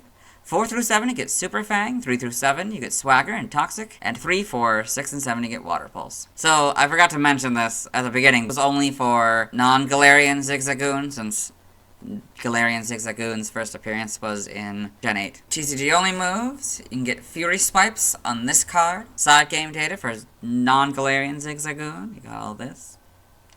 Pokemon Ranger in the browser entry. Zigzagoon always zigzags when it moves. It's fun just to watch it. And all these. Okay. Galarian Zigzagoon just has Pokemon Go. Okay. I don't think we've talked about costumes in Pokemon Go yet. So this is a section. I guess it would normally, I mean, yeah, for this it's for Galarian Zigzagoon, but sometimes it's for the non-regional forms as well. But this, I will mention all of this. I will talk about, like, I'll say the name and the outfit, and then maybe I'll comment on it or whatever. But that's Meloetta hat, so it's a reference to the Pokemon Meloetta, and I forget which form it's in. But yeah, that's kind of cute. It also fits the whole, I think they're based on, like, the members of KISS, this whole Galarian Zigzagoon line, so it kind of fits that. It's a hat from a musical Pokemon, on a Pokemon that's based on a musical group. Evolution data, Zigzagoon. Zigzagoon, level 20, Linoone. Galarian Zigzagoon. Galarian Zigzagoon, level 20, Galarian Linoone. Level 35, at night, Obstagoon, so that's the at night symbol. Sprites here, so, you know, not much has changed. Maybe colors have slightly changed.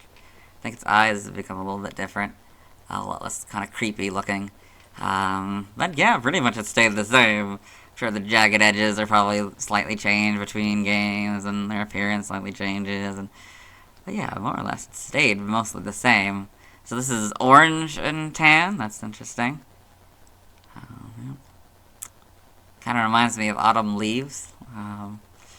Anyway, then we've got this. Yeah, not really much changes. Obviously, it switched sides. It's going this way, although facing left. But yeah, not really much changes. There's a closer image as well. The back sprite. Gen 5, so we get darker brown and kind of cream color, I guess. Much more vibrant orange, I would say.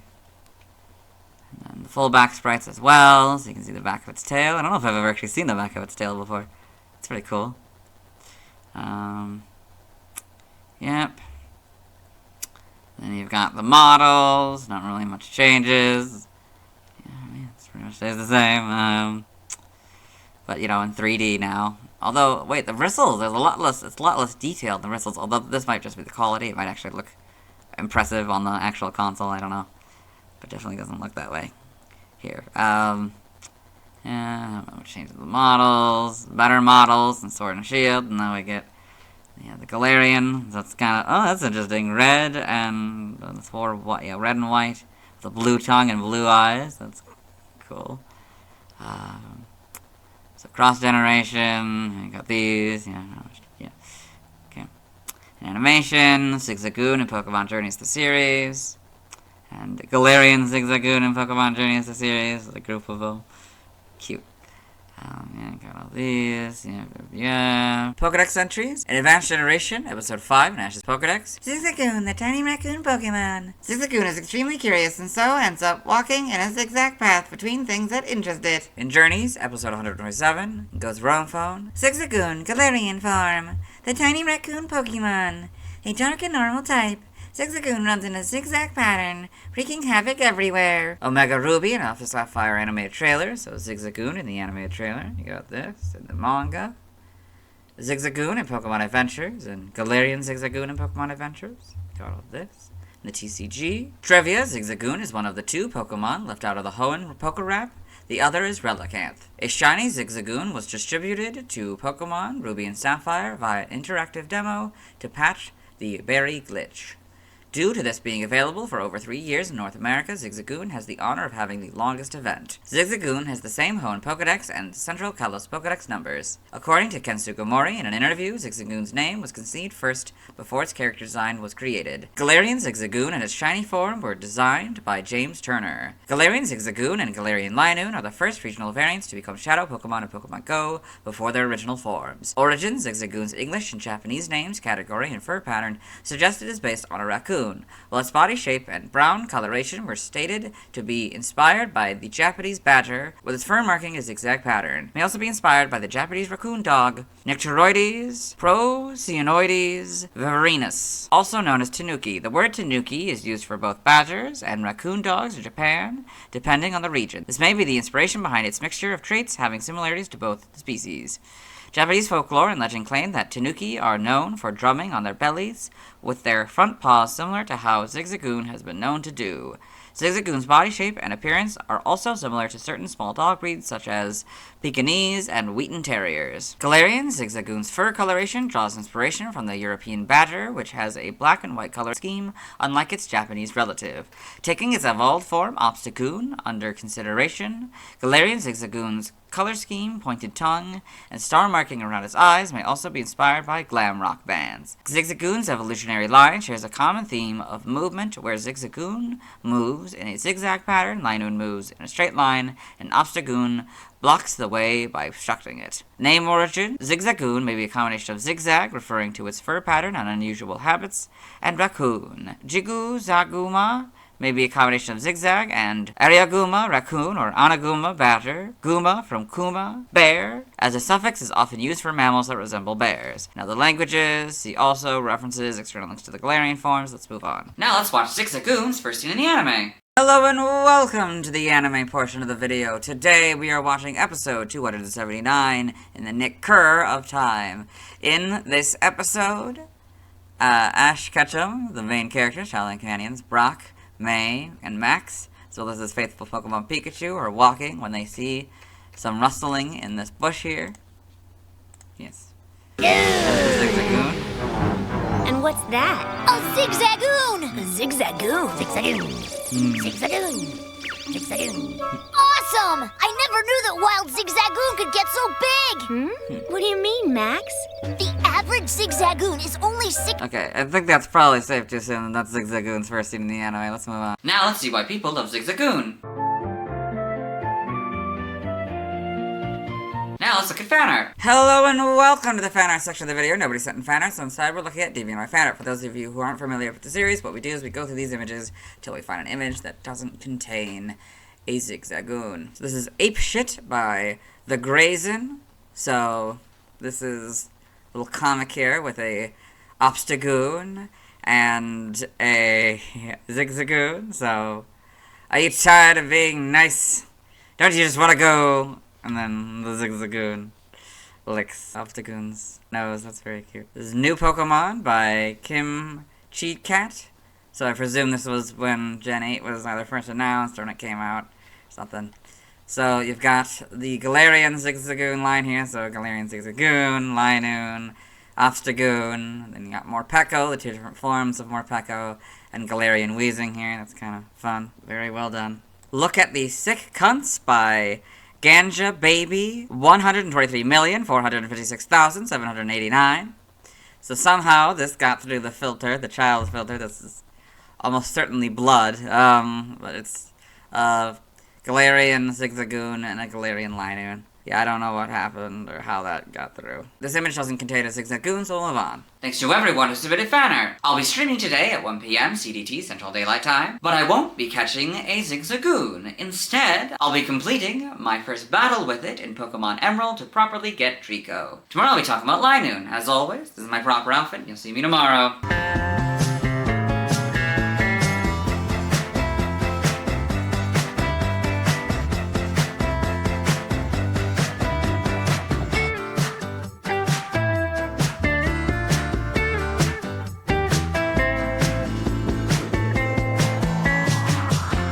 Today I'll be talking about Linoone, the first normal type evolution introduced in Gen 3. It's the evolution of Zigzagoon, who evolved at level 20. For non-Galarian Linoone, this is non-Galarian Zigzagoon's only evolution. For Galarian Linoone, this is Galarian Zigzagoon's first evolution. Linoone's previous PYC dates are November 16th, 1996, September 7th, 1999, June 28th, 2002, April 18th, 2005, February 7th, 2008, November 28th, 2010, September 18th, 2013, July 9th, 2016, April 30th, 2019, and February 18th, 2022. As I mentioned yesterday, Linoone and Zigzagoon have remained memorable to me. I think it has to do with the fact that it goes from moving zigzag to straight. I'm rather confused as to why there's an E at the end of this Pokemon's name. It's not pronounced Linoone or Lino1, so I don't know why the E was added. As for Galarian Linoone, much like a Galarian Zigzagoon, I think it's interesting that they combined the patterns of the European Badger and the makeup of Kiss, and similar glam rock bands, which I can only assume are or were notably popular in the UK. Anyway, let's get into the Bulbapedia article. Hello and welcome to the Bulbapedia section of the video. Today we're talking about Linoone, the rushing Pokemon, whose number is 0264. This is Linoone, this is what it looks like. This is Galarian Linoone, this is what it looks like. Types, normal, as Linoone, and Galarian Linoone is dark normal. Abilities, Pickup or Gluttony in Gen 4+, Quick Feet is its hidden ability. Gender ratio is 50-50, catch rate is 90 or 20.1%. Breedings, egg group field, hatch time 15 cycles. Height is 1 foot 8 or 0.5 meters. Weight is 71.7 pounds or 32.5 kilograms. Base experience yields 128 in Gen 3 through 4 and 147 in 5+. Leveling rate is medium fast, EV yields 2 in speed. Shape is that, footprint is that, Pokedex color is white, and base friendship is 70. Linoone is a normal type Pokemon introduced in Gen 3. It evolved from Zigzagoon starting at level 20. In Galar, Linoone has a dual type dark/normal regional form. It evolved from Galarian Zigzagoon starting at level 20 and evolved into Obstagoon when leveled up starting at level 35 during the night. Hoenn Linoone is not known to evolve into any other Pokemon. Biology, Linoone is a slender-bodied quadrupedal Pokemon. Most of its fur is colored tan, but it has several brown stripes. One long stripe stretches the length of its body before ending in an arrowhead shape on its forehead. There are additional stripes on each side of its bushy tail and on its cheeks. It has sharp, elongated claws and small, pointed teeth. It has small, tuft-like ears, long cheek fur, and blue eyes. Linoone can run up to 60 miles per hour, or 100 kilometers per hour, but it can only run in a straight line, and has to stop before it can make a turn. Because of this behavior, it often fails to catch prey and struggles on roads that are curving or winding. When it sees prey underwater in ponds, it leaps in and uses its razor-sharp claws to catch and take it down. Linoone's fur is strong and supple, and the shed hairs are used to make high-quality shaving brushes. It's shown in the Pokemon, the series, Ruby and Sapphire episode, Showdown at Linoone. Linoone has an attraction to anything round and will grab any orb-shaped object it sees if given the chance.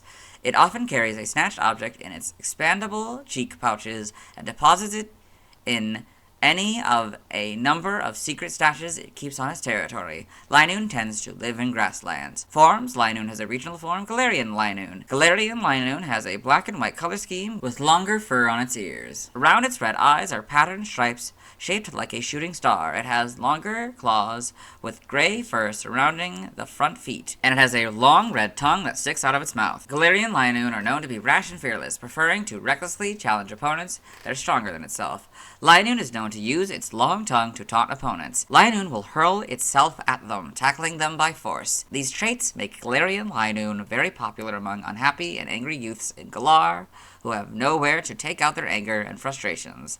By charging up at 60 miles per hour, it can deliver powerful tackles and headbutts with enough destructive force to even knock away a car. Linoone can be thrown off balance should it miss, however. The harsh environments in the Galar region, along with the fierce competition among the species, allows Linoone's survival instincts to improve, leading to the ability to evolve into Obstagoon. Evolution: Linoone evolves from Zigzagoon, so Zigzagoon, Linoone. Galarian Linoone evolves from Galarian Zigzagoon and evolves into Obstagoon, so Galarian Zigzagoon, Galarian Linoone, Obstagoon. Game data and PC appearances: Pokemon Pinball, Ruby and Sapphire. When Chikorita uses Razor Leaf on the Ruby field, 2 Linoone will pop out. Hitting the left Linoone will make a Gulpin appear, activating travel mode when there are 3 Gulpin on the table. Hitting the right Linoone will change the stance of Makuhita, allowing it to punch the ball towards the upgrade. Pokedex entries in Gen 3 and Ruby. Linoone always runs full speed, only in straight lines. If facing an obstacle, it makes a right angle turn to evade it. This Pokemon is very challenged by gently curving roads. Sapphire: when hunting, Linoone will make a beeline straight for the prey, a full run. While this Pokemon is capable of topping 60 miles per hour, it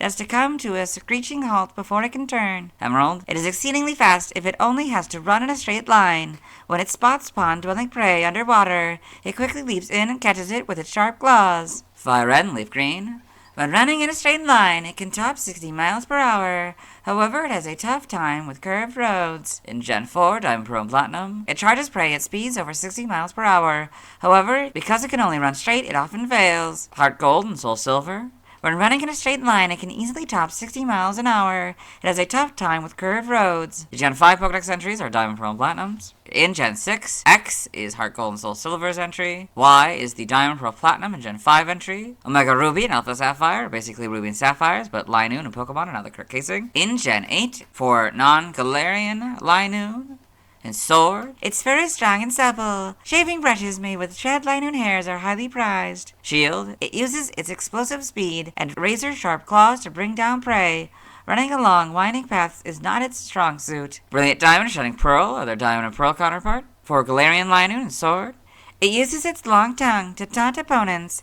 Once the opposition is enraged, this Pokemon hurls itself at the opponent, tackling them forcefully. Shield: this very aggressive Pokemon will recklessly challenge opponents stronger than itself. Game locations: side game locations and events. Held items: Ruby, Sapphire, Emerald, Heart Gold, and Soul Silver get the Oran Berry 50% of the time and the Citrus Berry 5% of the time. Omega Ruby and Alpha Sapphire get the Potion 50% of the time and Max Revive 5% of the time. Stats, base stats.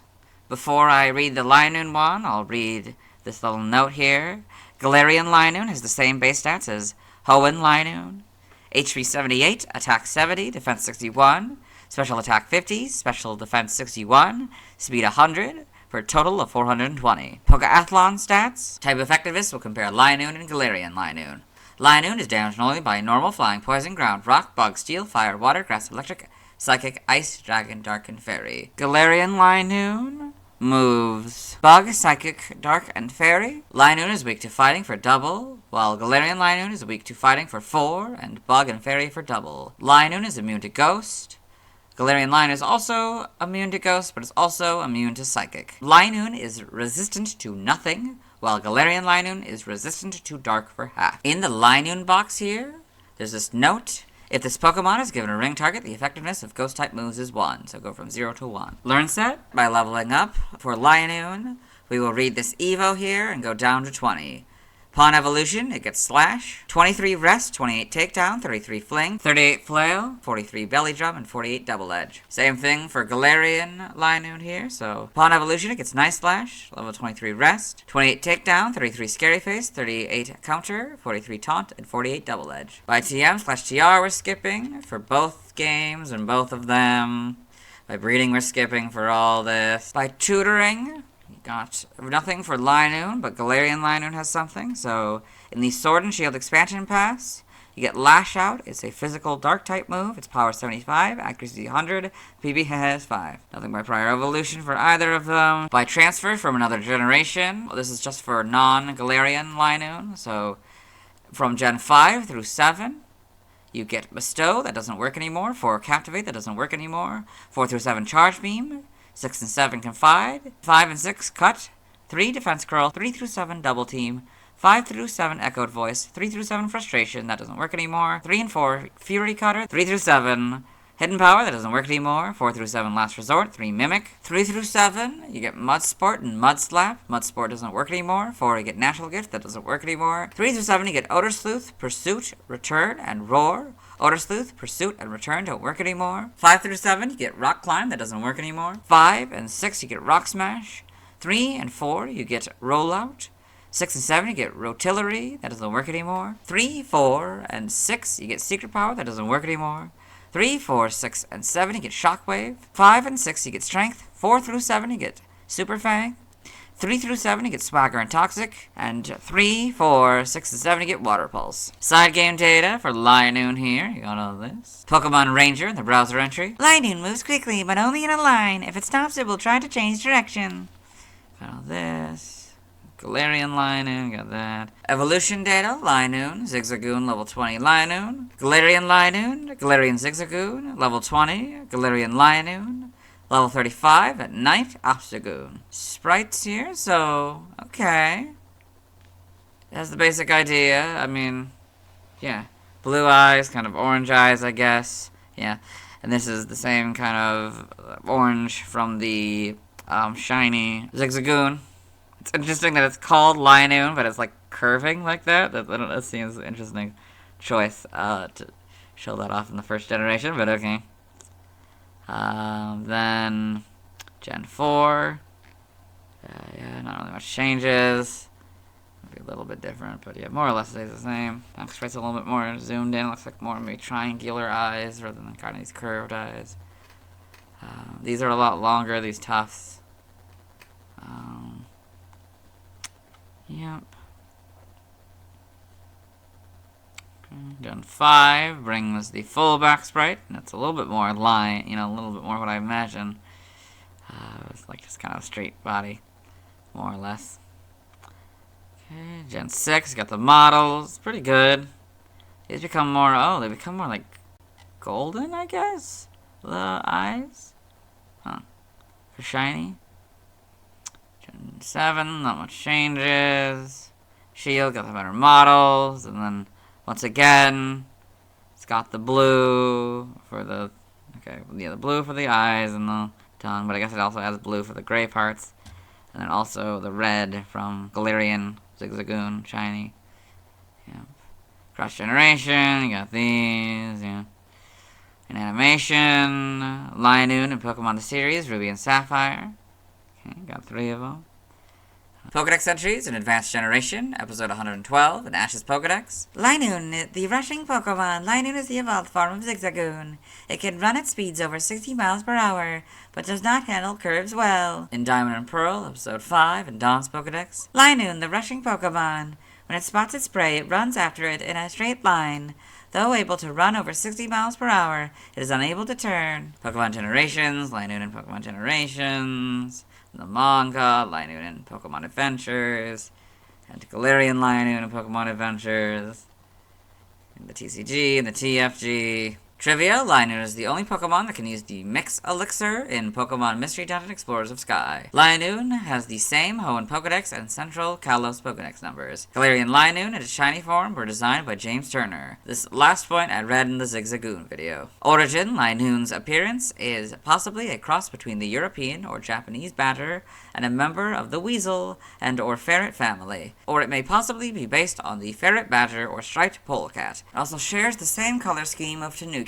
The word Tanuki is used for both badgers and raccoon dogs in Japan, depending on the region. This may be the inspiration behind its mixture of traits, having similarities to both species. Its stripes slightly resemble flames and lightning, which may be a reference to race cars, who typically use these patterns in their vehicles for show. Linoone may also be based on the legendary Kamaitachi, which is usually depicted as lightning-fast weasels who wield razor-sharp claws, which tear into their victims. There is an arrow symbol on its head, which alludes to its tendency to run in a straight line. Linoone's obsession with round objects may be inspired by the Ramidreju, a long, weasel-like creature who has a desire for gold, or by the Tanuki's association with gold. Galarian Linoone appears to be more explicitly based on European badgers, taking its evolved form, Obstagoon, under consideration. Galarian Linoone's color scheme, pointed tongue, and star marking around its eye may also be inspired by glam rock bands. Linoone's evolutionary line shares a common theme of movement where Zigzagoon moves in a zigzag pattern.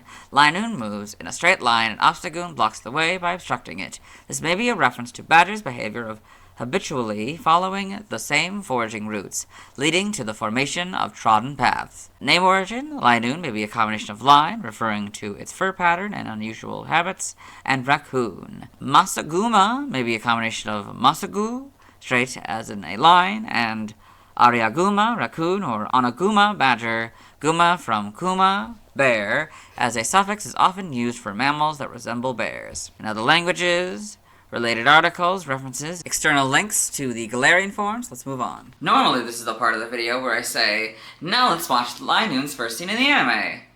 But we can't. It first appears in Jirachi Wishmaker and I don't have the DVD yet. So we'll try to watch Linoone's first scene in the anime at the end of the Ludicolo video, since it first appears in a short on that DVD. Now let's see why people love Linoone.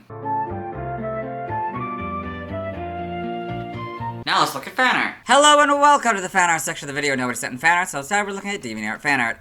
For those of you familiar with the series, you might be wondering why we're on this single image, and that's because this is the only image we'll be doing today. So this is Linoone by Flavia Elric.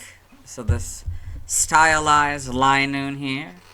Kind of a little bit maybe cutesy, but otherwise pretty good. Got the arrow, got the long body, that's also its tail kind of.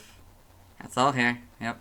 Very good art. Let's move on. Thanks to everyone who submitted fan art. I won't be streaming tonight, as I need to wait until I talk about Wurmple to evolve Zigzagoon into Linoone. As for Galarian Linoone, I'll have to wait until I've talked about the Gen 8 Pokemon to get back to that one. Tomorrow I talk about Wurmple. As always, this is my proper outfit. You'll see me tomorrow. Hello! Today I'll be talking about Wurmple, the first bug type and shortest Pokemon introduced in Gen 3. It's also the first base Pokemon with a split evolution where both evolutions evolve. Its previous PYC dates are November 17th, 1996, September 8th, 1999, June 29th, 2002, April 19th, 2005, February 8th, 2008, November 29th, 2010, September 19th, 2013, July 10th, 2016, May 1st, 2019, and February 19th, 2022. I like Wurmple's design that it has a split evolution. This is unique compared to the Gen 1 bug-type Pokemon. I find it odd that it isn't a poison-type Pokemon, considering its poison barbs. But I understand that they likely did this so that Beautifly could be part flying-type without it being too weird. Anyway, let's get in the Bulbapedia article. Hello and welcome to the Bulbapedia section of the video. Today we'll be talking about Wurmple, the worm Pokemon, whose number is 0 to 165. This is what it looks like. Its type is Bug, ability is Shield Dust, and Runaway is its inability. Gender ratio is 50-50, catch rate is 255 or 43.9%. Breeding is a group bug, hatch time 15 cycles, height is 1 foot or 0.3 meters, weight is 7.9 pounds or 3.6 kilograms, base experience yield is 54 in Gen 3 through 4 and 56 in 5+. Leveling grade is medium fast, EV yield is 1 and HP. Shape is that, footprint is that. Pokedex color is red and base friendship is 70. Wurmple is a bug-type Pokemon introduced in Gen 3. Wurmple will evolve into either Silcoon or Cascoon starting level 7, depending on its personality value. As personality values cannot be influenced or seen by the player, what a given Wurmple will evolve into is essentially random. From there, the Silcoon or Cascoon will evolve again, starting at level 10 into Beautifly or Dustox, respectively. Biology: Wurmple is a small caterpillar-like Pokemon. Its body is mainly red, with a cream underside and face. It has large yellow eyes with dark pupils. It has one sharp yellow stinger on its head and 2 of them on its rear. It has a tall, erect red spine behind its forehead and a similar, smaller spine behind that. It has small spikes running down the top portion of its body and 5 pairs of stubby white limbs. Wurmple has suction pads at the tips of its feet which allow it to cling to glass or tree branches without slipping. It can spit white silk that turns gooey when exposed to the air. To defend itself, it can release poison from its tail spikes, which can weaken foes. Wurmple's diet consists of leaves and sap, the latter of which it gets by pulling bark off trees. Wurmple are abundant and live in forests. It is unknown why Wurmple evolves to either Silcoon or Cascoon, and not even Wurmple's appearance gives a hint which species it will evolve into. Talos, Swallow, and Starly are natural predators of Wurmple. Evolution: Wurmple evolves into either Silcoon, which evolves into Beautifly, or evolves into Cascoon, which evolves into Dustox. So, you got this fancy little box here. This sometimes happens. This is what happens when it has to split. Just the arrows like this, and yeah. Okay. Wurmple, on top we can get Silcoon, and then Beautifly, but on the bottom half here we got Cascoon and Dustox. Game data, NPC appearances, Pokemon Mystery Dungeon, Explorers of Time, and Explorers of Darkness. Wurmple is one of the members of Team Tasty alongside Swallow. A running joke is that Wurmple is terrified that Swallow is going to eat him, and that's why he named their team that. Only at the end of the game does Swallow realize this. Pokedex entries in Gen 3 and Ruby. Using the spikes on its rear end, Wurmple peels the bark off trees and feeds on the sap that oozes out. This Pokemon's feet are tipped with suction pads that allow it to cling to glass without slipping. Sapphire. Wurmple is targeted by Swallow as prey. This Pokemon will try to resist by pointing the spikes on its rear at the attacking predator. It will weaken the foe by leaking poison from the spikes. Emerald, it sticks to tree branches and eats leaves. The thread it spits from its mouth, which becomes gooey when it touches air, slows the movement of its foes. Fire Red and Leaf Green, it lives amidst tall grass and in forests. When attacked, it resists by pointing its venomous spikes at the foe. In Gen 4, so sometimes this happens, where Diamond, Pearl, and Platinum are separated like this, so I'll read each of them. Diamond, it loves to eat leaves. If attacked by a Starly, it will defend itself with its spiked rear. Pearl, it spits a white silk that turns sticky when it contacts air.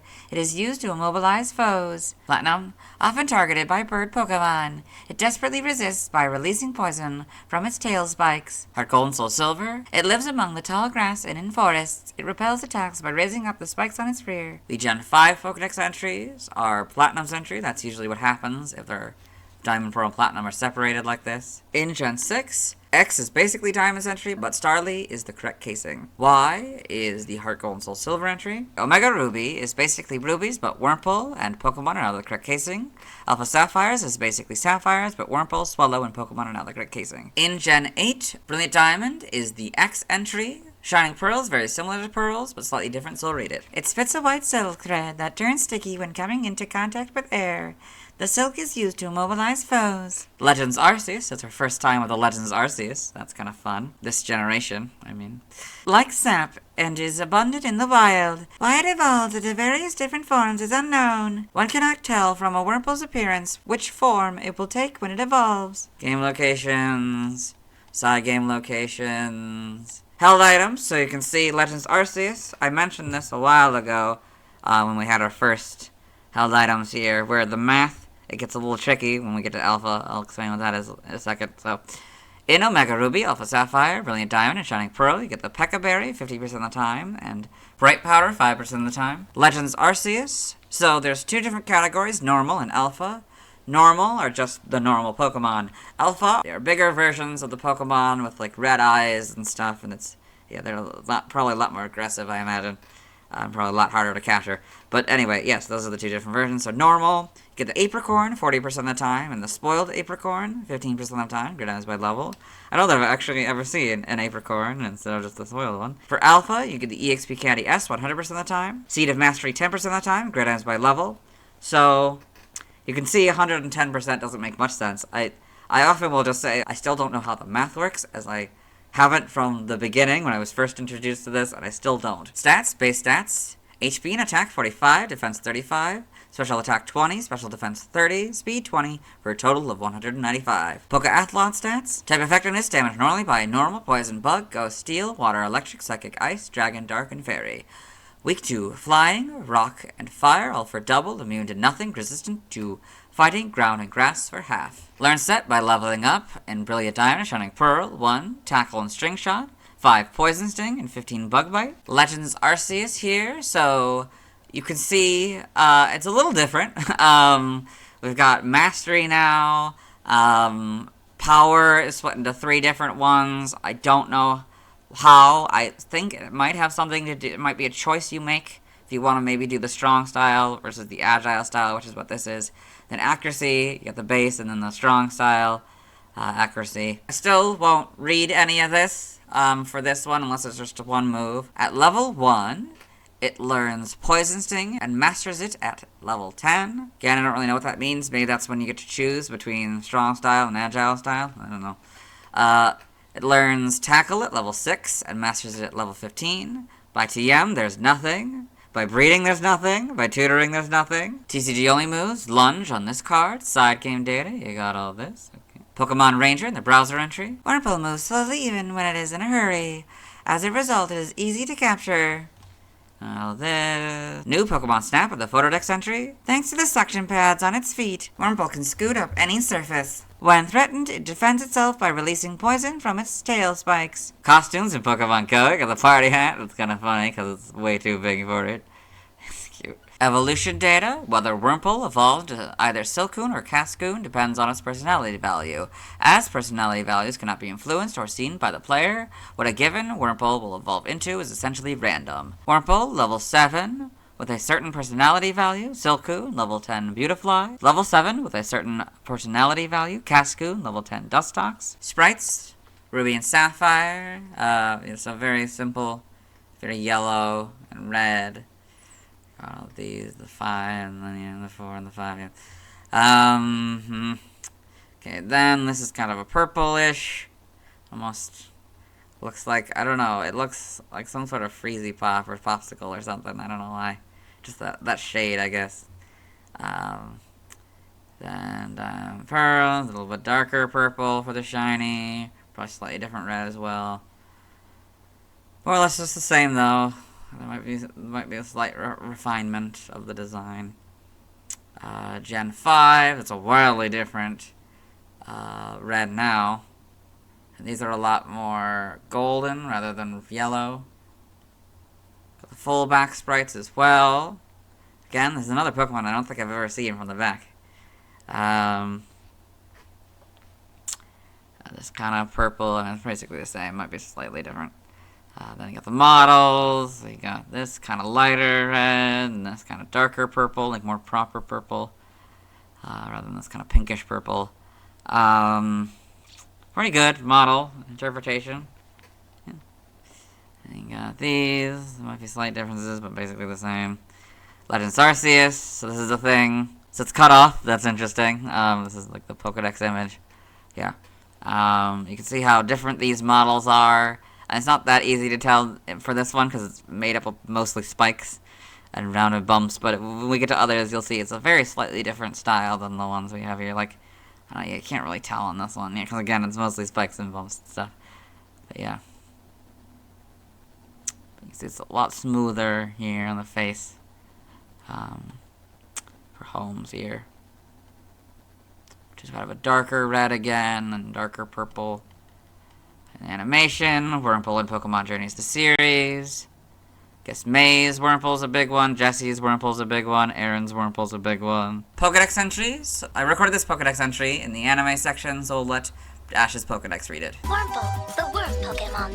Wurmple live primarily off of sap from trees. The suction cups on its feet keep it from slipping. Okay, got the, Pokemon Generations, Wurmple in Pokemon Generations, I guess down here, I think.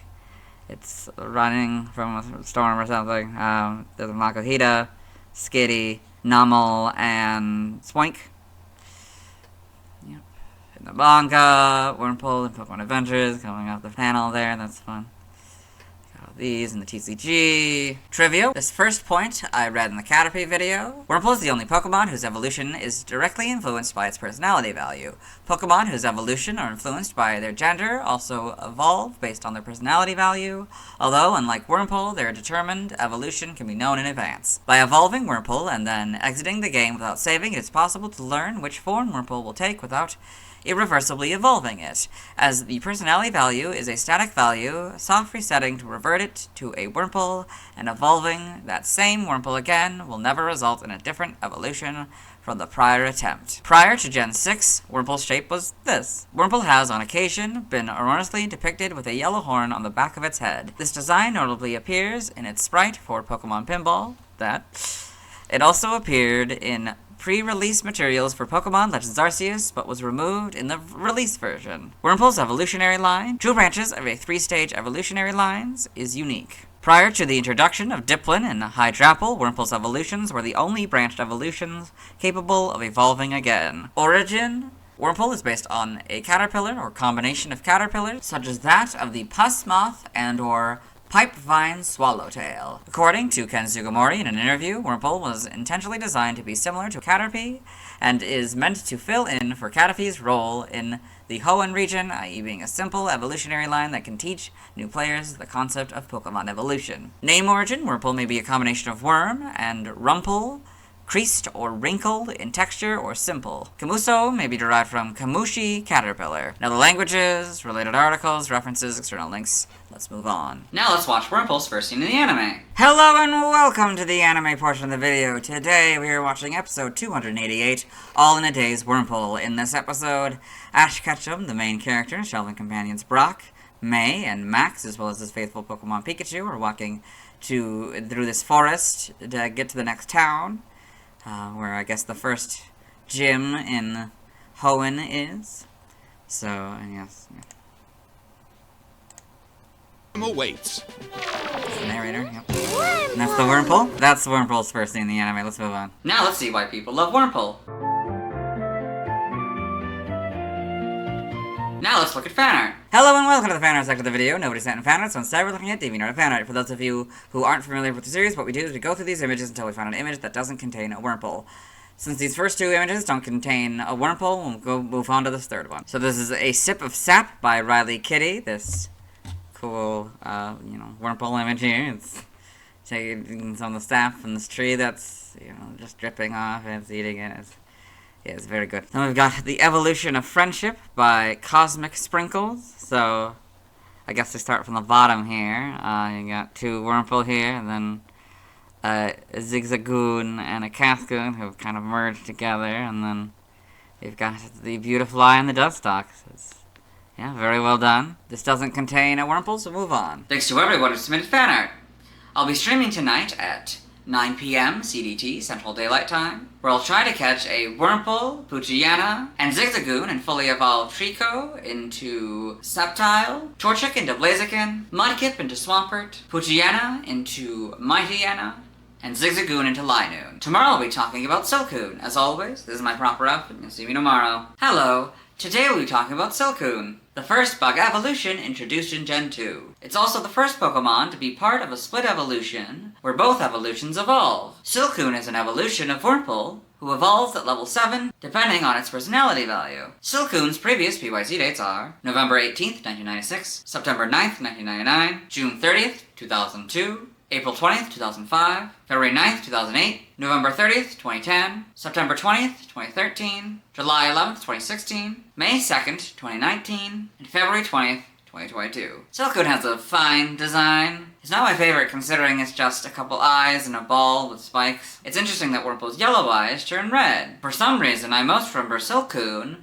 from Pokemon Mystery Dungeon, Red Rescue Team. I don't remember if it was a common enemy or something, but that's where I most remember it from. Anyway, let's get in the Bulbapedia article. Hello and welcome to the Bulbapedia section of the video. Today we'll be talking about Silcoon, the cocoon Pokemon, whose number is 0266. This is what it looks like. Its type is Bug, ability Shed Skin, gender ratio 50-50, catch rate 120 or 24.9%. Breeding is a group Bug, hatch time 15 cycles, height is 2 foot or 0.6 meters, weight is 22 pounds or 10 kilograms, basic experience yield is 71 in Gen 3, and 72 in Gen 4 and Gen 5 plus. Don't know why it's not just Gen 4 plus, but also this does happen sometimes where there's a difference between like the generations. Obviously this is a little bit different how it was in the past before we did Gen 3.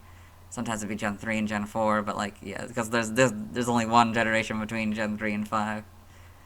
They had to split it like this, I guess. Leveling rate is medium fast, EV is 2. In defense, shape is that. It has no feet, so it has no footprint. Pokedex color is white, and base friendship is 70. Silcoon is a bug-type Pokemon introduced in Gen 3. It evolves from Wurmple with a corresponding hidden personality value starting at level 7, and evolves into Beautifly starting at level 10. It is the parallel of Cascoon, Wurmple's other evolved form. Biology: Silcoon is a cocoon-like Pokemon that uses silk to attach itself to tree branches. It is almost completely covered in white silk with only 2 small holes. A pair of red eyes can be seen through the holes, but they are partially hidden by a rough fringe of silk. The silk forms a hard cocoon that it can use to repel enemy attacks.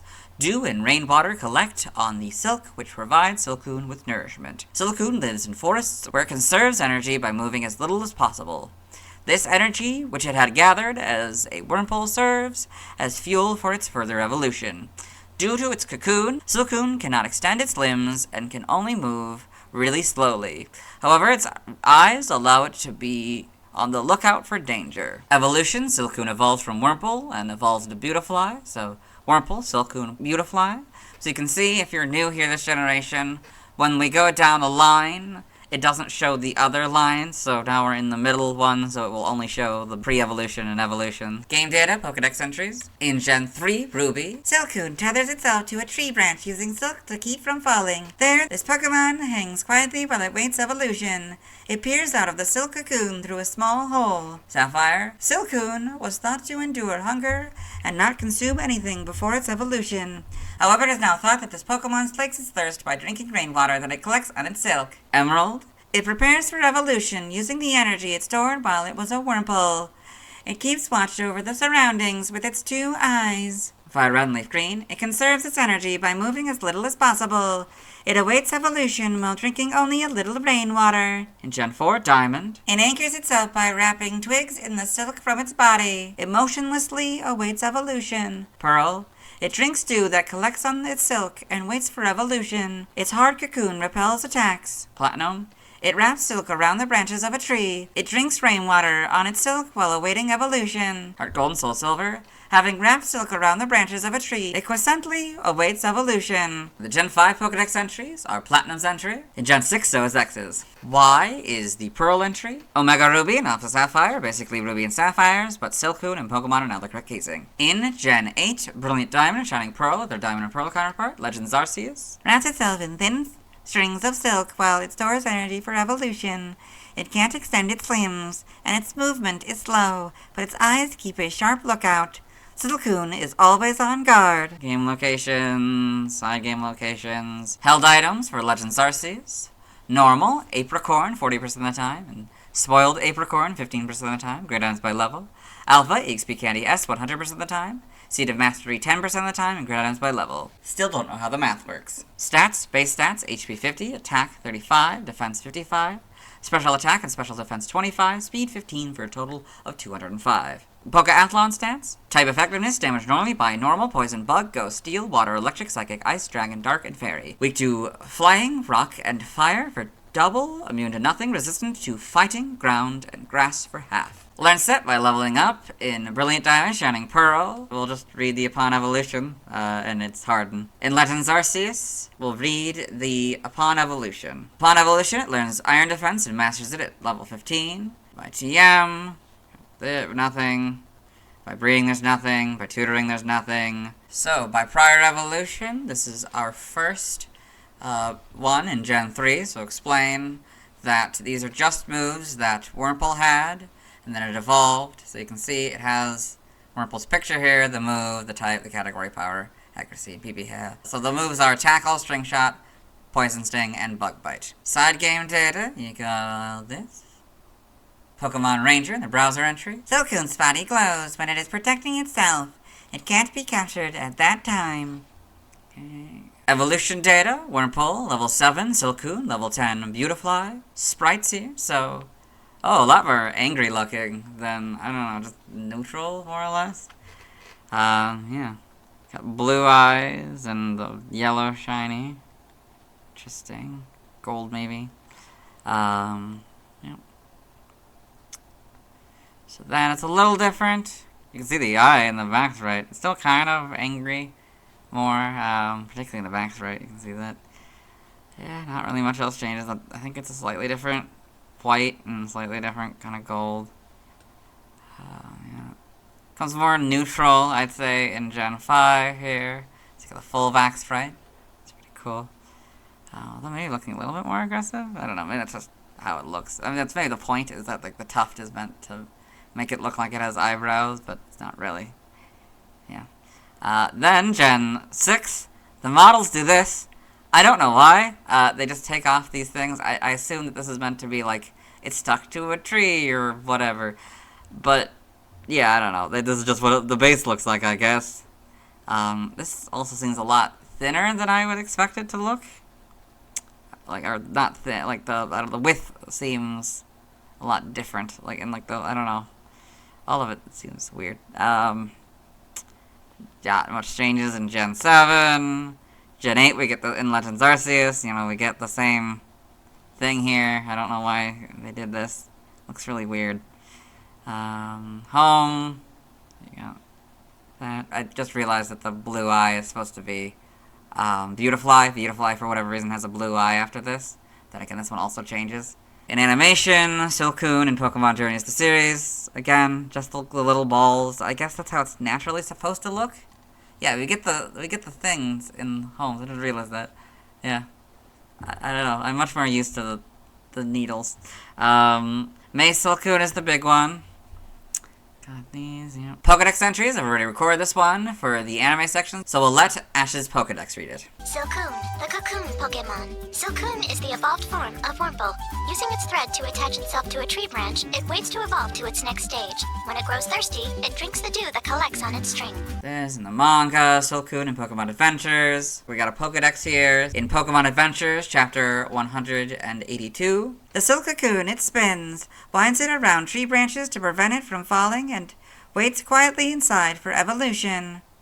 It peeps out through a small hole. That is Xiangyi's translation. It tethers itself to a tree branch, using silk to keep from falling. There, this Pokemon hangs quietly while it awaits evolution. It peers out of the silk cocoon through a small hole. That is the Viz Media version. Pokemon Journey, the TCG. Trivia, this first point and its sub-points I read in the Metapod video. Silcoon and Cascoon have exactly the same type, base stats, moveset, and shape, making them nearly identical. Silcoon, along with Cascoon, is depicted without the limb protrusions on its body in the anime series, all core series games since Pokemon X and Y, and occasionally in Pokemon Heart Gold and Soul Silver. However, James's Pokemon trivia card showed that Silcoon and Cascoon indeed have those limbs. Origin, Silcoon seems to be based on a silkworm cocoon due to its white color. Name origin, Silcoon may be a combination of silk and cocoon. Cara Solis may be a combination of Cara, shell, and chrysalis. In other languages, related articles, external links, let's move on. Now let's watch Silcoon's first scene in the anime. Hello and welcome to the anime portion of the video. Today we are watching episode 298, A Corefish Out of Water. In this episode, Ash Ketchum, the main character, traveling companions Brock, May, and Max, were fighting Team Rocket, the main team of which consists of Jesse, James, and their talking Meowth. When May and Jesse were comparing their Wurmples when they both started to evolve. This is May's Wurmple. May, that shining must mean... That Wurmple is about to evolve right here! Evolve? It's Ash, Pikachu, is Pikachu. Ooh. See both of them at the same time. Yep, there's Cascoon and Silcoon. So I'll say that is Silcoon's first team in the anime. Let's move on. Now let's talk about the TCG. I have one Silcoon card. Now we'll cut to voiceover Dylan talking about the card. It's the third Silcoon card design. It was illustrated by Ken Sugimori. As usual, this is just the official art on a cool background. It appears to be in the trees. I don't know if it is hanging on a tree or if the background is just supposed to be a suggestion rather than an environment. It has 80 HP. It's a grass type, which is what most bug-type Pokemon are in the TCG for some reason. It's 2 foot and 22 pounds. It has 2 moves, Harden and Entangling String. As I already talked about how Harden works in the main video games, I'll talk about how it works on this card. It costs 1 grass energy during the opponent Pokemon's turn. If they hit Silcoon for 30 or less damage, it is negated. Entangling String is not a move in the video games. On this card, it costs 1 grass energy and 1 of any energy. It hits for 20 damage. The player then flips a coin. If it lands on heads, the opponent Pokemon cannot attack during their next turn. It's weak to fire for plus 20 damage. It's resistant to nothing, which is odd since it could have been resistant to fighting, or grass, as it's resistant to fighting. Ground is usually represented as fighting in the TCG, and grass in the TCG. It costs 3 energies for Silcoon to retreat. Its description reads, "It anchors itself by wrapping twigs with the silk from its body. It motionlessly waits evolution." This is the Pokedex entry in Pokemon Diamond and Brilliant Diamond. It's level 8. In the video games, it would be 2 levels from evolving into Beautifly. I don't have a card for Beautifly, so the next Pokemon with a card I'll be talking about is Dustox. Now let's see why people love Silcoon. Now let's look at fan art. Hello and welcome to the fan art section of the video. Nobody sent fan art, so instead we're looking at DeviantArt fan art. For those of you familiar with the series, you might be wondering why we're on the single image, and that's because this is the only image we'll be doing today. This is Silcoon and Cascoon by Aingo. So if you're not familiar with their work, what they do is they make humanoid versions of Pokemon. And so this has a Silcoon and a Cascoon. Very interesting interpretations of, you know, the spikes and the cocoon and stuff. It's very, very interesting. Let's move on. Thanks to everyone who submitted fan art. I'll be streaming tonight at 6 p.m. CDT, Central Daylight Time, where I'll try to evolve Grovyle into Sceptile, and fully evolve Torchic into Blaziken, and Mudkip into Swampert. Tomorrow I'll be talking about Beautifly. As always, this is my proper outfit, and I'll see you tomorrow. Hello, today we'll be talking about Beautifly, the first bug-flying Pokemon, Bug and Flying Final Evolution, and Bug Evolution introduced in Gen 3. Beautifly is the final evolution of Wurmple, who evolves into Silcoon, who evolves into Beautifly at level 10. Its previous PYC dates are November 19th, 1996, September 10th, 1999, July 1st, 2002, April 21st, 2005, February 10th, 2008, December 1st, 2010, September 21st, 2013, July 12th, 2016, May 3rd, 2019, and February 21st, 2022. I most remember Beautifly as May's Pokemon in the anime. I was shocked when I found out about its carnivorous behavior. Anyway, let's get into the Bulbapedia article. Hello and welcome to the Bulbapedia section of the video. Today we are talking about Beautifly, the butterfly Pokemon, whose number is 0267. This is what it looks like. Its type is bug flying, abilities, swarm, and rivalries, its hidden ability. Gender ratio is 50-50, catch rate is 45 or 11.9%, breeding is a group bug.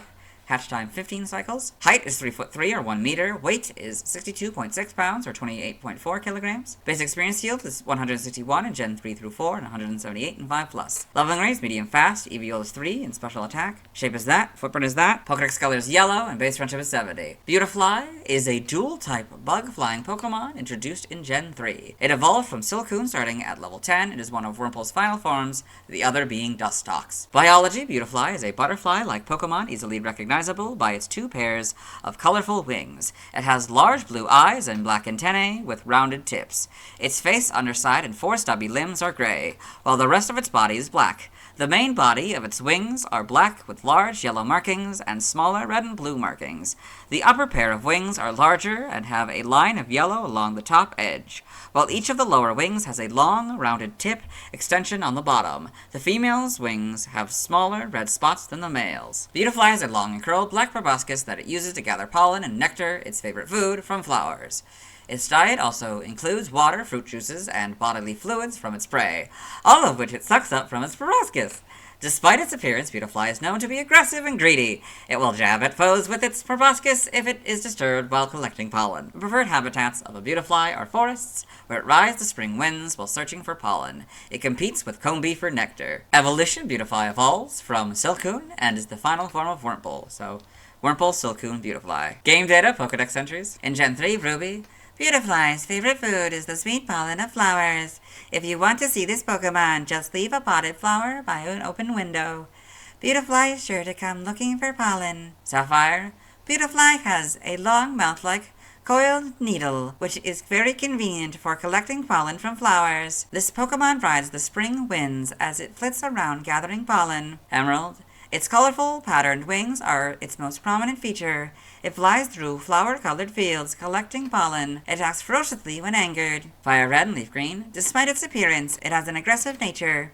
It attacks by jabbing with its long, thin mouth. In Gen 4, Diamond, it has an aggressive nature. It stabs prey with its long, narrow mouth to drain the prey's fluids. Pearl, when flower fields bloom, it flits around, collecting pollen. Despite its appearance, it is savage. Platinum, despite its looks, it is aggressive. It jabs with its long, thin mouth if disturbed while collecting pollen. Heart Gold and Soul Silver, vibrantly patterned wings are its prominent feature. It sucks sweet flower nectar with its long mouth. The Gen 5 Pokedex entry is Platinum's entry. In Gen 6, X is the Heart Gold and Soul Silver entry. Y is the Diamond entry. Omega Ruby and Alpha Sapphire are basically Ruby and Sapphires, but Beautifly and Pokemon are now the correct casing. In Gen 8, Brilliant Diamond and Shining Pearl are their Diamond and Pearl counterpart, Legends Arceus. A colorful and incredibly beautiful, but also greedy Pokemon.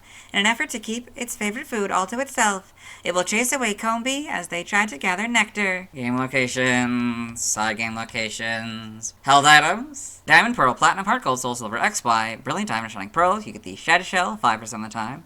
Legends Arceus, for normal, you get Dazzling Honey 35% of the time. Spoiled Apricorn 15% of the time, and Gridiron's by level. Alpha, EXP Candy M 100% of the time, Seed of Mastery 20% of the time, and Gridiron's by level, still not the math works. Stats, base stats. So sometimes this happens where there's two different stat boxes here based on generations. They update the stats for later generations, so this is Gens 3 through 5 and Gen 6 onward, so we'll compare them. So HP 60, that stays the same. Attack 70, that stays the same. Defense 50, that stays the same. Special attack 90, that went up to 100.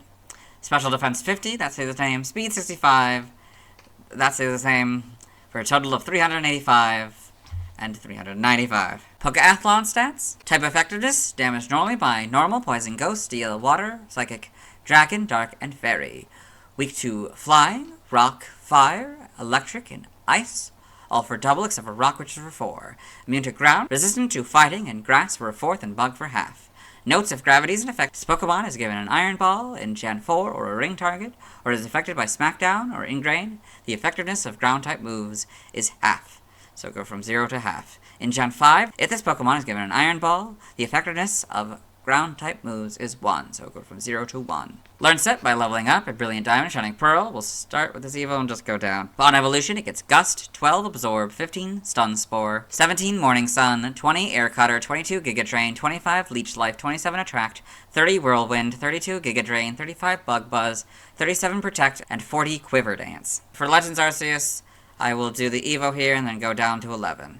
So upon evolution, it learns Air Cutter and masters it at level 15. At level 11, it gets Stun Spore and masters it at 20. Level 18, it gets Silver Wind and masters it at 28. At 25, it learns Venoshock but masters it at 35. 34, it gets Air Slash and masters it at 45. At level 43, it learns Bug Buzz and masters it at level 54. By TM, since it has a different type than its pre-evolutions, we'll read them all. 11 Sunny Day, 15 Hyper Beam, 17 Protect, 19 Giga Drain, 20 Safeguard, 22 Solar Beam, 29 Psychic, 30 Shadow Ball, 32 Double Team, 40 Aerial Ace, 42 Facade, 44 Rest, 45 Attract, 46 Thief, 51 Roost, 53 Energy Ball, 58 Endure, 62 Bug Buzz, 68 Giga Impact, 70 Flash, 82 Sleep Talk, 87 Swagger, 89 U-Turn, 90 Substitute, and 97 Defog. By breeding is nothing. By tutoring, there's nothing for Brilliant Diamond, Shining Pearl. In Legends Arceus, it can get Aerial Ace, Energy Ball, Giga Impact, Hyper Beam, Leech Life, Ominous Wind, Psychic, Rest, Shadow Ball, and Swift. Nothing by prior evolution, side game data, Pokemon Ranger in the browser entry. Beautifly attacks by scattering glittery powder while flapping its wings. Okay. New Pokemon Snap in the Photodex entry. You've probably seen Beautifly fluttering about in search of its favorite food, pollen. In addition to nectar, its long, thin proboscis is also perfect for sucking up water and fruit juices. Evolution data, Wurmple, level 7, Silcoon, level 10, Beautifly. Sprites here, so, okay, interesting. A lot different, a lot more yellow in the body rather than the white. Like a different gray. Everything looks a little weird. It's kind of a purple eyes, I guess. And the, like, gray part is purple here. The yellow part is like a tan. And this is kind of a different tan for that kind of dark part.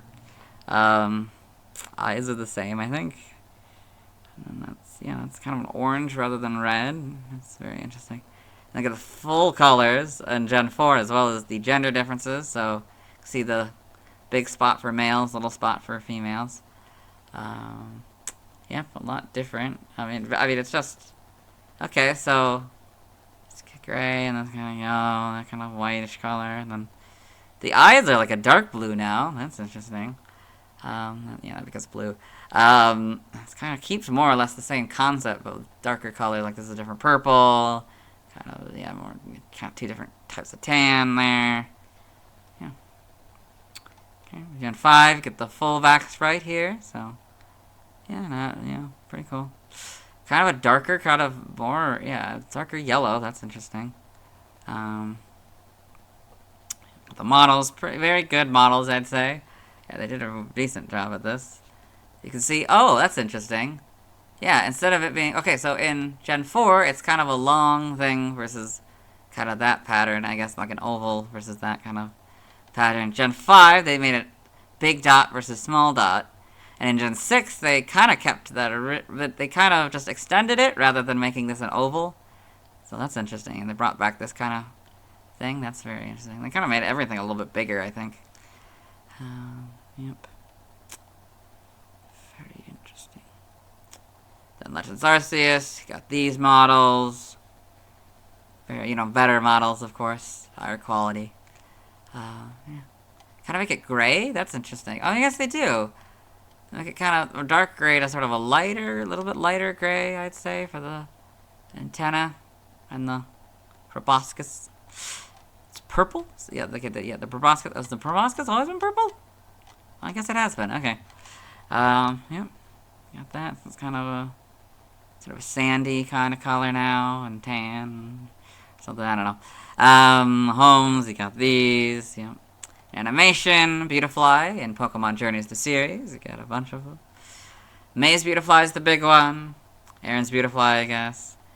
The Pokedex entries in Advanced Generation, Episode 13, in Ash's Pokedex. Beautifly, the butterfly Pokemon. Beautifly have long, thin noses, which can extend to suck the pollen out of flowers. Advanced Generation, Episode 28, in May's Pokedex. Beautifly, the butterfly Pokemon. Beautifly is the evolved form of Silcoon. It loves sweet pollen and riding the spring breeze from flower to flower. In Diamond Pearl, Episode 76, in Dawn's Pokedex. Beautifly, the butterfly Pokemon in the evolved form of Silcoon. When flowers are in full bloom, Beautifly fly about gathering pollen. Journeys, Episode 22, in Go's Rotom Phone. Beautifly, the butterfly Pokemon. A bug and flying type. Beautifly is recognized by the distinctive colorful pattern on its wings. Sweet flower nectar is its favorite food. Pokemon Generations. Running. We saw this image in the Poochyena video. So it's got all this Pokemon in the manga. Beautifly in Pokemon Adventures. TCG. Trivia. We read this first one in the Butterfree video. Prior to Gen 6, Beautifly and its evolutionary counterpart, Dustox, shared the same base stats, with Beautifly's attack and special attack swapped with Dustox's defense and special defense. This changed in Gen 6 when Beautifly received a 10-point increase to its special attack, but Dustox did not receive a stat increase. It shares this counterpart difference with Poliwrath. Origin, Beautifly seems to be based on a swallowtail butterfly, particularly the common yellow swallowtail, due to the shape and colors of its wings. Its ability to pierce prey with its proboscis is similar to a vampire moth or a mosquito. Name origin, Beautifly may be a combination of beauty and butterfly. Could also be a play on beautify, to improve the appearance of, or beautifully. Aga hunt may be a combination of aga hacho, swallowtail, butterfly, and hunt, referring to its aggressive nature. Now the languages, related articles, external links, let's move on. Now let's watch Beautifly's first scene in the anime. Hello and welcome to the anime portion of the video. Today we are watching episode 235, Get the Show on the Road. In this episode, Ash Ketchum, the main character, and his faithful Pokemon Pikachu have come to the Hoenn region. Pikachu is sick from like electrical overcharge and stuff, and the local Pokemon professor, Professor Birch here, is taking Ash and Pikachu to his lab. Yeah. There's some Beautifly, and that is Beautifly's first scene in the anime. Let's move on. Now let's watch Beautifly's scenes in Detective Pikachu. Hello and welcome to the Detective Pikachu portion of the video, as I like to call it, Detective Beautifly, as it's only in the frames Beautifly to the best of my ability. As you can see here, it only appears as a sign. The full sign says BU. You can only really see part of the word U. In this film, Tim Goodman, the main character, has come to Rhyme City, a city where humans and Pokemon coexist, as he has just learned that his father, Harry Goodman, a police detective, has died in a car accident. So he's going to his dad's apartment to clean up.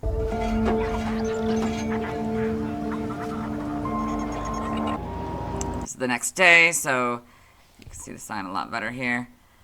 Tim has met Detective Pikachu, a talking Pikachu, with amnesia, who is Harry's police partner, and Detective Pikachu doesn't believe that Harry is dead, so they're going to go investigate.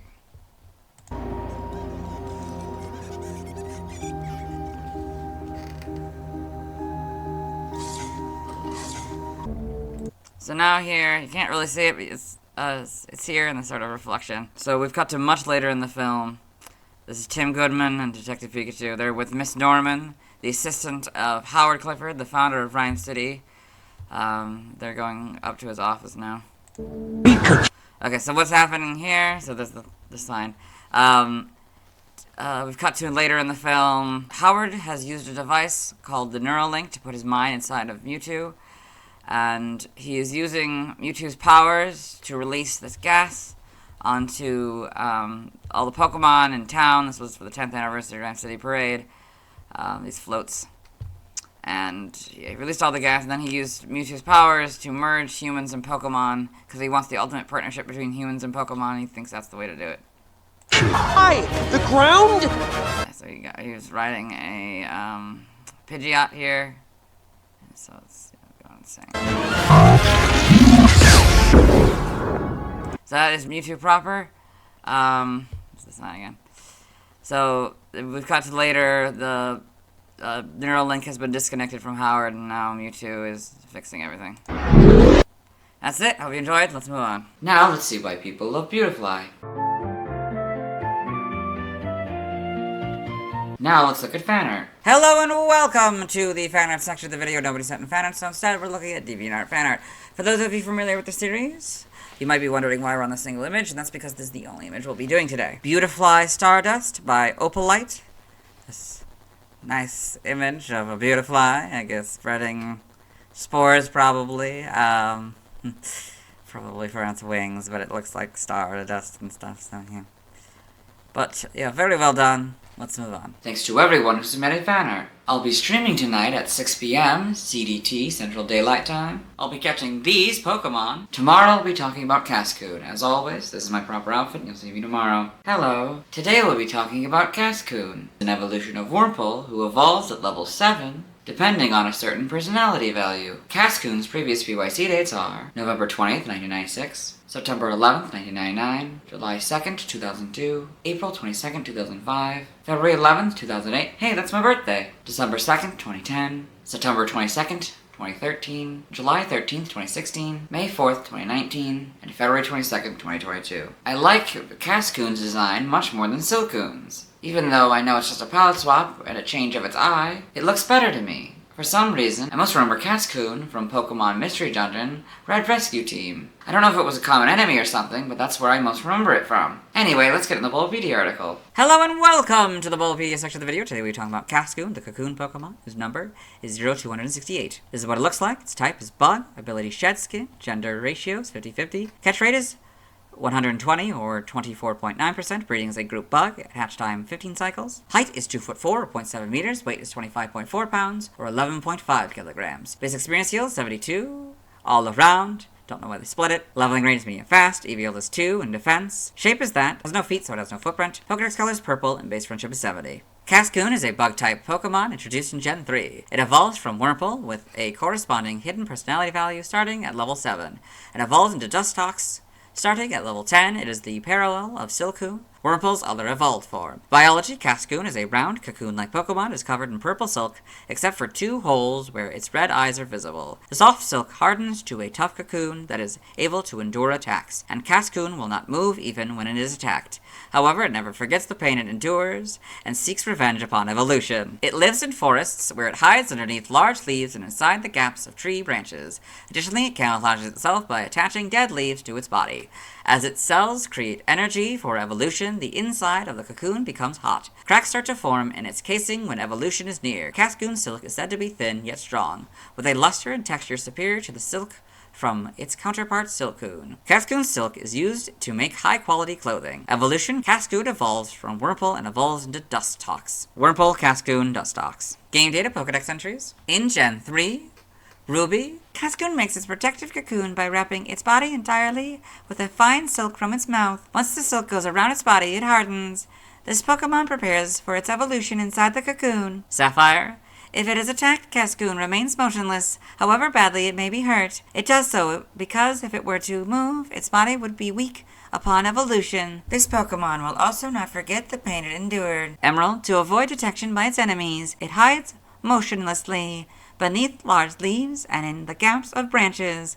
It also attaches dead leaves to its body for camouflage. Red Leaf Green, its body, which is made of soft silk, hardens over time. When cracks appear, evolution is near. In Gen 4, Diamond, it is hot inside its cocoon. All the cells in its body create the energy for it to evolve. Pearl, encased within its tough cocoon, it endures attacks. It never forgets the appearance of its foes. Platinum, it never forgets any attack endured while in the cocoon. After evolution, it seeks payback. Heart Gold and Soul Silver, it endures attacks with patience because the more pain before evolution, the sturdier it becomes. The Gen 5 Pokedex entries are Platinum's entry. In Gen 6, X is Fire Red and Leaf Green's entry. Y is the Diamond, Pearl, Platinum, and Gen 5 entries. Omega Ruby and Alpha Sapphire, basically Ruby and Sapphires, but Cascoon and Pokemon and Alpha Trick Casing. In Gen 8, Brilliant Diamond, Shining Pearl, their Diamond and Pearl counterpart. Legends Arceus, the silk coating its body is thin but sufficiently strong. Cascoon silk has a luster and texture superior to that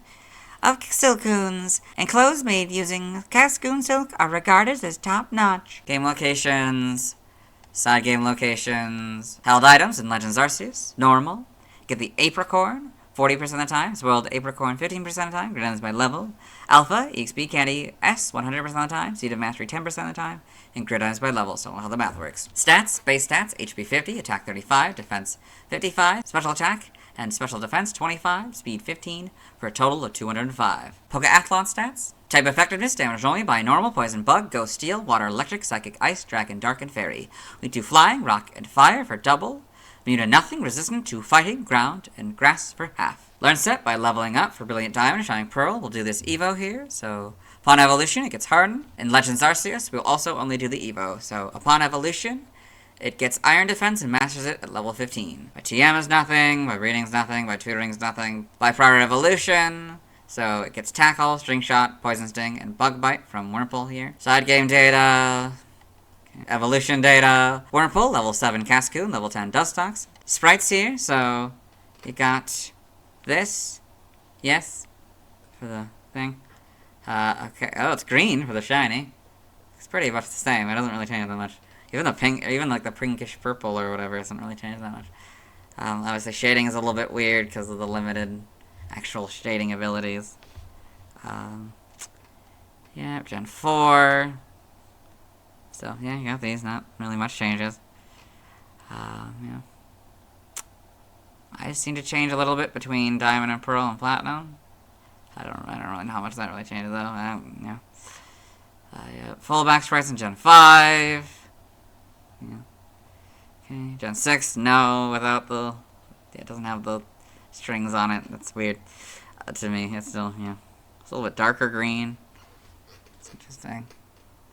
Oh, interesting. So it starts off as yellow pupil, then it becomes kind of a white pupil, but this one's kind of a green pupil. Then that kind of turns to like the purple-ish color pupil, and that one's sort of green. And it kind of keeps that, or maybe goes back to white, maybe? Interesting. And that's actually now properly white, for sure, definitely. Sides are a little bit different in Gen 7. Then Legends Arceus. Homes, you got that. Animation, Cascoon in Pokemon Journeys the series. Jesse's Cascoon is the big one. These in the manga. Cascoon in Pokemon Adventures. Oh, so that's a Silcoon and a Cascoon. Didn't notice that before. Okay. In the TCG. Trivia. Read this first point and its sub-points in the Metapod video. Read this next 2 points in the Silcoon video, as well as the sub-point in the second point. Cascoon is the only bug-type cocoon-based Pokemon whose defense stat does not decrease upon evolution. Cascoon is the only Pokemon found in a Friend Safari that is not its own type.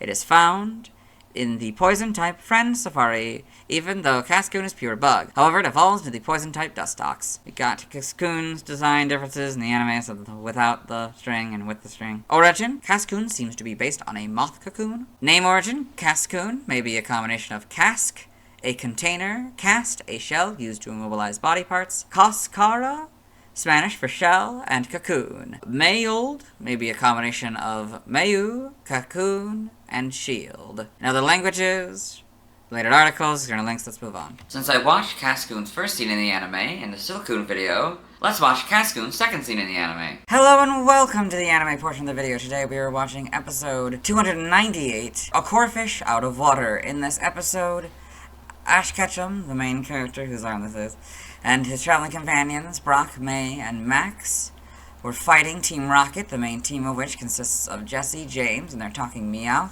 And Jesse and May compared their Wurmples, and then they evolved into a Silcoon and a Cascoon, respectively. And, yeah. So this is awesome! So there's the My Cascoon. Wurmple evolved into a Silcoon! Yeah, she's a little bit confused. So that is Cascoon's first scene in the anime. Let's move on. Now let's watch Cascoon's scene in Detective Pikachu. Hello and welcome to the Detective Pikachu portion of the video, as I like to call it. Detective Cascoon is only the frames with Cascoon to the best of my ability. And this is particularly true today because, well, you could argue this is actually Silcoon. It's kind of hard to tell if it's supposed to be Cascoon or Silcoon.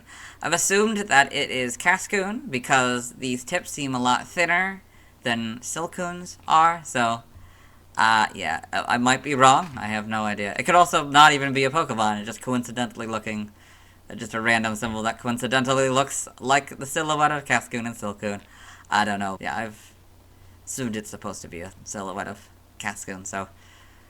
In the film, Tim Goodman, the main character, is watching a video introducing him to Rhyme City. The video is talking about how an early partnership between humans and Pokemon formed for the common good. Yeah. For the common good. And that's it. I hope you enjoyed. Let's move on. Now let's see why other people love Cascoon. Now let's look at fan art. Hello and welcome to the fan art section of the video. Nobody's setting fan art, so instead we're looking at DeviantArt fan art. For those of you familiar with the series, you might be wondering why we're on the single image, and that's because this is the only image we'll be doing today. So this is PTS, New Face by Nutter Meg. So the stylized, very cute image here, showing like a little comic here. So we've got a Wurmple here, I think, with a Soothe Bell around its neck.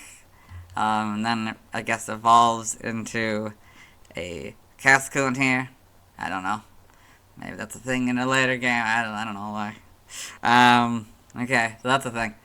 Yeah, very well done. Let's move on. Thanks to everyone who submitted fan art. I'll be streaming tonight at 6 p.m. CDT, Central Daylight Time. I'll be catching these Pokemon. Tomorrow I'll be talking about Dustox. As always, this is my proper outfit and you'll see me tomorrow. Hello. Today I'll be talking about Dustox. the first bug poison and poison-type Pokemon introduced in Gen 3. Dustox is a final evolution of Wurmple, who evolves into Cascoon, who evolves into Dustox at level 10. Its previous PYC dates are November 21st, 1996, September 12th, 1999, July 3rd, 2002, April 23rd, 2005, February 12th, 2008, December 3rd, 2010, September 23rd, 2013, July 14th, 2016, May 5th, 2019, and February 23rd, 2022. I most know Dustox as Jesse's Pokemon in the Gen 3 era of the anime. Anyway, let's get in the Bulbapedia article. Hello and welcome to the Bulbapedia section of the video. Today we talk about Dustox, the poison moth Pokemon. His number is 0269. This is what it looks like. Its type is Bug Poison. Ability, Shield Dust, and Compound Eyes is its hidden ability. Gender ratio is 50-50. Catch rate is 45 or 11.9%. Breeding is a group bug. Hatch time 15 cycles. Height is 3 foot 11 or 1.2 meters. Weight is 69.7 pounds or 31.6 kilograms. Basic experience yield is 160 in Gen 3, 161 in Gen 4, 173 in 5+. Leveling rate is medium fast. EVL is 3 in special defense. Shape is that. Footprint is that. Pokedex color is green. Base friendship is 70. Dustox is a dual type bug poison Pokemon introduced in Gen 3. It evolved from Cascoon starting at level 10. It is one of Wurmple's final forms, the other being Beautifly. Biology, Dustox is a moth-like Pokemon with 2 pairs of wings. It has a purple egg-shaped body with a jagged fringe on its rear. Its tattered green wings are wide and flat, forming a disc shape around its body. They have red markings in the form of rings and streaks, a darker green line around the edges, and contain toxic dust. This Pokemon has 2 pairs of red, stubby legs and yellow stylized compound eyes. There is a pair of fuzzy yellow antennae on top of Dustox's head, which are smaller on the female. These antennae are used to seek food. Dustox is nocturnal and is instinctively drawn to light. Swarms are attracted by the bright light of cities, where they wreak havoc by devouring the leaves off roadside trees. When attacked, Dustox unleashes toxic scales from its wings. These toxins are powerful enough to make even a pro wrestler sick. As a result, people often have a difficult time driving Dustox swarms away from settlements. It lives in forests, fields, and mountains. Evolution, Dustox evolved from Cascoon and is the final form of Wurmple. So, Wurmple, Cascoon, Dustox. Game data, Pokedex entries. In Gen 3 Ruby, Dustox is instinctively drawn to light. Swarms of this Pokemon are attracted by the bright lights of cities, where they wreak havoc by stripping the leaves off roadside trees for food. Sapphire, when Dustox flaps its wings, a fine dust is scattered all over. This dust is actually a powerful poison that will even make a pro wrestler sick. This Pokemon searches for food using its antennae, like radar. Emerald, it is a nocturnal Pokemon that flies from fields and mountains to the attraction of streetlights at night. It looses highly toxic powder from its wings. Oh, that word. Some of you who might be familiar with the fact that I hate the word looses like that. Yeah, no, it's terribly outdated usage. It's a word that's not really used in that way anymore. Fire Red and Leaf Green. It scatters horribly toxic dust when it senses danger. They tend to gather in the glow of street lamps at night. In Gen 4, Diamond, a nocturnal Pokemon drawn by streetlights. They mostly eat the leaves of trees lining boulevards. Pearl, it violently flutters its wings to scatter toxic dust when attacked. It becomes active after sunset. Platinum, toxic powder is scattered with each flap. At night it is known to strip leaves off trees lining boulevards. Heart Gold and Soul Silver. It scatters its fine dust all over when it is attacked. It is a nocturnal Pokemon. The Gen 5 Pokedex entries are Platinum's entry. In Gen 6, X is the Diamond entry, and Y is the Pearl entry. Omega Ruby and Alpha Sapphire are basically Ruby and Sapphire, but Dustox and Pokemon are now the correct casing. In Gen 8, Brilliant Diamond is very similar to Diamonds, but slightly different, so I'll read it. Dustox are nocturnal Pokemon. Drawn by streetlights, they mostly eat the leaves of trees lining boulevards. Shining Pearl is its Pearl counterpart. Legends Arceus tends to be drawn to bonfires on dark nights. Difficult to chase away from settlements because of the way it scatters highly toxic scales. Game locations. Side game locations. Held items. Diamond, Pearl, Platinum, Heart Gold, Soul Silver, Brilliant Diamond, Shining Pearl. You get the Shed Shell 5% of the time. In Legends Arceus, Normal. Dazzling Honey 35% of the time. Spoiled Apricorn 15% of the time. Grid by level. Alpha, EXP Candy M 100% of the time, Seed of Mastery 20% of the time, grid ends by level. Stats, base stats, HP 60, attack 50, defense 70, special attack 50, special defense 90, and speed 65, for a total of 385. Pokeathlon stats. Type effectiveness, damage normally by normal, ground, ghost, steel, water, electric, ice, dragon, and dark. Weak to flying, rock, fire, and psychic for double, immune to nothing. Resistant to fighting, poison, bug, grass, and fairy. All for half except for fighting and grass, which are for a fourth. Learn set by leveling up in Brilliant Diamond Shining Pearl. We'll start with this Evo here and then go down. Upon evolution, it gets Gust, 12 Confusion, 15 Poison Powder, 17 Moonlight, 20 Venoshock, 22 Psybeam, 25 Leech Life, 27 Light Screen, 30 Whirlwind, 32 Toxic, 35 Bug Buzz, 37 Protect, and 40 Quiver Dance. In Legends Arceus, we'll do this upon evolution here and then go down to 11. So upon evolution, it gets Confusion and it masters it at level 15. At 11, it gets Poison Powder and masters it at 20. It learns Silver Wind at level 18 and masters it at level 28. 25, it gets Venoshock and masters it at 35. At 34, it gets Extrasensory and masters it at 45. 43, it gets Bug Buzz and masters it at 54. By TM, because it's a different typing than its pre-evolutions, we'll read all of these. 6 Toxic, 11 Sunny Day, 15 Hyper Beam, 16 Light Screen, 17 Protect, 19 Giga Drain, 22 Solar Beam, 29 Psychic, 30 Shadow Ball, 32 Double Team, 36 Sludge Bomb, 40 Aerial Ace, 42 Facade, 44 Rest, 45 Attract, 46 Thief, 51 Roost, 53 Energy Ball, 58 Endure, 62 Bug Buzz, 68 Giga Impact, 70 Flash, 82 Sleep Talk, 87 Swagger, 89 U-Turn, 90 Substitute, and 97 Devog. By breeding is nothing, by tutoring is nothing in Brilliant Diamond Shining Pearl. In Legends Arceus, you get Aerial Ace, Energy Ball, Giga Impact, Hyper Beam, Ominous Wind, Psychic, Rest, Shadow Ball, Sludge Bomb, and Swift. Nothing by Prior Evolution. Anime series only moves. Get Stun Spore, it's a grass type move in the episode Jimbalier. TCG only moves, Safeguard on this card, Stun Spore on this card. Side game data, yeah. Evolution data, Wurmple, level 7 Cascoon, level 10 Dustox. Sprites here, so... Okay, so the eyes start off green. Oh, interesting. More or less the same, though, yeah. Got all the basics. Oh, this is red. That's interesting, the little back part. It's now purple.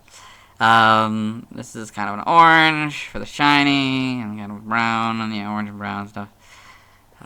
Yep. These are now the darker red. These are black for the eyes. Yep. More slightly different colors. This is now purple, the back part. Full back sprite. Well, we kind of get the full back sprite in Gen 4, don't we? Oh yeah, because you have to, because to be able to show the gender differences. Well, you can't really, you can't really tell the gender differences. I'm sure it'll be much more obvious in the models. But this one's longer, that one's shorter. Then we get the full. Then we get this kind of full back sprite, I guess. I don't know. It's weird. It's weird that it's not. I mean, it's a lot thinner, as you can see, a lot less stretched out. Yep. A little bit more obvious, I think, to see the gender differences. Not so much in the front sprite, but the back sprite. The models. Okay, maybe it's not that obvious. Because they're pointed downwards in this image. But yeah, that's what it looks like in the model. It's pretty good. Say it's a lot darker brown now for this. Like it's, yeah, that's interesting. Yeah, I guess it kind of becomes a little bit darker, doesn't it? Gen 5. These, not much changes. Now it's a little bit more out. You can kind of see it now that they're kind of like that. Yeah, this is thinner and smaller. Yep.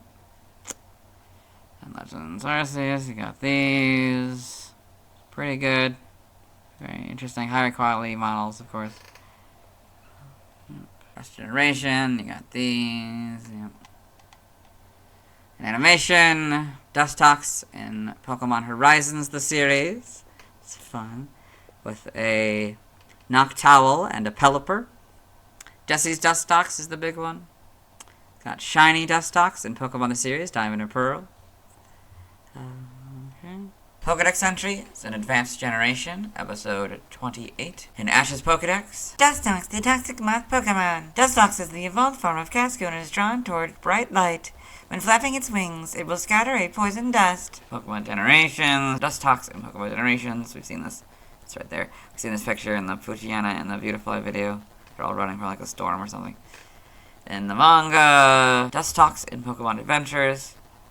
Pokédex entries, Pokemon Adventures, Chapter 184. When it flaps its wings, it releases a deadly dust that can put even pro wrestlers to sleep. This Pokemon uses its antennae to search for food. This is Chonghee's translation. When Dustox flaps its wings, a fine dust is scattered all over. This dust is actually a powerful poison that will even make a pro wrestler sick. This Pokemon searches for food using its antennae like radar. This is the Viz Media version. I got that in the TCG. Trivia. This first point we read in the Venomoth video, and the second point we basically read in the Beautifly video. The main difference is that it's Politoed instead of Poliwrath. Origin. Dustox seems to be based on the Japanese Luna moth, or Japanese moon moth, due to its green wings, nocturnal habits, and ability to learn moonlight. Its poison type may be based on butterflies and moths that retain toxic chemicals in their bodies from the plants they consume as larvae. Its shiny colors resemble the Japanese silk moth. Name origin, Dustox, may be a combination of dust, likely referring to the dusty residue left behind by moths, and toxic. Dokukale may be a combination of doku, poison, or dokuga, poisonous moth, and scale. Now the languages, related articles, external links, let's move on. Now let's watch Dustox first seen in the anime. Hello and welcome to the anime portion of the video. Today we are watching episode 302, Seeing is Believing. In this episode, Ash Ketchum, the main character, traveling companions Brock, Max, and May, as well as Professor Birch here and Ash's Pikachu. And there are various other Pokemon. We're fighting against Team Rocket, the main team of which consists of Jessie, James, and they're talking Meowth. In the battle, Jessie used her Cascoon, whom she, for whatever reason, believes is a Silcoon, and now the Cascoon is evolving into a Dustox. Cascoon is evolving! Oh, it's happening! Jessie, My cute little Meow, Silcoon is finally James. gonna become a Beautifly! The moment of truth, and I can't bear to look. If I close my eyes, maybe it'll go away. This is so We're dealing with that exciting! all that. In just a moment, I'll have a Beautifly! That's it, my cutie! You're nearly there! Beautifly, Beautifly, Beautifly.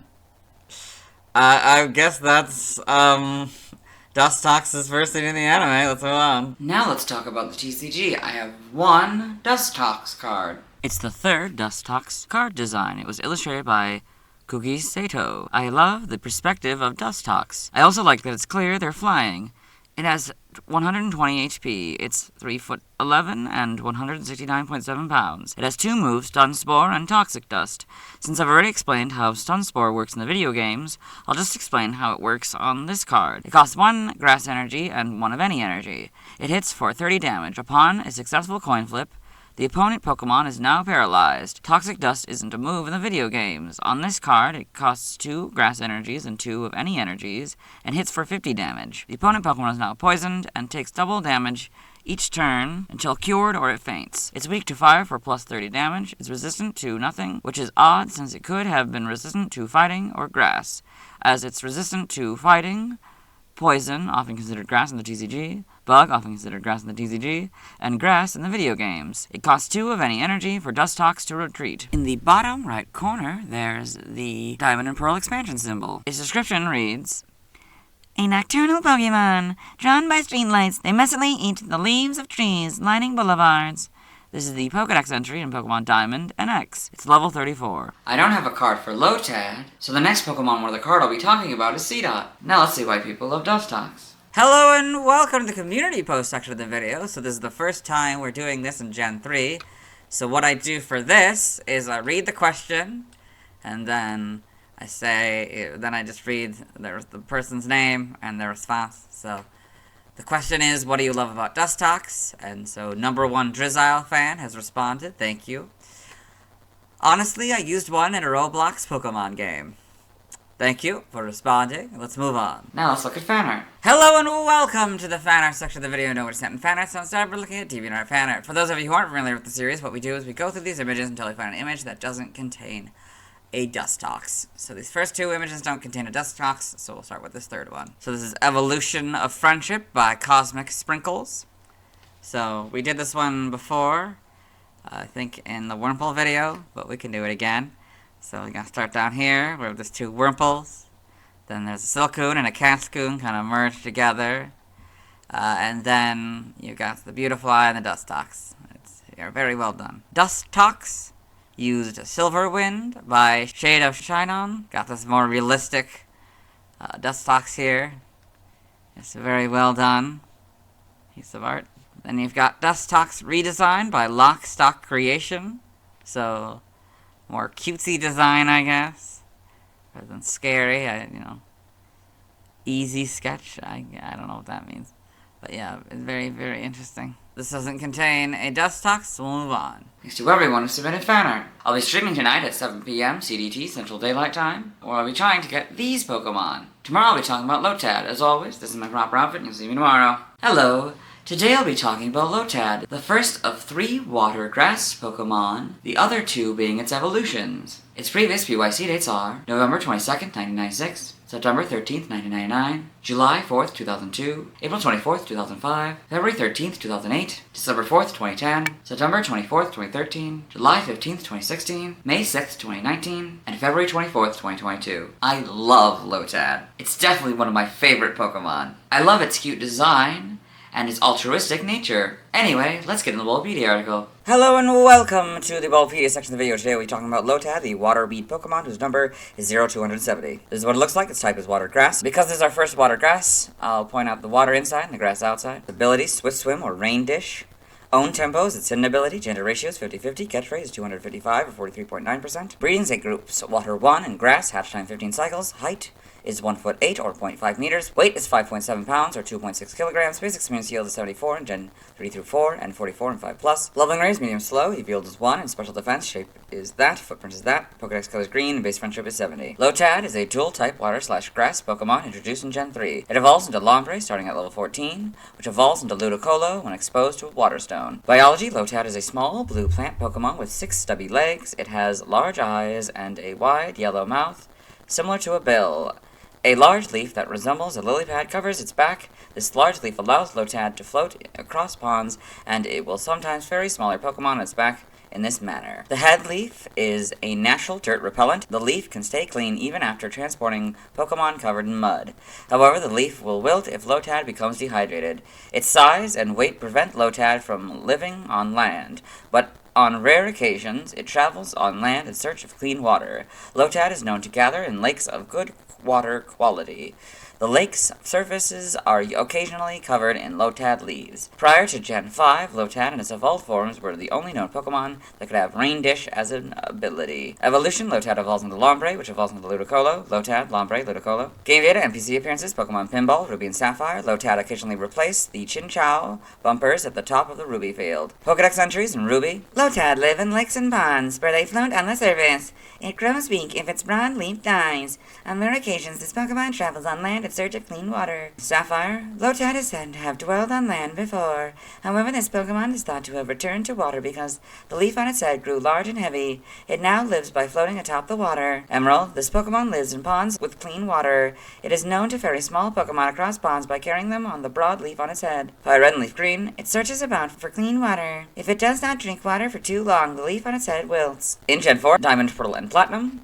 It looks like an aquatic plant and serves as a fairy to Pokemon that can't swim. Heart Gold and Soul Silver. Its leaf grew too large for it to live on land. That is how it began to live floating in the water. The Gen 5 Pokedex entries are Diamond, Pearl, and Platinums. In Gen 6, so is X's. Y is Fire Red and Leaf Green's entry. Omega Ruby and Alpha Sapphire, basically Ruby and Sapphires, but Lotad and Pokemon are now the correct casing. In Gen 8, Sword is Fire Red, Leaf Green, and X's entry. Shield is Heart Gold and Soul Silver's entry. Brilliant Time, Shining Pearl, their Diamond and Pearl counterpart. In Gen 9, Scarlet.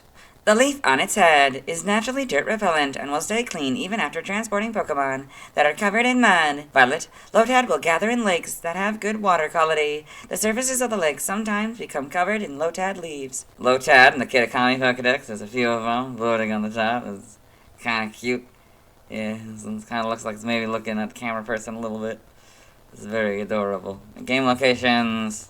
Side game locations, events, held items, Omega Ruby, Alpha Sapphire, Sword, Shield, Brilliant Time, Shining Pearl. Get the Mental Herb 5% of the time. Stats, base stats, HP 40, attack and defense 30, special attack 40, special defense 50, speed 30 for a total of 220. Pokeathlon stats, type effectiveness, damage normally by normal, fighting rock, ghost, fire, grass, electric, psychic, ice, dragon, dark, and fairy. Weak to flying, poison, and bug for double, immune to nothing, resistant to ground and steel for half, and water for a fourth. Learns it by leveling up. 1. Astonish and Growl. 3. Absorb. 6. Water Gun. 9. Mist. 12. Mega Drain. 16. Flail.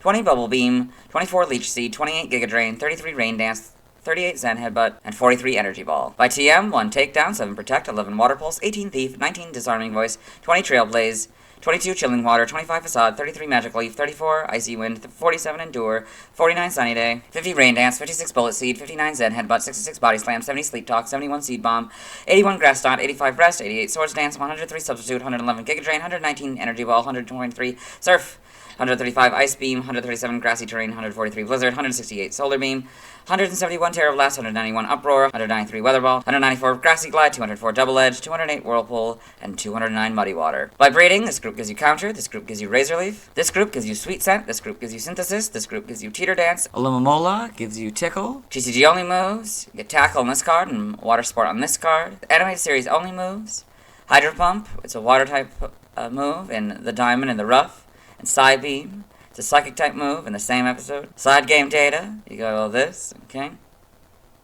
Pokemon Ranger in the browser entry. Lotad hides in water. It scans into the plant. It spits bubbles when it jumps up. Guardian Signs. It attacks by shooting seeds. All these, okay. Pokepark Bee, Pikachu's Adventure in the Pokepark pad entry. Lotad plays in the Meadow Zone. His favorite attractions are Bulbasaur's Daring Dash and Gyarados' Aqua Dash. Pokepark 2 Wonders Beyond in the Pokepark pad entry.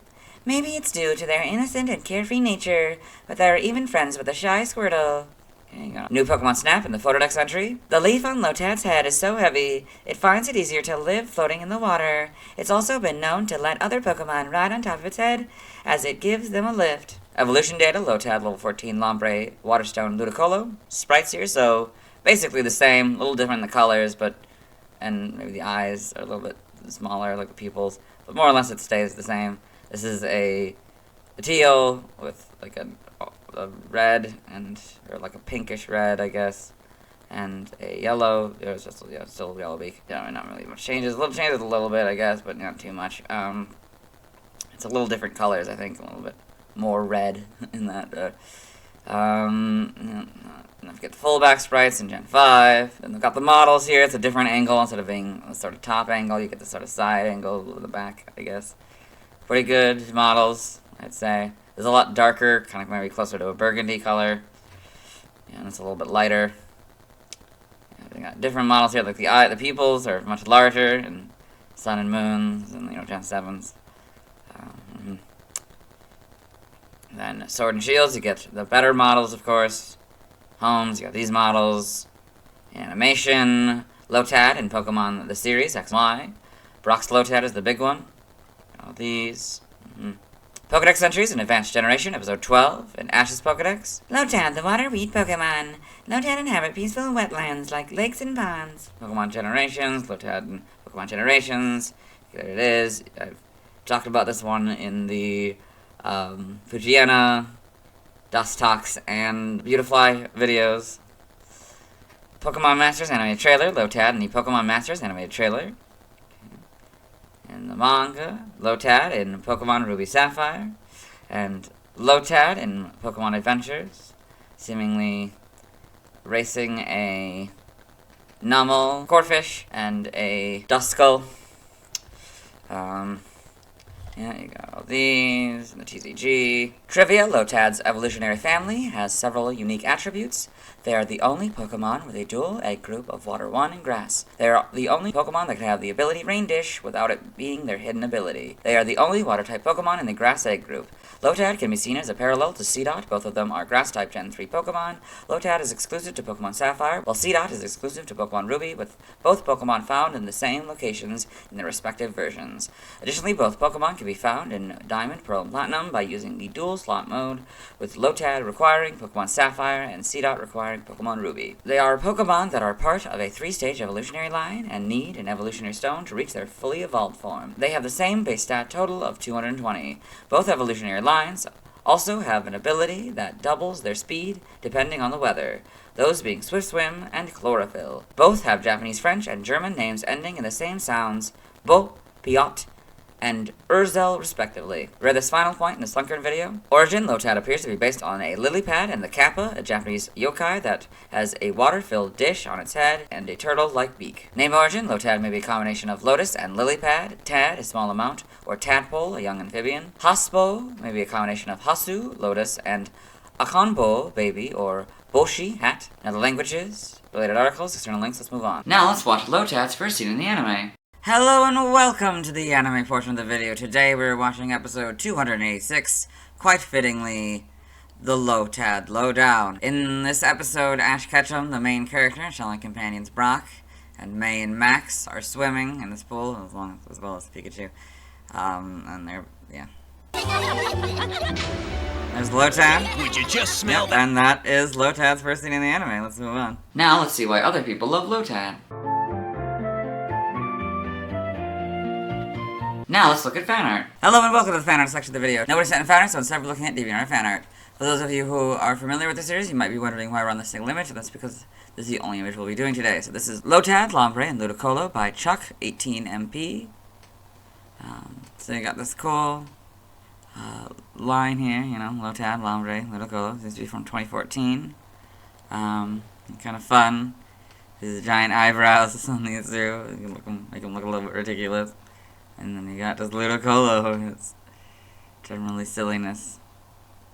It's very good art. Let's move on. Thanks to everyone who submitted fan art. I'll be streaming tonight, but I won't be getting this Pokemon because of this reason. Instead, I'll be trying to evolve Marshtomp into Swampert. Tomorrow I'll be talking about Lombre. As always, this is my proper outfit. You'll see me tomorrow. Hello. Today I'll be talking about Lombre, the evolution of Lotad, who evolves at level 14. Its previous PYC dates are November 23rd, 1996, September 14th, 1999, July 5th, 2002, April 25th, 2005, February 14th, 2008, December 5th, 2010, September 25th, 2013, July 6th, 2016, May 7th, 2019, and February 25th, 2022. I'm not as much of a fan of Lombre's design as I am of Lotad's. That said, I do feel like it's among the better examples of the Kappa-based Pokemon. I most know Lombre from its appearance in Pokemon Mystery Dungeon Red Rescue Team. Anyway, let's get in the Bulbapedia article. Hello and welcome to the Bulbapedia section of the video. Today we'll be talking about Lombre, the jolly Pokemon whose number is 0-271. This is what it looks like. Its type is Water Grass. Abilities, Swift Swim or Rain Dish. Own tempos, its inability. Gender ratio is 50-50. Catch rate is 120 or 24.9%. Breeding is it groups Water 1 and Grass, #time 15 cycles. Height is 3'11" or 1.2 meters. Weight is 71.7 pounds or 32.5 kilograms. Base experience yield is 141 in Gen 3 through 4 and 119 in 5+. Leveling rate is medium slow. EV yield is 2 and special defense. Shape is that. Footprint is that. Pokedex color is green and base friendship is 70. Lombre is a dual type water grass Pokemon introduced in Gen 3. It evolves from Lotad starting at level 14 and evolves into Ludicolo when exposed to a water stone. Biology, Lombre is a bipedal plant Pokemon that is mostly green with some light blue markings. Its face, ears, arms, and back are light blue. It has stubby round ears, large eyes with small pupils, and a red bill-like mouth. There is a large lily pad on its head, which has a notch in it and resembles a sombrero. Lombre has long arms with 4 red claws and a thumb on each hand, and feet with 3 red claws on the toe. Its entire body is covered in a thin, slimy film that creates an unpleasant sensation when touched. Lombre is sometimes mistaken for a human child. In Kikami, there is a legend that Lombre was once a mischievous child before being reborn as a Pokemon. Lombre is a nocturnal Pokemon that sleeps on a bed of water grass during the day. Very mischievous, this Pokemon will tug on fishing lines from underwater and pop out to startle people. It feeds on aquatic moss that grows on rocks in the riverbed. Lombre prefers living in the waterfronts that contain plenty of food. It tends to become nocturnal to avoid competition with bird Pokemon. Prior to Gen 5, Lombre and its evolutionary relatives were the only known Pokemon that could have Rain Dish as an ability. Evolution, Lombre evolves from Lotad and evolves into Ludicolo, so Lotad, Lombre, Ludicolo. Game data, NPC appearances, main article, Lombre, Red and Blue Rescue Team. Pokemon Mystery Dungeon, Red Rescue Team and Blue Rescue Team. Lombre hangs around Pokemon Square. Lombre appears to like its personality, as is shown through its decision not to evolve into the carefree Ludicolo. He is also present on the Hill of the Ancients to celebrate the victory of the fallen star being destroyed, and is playfully cornered by Blastoise and the other NPC characters while the player begins to vanish. After the game is completed, he gives the player access to Stormy Sea. Pokemon Super Mystery Dungeon, another Lombre appears as a resident of Serene Village. Pokedex entries, Ruby. Lombre is nocturnal and will get active after dusk. It is also a mischief maker. When this Pokemon spots anglers, it tugs on their fishing lines from beneath the surface and enjoys their consternation. Sapphire. Lombre's entire body is covered by a slippery, slimy film. It feels horribly unpleasant to be touched by this Pokemon's hands. Lombre is often mistaken for a human child. Emerald. In the evening, it takes great delight in popping out of rivers and startling people. Feeds on aquatic moss that grows on rocks in the riverbed. By Red and Leaf Green, it lives at the water's edge where it is sunny, sleeps on a bed of water grass by day, and becomes active at night. In Gen 4 Diamond Pearl Platinum, it has a mischievous spirit. If it spots an angler, it will tug on the fishing line to interfere. Heart Gold and Soul Silver. It is nocturnal and becomes active at nightfall. It feeds on aquatic mosses that grow in the riverbed. The Gen 5 Pokedex entries are Diamond, Pearl, and Platinums. In Gen 6, X is the Fire Red and Leaf Green entry, Y is the Diamond, Pearl, Platinum, and Gen 5 entry. Omega Ruby is basically rubies, but Lombre and Pokemon are now the correct casing, and the short dash is now the long dash. Alpha Sapphire is basically sapphires, but Lombre and Pokemon are now the correct casing. In Gen 8, Sword is Heart Gold and Soul Silver's entry. Shield is Fire Red, Leaf Green, and X's entry. Brilliant Diamond, Shining Pearl are their Diamond and Pearl counterpart. In Gen 9, Scarlet. Old folklore in Kitakami tells of a mischievous child who was reborn as a Pokemon. Violet. It prefers waterfronts with plentiful food. It becomes nocturnal, so it wouldn't have to compete for food with bird Pokemon. You got Lombre in the Kitakami Pokedex. So a Lombre dancing here, I guess. In front of a couple Lotad. That's kind of fun. Game locations. Side game locations. Held items in Omega Ruby, Alpha Sapphire, Ultra Sun, Ultra Moon, Sword, Shield, Brilliant Diamond, Shining Pearl. Get the Mental Herb 5% of the time. Stats, base stats, HP 60, Attack and Defense 50, Special Attack 60, Special Defense 70, Speed 50 for a total of 340. Pokeathlon stats. Type effectiveness, damage annoying by normal, fighting rock, ghost, fire, grass, electric, psychic, ice, dragon, dark, and fairy. Weak to flying, poison, and bug for double, immune to nothing. Resistant to ground and steel for half, and water for a fourth. Learn set by leveling up. We'll start with 18 here.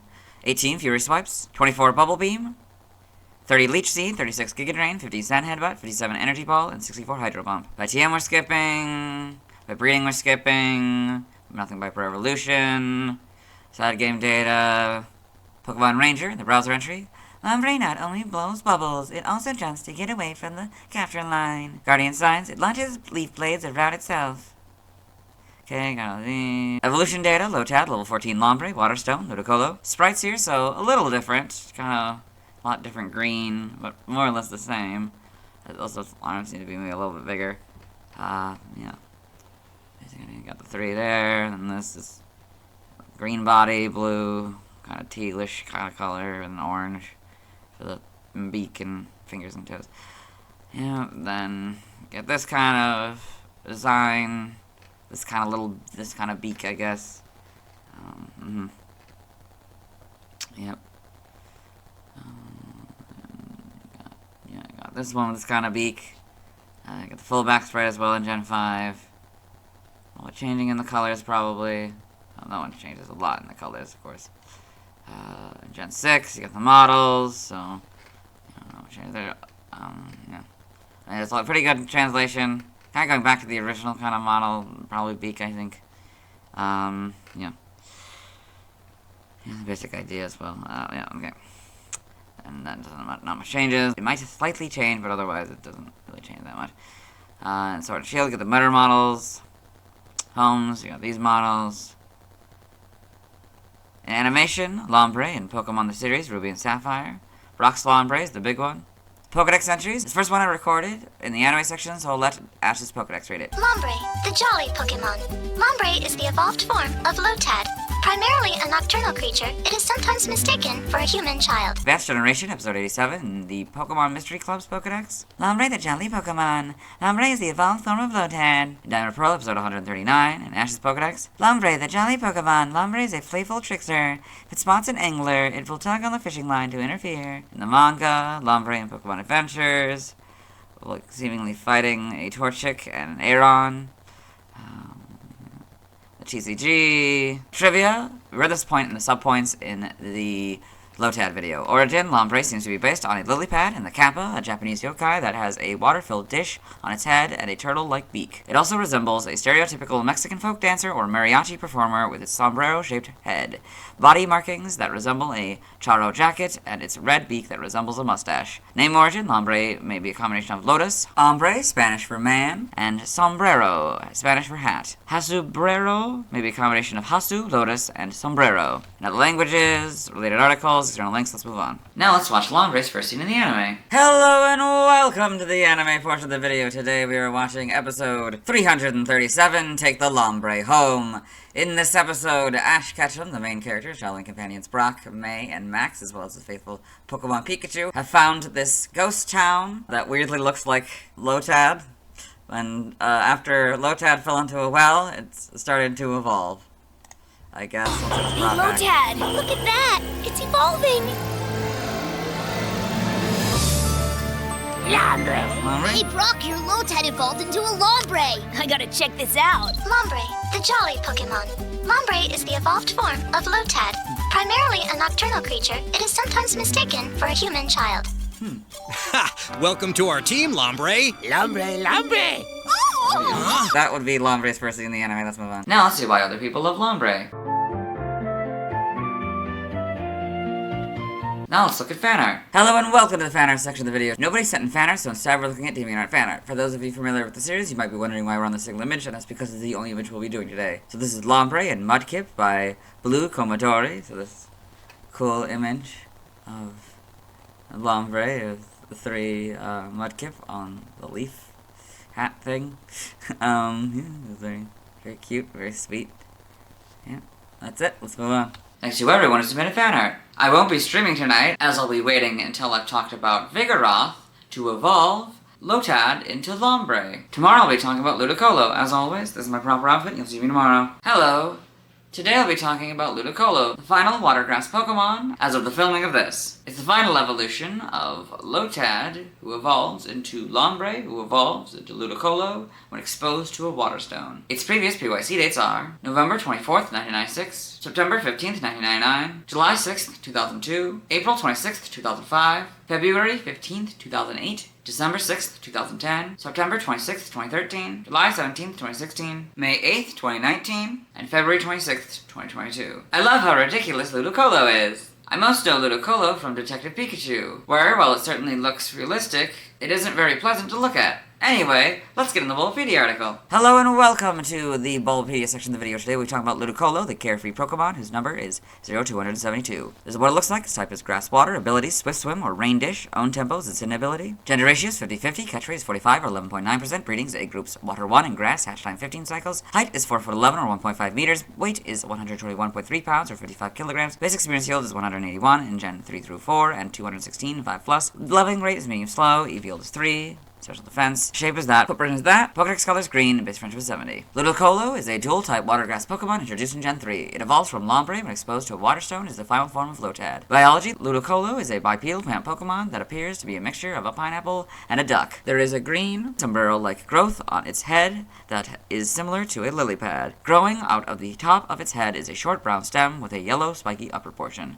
Ludicolo has black eyes surrounded by a patch of green and an orange bill. Its body is covered with shaggy yellow fur and has several zigzagging brown stripes. The female has thinner stripes than the male. Ludicolo has large green hands with 2 black lines on its palms, and thick green legs with 2 black circles on the underside of its feet. Ludicolo becomes more powerful when it hears festive music and will appear near laughing children on hikes. The reason is due to structures in Ludicolo's body that can produce energy when hit by sound waves with a cheerful rhythm. As it becomes more energetic and active, it will break into a dance. This allows Ludicolo to face enemies without fear. Being the result of an evolution via Evolution Stone, Ludicolo is rarely found in the wild, though they can be found near the water's edge. Prior to Gen 5, Ludicolo and its pre-evolved forms were the only known Pokemon that could have Rain Dish as an ability. Evolution, Ludicolo evolves from Lombre as the final form of Lotad. Lotad, Lombre, Ludicolo. Game data, Pokedex entries, Ruby. Ludicolo begins dancing as soon as it hears cheerful festive music. This Pokemon is said to appear when it hears the singing of children on hiking outings. Sapphire, upon hearing an upbeat and cheerful rhythm, the cells in Ludicolo's body become very energetic and active.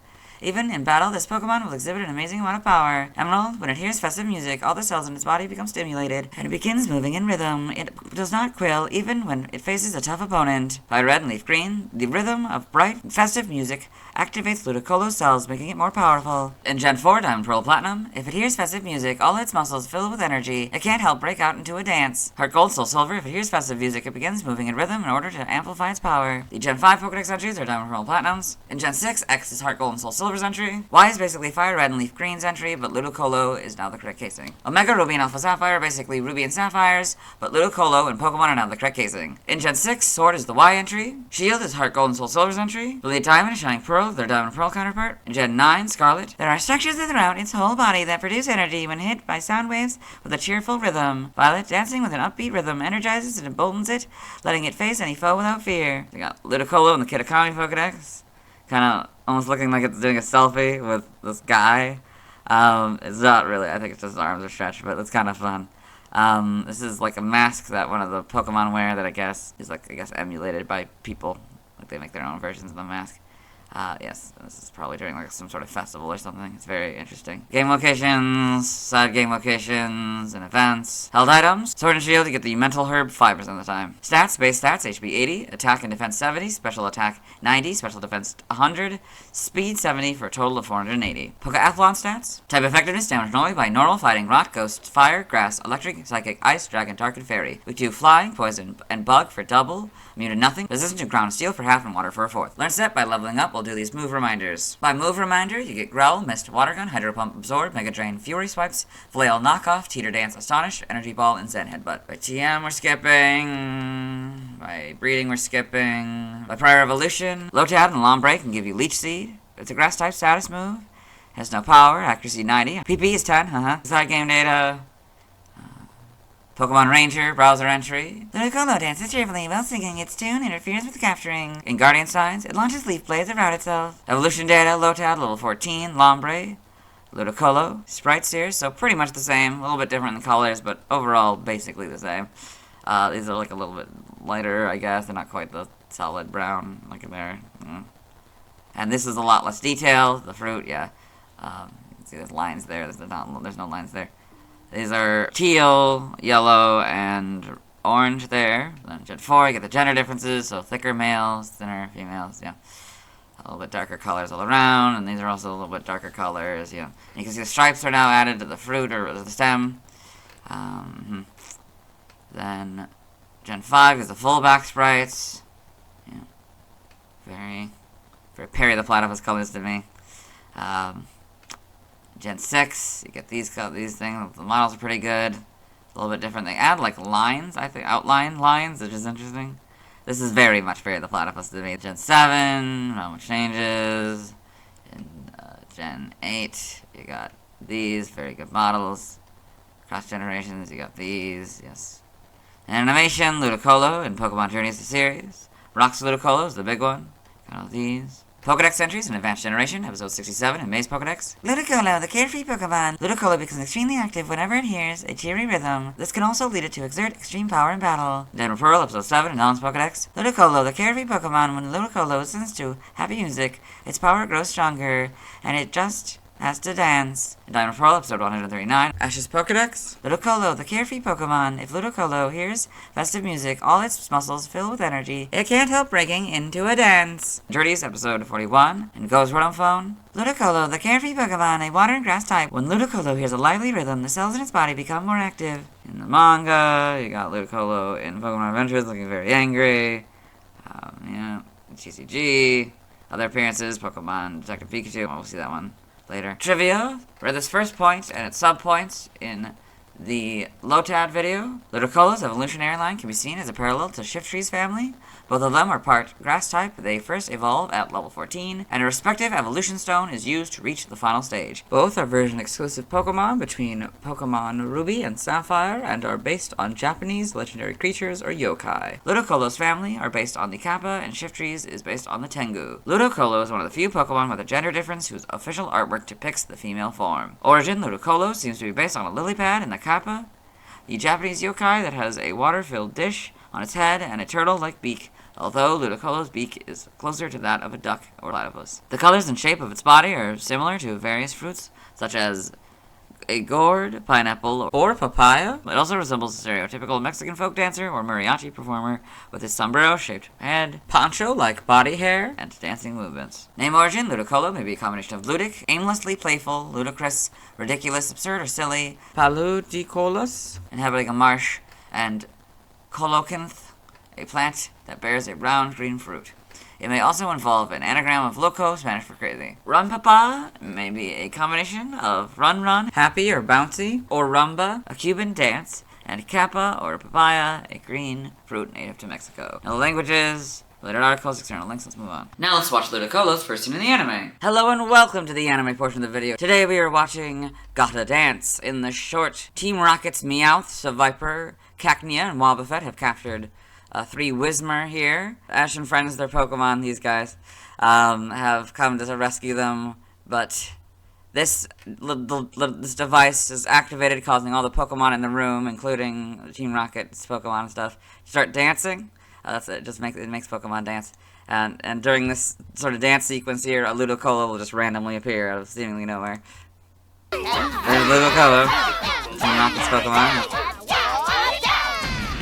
And that, I guess, is Ludicolo's first scene in the anime. Let's move on. Now let's watch Ludicolo scenes in Detective Pikachu. Hello and welcome to the Detective Pikachu portion of the video, or as I like to call it, Detective Ludicolo, as it's only the frames with Ludicolo to the best of my ability. In this film, Tim Goodman, the main character, has come to Rhyme City, a city where humans and Pokemon coexist, after finding out that his father, Harry Goodman, has died in a car crash. Here he has met Detective Pikachu, a talking Pikachu with amnesia, who was Harry's police partner, detective partner. They've gone to this cafe after introducing themselves properly, I guess, and he is about to order another coffee from this Ludicolo here. Not black as night, thank you, sweetie. Look, which is why I need to find Harry. He's the key to my past. Ludicolo! Thanks, doll. I got some bad news for you, because, Harry's dead. So, this is Harry. He's not actually dead. We've cut to much later in the film, at the end of the film. It was revealed the reason why Detective Pikachu could talk was because he had Harry's soul in him, so after the whole adventure was over, they were separated, and now Tim is about to leave the city to go home to his hometown. You can see the Ludicolo in the background. Okay. So now he's decided he wants to stay with his dad in Rhyme City. There's a Ludicolo. I think I'll have to find a new job. Oh, yeah? What are you thinking? Maybe I could give detective work a try? Yep, and that is the Detective Pikachu portion of the video. Let's move on. Now let's see why other people love Ludicolo. Now let's look at fan art. Hello and welcome to the fan art section of the video. Nobody sent fan art, so it's time we're looking at DeviantArt fan art. For those of you who are familiar with the series, you might be wondering why we're on that single image, and that's because this is the only image we'll be doing today. So this is the Lotad family by Zero-Chan, 923,600. This is this cute art of the, Lotad, Lombre, Ludicolo. So Ludicolo is carrying Lombre, who has Lotad on top. Interesting. Yeah, very, that one's complaining, and it's, I don't know, it's very interesting image. It feels very, particularly Ludicolo feels very Looney Tunes like, that kind of style. I don't know, it's a very interesting image. That's it, let's move on. Thanks to everyone who submitted fan art. I won't be streaming tonight, as I need to wait until I've talked about Solrock to evolve Lombre into Ludicolo. Tomorrow I'll be talking about Seedot. As always, this is my proper outfit, and you'll hear me in a few seconds. In the Linoone video, I said I would watch Linoone's first scene in the anime in this video, as I couldn't then. Hello and welcome to the Linoone anime portion of the video. We are watching Jirachi Wishmaker in this film. Ash Ketchum, the main characters, traveling companions Brock, May, Max, and as well as his faithful Pokemon Pikachu, have met Jirachi, who was taken from his home, and they've brought him back to the forest he lives in, and they're being greeted by a bunch of Pokemon. That's a Tropius. And I would say that is Linoone's first scene in the anime. Hope you enjoyed, and you'll see me tomorrow. Hello, today I'll be talking about Seedot. Its previous BYC dates are November 25th, 1996, September 16th, 1999, July 7th, 2002, April 27th, 2005, February 16th, 2008, December 7th, 2010, September 27th, 2013, July 18th, 2016, May 9th, 2019, and February 27th, 2022. I love the idea of turning a seed into a Pokemon. Anyway, let's get into the Bulbapedia article. Hello and welcome to the Bulbapedia section of the video. Today we'll be talking about Seedot, the acorn Pokemon, whose number is 0273. This is what it looks like. Its type is Grass, abilities, Chlorophyll or Early Bird. Pickpocket is its sin ability. Gender ratios 50-50, catch rates 255, 43.9%. Breedings, egg groups Field and Grass. Hatch time 15 cycles, height is 1 foot 8 or 0.5 meters, weight is 8.8 pounds or 4 kilograms. Basic experience yield is 74 in Gen 3 through 4 and 44 and 5 plus. Level increase being slow. EV yield is 1 in defense. Shape is that. Footprint is that. Pokedex color is brown and base friendship is 70. Seedot is a grass type Pokemon introduced in Gen 3. It evolves into Nuzleaf starting at level 14, which evolves into Shiftry when exposed to a leaf stone. Biology, Seedot is a small brown plant Pokemon that resembles an acorn. A beige mask-like pattern covers its large black eyes, and it has 2 beige feet. It has a gray cap with a short stem on top of its head. The stem is used to hang from tree branches in its forest home. While hanging, this Pokemon absorbs moisture and nutrients from the tree until it becomes too heavy and falls to the ground. The more it drinks, the glossier its body becomes. Additionally, Seedot polishes itself with leaves once daily. If it remains still, it can be mistaken for a nut and startles others by moving suddenly. It also uses the strategy to be taken by bird Pokemon to expand on its habitat. Evolution. Seedot evolves into Nuzleaf, which evolves into Shiftry. So Seedot, Nuzleaf, Shiftry. Game data and PC appearances: Pokemon Pinball, Ruby and Sapphire. Hitting a particular switch on the Sapphire field with the ball will make a Seedot appear.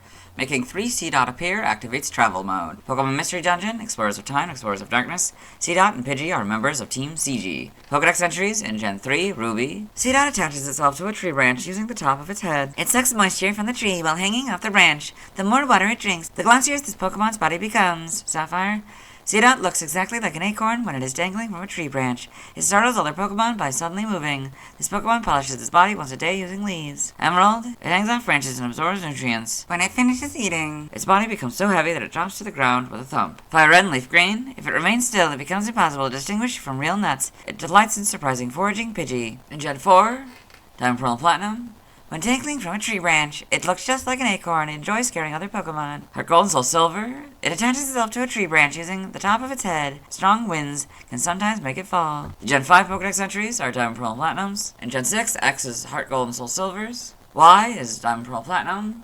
And the Gen 5 entries, Omega Ruby and Alpha Sapphire are basically Ruby and Sapphire, but Seedot and Pokemon are now the correct casing. In Gen 8, Sword is very similar to Fire Red and Leaf Greens, but slightly different, so I'll read it. If it remains still, it looks just like a real nut. It delights in surprising foraging Pokemon. Shield is Heart Gold, Soul Silver, and X entries. Brilliant Diamond, Shining Pearl. When it dangles from a tree branch, it looks just like an acorn. It enjoys scaring other Pokemon that try to peck at it. In Gen 9, Scarlet, to expand its habitat, it pretends to be a nut so that bird Pokemon will pick it up and carry it far away. Violet, Seedot live in trees, hanging from their branches and leaching moisture. Rows of them can be found dangling from large young trees. She's got Seedot in the Kitakami Pokedex. Very nice image here. Falling, a couple of them may be falling. Very nice detail. I've never seen the detail that well in probably any model in this game. That's very good. Game locations. Side game locations. And events. Held items. In Emerald, you get the Chesto Berry as an in-game trade 100% of the time. Omega Ruby, Alpha Sapphire, Sword, Shield, Brilliant Diamond, Shining Pearl, you get the Power Herb 5% of the time. Stats, base stats, HP and attack 40, defense 50, and special attack, special defense, and speed 30, for a total of 220. Pokeathlon stats, type effectiveness, damage rolling by normal, fighting rock, ghost, steel, psychic, dragon, dark, fairy, weak to flying, poison, bug, fire, and ice for double, nothing, resistance to ground, water, grass, electric, all for half. Learn set by leveling up. 1. Tackle and Harden. 3. Absorb. 6. Astonish. 9. Growth. 12. Rollout. 15. Mega Drain. 18. Payback. 21. Headbutt. 24. Sunny Day. 27. Synthesis. 30. Sucker Punch. And 33. Explosion. By TM. 1. Takedown. 7. Protect. 20. Trailblaze. 25. Facade. 33. Magical Leaf. 47. Endure. 49. Sunny Day. 50. Rain Dance. 55. Dig. 56. Bullet Seed. 57. False Swipe. 62. Foul Play. 66. Body Slam. 70. Sleep Talk. 71. Seed Bomb. 81. Grass Knot. 85 Rest, 103 Substitute, 111 Giga Drain, 114 Shadow Ball, 119 Energy Ball, 128 Amnesia, 137 Grassy Terrain, 140 Nasty Plot, 159 Leaf Storm, 168 Solar Beam, 171 Terra Blast, 177 Spite, 194 Grassy Glide, 204 Double Edge, 205 Endeavor, and 224 Curse. By breeding, the Mirror Herb gives you Defog, this group gives you Leech Seed, this group gives you Night Slash, this group gives you Quick Attack, this group gives you Takedown, and this group gives you Worry Seed. Side game data, you got all this, okay. Pokemon Ranger in the browser entry. Seedot throws full body tackles. It's small but full of energy. Shadows of Volmia. It attacks by shooting seeds. Got all these. In Pokemon Go, Seedot can be obtained by completing 1/4 of the ticketed special research, Seeing Double. Evolution data, Seedot, level 14, Nuzleaf, Leaf Stone, Shiftry, sprites here, so you can see it's a little bit different in the colors. And the design is a little wider. This is green instead of gray. This is a bit different brown kind of color here. And you got a gray top for the shiny and kind of an orange, red orange I guess, for the body. Yep. And then they thin it out, make it this kind of brown, give it this kind of cap, acorn kind of looking cap. In Gen 4 here, yeah, make it darker, yeah. That might change as well a little bit. Gen 5 gives you the full back sprites, and the slight change in color as well. Just, they made this darker. Yep. And the models kind of lightens it back up a little bit, but more or less stays the same. Kind of makes it more rounded, I'd say. Yeah. Pretty good adaptation, though. This becomes kind of more orange-ish. Yeah, more orange than the kind of red-orange, I guess. And these don't really change that much. Like, maybe a little bit different, I think, but overall, basically the same. And then Sword and Shields. These are better models, of course.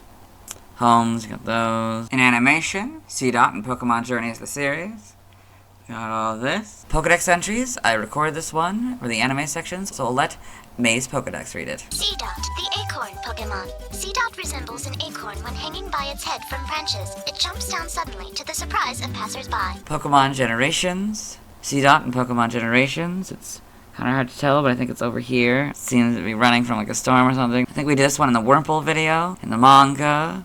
Seedot and Pokemon Adventures. Got all these. The TCG. Trivia. We did this first point in the Rattata video. We did the second point on all these sub-points in the Lotad video. And we did this final point in the Bellsprout video. Origin Seedot seems to be based on an acorn with its cupule resembling a cap. Name origin, Seedot may be a combination of seed and dot or tot, a small child. Tainbo may be a combination of tain, seed, and Akanbo, baby, or Boshi, hat. Now the languages, external links, let's move on. Now let's watch Seedot's first scene in the anime. Hello and welcome to the anime portion of the video. Today we are watching episode 302, Seeing is Believing. In this episode, Ash Ketchum, the main character, and traveling companions Brock, May, and Max, as well as the faithful Pokemon Pikachu, and Professor Birch here. You are walking on this trail here, and Max is talking about how exciting it is to find new Pokemon and stuff, in the area.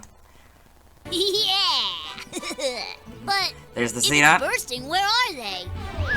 That is Seedot's first scene in the anime. Let's move on. Now let's talk about the TCG. I have one Seedot card. It's the 8th Seedot card design. It was illustrated by Masakazu Fukuda. It has 50 HP. It's 1'8" and 8.8 pounds. It has 2 moves, Bide and Rollout. In the video games, Bide is a normal type move that causes the player's Pokemon to unleash double the damage they endured during 2 inactive turns at the opponent Pokemon. On this card, it costs 1 of any energy. The player flips a coin if it lands on heads during the opponent's active Pokemon's next turn. If Seedot would take enough damage to be knocked out, it won't be, and instead, the move will only do enough damage to get Seedot down to 10 HP. Since I've already explained Rollout in the video games, I'll just explain how it works on this card. It costs 2 of any energy and hits for 20 damage. Seedot is weak to fire for plus 10 damage. It's resistant to water for minus 10 damage. It costs 1 of any energy for Seedot to retreat.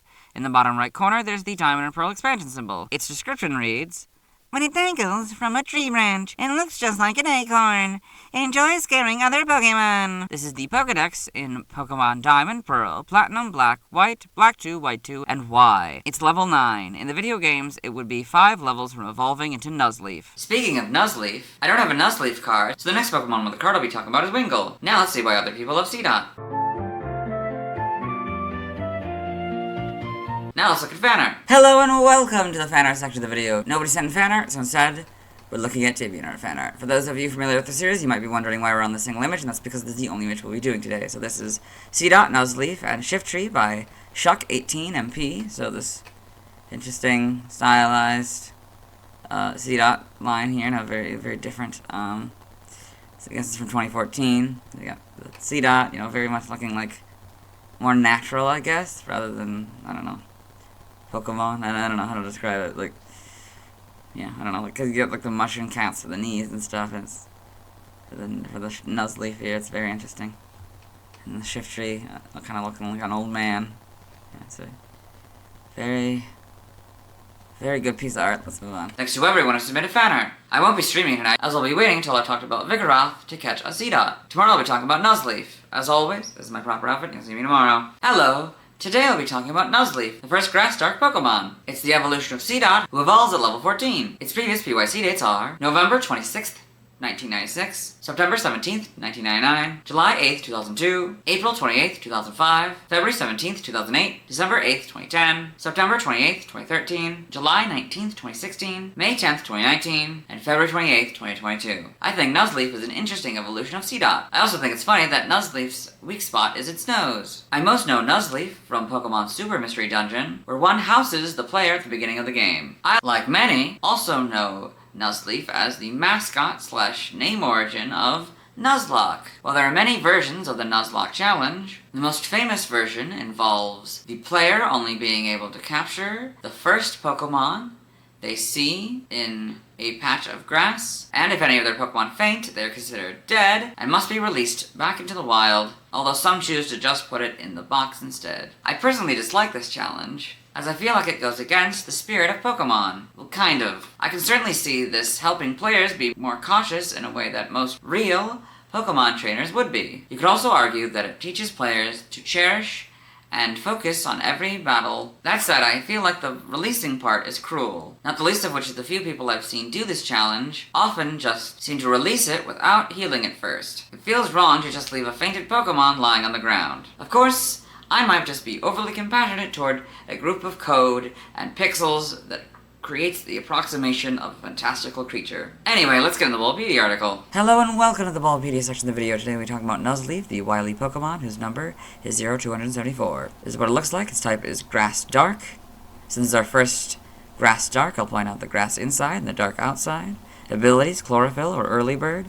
Pickpocket is its hidden ability. Gender ratio is 50-50. Catch rate is 120 or 24.9%. Breeding is egg groups field and grass. Hatch time 15 cycles. Height is 3'3" or 1 meter. Weight is 61.7 pounds or 28 kilograms. Base experience seal is 141, Gen 3 through 4, and 119 in 5+. Leveling rate is medium slow. EV yield is 2, and attack, shape is that, footprint is that. Pokedex color is brown, and base friendship is 70. Nuzleaf is a dual-type grass-dark Pokemon introduced in Gen 3. It evolves from Seedot starting at level 14, and evolves the Shiftry when exposed to a leaf stone. Biology, Nuzleaf is a bipedal plant Pokemon with a single green leaf atop its head.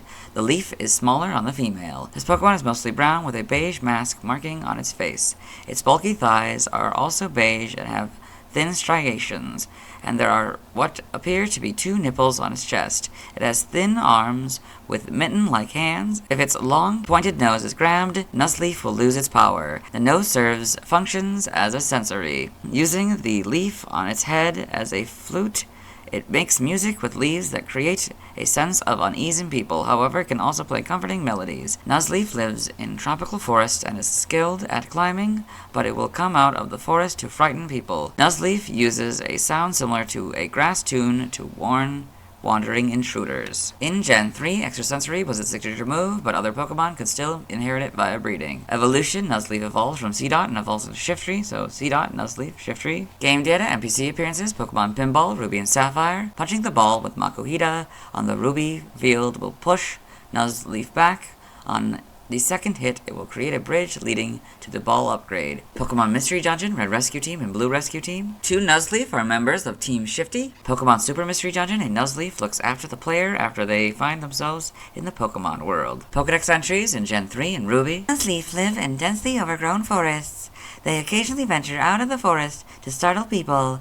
This Pokemon dislikes having its long nose pinched. Sapphire. This Pokemon pulls out the leaf on its head and makes a flute with it. The sound of Nuzleaf's flute strikes fear and uncertainty in the hearts of people lost in a forest. Emerald, a forest-dwelling Pokemon that is skilled at climbing trees. Its long and pointed nose is its weak point. It loses power if the nose is gripped by a red and leaf green. They live in holes bored in large trees. The sound of Nuzleaf's grass flute fills listeners with dread. In Gen 4, Diamond, Pearl, and Platinum, the sound of its grass flute makes its listeners uneasy. It lives deep in forests. Heart Gold and Soul Silver. It lives deep in forests. With a leaf on its head, it makes a flute whose song makes listeners uneasy. The Gen 5 Pokedex entries are Diamond, Pearl, and Platinums. In Gen 6, so is X's. Y is Heart Gold and Soul Silver's entry. Omega Ruby and Alpha Sapphire, basically Ruby and Sapphires, but Nuzleaf and Pokemon are now the correct casing. In Gen 8, Sword is Heart Gold and Soul Silver's entry. Shield is basically Fire Red and Leaf Green's entry, but Nuzleaf is now the correct casing. Brilliant Diamond and Shining Pearl, their Diamond and Pearl counterpart. In Gen 9, Scarlet. It leads a quiet life deep in the forest. If anything wanders into its territory, Nuzleaf will warn the intruder by sounding its grass flute. Violet, its sensory functions are concentrated in its pointed nose, which it uses to sense its surroundings. The nose is also its weak point. You got Nuzleaf in the Kitakami Pokedex. I guess, I don't know, probably protecting its territory, I guess. Game locations. Side game locations. Held items. Omega Ruby, Alpha Sapphire, Ultra Sun, Ultra Moon, Sword, Shield, Brilliant Diamond, Shining Pearl. You get the Power Herb 5% of the time. Stats, base stats, HP and attack 70, defense 40, special attack 60, special defense 40, speed 60 for a total of 340. Pokeathlon stats, type effectiveness, damage only by normal, rock, steel, and dragon, weak to fighting, flying, poison, bug, fire, ice, and fairy. All for double except for bug, which is for 4. Immune to psychic, resistant to ground, ghost, water, grass, electric, and dark, all for half. Notes, if Miracle Eye is used by an opponent, this Pokemon is given a ring target, the effectiveness of psychic type moves is 1. So go from 0 to 1. Learn set by leveling up. We'll do this Evo here and then go down to 14. So upon evolution, it gets Razor Leaf, 18 Mega Drain, 24 Payback, 30 Synthesis, 36 Sunny Day, 43 Extra Sensory, 50 Sucker Punch, and 57 Leaf Blade. By TM, because Nuzleaf has a different typing than its pre-evolution, we'll read them. 1 Takedown, 6 Scary Face, 7 Protect, 12 Low Kick, 18 Thief, 20 Trailblaze, 22 Chilling Water, 25 Facade, 30 Snarl, 32 Swift, 33 Magical Leaf, 36 Rock Tomb, 39 Low Sweep, 40 Air Cutter, 43 Fling, 47 Endure, 49 Sunny Day, 50 Rain Dance, 55 Dig, 56 Bullet Seed, 57 False Swipe, 58 Brick Break, 62 Foul Play, 66 Body Slam, 70 Sleep Talk, 71 Seed Bomb, 81 Grass Knot, 85 Rest, 86 Rock Slide, 88 Swords Dance, 94 Dark Pulse, 103 Substitute, 111 Giga Drain, 114 Shadow Ball, 119 Energy Ball, 128 Amnesia, 137 Grassy Terrain, 140 Nasty Plot, 159 Leaf Storm, 168 Solar Beam, 171 Terra Blast, 177 Spite, 181 Knockoff, 190 Solar Blade, 191 Uproar, 193 Weather Ball, 194 Grassy Glide, 199 Lash Out, 203 Psych Up, 204 Double Edge, 205 Endeavor, and 224 Curse. By breeding, we're skipping. By prior evolution, Seedot gives you Headbutt. It's a physical normal type move. Power 70, accuracy is 100, and PB has 15. Animated series only moves. Grass Whistle. It's a grass type move in the episode Turning Over a Nuzleaf. Side game data, you got all these. Okay.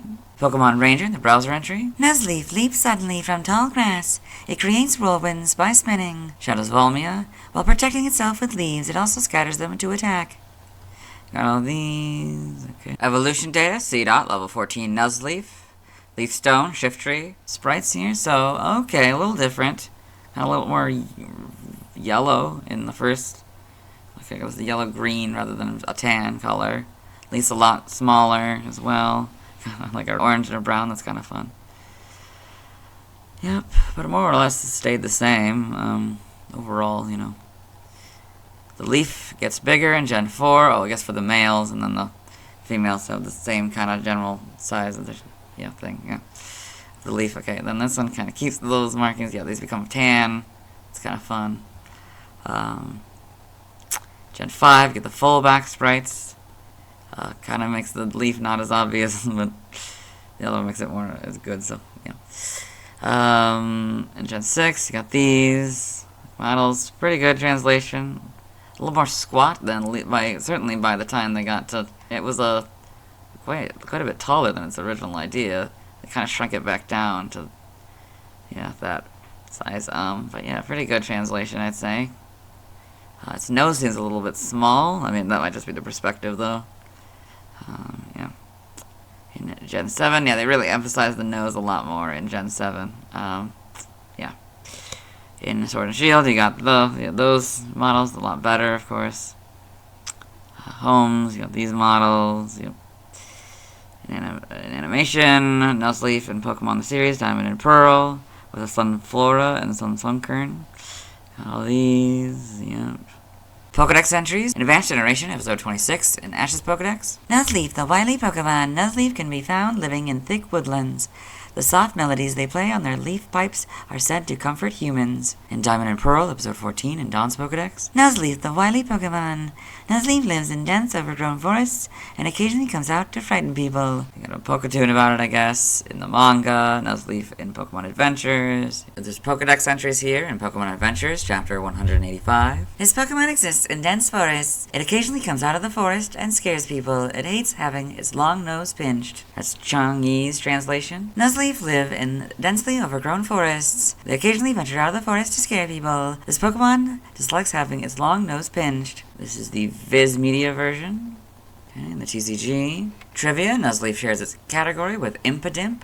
They are both known as the wily Pokemon. Despite several of Nuzleaf's Pokedex entries stating that it uses the leaf on its head as a flute, Nuzleaf has never been able to learn the move Grass Whistle. Origin, Nuzleaf appears to be based on a sprouting acorn and a Tengu, Japanese yokai with long noses who use their supernatural powers to protect forests and play cruel tricks on people. May also be partly based on the similarly named Shiba Tengu, childlike yokai who wear little clothing and sumo wrestle with humans.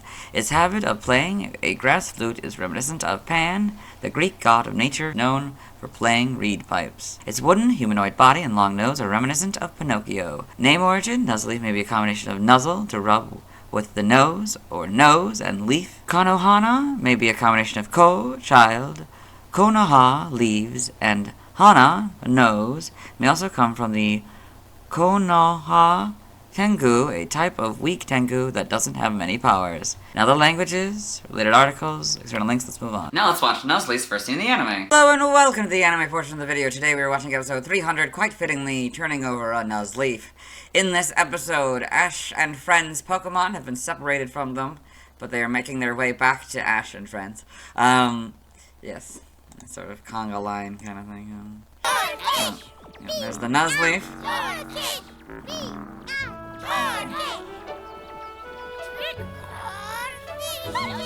Nuzleaf.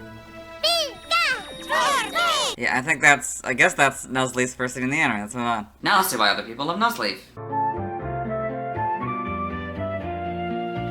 Now let's look at fan art. Hello and welcome to the fan art section of the video. Now we're sent fan art, so instead we're looking at DeviantArt fan art. For those of you who are familiar with the series, you might be wondering why I'm the single image. That's because this is the only image we'll be doing today. So this is the Seedot family by Zero-chan, 923,600. So, you know, you got the Seedot, the Nuzleaf, and a Shiftry here. Very interesting. I guess it's like sitting on the old tree and being like the guardian of the forest, but then looks like does all the work, I guess. This is just a baby. And just sucks the nutrients from the tree, right? Yeah.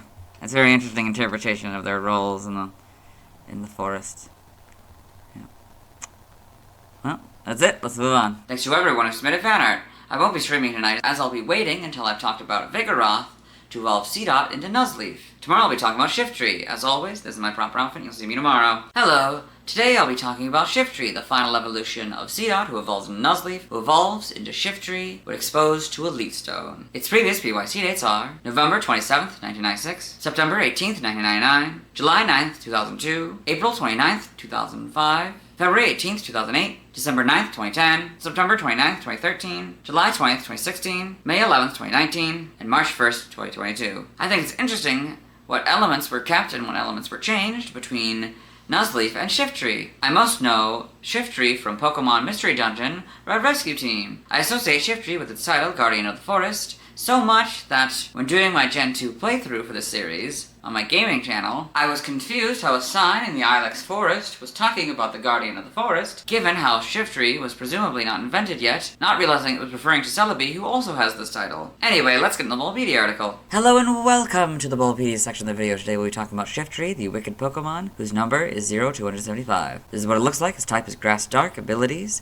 Chlorophyll or Wind Rider in Gen 9+. Pretty sure that would just be Gen 9. Pickpocket is its hidden ability. Early Bird was its second ability in Gen 3 through 8. Gender ratio is 50-50. Catch rate is 45 or 11.9%. Breeding is 8 group.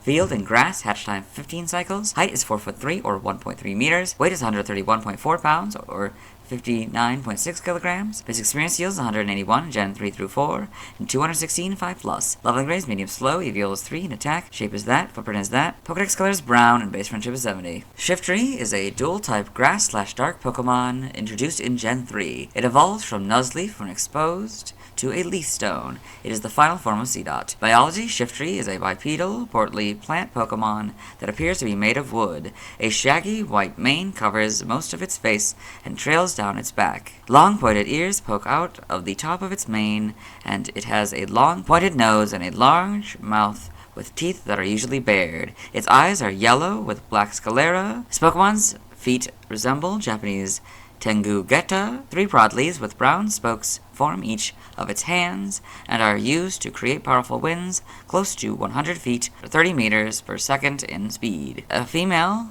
will have smaller leaves than a male. Shiftry is a wicked, mysterious, and very rare Pokemon that lives atop ancient trees in deep tropical forests. It arrives with freezing winds and is feared by people as the guardian of the forest. It is said that when Shiftry does this, the winter season will arrive. It can read an opponent's mind and then take preemptive action. In the Pokemon the series Ruby and Sapphire episode Jump for Joy, it was shown to lead large groups of Seedot and Nuzleaf. Folklore states that Shiftry was once an evil bird Pokemon before its wings and beak were replaced as punishment for its misdemeanor. Evolution, Shiftry evolves from Nuzleaf and is the final form of Seedot. So Seedot, Nuzleaf, Shiftry. Game data, NPC appearances, Pokemon Mystery Dungeon. Shiftry is the leader of Team Shifty, a normal rank rescue team. Initially only does missions for profit, but this changes after it is scolded by Team Axe Alakazam for refusing to rescue a Jumpluff from Silent Chasm. It is rescued by the player from Zapdos and stays in Pokemon Square. After completing the game, it gives access to Buried Relic once Stormy Sea has been completed. The same Shiftry returns at Super Mystery Dungeon as a recruitable character. Pokedex entries in Gen 3 and Ruby. Shiftry is a mysterious Pokemon that is said to live atop towering trees dating back over 1,000 years. It creates terrific windstorms with the fans it holds. Sapphire. Shiftry's large fans generate awesome gusts of wind at a speed close to 100 feet per second. The whipped-up wind blows anything away. This Pokemon chooses to live quietly deep in forests. Emerald is said to arrive on chilly, wintry winds, feared from long ago as the guardian of forests. This Pokemon lives in a deep forest where people do not venture. Fire Red and Leaf Green, a Pokemon that was feared as a forest guardian. It can read the foe's mind and take preemptive action. In Gen 4, Diamond Pearl and Platinum, by flapping its leafy fan, it can whip up gusts of 100 feet per second that can level houses. Heart Gold, Soul Silver. It lives quietly in the deep forest. It is said to create chilly, wintry winds with the fans it holds. The Gen 5 Pokedex entries are Diamond Pearl and Platinums. X is basically Fire Red and Leaf Green's entry, but Pokemon has now the correct casing. Y is basically the Diamond Pearl Platinum and Gen 5 entries, but the 100 feet / second has just been replaced to the actual term, the per second. Omega Ruby and Alpha Sapphire are basically Ruby and Sapphires, but Shiftry and Pokemon are now the correct casing. In Gen 8, Sword is the X entry. Shield is Heart Gold and Soul Silver's entry. Brilliant Diamond and Shining Pearl are basically their Diamond and Pearl counterpart, but Fan has been replaced by Fans, and 100 feet / second has been replaced with like the per, the full phrase. Gen 9, Scarlet. It is said that when Shiftry flaps its leafy fans atop ancient trees, chilly winds blow and the season rolls into winter. Violet. Legends tell of a bird Pokemon that received divine punishment for its evil deeds and had its beak and wings replaced. So you got Shiftry in the Kitakami Pokedex. I don't know, probably about to attack the camera person, I guess, is the idea, I'm guessing. Game locations, side game locations, and events. Held items in Sword and Shield, you get the Power Herb 5% of the time. Stats, base stats, HP 90, attack 100, defense 60, special attack 90, special defense 60, speed 80 for a total of 480. Pokeathlon stats. Type effectiveness, damage normally by normal, rock, steel, and dragon. Weak to fighting, flying, poison, bug, fire, ice, and fairy, all for double except for bug, which is for 4. Immune to psychic, resistant to ground, ghost, water, grass, electric, and dark, all for half. Notes, if Miracle Eye is used by an opponent or this Pokemon is given a ring target, the effectiveness of Psychic-type moves is 1. So go from 0 to 1. Learn set by leveling up. Because you can hypothetically have a level 14 Shiftry, we'll read these move reminders here and then go down to 14. Okay, never mind. I guess we're just doing the move reminders and then this Evo here. So by move reminder, it gets Whirlwind, Tackle, Absorb, Mega Drain, Growth, Razor Leaf, Harden, Explosion, Rollout, Swagger, Synthesis, Beat Up, Fake Out, Torment, Astonish, Extrasensory, and Sucker Punch, and upon evolution it gets Leaf Blade. By TM we're skipping. Okay, by breeding we're skipping. By a prior evolution, Seedot gives you Headbutt. It's a physical, normal type move. Power is 70, accuracy 100, and PP is 15. Side game data, you got all this. Okay. Pokemon Ranger, in the browser entry. When Shiftry spreads its palms and spins, it creates powerful whirlwinds. Shadows of Olmia, it whips up winds with its arms, then sends out twisters to attack. Got all these. Okay. New Pokemon Snap in the Photodex entry. The other Pokemon in the woods all revere Shiftry as a forest guardian. The storm of flower petals it whipped up with its fans was really something else. Evolution data, Seedot, level 14, Nuzleaf, Leafstone, Shiftry. So sprites here, so a lot darker, but more or less the same. A little bit, I don't know, a lot less refined, I would say, also. Yeah, it would change a little bit. This is kind of a gold and red and orange for that, and a different kind of brown for its body, for the shiny. Yep. Then we got this kind of brown for the normal one, then kind of see the differences. It's not, I mean, it's pretty big, the gender difference. You can see how big, yeah. And then this, not really much change. I mean, other than refining it, I think all the colors are basically the same as in Gen 3, more or less, anyway. Gen 5, you get the full back sprites. That's pretty cool. And there's another Pokemon that I don't think I've actually seen from the back, or at least not this angle anyway. Yeah. See, it's a little bit different. It's a lot more muted, I would say. Yeah, this is a lot more like the tan or brown, kind of a light brown. And then, yeah, this is a lot more muted colors. Not as bright. Gen 6, we get the models here, so it changes a little bit, but not much. Kind of like the layering there, that's fun. This changes, though. Oh, that's a lot. That goes from like a, it turns to like a red and kind of a cream colored, I guess.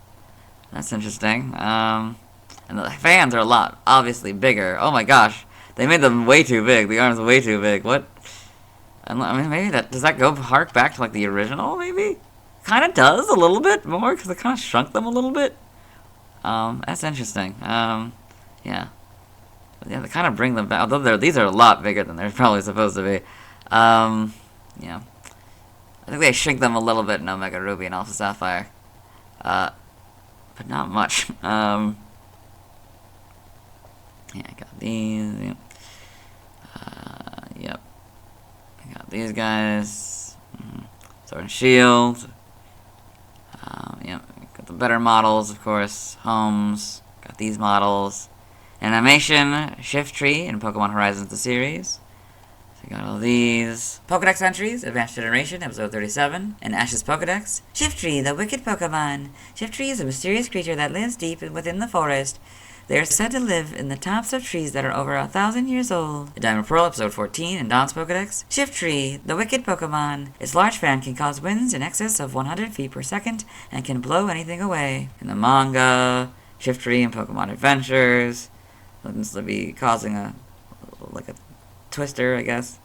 That's interesting. In the TCG. Trivia, we read at this point in the Ludicolo video. Origin, Shiftry seems to be based on a mature oak tree and a Tengu, Japanese yokai with long noses, who use their supernatural powers to protect forests and play cruel tricks on people.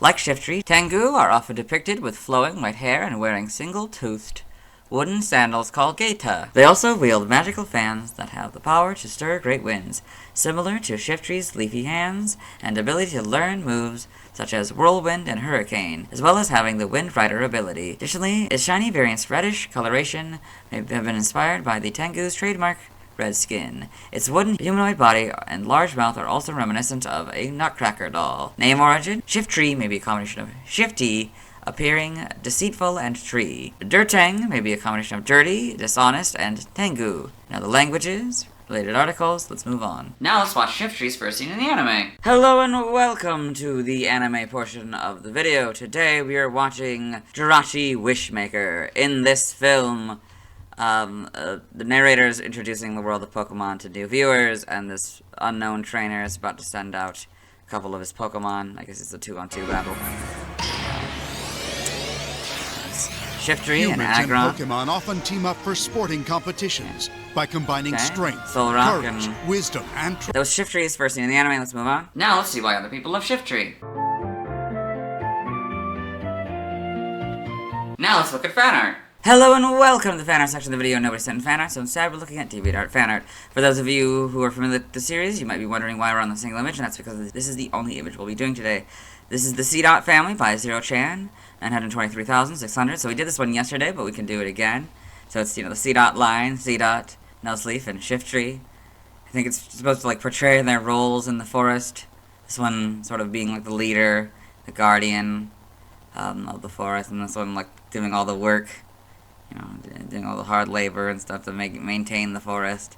And this one just sort of sucks on the trees. You know, it's like a baby, and, you know, yeah, it sucks on the trees to get nutrients and stuff. Yeah, it's a very good piece of art. Let's move on. Thanks to everyone who submitted fan art. I won't be streaming tonight, as I'll need to wait until I've talked about Wailord to evolve Nuzleaf into Shiftry. Tomorrow I'll be talking about Tailo. As always, this is my proper outfit. You'll see me tomorrow. Hello!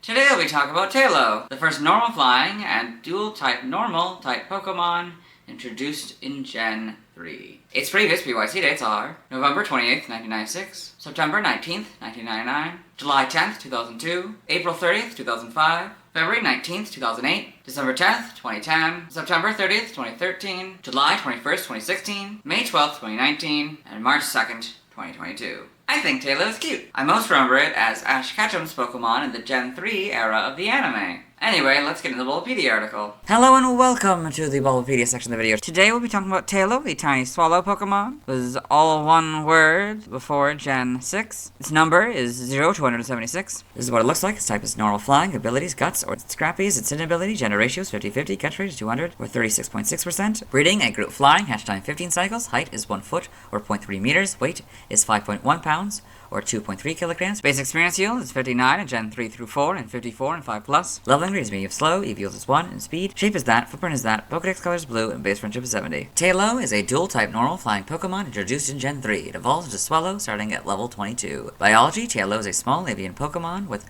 dark blue feathers. A red marking with pointed tips stretches from its chest to its forehead, and it has a white underside.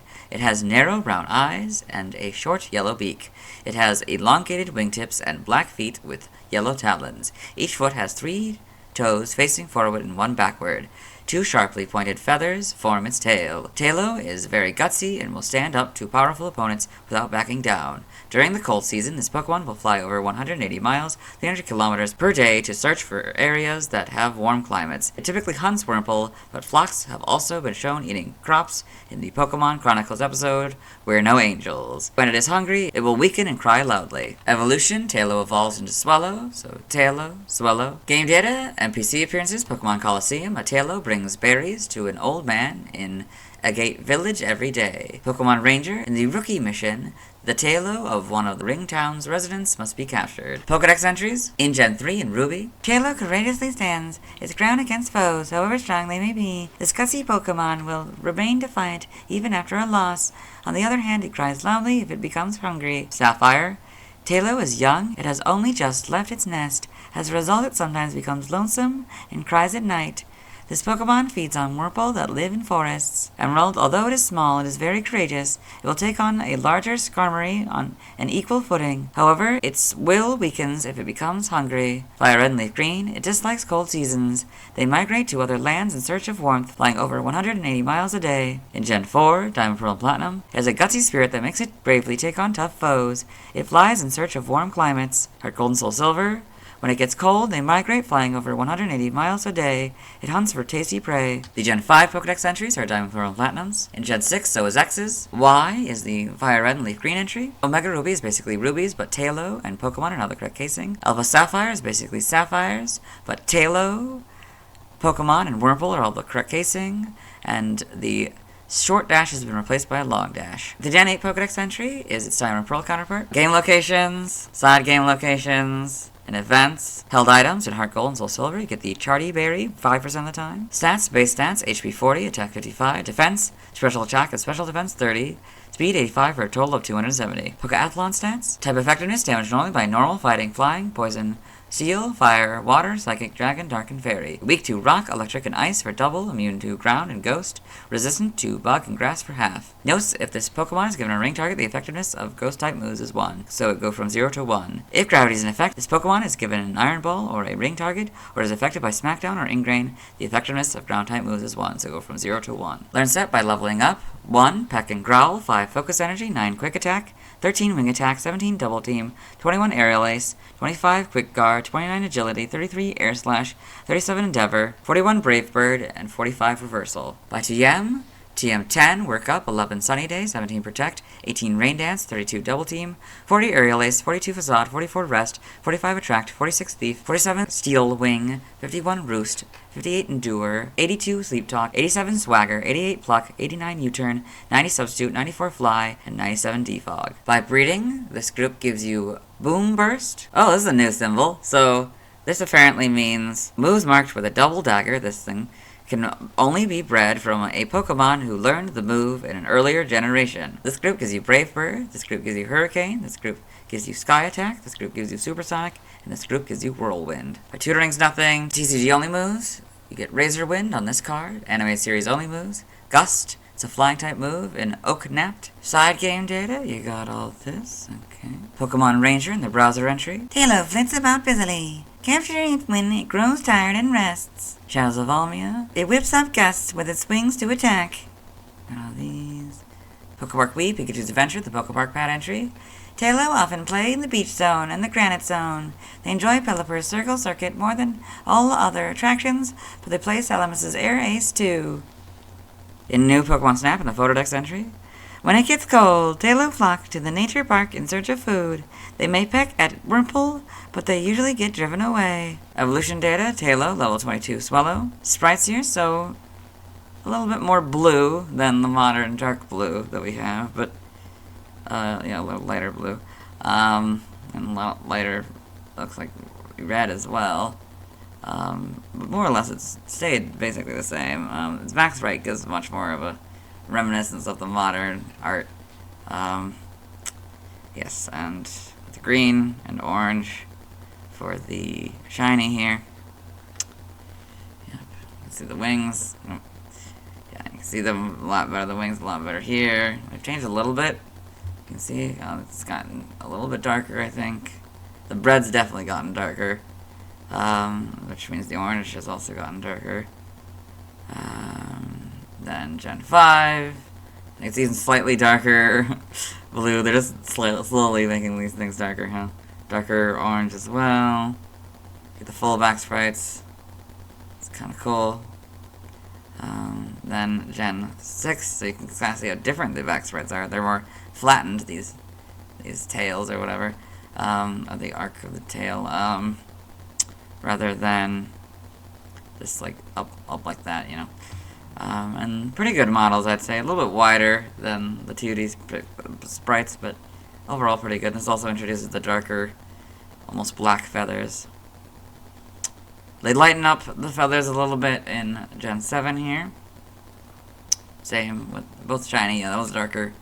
That was a darker green than this one.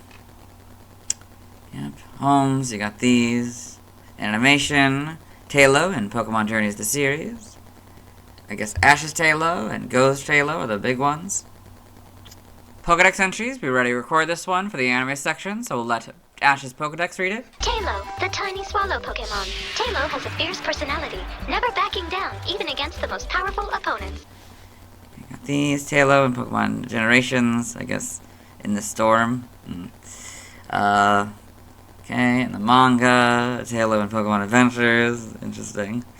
Okay, got this TCG. Trivia, Talo has the exact same base stats as Wingull, with only their attack and special attack swapped. Talo, Starly, and Pick-a-Peck are tied with Spearow, Hoothoot, Ladybug, and Wingull for the lowest base defense stat of all flying-type Pokemon. Zubat and Combee for the lowest base special attack stat of all flying-type Pokemon. Wingull and Pidove for the lowest base special defense stat of all flying-type Pokemon. Origin, Talo seems to be based on a swallow, specifically the Barn Swallow or Welcome Swallow. Its shiny variant screen coloration may be a nod to the violet-green swallow. Name origin, Talo may be a combination of tail and swallow. Zubami may be a corruption of Zubami. Swallow, now the languages, related articles, external links, let's move on. Now let's watch Tailow's first scene in the anime. Hello and welcome to the anime portion of the video. Today we are watching episode 278. Quite fittingly, You Never Can Taillow. In this episode, Ash Ketchum and his traveling companions, May and Max, as well as his faithful Pokemon Pikachu, have stopped for lunch but have found out that they have no food except for one candy bar that Max was saving. Taillow time? So I would say that's Taillow's first scene in the anime. Let's move on. Now let's see why other people love Taillow. Now let's look at fan art. Hello and welcome to the fan art section of the video. Nobody sent in fan art, so instead we're looking at DeviantArt fan art. For those of you familiar with the series, you might be wondering why we're on the single image, and that's because this is the only image we'll be doing today. So this is February comic polls. Bitter Victory by MGX0. I got this comic here, I'll zoom in. Bittersweet Victory by MGX0. Squirtle used water gun. So blast this Taillow here. The opposing Taillow fainted. No way. Great job, Squirtle. We won our first battle. I'm so proud of you. I challenged you because I thought I could beat you. Ching. But a rule's a rule. Here you go. What the heck is that? My allowance money for the week. I'm giving it to you since I lost the Pokemon battle. Wait, what are you talking about? It's a rule. Whenever you lose a battle, you give your opponent prize money. Hang on, I never heard of this. I got overconfident. Now I won't be able to treat my little sister to ice cream today. I'm so sorry, little sis. No, you don't have to do this. You're feeling sorry for me? I don't need your penny in it. I don't need your pity. Go away. Please wait. I really don't. I ain't got the cash. My kid has the cash. Huh? 20 minutes later. Having ice cream. Oh. And then a surprise Pikachu meme in the background. That's cute. This tastes bitter. Oh, yeah. Yes. Well done, comic. Let's move on. Thanks to everyone who submitted fan art. I won't be streaming tonight as I'll be waiting until I've talked about Vigoroth to catch Taillow. Tomorrow I'll be talking about Swallow. As always, this is my proper outfit and see me tomorrow. Hello. Today I'll be talking about Swallow, the first normal flying type and dual normal evolution introduced in Gen 3. It's the only evolution of Taillow, who evolves at level 22. Its previous PYC dates are November 29th, 1996, September 20th, 1999, July 11th, 2002, May 1st, 2005, February 20th, 2008, December 11th, 2010, October 1st, 2013, July 22nd, 2016, May 13th, 2019, and March 3rd, 2022. I think it's interesting how they turned Taillow into its adult form. I most remember Swallow as Ash Ketchum's Pokemon in the Gen 3 era, as well as a few episodes after that. Anyway, let's get in the Bulbapedia article. Hello and welcome to the Bulbapedia section of the video. Today we'll be talking about Swallow, the Swallow Pokemon, whose number is 0277. This is what it looks like. Its type is normal flying. Abilities, Guts and Scrappy's its hidden ability. Gender ratios, 50-50. Catchphrase is 45 or 11.9%. Breeding is 8 group flying. Hatch time 15 cycles. Height is 2'4" or 0.7 meters. Weight is 43.7 pounds or 19.8 kilograms. Base experience yields 162 in Gen 3 through 4, 159, 5+. Leveling rate is medium slow. EV is 2 and speed. Shape is that. Footprint is that. Pokedex color is blue and base friendship is 70. Swallow is a dual type normal flying Pokemon introduced in Gen 3. It evolves into Taillow starting at level 22. Biology, Swallow is a large dark blue avian Pokemon with a red breast and face. A crest of feathers sweeps back from the top of its head. A blue stripe separates the red markings on its head and chest. And it has a white underside. It has small, narrow eyes, a pointed yellow beak, and red feet with black talons. Each foot has 3 forward-facing toes and 1 pointed backward. 2 long pointed feathers with red tips form its tail and are an indication of good health when standing up straight. Swallow's wings taper to a sharp point. An impressive dive bomber, it will never miss its target. Additionally, it takes great pride in its glossy plumage and often cleans the wings of other Swallow. It searches for warm meadows while in the air.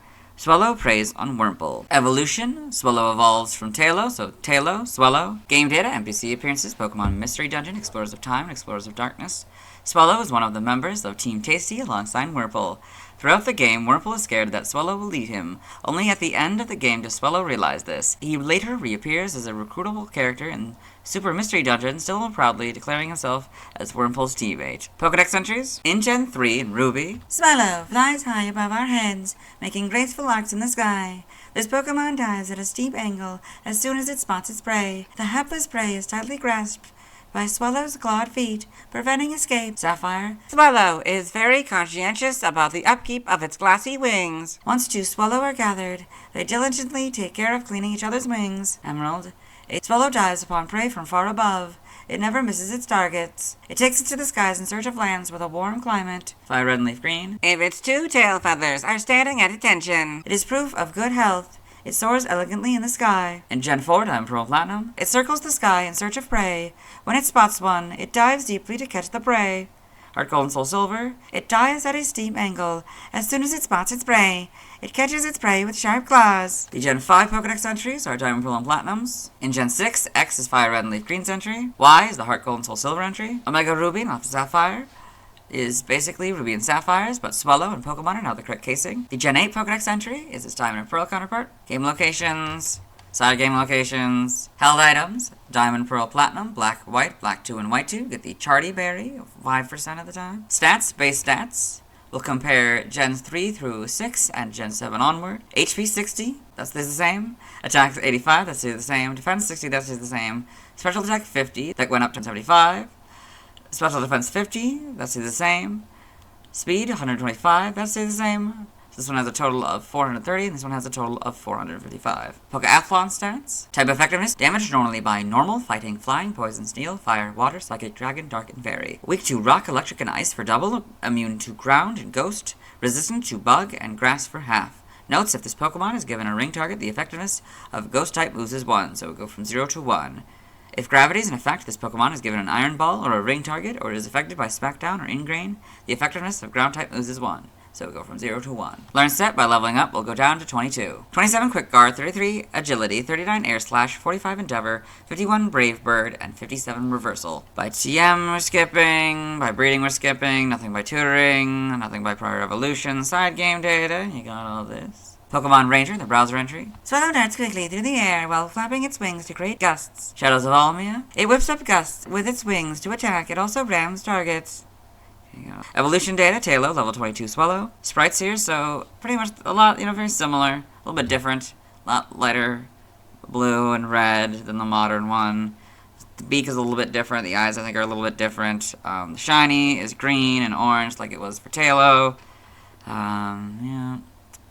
Then, yeah, you can see how different the back sprites are. So Gen 4, it darkens the colors, changes the beak, darkens the colors of the shiny as well, and changes the eyes and the beak a little bit. And you can see how different the back sprites are between Gen 3 and 4.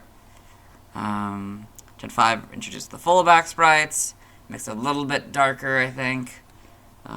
Certainly the red and the orange are. Gen 6 darkens the feathers, but the red part and the orange part gets lighter. It's interesting to see it go from sort of static on the ground to flying. That's a cool way to represent it. Pretty good models, I'd say. A little bit weird in the face. I'd say Gen 7 has a lot better face. These models. In animation, Swallow in Pokemon Journeys the series. Ash's Swallow's the big one. Shiny Swallow in Pokemon the series, Ruby and Sapphire. Pokedex entries in Advanced Generation, Episode 80 in Ash's Pokedex. Swallow, the Swallow Pokemon. Swallow uses its impressive dive bomber speed and its large talons to capture its prey. Got these. I guess there's a Poketoot about it. In the manga, Swallow in Pokemon Adventures. Coming off the panel there. That's kind of fun. Okay. That. The TCG. Trivia. There seems to be no trivia points here. Origin, Swallow seems to be based on a swallow, specifically the barn swallow or welcome swallow. Its colors and crest are also similar to those of a tree swift. Its predatory behavior and speedy flight may be based on falcons or the swallow-tailed kite. Its shiny colors and long tail feathers resemble those of the resplendent Quetzal, and said shiny coloration may have been inspired by the violet-green swallow. Its tail feathers are likely based on used katana swords, as the move Aerial Ace, Swallow Return in Japanese, I guess, is based on the sword sword technique inspired by the motion of a swallow's tail in flight. Turning Swallow Cut by Sasaki Kojiro. Name origin: swallow may be a combination of swell, excellent, or to grow larger, and swallow. Osubame may be a corruption of Otsubame, large swallow. In other languages, related articles, external links, let's move on. Now let's watch Swallow's first scene in the anime. Hello and welcome to the anime portion of the video. Today, we are watching episode 320, Candid Camerupt. In this episode, Ash Ketchum, the main character, his traveling companions, Brock, May, and Max, as well as the faithful Pokemon Pikachu, have ended up at a house in a desert, with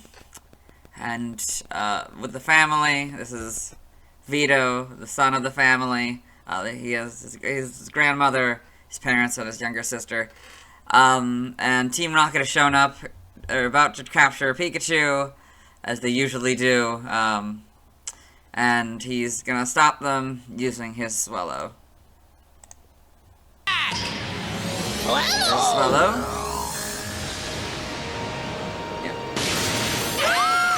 A swallow! This one might sting a bit. That's the grandma. I thought for sure things would go right this time. Whatever. Okay, yeah, that's a different scene. So that was Swallow's first scene in the anime. Let's move on. Now let's see why people love Swallow. Now let's look at fan art. Hello and welcome to the fan art section of the video. Nobody sent in fan art, so let's start by looking at DeviantArt fan art. For those of you familiar with the series, you might be wondering why we're on the single image, and that's because this is the only image we'll be doing today. This is Talo and Swallow by Francis John. So you've got, Talo and Swallow. So they're eating berries. Well, this one's probably, I don't know, maybe it's... Oh, I think it's protecting this one from, like, the sun or something, or maybe rain. That's kind of fun. Yeah. It's a good piece of art. Let's move on. Thanks to everyone who submitted fan art. I won't be streaming tonight, as I'll be waiting until I've talked about Vigoroth to evolve Talo into Swallow. Tomorrow I'll be talking about Wingull. As always, this is my proper outfit, and you'll see me tomorrow. Hello. Today we talk about Wingull, the first water-flying Pokemon introduced in Gen 3. Its previous PYC dates are November 30th, 1996, September 21st, 1999, July 12th, 2002, May 2nd, 2005, February 21st, 2008, December 12th, 2010, October 2nd, 2013, July 23rd, 2016, May 14th, 2019, and March 4th, 2022. I most associate Wingull with how it's portrayed in the anime and other media, appearing as a background or minor character in the sky, usually to indicate the scene is on the water or on a beach. I think Wingull's design is interesting, particularly its eyes. They don't feel like typical Pokemon eyes, instead looking more like something you'd find in something like The Adventures of Tintin. Anyway, let's get into the Bulbapedia article. Hello and welcome to the Bulbapedia section of the video. Today we're talking about Wingull, the seagull Pokemon, whose number is 0278. This is what it looks like. Its type is water flying. Abilities, Keen Eye or Hydration in Gen 7+. Rain Dish is its hidden ability. Gender ratio is 50-50. Catch rate is 190 or 35.2%. Breeding is 8 groups, Water 1 and Flying. Hatch time 20 cycles. Height is 2 foot or 0.6 meters. Weight is 20.9 pounds or 9.5 kilograms. Basic experience yield is 64 in Gen 3 through 4 and 54 in 5+. Leveling rate is medium fast. EV is 1 in speed. Shape is that. Footprint is that. Pokedex color is white and base friendship is 70. Wingull is a dual type water flying Pokemon introduced in Gen 3. It evolves into Pelipper starting at level 25. Biology, Wingull is a small white Pokemon similar in appearance to a seagull. Its head makes up a large portion of its body, and it appears to lack a neck. Wingull has thin, simplistic eyes, 2 triangular tufts on top of its head, and an orange beak with a hooked black tip. 3 blue-tipped feathers give it a fan-like tail, and its small orange feet have 2 webbed toes. Wingull has long, flat wings with light blue stripes near the tips. Wingull has hollow bones, which makes it light enough to fly. By extending its wings, it can catch updrafts and glide across the sky. Wingull folds its wings only when it is resting. It builds its nest on steep cliffs by the sea, and habitually hides prey and valuables in various locations, using its beak, especially during winter season. Wingull's main predators are Talonflame, which attacks and catches them with powerful kicks, and Barraskewda, which leaps out and bites any Wingull flying too close to the water surface. It circles above oceans looking for its favorite food, Wishy-Washy, to eat. It also loves to eat Finneon, who jump up on the sea surface. Fishermen use Wingull's skill to locate areas teeming with fish Pokemon. Evolution, Wingull evolves to Pelipper, so Wingull, Pelipper. Game data, Pokedex entries. In Gen 3 and Ruby, Wingull has the habit of carrying prey and valuables in its beak, and hiding them in all sorts of locations. This Pokemon rides the winds and flies as if it were skating across the sky. Sapphire. Wingull rides updrafts, rising from the sea by extending its long and narrow wings to glide. This Pokemon's long beak is useful for catching prey. Emerald. It makes its nest on a sheer cliff at the edge of the sea. It has trouble keeping its wings flapping in flight. Instead, it soars on updrafts. Fire Red and Leaf Green. It rides upon ocean winds as if it were a glider. In the winter, it hides food around its nest. In Gen 4, Diamond. It makes its nest on steep sea cliffs. Riding updrafts, it soars to great heights. Pearl. Catching sea winds with its long wings, it soars as if it were a glider. It folds its wings to rest. Platinum. It soars high in the sky, riding on updrafts like a glider. It carries food tucked in its bill. Heart Gold and Soul Silver. It soars on updrafts without flapping its wings. It makes a nest on sheer cliffs at the sea's edge. So, Gen 5, this is something we haven't talked about in Gen 3 yet, but sometimes this happens where Black 2 and White 2 is a different entry than Black and White. So, Black and White is Platinum's entry, Black 2 and White 2. It makes its nest on sheer cliffs, riding the sea breeze. It glides up into the expansive skies. In Gen 6, X is the Pearl entry, Y is the Diamond entry, Omega Ruby and Alpha Sapphire, basically Ruby and Sapphires, but Wingull and Pokemon have the correct casing. Gen 7, this is new. We haven't had all 4 of them this generation. So, in Sun, its hollow bones enhance its lightness. It spreads its wings to the wind and soars away into the sky. Moon. Fishermen keep an eye out for Wingull in the sky, because wherever they're circling, the ocean is sure to be teeming with fish Pokemon. Ultra Sun, with its long, thin wings. It catches updrafts and flies like a glider high up into the sky. Ultra Moon. It builds nests in cliffs by the sea. It circles the skies above the ocean, looking for its favorite food, Wishy-Washy. In Gen 8, Sword is Black 2 and White 2's entry. Shield is Heart Gold and Soul Silver's entry. Brilliant Diamond, Shining Pearl, their Diamond and Pearl counterpart. In Gen 9, Scarlet is Platinum and Black 2 and White 2's entry. Violet is the Fire Red and Leaf Green entry. So for the first time in Gen 3 here, we get to see what the Alola Pokedex image looks like. So you've got Wingull in the Alola Pokedex, and so that's kind of, got this little image here, and, yeah. Then we got Wingull in the Paldea Pokedex, so you can see a bunch of them, kind of flying around the islands, I guess. Very nice. So you can see what they look like next to each other. Sometimes there's a different image in Ultra Sun and Ultra Moon. We'll cover that when we see that, but I guess that was just a universal one. Game locations. Side game locations. Held items, Omega Ruby, Alpha Sapphire, Sun, Moon, Ultra Sun, and Ultra Moon. You get the Pretty Wing 50% of the time. Sword and Shield, you get the Pretty Feather 50% of the time. Stats, base stats. HP 40, Attack and Defense 30, Special Attack 55, Special Defense 30, Speed 85 for a total of 270. Pokeathlon stats. Type Effectiveness, damaged only by Normal, Flying, Poison, Ghost, Grass, Psychic, Ice, Dragon, Dark, and Fairy. Weak to Rock for double and Electric for 4. Immune to Ground, resistant to Fighting, Bug, Steel, Fire, and Water, all for half. Notes, if gravity is in effect, this Pokemon is given an Iron Ball or a Ring target, or is affected by Smackdown or Ingrain. The effectiveness of Ground-type moves is 1, so go from 0 to 1. Learn set by leveling up. 1. Growl and Water Gun. 5. Quick Attack, 10 Supersonic, 15 Wing Attack, 20 Water Pulse, 26 Agility, 30 Air Slash, 35 Mist, 40 Roost, and 45 Hurricane. By TM, 1 Takedown, 4 Agility, 7 Protect, 11 Water Pulse, 14 Acrobatics, 18 Thief, 22 Chilling Water, 25 Facade, 27 Aerial Ace, 32 Swift, 34 Icy Wind, 40 Air Cutter, 47 Endure, 50 Rain Dance, 52 Snow Escape, 60 U-Turn, 65 Air Slash, 70 Sleep Talk, 77 Waterfall, 85 Rest, 97 Fly, 103 Substitute, 110 Liquidation, 113 Tailwind, 123 Surf, 130 Helping Hand, 135 Ice Beam, 142 Hydro Pump, 143 Blizzard, 160 Hurricane, 164 Brave Bird, 171 Terra Blast, 181 Knockoff, 197 Dual Wing Beat, 208 Whirlpool, 209 Muddy Water, and 216 Feather Dance. By breeding, this group gives you Aerial Ace, this group gives you Air Cutter, this group gives you Aqua Ring, this group gives you Gust, this group gives you Knockoff, this group gives you Soak, this group gives you Twister, and this group gives you Wide Guard. Side game data, you got all this. Okay.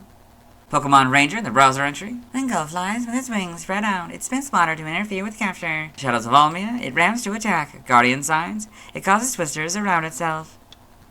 Okay, got all these. Okay.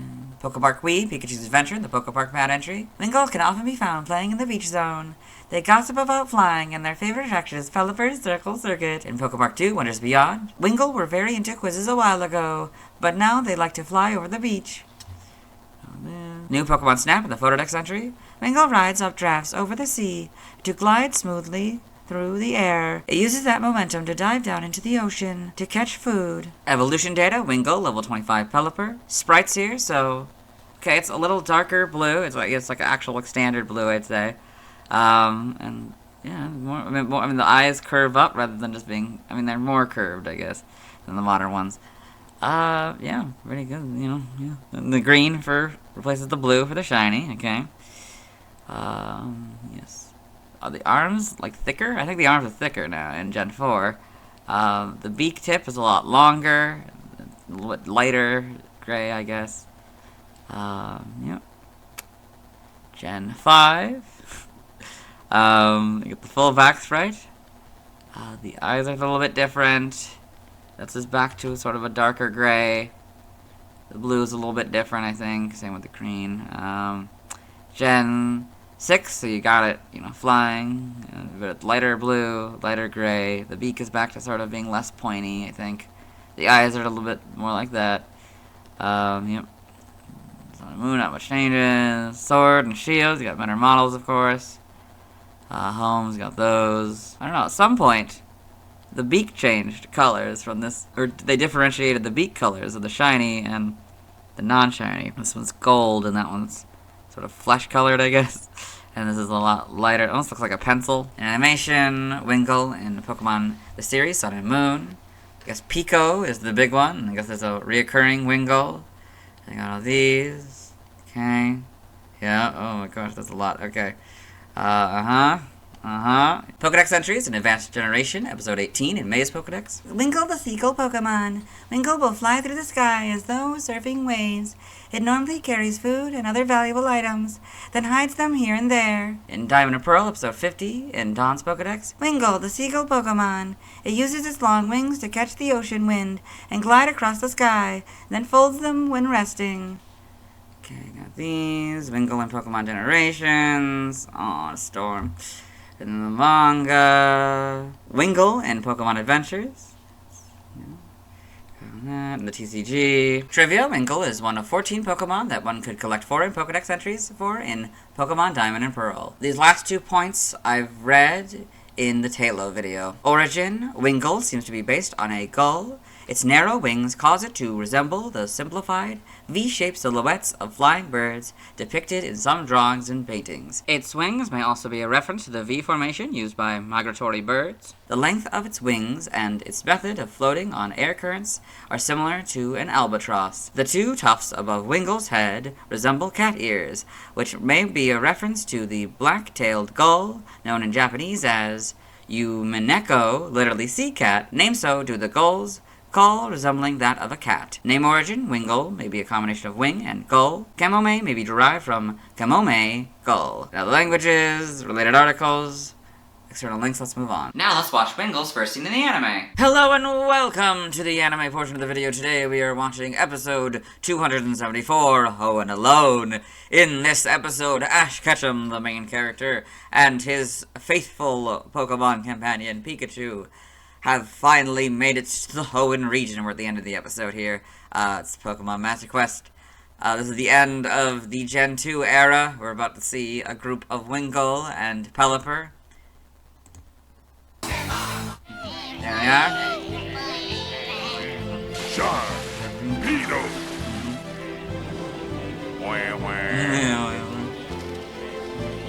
Wow, awesome! I've never seen any of these Pokemon. I can't wait for Pikachu to wake up and check out all of these cool new Pokemon with me too. Pikachu! Pikachu! Okay, yes, that is Wingull's first scene in the anime. Let's move on. Now let's talk about the TCG. I have one Wingull card. It's the 11th Wingull card design. It was illustrated by Zero-san Ichi-san, an illustrator for the TCG, who began in 2017 and has continued to this day as of November 2024. They typically go with an accurate style, putting the Pokemon in unique situations or showing off unique angles. This card is no exception to the latter. It shows the Wingull flying forward, seemingly having lifted off the ground moments earlier. The frontmost Wingull is looking right, likely indicating it's the leader, and is instructing the rest of its flock to go that way. Wingull has 70 HP, it's 2 foot, and 20.9 pounds. It has 2 moves, Collect and Wave Splash, neither of which are moves in the video games. On this card, Collect costs 1 of any energy. The player draws a card. Wave Splash costs 1 water and 1 of any energy, and hits for 20 damage. Wingull is weak to lightning for double damage, which seems to mimic its weakness for electric, which is for ×4 in the video games. It's resistant to ground for -30. It costs 1 of any energy for Wingull to retreat. In the bottom left corner, there is the Rebel Clash expansion symbol. Next to it, there's the D mark, meaning it could no longer be used in competition starting in 2023. Its description reads, "It makes its nest on sheer cliffs, riding the sea breeze. It glides up into the expansive skies." This is the Pokedex entry in Pokemon Black 2, White 2, and Sword. I don't have a Pelipper card, so the next Pokemon with a card I'll be talking about is Ralts. Now let's see why other people love Wingull. Now let's look at fan art. Hello and welcome to the fan art section of the video. Nobody sent in fan art, so let's start by looking at DeviantArt fan art. For those of you who aren't familiar with the series, what we do is we go through these images until we find an image that doesn't contain a Wingull. So we've got Route 1 Birds by MCG Mark. So we've got Pidgey, Fletchinder, Rookidee, Talo, Hoot Hoot, Piedove, Starly, Pick-a-Peck, Spearow, and Wingull. Very, very well done piece of art here. Kind of reminiscent of the Pixar short, The Birds. Yes, very well done. Then we got The Wingull Family by Zero-Chan, 923,600. It's kind of fun image of a Pelipper with a Wingull in its mouth. Kind of just chilling.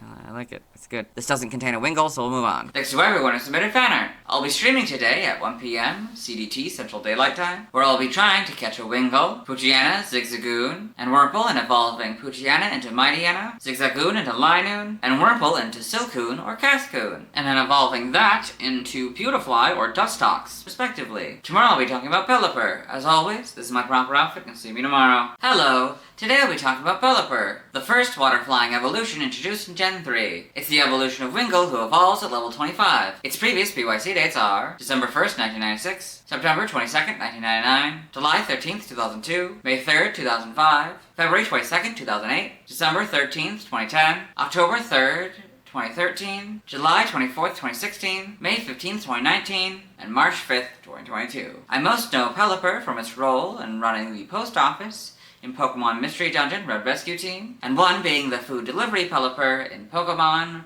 Cafe Remix. For the former, I particularly remember the one that flies in the intro sequence of the game. Like Wingull, Pelipper's eyes are distinct among Pokemon, being even different than Wingull's. Anyway, let's get into the Bulbapedia article. Hello and welcome to the Bulbapedia section of the video. Today we're talking about Pelipper, the water bird Pokemon, whose number is 0279. This is what it looks like. Its type is water flying. Abilities, Keen Eye or Drizzle in Gen 7+. Rain Dish is its hidden ability. Gender ratio is 50-50. Catch rate is 45 or 11.9%. Breedings, egg groups, water 1 and flying, hatch time 20 cycles. Height is 3 foot 11 or 1.2 meters. Weight is 61.7 pounds or 28 kilograms. Basic experience yield is 164 in Gen 3 through 4, 154 in 5+. Living rate is medium fast. EV yield is 2 in defense. Shape is that. Footprint is that. Pokedex color is yellow and base friendship is 70. Pelipper is a dual type water/flying Pokemon introduced in Gen 3. It evolves from Wingull starting at level 25.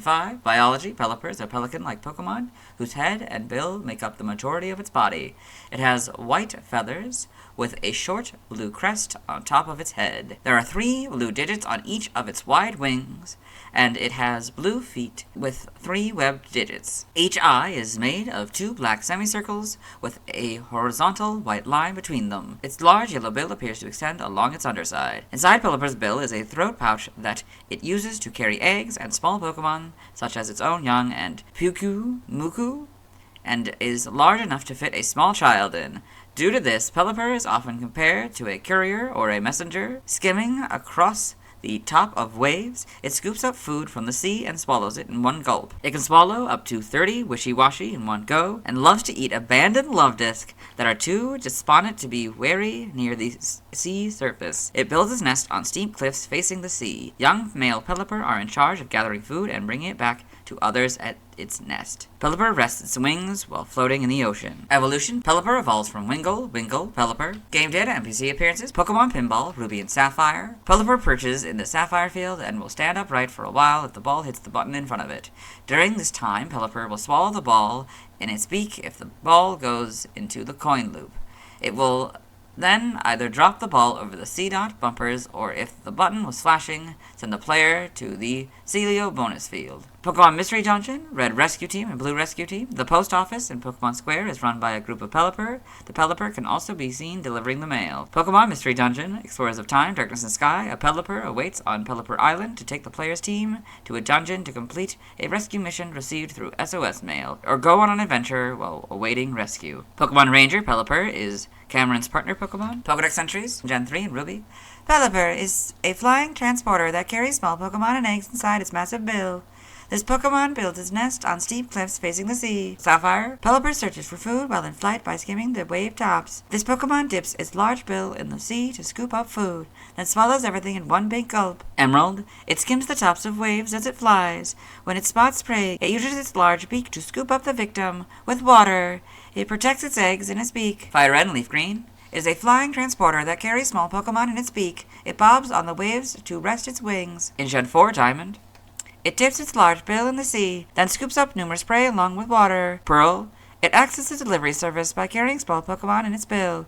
It bobs on the waves to rest. Platinum. It is a messenger of the skies, carrying small Pokemon and eggs to safety in its bill. Heart Gold and Soul Silver. It protects its young in its beak. It bobs on waves, resting on them on days when the waters are calm. In Gen 5, Black and White is the Platinum entry. Black 2 and White 2. Skimming the water surface, it dips its large bill into the sea, scoops up food and water, and carries it. In Gen 6, X is the Diamond entry. Y is Platinum and Black and White's entry. Omega Ruby and Alpha Sapphire, basically Ruby and Sapphires. Pelipper and Pokemon are now the correct casing. In Gen 7, Sun. Its spacious beak is large enough for a small child to fit right inside. Moon.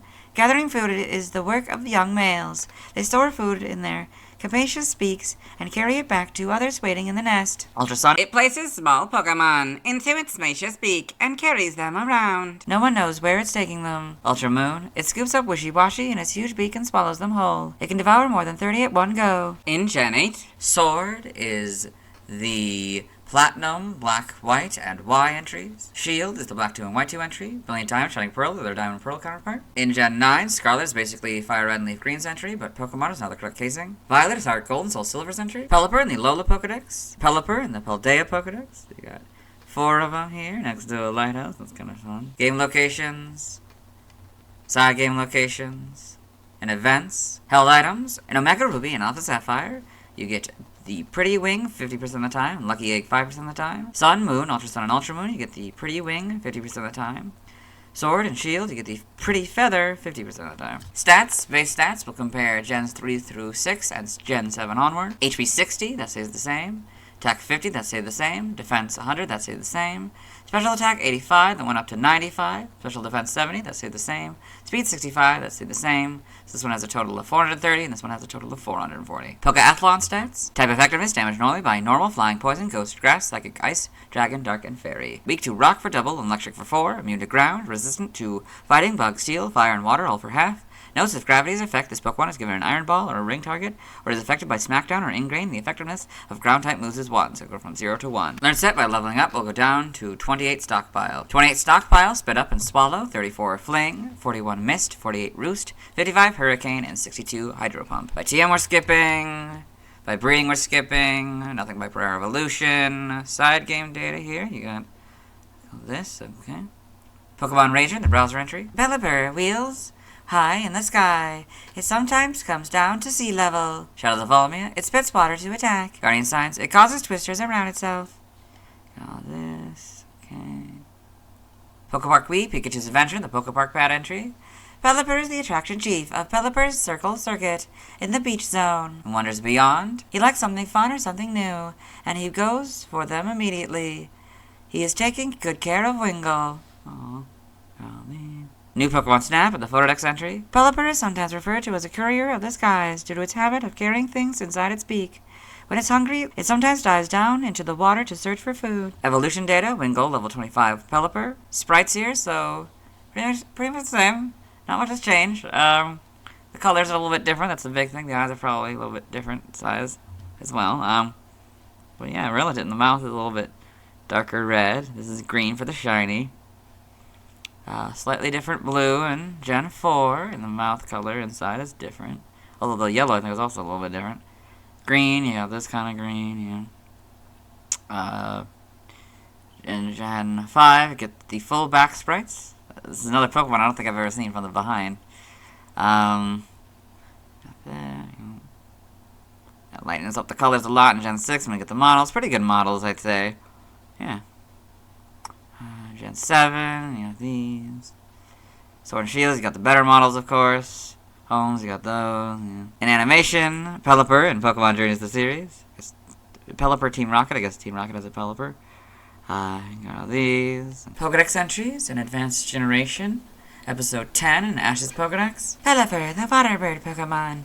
Pelipper carries small items in their mouths over long distances and when tired, rest floating on the water. The manga, Pelipper and Pokemon Adventures. Okay, got those in the TCG. Trivia, Pelipper shares this category with Ducklet. They are both known as the water bird Pokemon. The company, Pelipper Carriers, is named after Pelipper.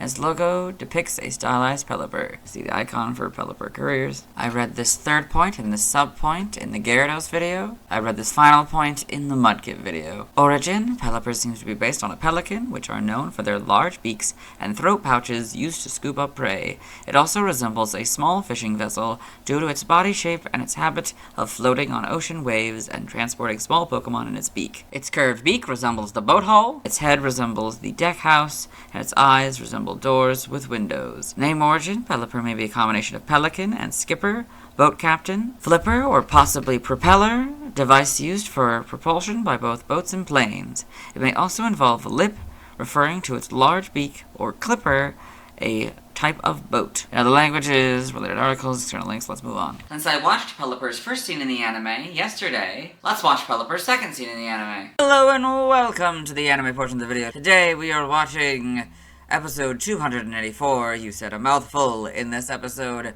Ash Ketchum, the main character, traveling companions Brock, May, and Max, as well as his faithful Pokemon Pikachu, are walking, and Max is about to point out a billboard.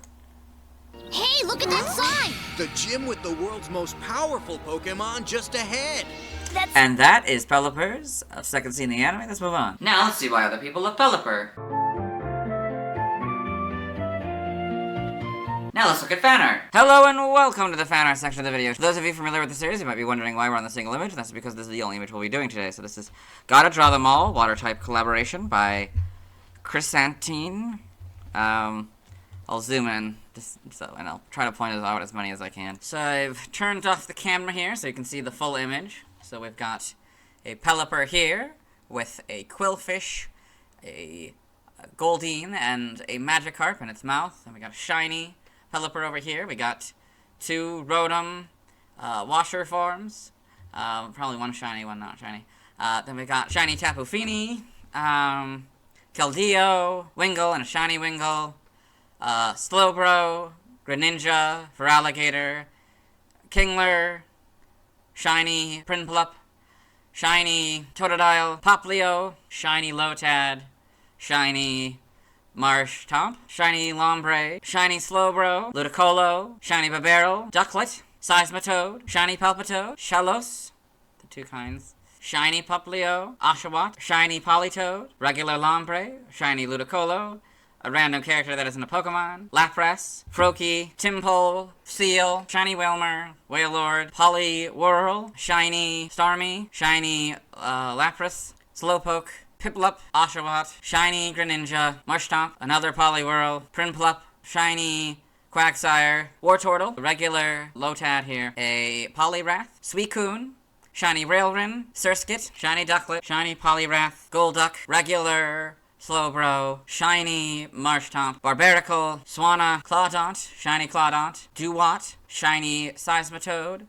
shiny Duwat, another Shellios, Krabby, shiny Krabby, shiny Marill, I think, Floatzel, possibly shiny Floatzel, shiny Swanna, Weasel, Ash Greninja, Frogadier, Goliosopod, shiny Goliosopod, Wimpod, shiny Wimpod, Water Cast Form, Sviel, Dugong, Lantern, Whiscash, Squirtle, shiny Wartortle, Blastoise, Mega Marshtomp, another Floatzel, Dugong, Vaporeon, Shiny Wailord, School Form, Wishy-Washy, Shiny Blastoise, Kabutops, Shiny Goopootops, Seaking, Barboach, Shiny Remoraid, Golduck, Totodile, probably Shiny Piplup, Shiny Mega Gyarados, regular Politoed, Tortuga, Caracosta, Poliwag, Wooper, Clauncher, Seadra, Horsea, Primarina, Bryone, Azu, Marill, Shiny Magikarp, regular Magikarp, Shiny Gyarados, regular Bibarel,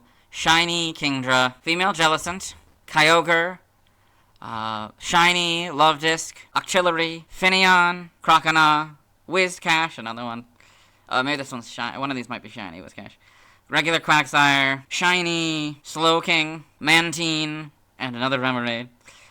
Wailmer, Lumineon, Shiny Lumineon, Chinchou, Mega Cloyster, Gastrodon, Shiny Relicanth, Shiny Tentacool, Shiny Kingler, Shiny Shelter, regular Tentacool, Gorbis, Huntail, another Horsea, and another Remoraid, Marshtomp, regular Starmie, Kabuto, Samurott, Shiny Mega Blastoise, Shiny Sharpedo, Alomomola, maybe Shiny Alomomola, Shiny Barboach, regular Relicanth, Shiny Lantern, another Finneon, Brookshish, Lovedisc, Mantine, Shiny Gorbis, Shiny Mantine, Shiny Carnivore, Shiny Primarina, Shiny Psyduck, Shiny Huntail, the Green Gastrodon, Shiny Mega Slowbro, Corsola, Shiny Clamperl, Shiny Feebas, Shiny Milotic, regular Milotic, Goldeen, Shiny Kabuto, Shiny Prinplup, Empoleon, Samurott,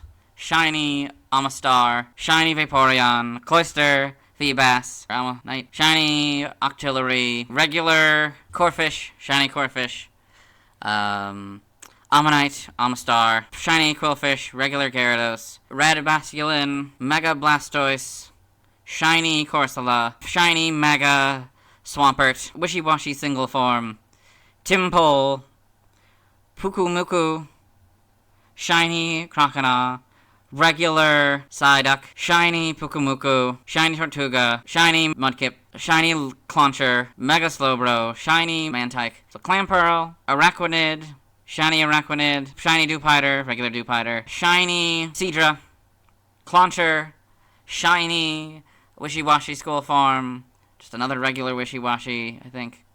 Maybe it's Shiny Wishy-Washy, I don't know, one of these is probably Shiny Wishy-Washy, I don't know. Manaphy, Fione, Shiny Squirtle, regular Cloyster, Shiny Chinchou, regular Wailrin, Shiny Mega Sharpedo, regular Sharpedo, I think with a regular Mudkip, Shiny Keldeo, Frogadier, I don't know if it's shiny or not, Froakie, Shiny Male Jellicent, Mega Gyarados, Primal Kyogre, Celio, Shiny Wooper, Blue Stripe Basculin, Female Frillish, Male Frillish, Shiny Brookshish, regular Carnivore, Shiny Toxapex, Shiny Marini, Shiny Barbaracle, regular Bibaracle, Shiny Marill, Shiny Bryone, Shiny Skrelp, regular Skrelp down here, Tentacruel, Palpitoad, Shiny Spheal, Binacle, regular Toxapex, Shiny Binacle, Shiny Semaphore, Panpour, possibly Shiny Panpour. Yeah, I think that's everybody. That's it, so let's move on. Thanks to everyone who submitted fan art. I won't be streaming tonight, as I'll be waiting until I've talked about Vigoroth to evolve Wingull into Pelipper. Tomorrow I'll be talking about Ralts. As always, this is my proper outfit, you'll see me tomorrow. Hello! Today I'll be talking about Ralts, the first Psychic type and Psychic Fairy type Pokemon introduced in Gen 3, although it was only a Psychic type Pokemon back in Gen 3. Its previous BYC dates are December 2nd, 1996, September 23rd, 1999, July 14th, 2002, May 4th, 2005, February 23rd, 2008, December 14th, 2010, October 4th, 2013, July 25th, 2016, May 16th, 2019, and March 6th, 2022. I like the design of Ralts. I particularly like how gender neutral it is, unlike its evolutions. Anyway, let's get into the Bulbapedia article. Hello and welcome to the Bulbapedia section of the video. Today we're talking about Ralts, the feeling Pokemon, whose number is 0280. This is what it looks like. Its type is Psychic Fairy, abilities, Synchronize or Trace. Telepathy is its hidden ability. Gender ratios, 50-50. Catch rate is 235 or 41.3%. Breeding is 8 groups. Human-like, starting in Gen 8+, and amorphous. Hatch time 20 cycles. Height is 1 foot 4 or 0.4 meters. Weight is 14.6 pounds or 6.6 kilograms. Basic speed shield 70. In Gen 3 through 4 and 40 and 5 plus. Leveling rate is slow. EV yield is 1 and its special attack. Shape is that. Footprint is that. Pokedex color is white. Base friendship is 35. Ralts is a dual type psychic fairy Pokemon introduced in Gen 3. Prior to Gen 6, it was a pure Psychic-type Pokemon. It evolves into a Kirlia starting at level 20, which evolves into Gardevoir starting at level 30, or, if male, Gallade when exposed to a Dawnstone. Biology, Ralts is a humanoid Pokemon with a white body. It has thin arms and legs that widen toward the feet. There is a wispy extension trailing off the back of its feet, creating the overall impression of a nightgown or oversized dress. Most of its face is covered by a green hair that resembles a bowl cut, but a pair of pinkish-red eyes is sometimes visible.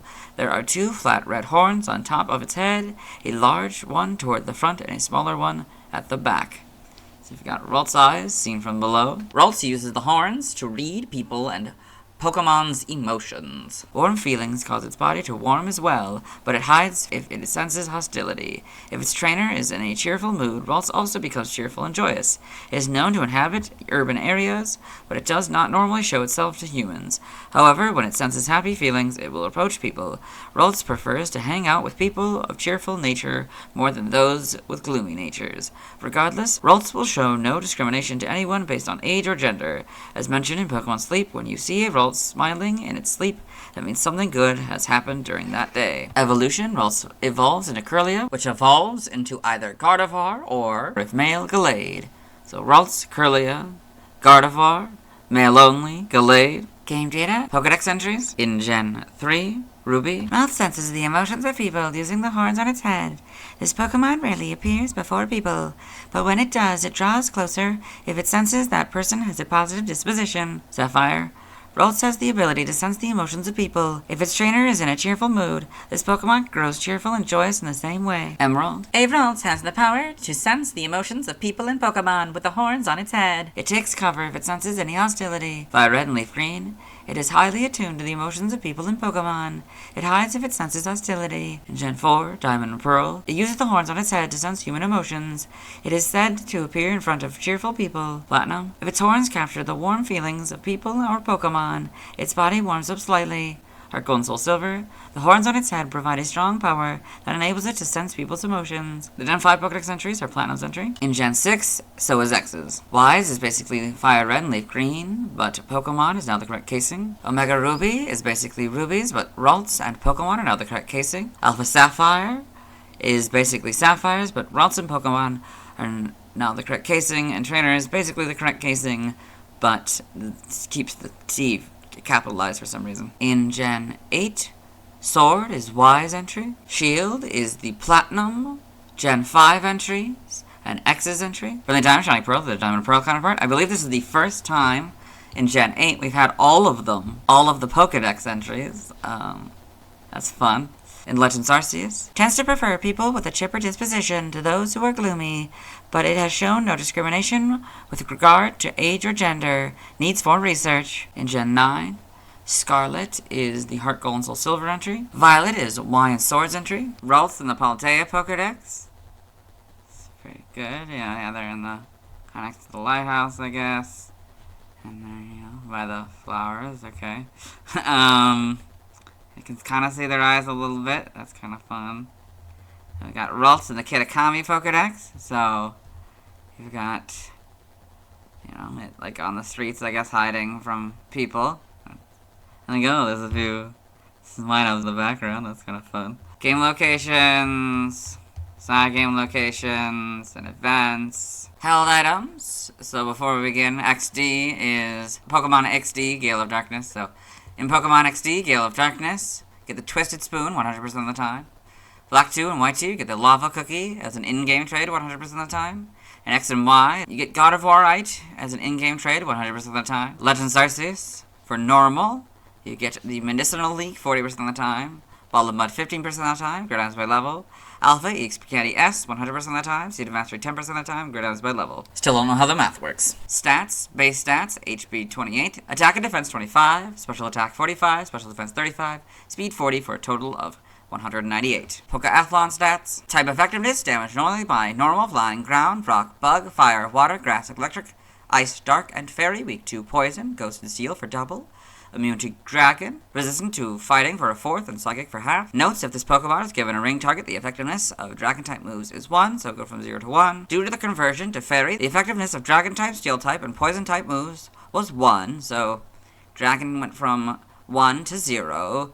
Steel from 1 to 2, and poison also from 1 to 2. Dark-type and bug-type was double, so dark-type went from 2 to 1, and bug, same thing. And fighting-type moves was half prior to Gen 6, so fighting went from half to a fourth. Learn set by leveling up. 1. Growl and Disarming Voice. 3. Double Team. 6. Confusion. 9. Hypnosis. 12. Draining Kiss. 15. Teleport. 18. Psybeam. 21. Life 2. 24. Charm. 27. Calm Mind. 30. Psychic. 33. Heal Pulse. 36. Dream Meter. And 39. Future Sight. By TM. 2. Charm. 7. Protect. 16. Psybeam. 17. Confuse Ray. 18. Thief. 19. Disarming Voice. 23. Charge Beam. 25. Facade. 32. Swift. 33. Magical Leaf. 34. Icy Wind. 37. Draining Kiss. 41. Stored Power. 43. Fling. 47. Endure. 49. Sunny Day. 50. Rain Dance. 54. Psyshock. 59. Zen Headbutt. 66 Body Slam, 67 Fire Punch, 68 Thunder Punch, 69 Ice Punch, 70 Sleep Talk, 74 Reflect, 75 Light Screen, 79 Dazzling Gleam, 80 Metronome, 81 Grass Knot, 82 Thunder Wave, 85 Rest, 87 Taunt, 92 Imprison, 98 Skill Swap, 103 Substitute, 107 Will-O-Wisp, 109 Trick, 114 Shadow Ball, 117 Hyper Voice, 120 Psychic, 122 Encore, 126 Thunderbolt, 129 Calm Mind, 130 Helping Hand, 138 Psychic Terrain, 139 Misty Terrain, 161 Trick Room, 171 Terra Blast, 181 Knockoff, 202 Pain Split, 203 Psych Up, 217 Future Sight, 218 Expanding Force, and 227 Alluring Voice. By breeding, this group gives you Confuse Ray, this group gives you Destiny Bond, this group gives you Disable, this group gives you Knockoff, this group gives you Mean Look, this group gives you Memento, this group gives you Mystical Fire, and this group gives you Shadow Sneak. TCG only moves, pound on these cards, side game data, you got all this. Okay. Pokemon Ranger in the browser entry. Ralts moves by teleporting repeatedly. It apparently does not walk very often. Shadows of Almia. While warping from place to place, it launches strange auras to attack. In Guardian Signs, it lets loose psychic orbs that make Pokemon paused. Got all this. Okay. Yeah, that's right. Pokemon Sleep. It is highly attuned to the emotions of people and Pokemon, and it's said that Ralts appears before people who are in a cheerful mood. On a day when something good has happened, you may be able to see Ralts sleeping with a happy smile on its face. So you got Flattened Sleep, Fidgeting Sleep, Snickering Sleep, and a Top Belly Sleep. Evolution data, Ralts, level 20, Curlia, level 30, Gardevoir, Dawnstone, Male, Gallade. Sprites here, so pretty much the same. The red part might be a little bit different. The colors might be a little bit different, but overall, basically the same. You got blue and orange for that. Shiny, I mean, kind of purpler, more like, yeah, more purple. Now that makes it a lot more obviously purple. Yeah. These become kind of the same size on either side of its head, rather than a shorter one in the back. Yeah. The colors of the things are changed from like a red to kind of a pink. Models got this kind of pink now. Pretty good adaptation, I'd say.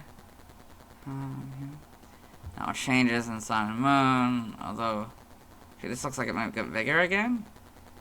Other than being even, I don't know. I don't know, maybe just more obvious. Or maybe they lifted it up more, I don't know. That Sword and Shield, get the better models, of course. Then you got models in this game. Interesting. Homes models. Animation, Ralts in Pokemon Horizons, the series, with Petalil and Terapagos. This. Pokedex entries in Advanced Generation, episode 109 in Maze Pokedex. Ralts, the feeling Pokemon. Ralts is the pre-evolved form of Curlia. It can use the horns on its head to read human emotions. Ralts rarely shows itself to humans, but may occasionally approach when it senses positive or happy feelings. That manga. Ralts in Pokemon Adventures, coming out the frame here, that's fun. Pokedex entries. In Pokemon Adventures, Chapter 187, this Pokemon can pick up emotions with its horns. It hardly appears before people, but it is attracted to positive emotions. That is the Chongyi's translation. Ralts senses the emotions of people using the horns on its head. This Pokemon rarely appears before people, but when it does, it draws closer if it senses that the person has a positive disposition. There's the Viz Media version. Got all these in the TCG. Trivia, Ralts' number in the Sinnoh Pokedex of Platinum and the Almia browser are the same, 157. Ralts' Pokemon Trozei sprite is the only one where its eyes are visible. In Pokemon X and Y, Pokemon Coliseum, and Pokemon XD Gale of Darkness, one can see them if one were to view Ralts from below in the Pokedex/Trainer memo. However, it is not a sprite. Ralts is the only Pokemon with a base stat total of 198. This is also the lowest base stat total of all Psychic-type Pokemon. Despite the fact that Wally catches his Ralts on Route 102 at level 5 in the Hoenn games, it is impossible for the player to catch a level 5 Ralts in the entire game except through the Dex Nav, Omega Ruby, and Alpha Sapphire. As of Gen 8, Ralts and its evolutionary relatives are the only Pokemon that are in the amorphous and human-like egg groups. Origin, Ralts seems to be based on a young child and the concept of empathy. It is common in various forms of media for shy, sensitive characters to be depicted with hair obscuring their eyes, which may explain Ralts' bowl-cut hairstyle. The shape of its legs resemble a long dress, and the red horns on its head resemble two halves of a heart, which may relate to its ability to sense emotions. Name origin, Ralts may be a partial anagram of astral, relating to its psychic powers. It may also involve Waltz, referring to its dancer-like evolved forms. In other languages, related articles, references, external links, let's move on. Now let's watch the first scene in the anime featuring Ralts. Hello and welcome to the anime portion of the video. Today we are watching episode 383, quite fittingly, Do I Hear a Ralts? In this episode, Ash Ketchum, the main character, and traveling companions Brock, May, and Max, and his faithful Pokemon Pikachu have taken a break in this woods here, and Max has heard a cry for help, and so he's run after it. Oh! See a It's a Ralts. Ralts! It's freezing cold. Yep, and that is Ralts' first scene in the anime. Let's move on. Now let's talk about the TCG. I have one Ralts card. It's the first Ralts card design. It was illustrated by Ken Sugimori. As per usual, it's just the official art on a fitting background. However, this time, Ralts is surrounded by a psychic aura, not unlike the kind found in the anime when psychic-type Pokemon are about to use a move. I also like the background. It has 50 HP. This card doesn't have its height, weight, number, or a description. Well, it kind of does, but we'll get back to that in a bit. It has one move, Confuse Ray. Since I've already talked about how Confuse Ray works in the video games, I'll just talk about how it works on this card. It costs 1 psychic energy and hits for 10 damage. Upon a successful coin flip, the opponent's active Pokemon is now confused. It's weak to psychic for double damage, which is odd since it is actually resistant to psychic in the video games. It is likely mirroring its weakness to poison or ghost, as those are often referred to as psychic in the TCG. It's resistant to nothing, which is odd since it could have been resistant to fighting, which is the other type Ralts is weak to in the video games. It costs 1 of any energy for it to retreat. In the bottom right corner, there's the symbol for the EX Ruby and Sapphire expansion, the first expansion in the EX series. In the bottom right corner, there's the e-reader symbol. The e-reader was a device for the Game Boy Advance that let you scan e-reader cards that gave you access to a variety of games or bonus content exclusively on those cards. In this case, when this card is scanned, it shows the missing information from earlier. I don't have a card for Kirlia. The next Pokemon with a card I'll be talking about is Nincada. Now let's see why other people love Ralts. Now let's look at fan art. Hello and welcome to the fan art section of the video. Nobody sent in fan art, so instead we're looking at DeviantArt fan art. For those of you who are familiar with the series, you might be wondering why we're on the single image, and that's because it's the only image we'll be doing today. So this is the Ralts family by Zero-chan, 923,600. So this kind of intense scene where Kirlia seems to be stopping a fight between a Gardevoir and a Gallade. We got Ralts just in the background here. Very well done piece of art. Let's move on. Thanks to everyone who submitted fan art. I won't be streaming tonight, as I'll be waiting till I've talked about Vigoroth to catch a Ralts. Tomorrow I'll be talking about Kirlia. As always, this is my proper outfit. You'll see me tomorrow. Hello. Today I'll be talking about Kirlia, the first psychic type and Psychic Fairy type evolution introduced in Gen 3, although it was only a Psychic type back in Gen 3. It's the evolution of Ralts, who evolves at level 20. Its previous PYC dates are December 3rd, 1996, September 24th, 1999, July 15th, 2002, May 5th, 2005, February 24th, 2008, December 15th, 2010, October 5th, 2013, July 26th, 2016, May 17th, 2019, and March 7th, 2022. I like the design of Kirlia, with the two horns being used like hair accessories, but I feel like its overall design might have been misguided, given how they would give it a more masculine evolution in Gen 4. I'm honestly shocked they didn't give it a gender difference in Gen 4, or at least made the appearance more gender neutral in some way. I most know Kirlia as a server in Pokemon Cafe Remix. Anyway, let's get into the Bulbapedia article. Hello and welcome to the Bulbapedia section of the video. Today I'll be talking about Kirlia, the emotion Pokemon, whose number is 0281. This is what it looks like. Its type is Psychic Fairy, abilities, Synchronize, or Trace. Telepathy is its inability. Gender ratio is 50-50. Catch rate is 120 or 24.9%. Breeding is a group human-like in Gen 8+. And Amorphous. Hatch time is 20 cycles. Height is 2'7", or 0.8 meters. Weight is 44.5 pounds, or 20.2 kilograms. Basic experience yield is 140 in Gen 3 through 4, 97 and 5+. Leveling rate is slow, EV is 2, and special attack. Shape is that, footprint is that. Pokedex color is white, base friendship is 35. Kirlia is a dual-type Psychic Fairy Pokemon introduced in Gen 3. Prior to Gen 6, it was a pure Psychic-type Pokemon. It evolves from Ralts starting at level 20 and evolves into Gardevoir if male or female, starting at level 30, or if male, Gallade when exposed to a Dawnstone. Biology, Kirlia is a bipedal, maiden-like humanoid Pokemon that appears to be wearing a tutu. Most of its body is colored white, and there are 3 ruffles on each hip.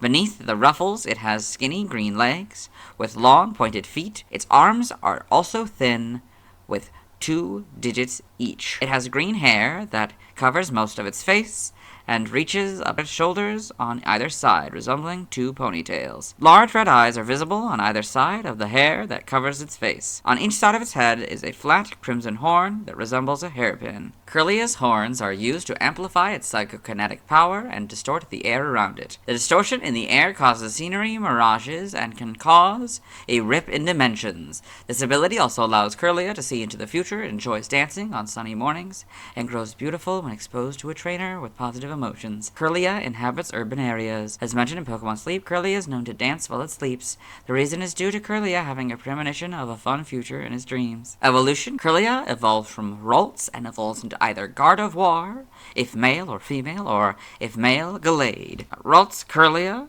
male or female, Gardevoir, male only, Gallade. Game data, Pokedex entries. In Gen 3, Ruby, it is said that a Kirlia that is exposed to the positive emotions of its trainer grows beautiful. This Pokemon controls psychokinetic powers with its highly developed brain. Sapphire, Kirlia uses the horns on its head to amplify its psychokinetic power.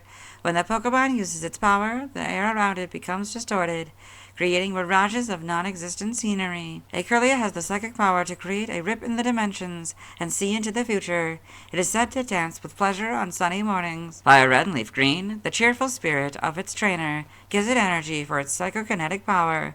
It spins and dances when happy. In Gen 4, Diamond and Pearl, it is highly perceptive of its trainer's feelings. It dances when it is feeling happy. Platinum, if its trainer becomes happy, it overflows with energy, dancing joyously while spinning about. Heart Gold and Soul Silver, it has a psychic power that enables it to distort the space around it and see into the future. The Gen 5 Pokedex entries are Platinum entry. In Gen 6, X is basically Fire Red and Leaf Greens, but Trainer is now the correct casing, I guess, but it, still has a capital T for some reason. Y is Heart Gold and Soul Silvers. Omega Ruby is basically rubies, but Kirlia, Trainer, and Pokemon are now the correct casing, I guess. The weird capital T for Trainer. Alpha Sapphire is basically sapphires, but Kirlia and Pokemon are now the correct casing. In Gen 8, Sword is the Platinum entry in the Gen 5 entries. Shield is Heart Gold, Soul Silver, and Y's entry. Brilliant Diamond, Shining Pearl, their Diamond Pearl counterpart. Legends Arceus, it resembles a maiden in appearance, but it wields strange powers to project visions of paradise. I suspect the crimson ornaments on its head are the key to its abilities. In Gen 9, Scarlet is the Heart Gold, Soul Silver, Y, and Shield entry. Violet is X's entry. Kirlia and the Paldea Pokedex. So there's 2 of them. Probably the same as the 2 we saw yesterday in the Ralts video. Got Kirlia and the Kitakami Pokedex. Just 3 of them out here in the woods. That's kind of fun. I like the detail. Game locations. Side game locations. Held items, Legends Arceus. Normal. The Medicinal Leak, 40% of the time. Ball of Mud, 15% of the time. Grid items by level. Alpha, EXP Caddy M, 100% of the time. Seeded Mastery, 20% of the time. Grid items by level. Still don't know how the math works. Stats, base stats. HP 38. Attack and defense, 35.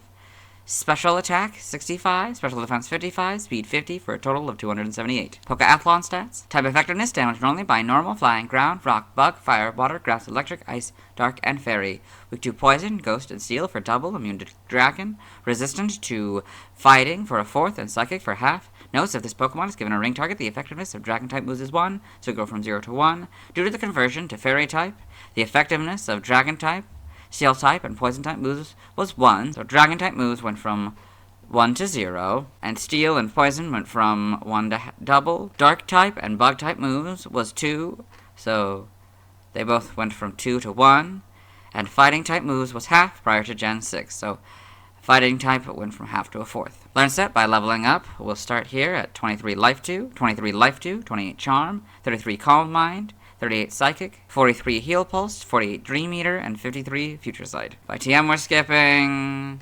By Breeding we're skipping. Nothing by Prayer Evolution. Special moves. In the event Wild Terra Pokemon, you get the move Mystical Fire, the special Fire-type move. Its power 75, accuracy 100, BB hit has 10. TCG only moves, Double Slap on this card. Side game data, you got all this, okay. Pokemon Ranger in the browser entry. When Curlia spins on its feet, it will teleport to obscure itself. Shadows of Almia.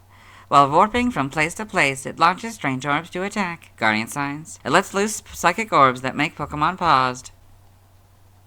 I got all this. Pokepark Wii, Pikachu's Adventure, the Pokepark Pad entry. Curlia is always playing in the Iceberg Zone. You became friends with her when you decorated the ice tree. Pokepark 2, Wonders Beyond. She likes beautiful and exciting things. She came to the tech area to discover the beauty hidden in everyday things. All this. Okay.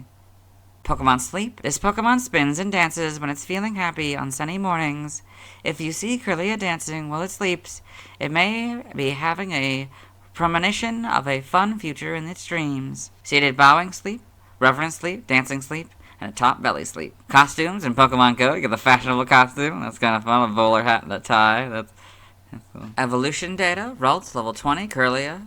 Level 30, male or female. Gardevoir. Dawnstone, male, Gallade. Sprites here, so, you know, pretty much the same, a little bit different colors. It's kind of more red and more green. You know, these are blue and orange and purple, like Ralts was. You know, I don't think I've ever seen the backs out of this Pokemon. That's interesting. Then we've got Gen 4. Yeah, you got these, probably slightly different colors. These seem to be a lot shorter now. Its eyes are like they're a lot bigger than these kind of circular eyes, I guess. They're more ovals. Its back size, it goes from round there to a triangle there. That's interesting. Also seems to be a lot less round in the behind. Yeah. You get the full back sprites. Yeah, in Gen 5, looks like they completely... Actually, it could just be because it was bending. But now it's, I guess, standing up a little bit more straight. Yeah. You got the models here. So, pretty good adaptation. The eyes are a little bit different. You know, the colors are a little bit different. Yeah, this became a little bit more pink. A different shade of pink, I'd say. Yeah. And these, maybe a little bit different, but pretty much the same. Then Sword and Shields, of course, the much better models. Then you got these games models, yep. Homes, got that. An animation. Curlia and Pokemon the series, Diamond and Pearl. Got all these, yeah. Pokedex entries, and Diamond and Pearl, episode 20, and Dawn's Pokedex. Curlia the emotion Pokemon. Curlia uses the horns on its head to amplify its psychic powers. And when this occurs, reality becomes warped, and future events can be seen. In Diamond and Pearl, episode 155, in Ash's Pokedex, Curlia, the emotion Pokemon. Curlia is able to sense the feelings of its trainer, and when it becomes happy, it will start to dance. In the manga, Curlia and Pokemon Ruby Sapphire. Okay, Curlia Pokemon Adventures in color. So this in the TCG. Trivia, Curlia shares its category with Mesprit, and Entei, they are all known as emotion Pokemon. Kirlia's number in the Sinnoh Pokedex and the Olmia browser are the same, 158. Read this third point in the Ralts video. Origin, Kirlia seems to be based on a young, feminine ballet dancer and the concept of empathy. The white frills surrounding its body resemble a tutu, and its thin, pointed legs make it appear as if it is standing in point and wearing green tights. Its hair is styled into pigtails, with its horns positioned like barrettes or scrunchies. The red horns also resemble two halves of a heart, which may relate to its ability to sense emotions. Name origin, Kirlia may be derived from Kirlian photography, a special way of taking pictures that supposedly reveals psychic energy, auras around subjects. Now the languages, related articles, references, external links, let's move on. Now let's watch Kirlia's first scene in the anime. Hello and welcome to the anime portion of the video. Today we are watching Jirachi Wishmaker. In this film, Ash Ketchum and his traveling companions, Brock, May, and Max, have come to a festival for a comet, and at the festival there's this sort of circus act, I guess, and there's this magician who's performing. There's Kirlia.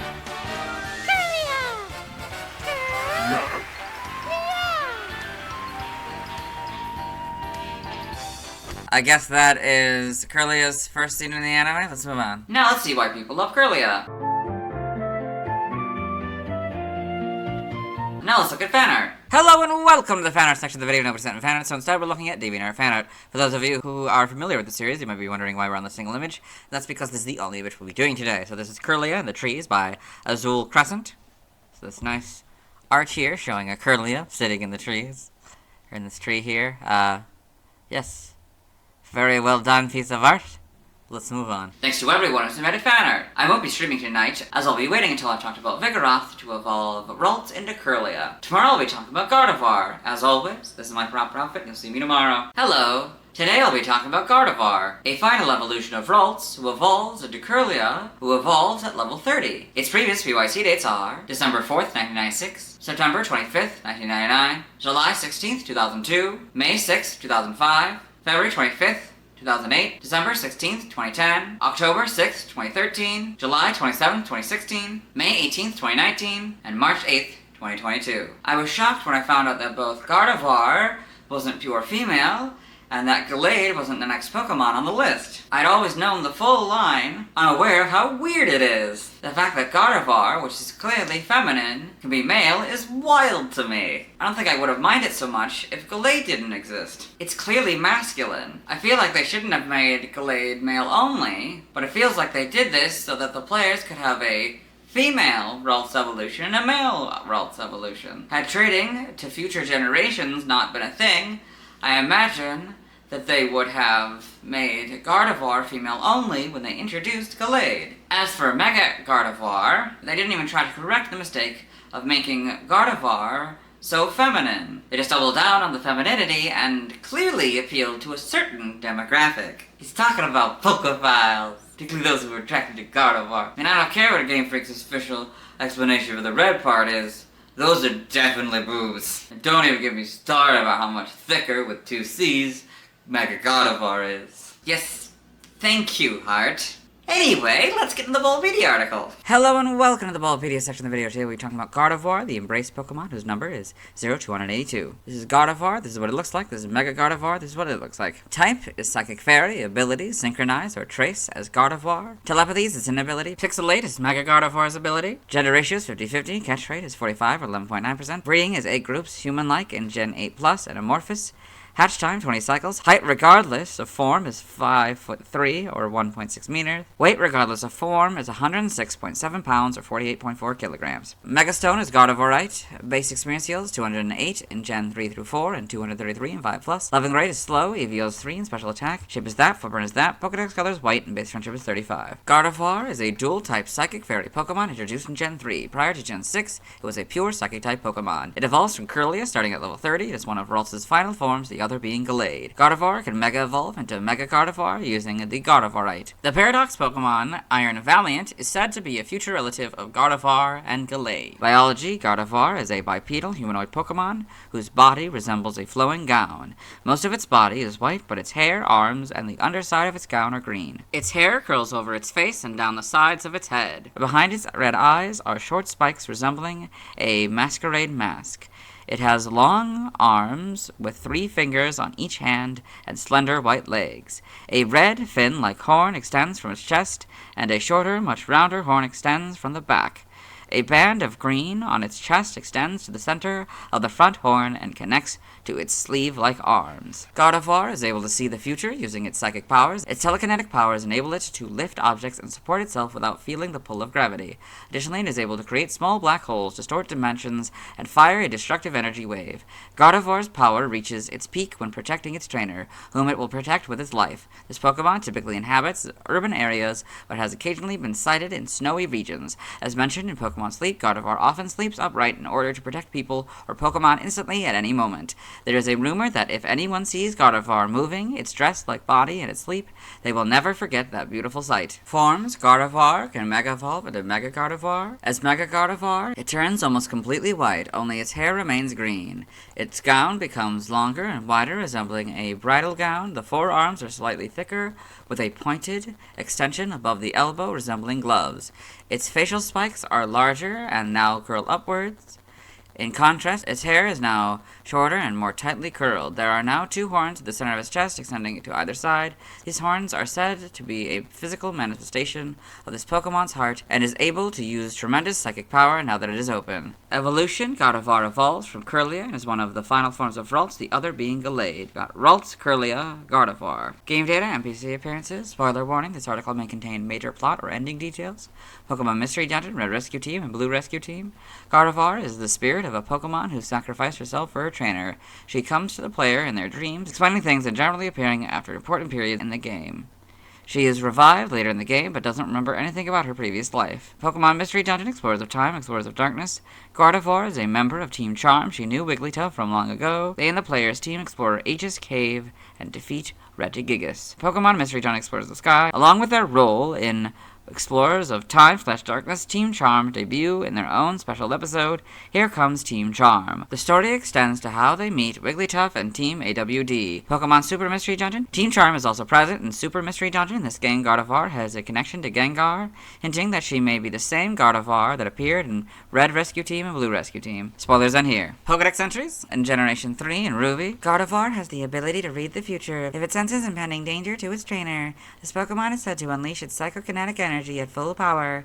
Sapphire. Gardevoir has the psychokinetic power to distort the dimensions and create a small black hole. This Pokemon will try to protect its trainer even at the risk of its own life. Emerald. It apparently does not feel the pull of gravity. Because it supports itself with psychic power, it will give its life to protect its trainer. By Red and Leaf Green, it has the power to predict the future.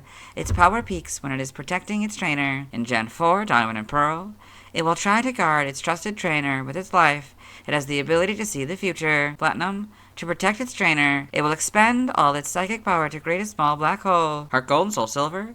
It unleashes psychokinetic energy at full power when protecting a trainer it has bonded closely with. Gen 5 entries are Platinum's entry. In Gen 6, so is X's. Y is basically Fire Red and Leaf Green's entry, but Trainer's not the correct casing, I guess. It's still got that capital T, Trainer, you know. Omega Ruby and Alpha Sapphire, basically Ruby and Sapphires, but Gardevoir, Trainer, and Pokemon are not the correct casing. Well, you know, the Trainer's still capitalized. In Gen 8, Sword is the Y entry. Shield is the Platinum entry, the Gen 5 entries, and X's entry. Brilliant Diamond, Shining Pearl, their Diamond and Pearl counterpart. In Legends Arceus, it will dedicate itself to defending a master it has come to adore. Its pure white dress, reminiscent of those worn by ladies of nobility, is the dress of one who is willing to risk their life. In Gen 9, Scarlet is the Platinum entry, Gen 5 entries, X's entry, and Shield's entry. Violet is Heart Gold and Soul Silver's entry. Gardevoir, the Paldea Pokedex. This is the full evolutionary line image. That's fun. So, yeah, you got the full family, probably, on this mountain. That's very nice. Got Gardevoir and the Kitakami Pokedex on this leaf here, or island shore, I guess. Yeah, on the shore, I guess, just sitting for some reason. I wonder if the Glade will mirror this or something. The Glade one will mirror this or something. We'll see. Game locations, side game locations, and events. Held items and Legends Arceus. Normal, get the Medicinal Leak 40% of the time. Ball of Mud 15% of the time. Grid items by level. Alpha, get EXP Candy L 100% of the time. Seed of Mastery 40% of the time. Grid items by level, so I don't know how the math works. Stats, base stats. We'll compare Gardevoir with Mega Gardevoir. HP 68, that stays the same. Attack 65, that goes up to 85. Defense 65, that stays the same. Special attack 125, that goes up to 165. Special defense 115, that goes up to 135. Speed 80, that goes up to 100. So, total of 518 and a total of 618. Pokeathlon stats. Type effectiveness, damage normally by normal, flying, ground, rock, bug, fire, water, grass, electric, ice, dark, and fairy. Weak to poison, ghost, and steel for double, immune to dragon, resistant to fighting for a fourth, and psychic for half. Note, if this Pokemon is given a ring target, the effectiveness of dragon type moves is 1, so go from 0 to 1. Due to the conversion to fairy type, the effectiveness of dragon type, steel type, and poison type moves was 1, so Dragon went from 1 to 0, and Steel and Poison went from 1 to 2. Dark type and Bug type was 2, so they both went from 2 to 1. And Fighting type moves was half prior to Gen 6, so that one went from half to a fourth. Learn set by leveling up. We'll start with this Evo here and then go down to 30. So upon evolution, you get Dazzling Gleam, 35 Calm Mind, 42 Psychic, 49 Moon Blast, 56 Dream Eater, and 63 Future Sight. By TM we're skipping. By breeding, we're skipping. Nothing by prior evolution. Side game data for Gardevoir. Okay, got all this. Pokemon Ranger in the browser entry. When Gardevoir closes its eyes and focuses, it creates 2 copies of itself. Shadows of Volmia. It scatters strange orbs while protecting itself with a psychic barrier. Guardian Signs. It lets loose psychic orbs that make Pokemon paused. Got all these. Okay. Yeah. New Pokemon Snap in the Photodex entry. Gardevoir's powers allow it to do things such as predict the future or make objects float in the air. In the forest, it was using its psychic power to entertain other Pokemon. Pokemon Sleep. Gardevoir frequently sleeps upright, so it is able to protect people or Pokemon at any moment. Rumors have it that if you ever see Gardevoir fluttering its dress-like body in its sleep, you'll never forget that beautiful sight. Got skirt fluttering sleep, bashful sleep, dress flaring sleep, and a top belly sleep. Costumes in Pokemon Go. Get the Meloetta hat. Interesting. Mega Gardevoir, got that. Form data, Mega Evolution, so Gardevoir. Gardevoirite, Mega Gardevoir. Evolution data, Ralts level 20, Curlia level 30, Gardevoir. Sprites here, so a little different. The hair looks to be longer. Little different colors, of course, red or greens, and that's red, and it's a little bit shorter. Yep. Yeah, this rounded part's looks like a little bit shorter as well. Got the blue, purple, and orange of the other two. Makes sense. This goes a lot longer in Gen 5. Almost looks like something stabbing them. Yep.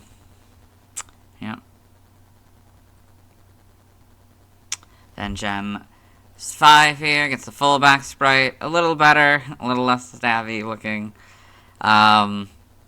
And the hair, the hair gets shorter and stuff. The colors are a little bit different.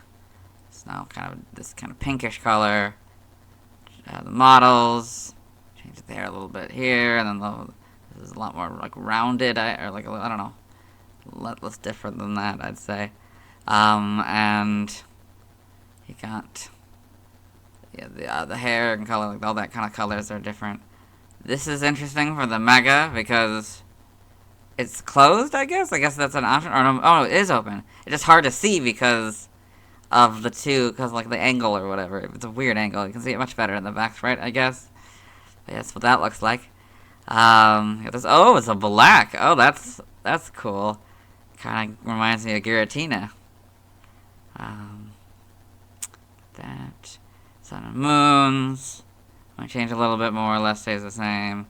Sword and Shield here. We got better models this game. We got these kind of models. Homes, you got these and then these. You can see the opening a lot better here. It's just the official art, but in 3D. It's a really nice dress. Okay. In animation, Gardevoir in Pokemon the Series XY.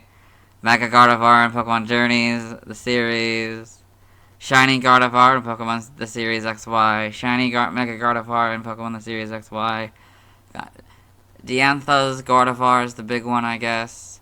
All these, yeah. Pokedex entries in Black and White, episode 118 in Ash's Pokedex. Gardevoir, the Embrace Pokemon. If Gardevoir's trainer needs protecting, Gardevoir creates a small black hole by using all of its psychic power. In X and Y, episode 28 in Ash's Pokedex. Gardevoir, the Embrace Pokemon. Gardevoir will use all of its psychic energy to protect a trainer that it has made a deep connection with. These, okay, in the manga.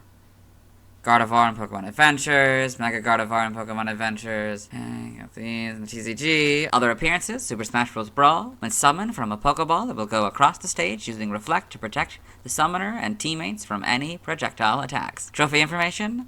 An Embrace Pokemon, despite its elegant and feminine features, there can be male and female Gardevoir. A psychic type, it has the ability to see the future and levitate. It's a brave Pokemon who will risk its own life to protect its trainer. It uses the ability Synchronized to pass on status problems like paralysis, poison, and burns to the foe. Super Smash Bros. For Nintendo 3DS/Wii U. Gardevoir reappears as a Pokeball summon in both versions of the 4th iteration of the series. Once again, it uses Reflect to bounce off projectiles. Gardevoir also appears as a trophy in both versions of the game. Gardevoir Trophy in Super Smash Bros. For 3DS. Trophy information in the North American version. Gardevoir is a Psychic/Fairy-type Pokemon, bearing an elegant appearance that male and female Gardevoir share. In Smash Bros., it uses Reflect to turn back projectiles and items launched towards it. Hopefully, it won't affect any of the shots from the player who summoned it. Take advantage of this. Pal, this psychic and fairy type may look like a woman in a long dress, but there are both male and female Gardevoir out there. If you get one in battle, it'll use Reflect, creating a barrier that stops projectiles from hitting you and your allies. It won't block any of your shots, though, so feel free to fire all the projectiles you like. Super Smash Bros. Ultimate, Gardevoir returns as a Pokemon summoned from the Pokeball. Once again, it uses Reflect to bounce off projectiles. Gardevoir also appears as a spirit. Pokken Tournament, main article, Gardevoir Pokken. Gardevoir is a battle Pokemon in Pokken Tournament. Its moves include Psyshock, Future Sight, Energy Ball, Stored Power, Moonblast, Columbine, Dazzling Gleam, Teleport, Psychic, and Magical Leaf. Upon entering Synergy Burst, it Mega Evolves and can use the burst attack Fairy Tempest.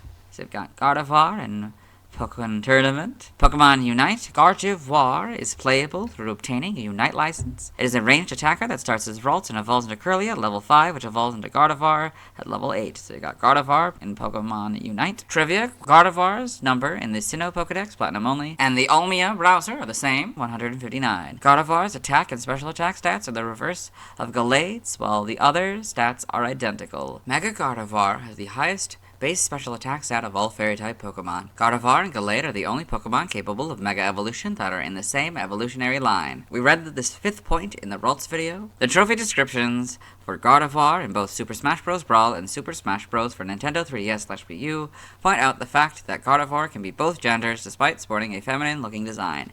This is never brought up in any other Pokemon-related media. Gardevoir was featured in the 9th episode of Beyond the Pokedex series. Origin. Gardevoir seems to be based on a feminine, principal ballet dancer and a knight, as well as the concepts of chivalry and empathy. The long white frills surrounding its body resemble a floor-length dress, and its thin, pointed legs make it appear as if it is standing and wearing white tights. Its hair is styled in a bob cut, which resembles a barbuda helmet, and the short spikes behind its eyes resemble a masquerade mask. Its red horns resemble half of a heart symbol and seem to pierce its chest, implying that its ability to sense emotions is even stronger than its pre-evolved form, since the horns are connected directly to its heart. Gardevoir's fairy type and protective nature over its trainers seem to be inspired by guardian angels, and its flowing white body is reminiscent of ghosts or spirits such as a white lady.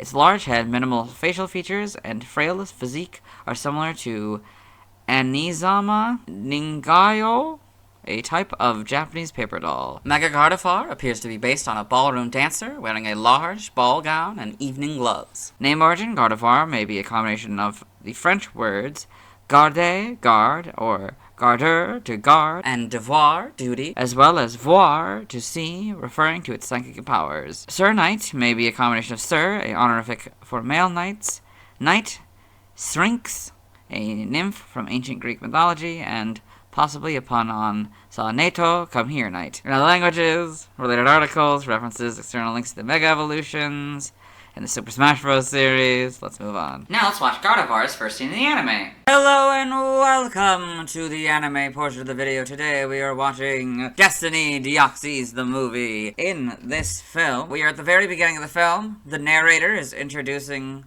us to the Pokeball and infinite, I guess, possibilities of all the Pokemon, I guess. Or something, all the Pokemon that exist, I guess. Or at least some of them, anyway. And it's a much different narrator than what we've had before. We may very well be in the voice actor switch era. But yeah, it's a different narrator than normal. Yeah. Choose Pokemon. And to catch one is an experience like... I would say that is Gardevoir's first scene in the anime. Now let's see why people love Gardevoir.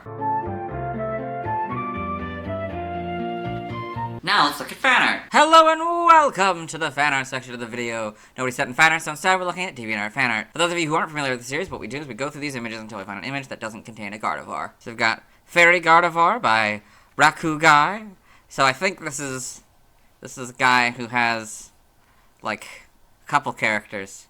This Gardevoir, although I don't think it's usually a shiny Gardevoir, and then Curlia, and then there's a bunch of comics about them. So, Master, look! I'm a fairy type now! And then, hing! Like it's crushing his heart. And then, Master? So cute!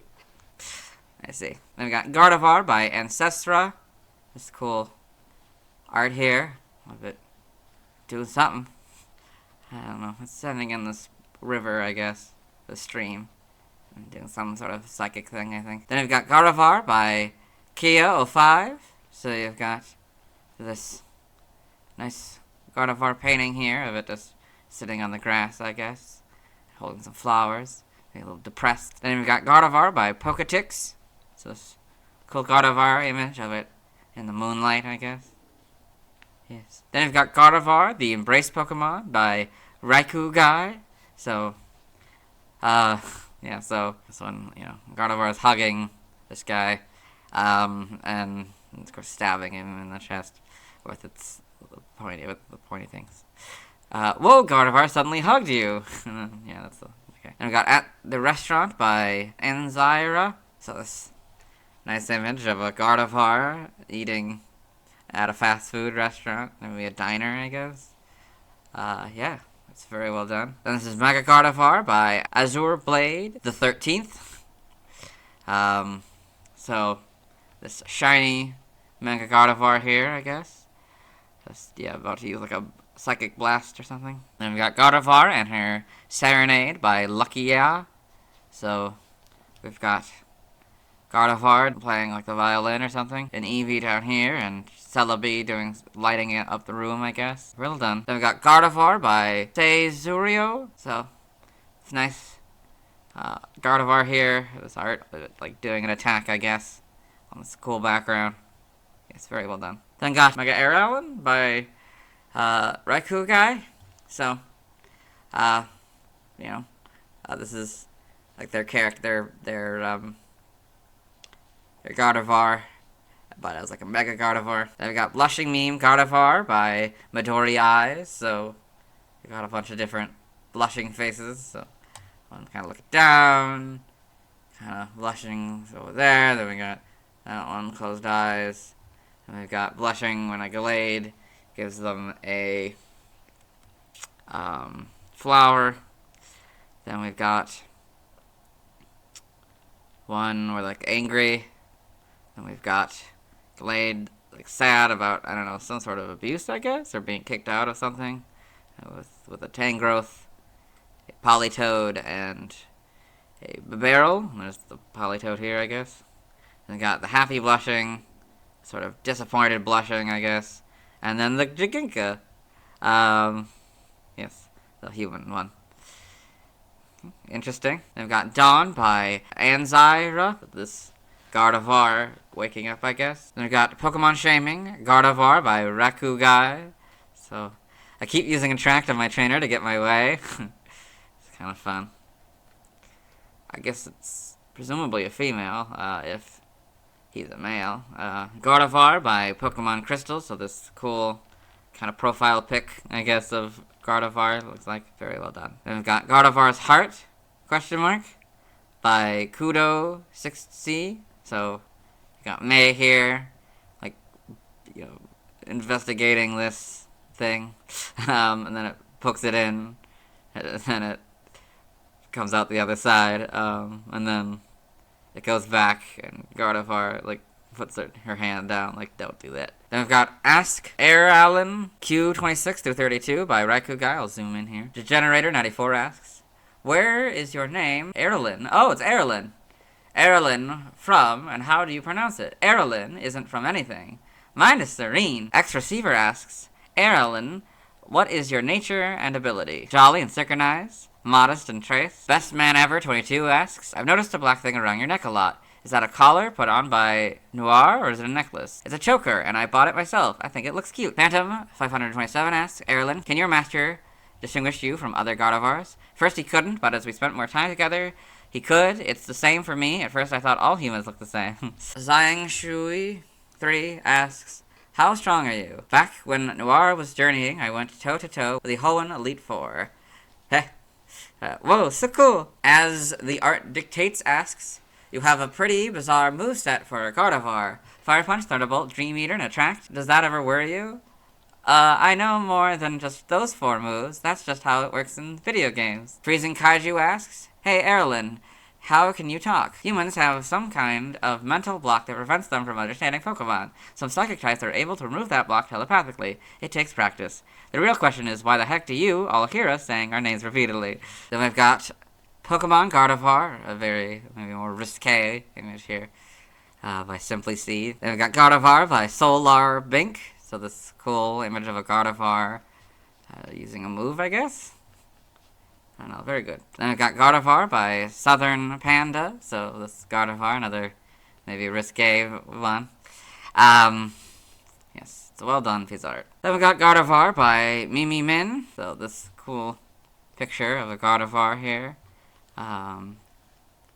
Yes, with the trees and stuff. Yeah. Okay, in this forest, I guess. Then we got Moonlight Gardevoir by Delphinus W. So I guess one sort of swinging in the night, I guess. I don't know. It's a bit weird. Then you got Mega Gardevoir by Silent G Panda. So got the full line here. You got silhouette of Ralts, Kirlia, and Gardevoir. Then you've got Mega Gardevoir here. That's pretty cool. Well done. Then you've got Gardedoodles by Blue Man 282. So got these cool doodles here. And the master, I like saying, good girl. That's kind of fun. Then you've got Gardevoir by Raikibus. This is cool Gardevoir. I don't know, doing some kind of move, or maybe just putting on a scarf or taking a scarf off or something. I don't know. It's very, very well done. That appears to be it. Let's move on. Thanks to everyone who submitted fan art. I won't be streaming tonight, as I'll be waiting until I've talked about Vigoroth to evolve Kirlia into Gardevoir. Tomorrow I'll be talking about Surskit. As always, this is my proper outfit. You'll see me tomorrow.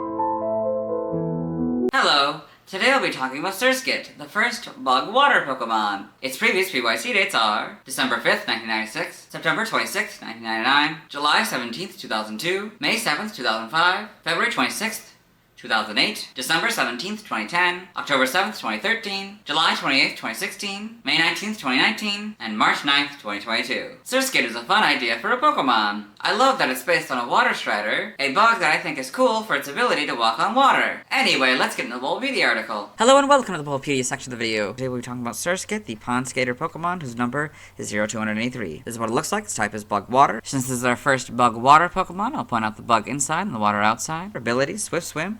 Rain Dish is its inability. Gender ratio is 50-50. Catch rate is 200 or 36.6%. Breeding is 8 groups. Water 1 and Bug. Hatch time 15 cycles. Height is 1 foot 8 or 0.5 meters. Weight is 3.7 pounds or 1.7 kilograms. Basic experience yield is 63 in Gen 3 through 4 and 54 and 5 plus. Leveling rate is medium fast. ABL is 1 and speed. Shape is that. Footprint is that. Pokedex color is blue and base friendship is 70. Surskit is a dual type bug/water Pokemon introduced in Gen 3. It evolves in a Masquerain starting at level 22. Biology: Surskit is a blue insectoid Pokemon. There are semicircular pink markings under its dark circular eyes. It has a round round body with 4 long, skinny legs extending from it. On top of its head is a yellow cap with a single antenna that secretes a thick, sugary syrup or a sweet scent. The syrup is exuded as a defense mechanism while the scent can attract prey. This Pokemon can also secrete oil from the tips of its feet, which enables it to walk on water as though skating. You can see a Pokemon card featuring Surskit skating on water. Surskit inhabits ponds, rivers, and similar wetlands, where it feeds on microscopic aquatic organisms.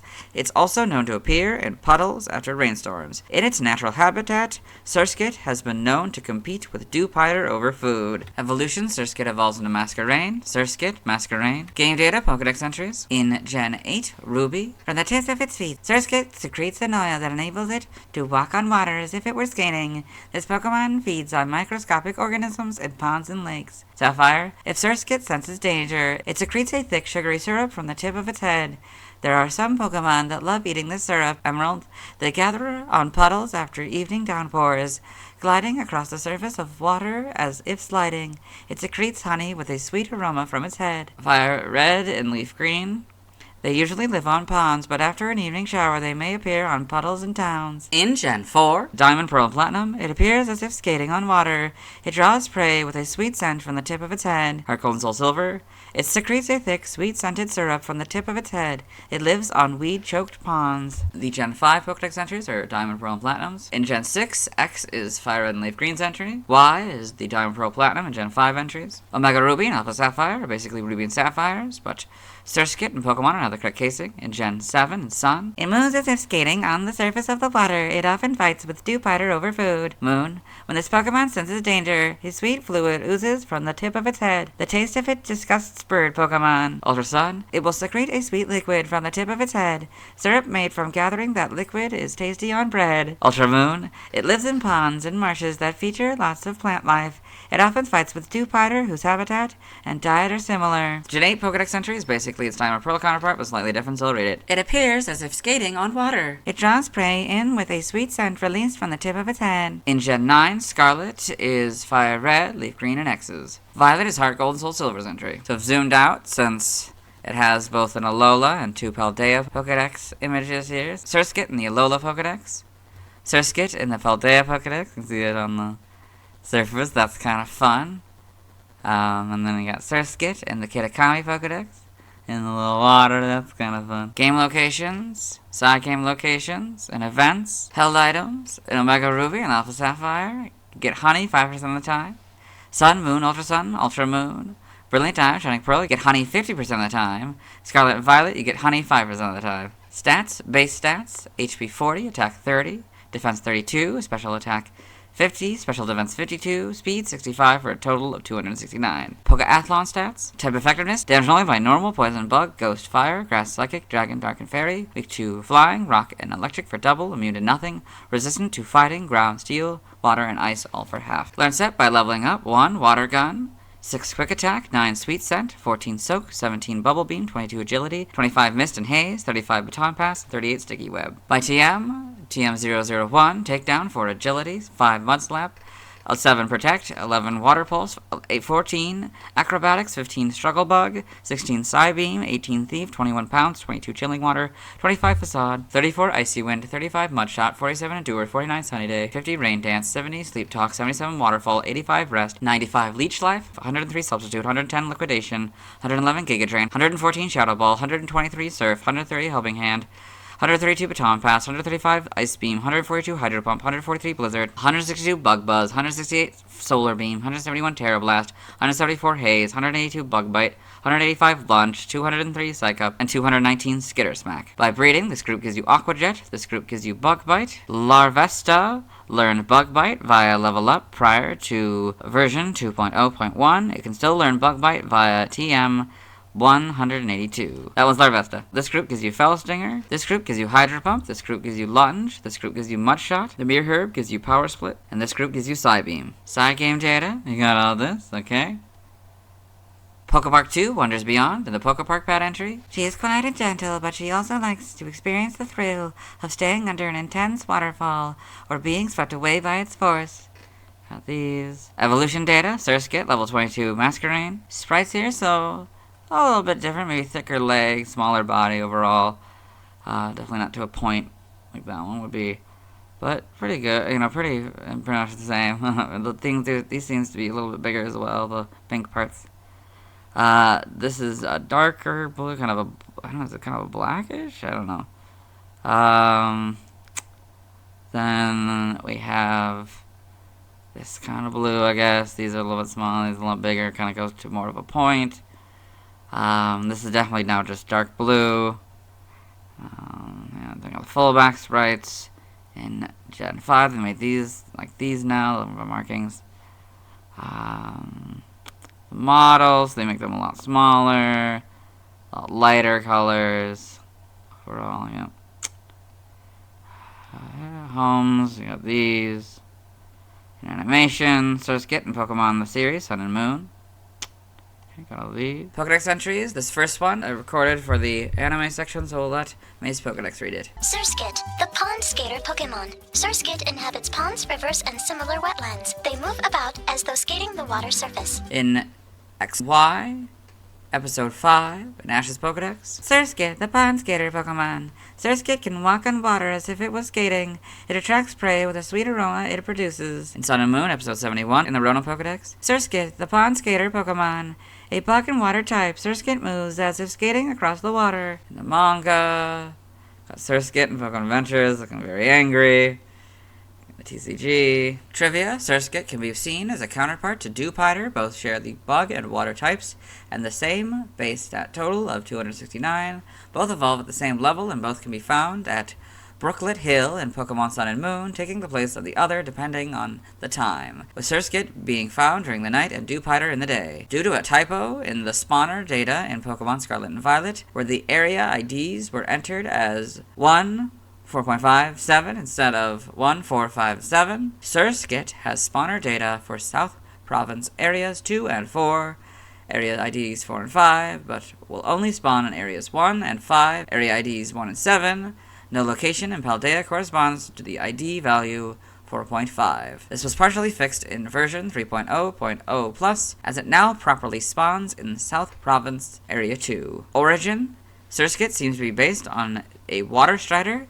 The shape of its body is reminiscent of a curling stone, which slides across ice similarly to how Surskit can slide across the surface of water. Name origin, Surskit may be a combination of surface or surf and skitter, moving in a hurried or twitchy manner. Amatama may be a combination of Ame, rain, Amenbo, water strider, and Tama, sphere. It may also involve Amadama, candy, due to its sweet syrupy secretions. Now the languages, references, external links, let's move on. Now let's watch Surskit's version in the anime. Hello and welcome to the anime portion of the video. Today we are watching episode 232, all maxed out.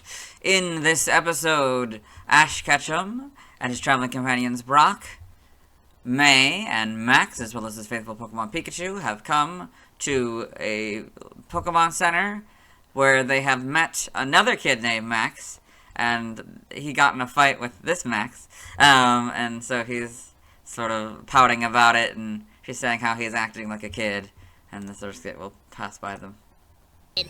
Oh, so you are. There's the Surskit. That is Surskit's first scene in the anime. Now let's see why other people love Surskit. Now let's look at fan art. Hello and welcome to the fan art section of the video. Nobody sent in fan art, so instead we're looking at DeviantArt fan art. For those of you familiar with the series, you might be wondering why we're on the single image, and that's because it's the only image we'll be doing today. This is Bug Canvas by Happy Crumble.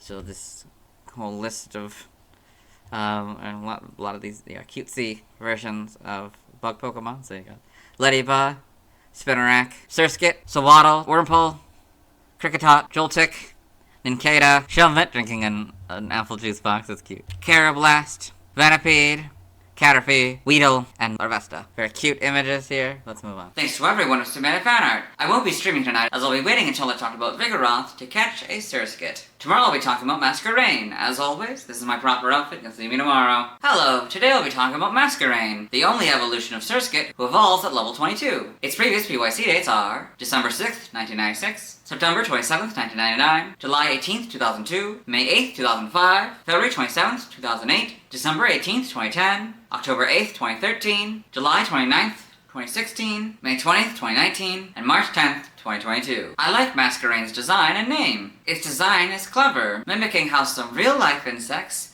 have wing spots that resemble eyes and are meant to scare predators. I'm confused by its evolution, though. Outside of Masquerade's ability to sense when a storm is coming, it has little connection to Surskit. It feels like these were two bug Pokemon that they made an evolutionary line just because they could. Anyway, let's get into the Bulbapedia article. Hello and welcome to the Bulbapedia section of the video. Today we're talking about Masquerain, the eyeball Pokemon, whose number is 0284. This is what it looks like. Its type is Bug Flying, abilities, Intimidate. On Nerve is its hidden ability, gender ratio is 50-50, catch rate is 75 or 17.5%. Breeding is a groups Water 1 and Bug, hatch time 15 cycles, height is 2'7" or 0.8 meters, weight is 7.9 pounds or 3.6 kilograms, basic experience yield is 128 in Gen 3 through 4, and 159 in 5+. Living rate is medium fast, EV yield 2, 1 in special attack and 1 in special defense, shape is that, has no feet so it has no footprint, Pokedex color is blue, and base friendship is 70. Masquerain is a dual-type bug-flying Pokemon introduced in Gen 3. It evolves from Surskit, starting at level 22.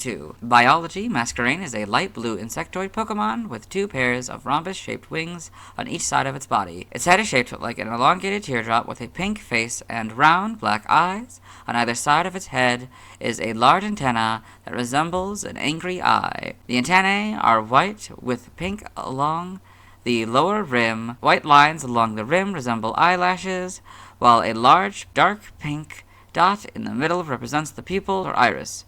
These eye spots are used to intimidate enemies. Masquerain's 4 wings allow it to fly in any direction and hover, but it cannot fly when its wings are wet. As shown in its official artwork and the TCG, the wings are translucent.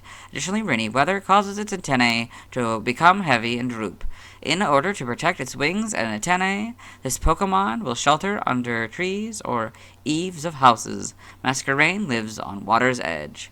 You can see Masquerain's translucent wings. Evolution, Masquerain evolves from Surskit, so Surskit, Masquerain. Game data, Pokedex entries. In Gen 3, in Ruby, Masquerain intimidates enemies with the eye-like patterns on its antennas.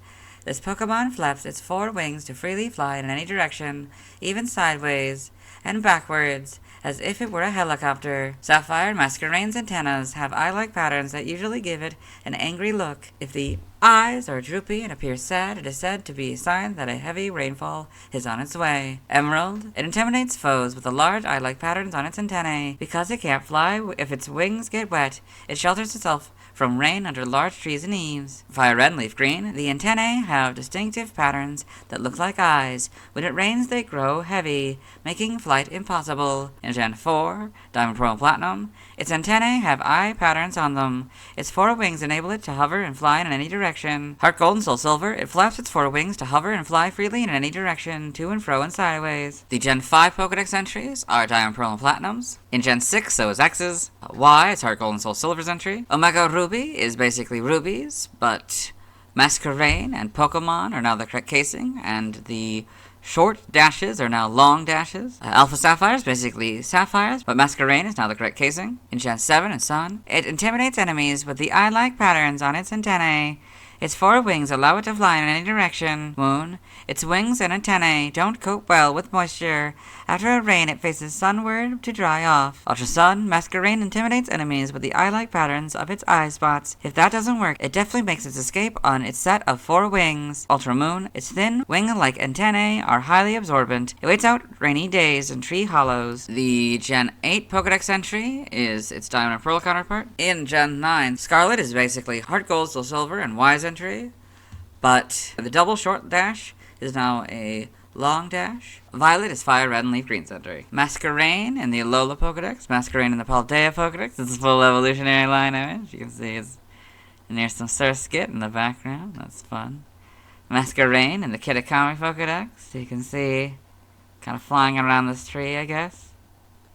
And you can see the drooped eyes, making it so obviously a storm is coming. Game locations, side game locations, held items. In Platinum, Heart Gold, Soul Silver, Black 2, White 2, XY, Omega Ruby, Alpha Sapphire, Sun, Moon, Ultra Sun, and Ultra Moon, you get the Silver Powder 5% of the time. Stats, base stats, will compare Gens 3 through 6 and Gen 7 onward. So HP 70, that stays the same. Attack 60, that stays the same. Defense 62, that stays the same.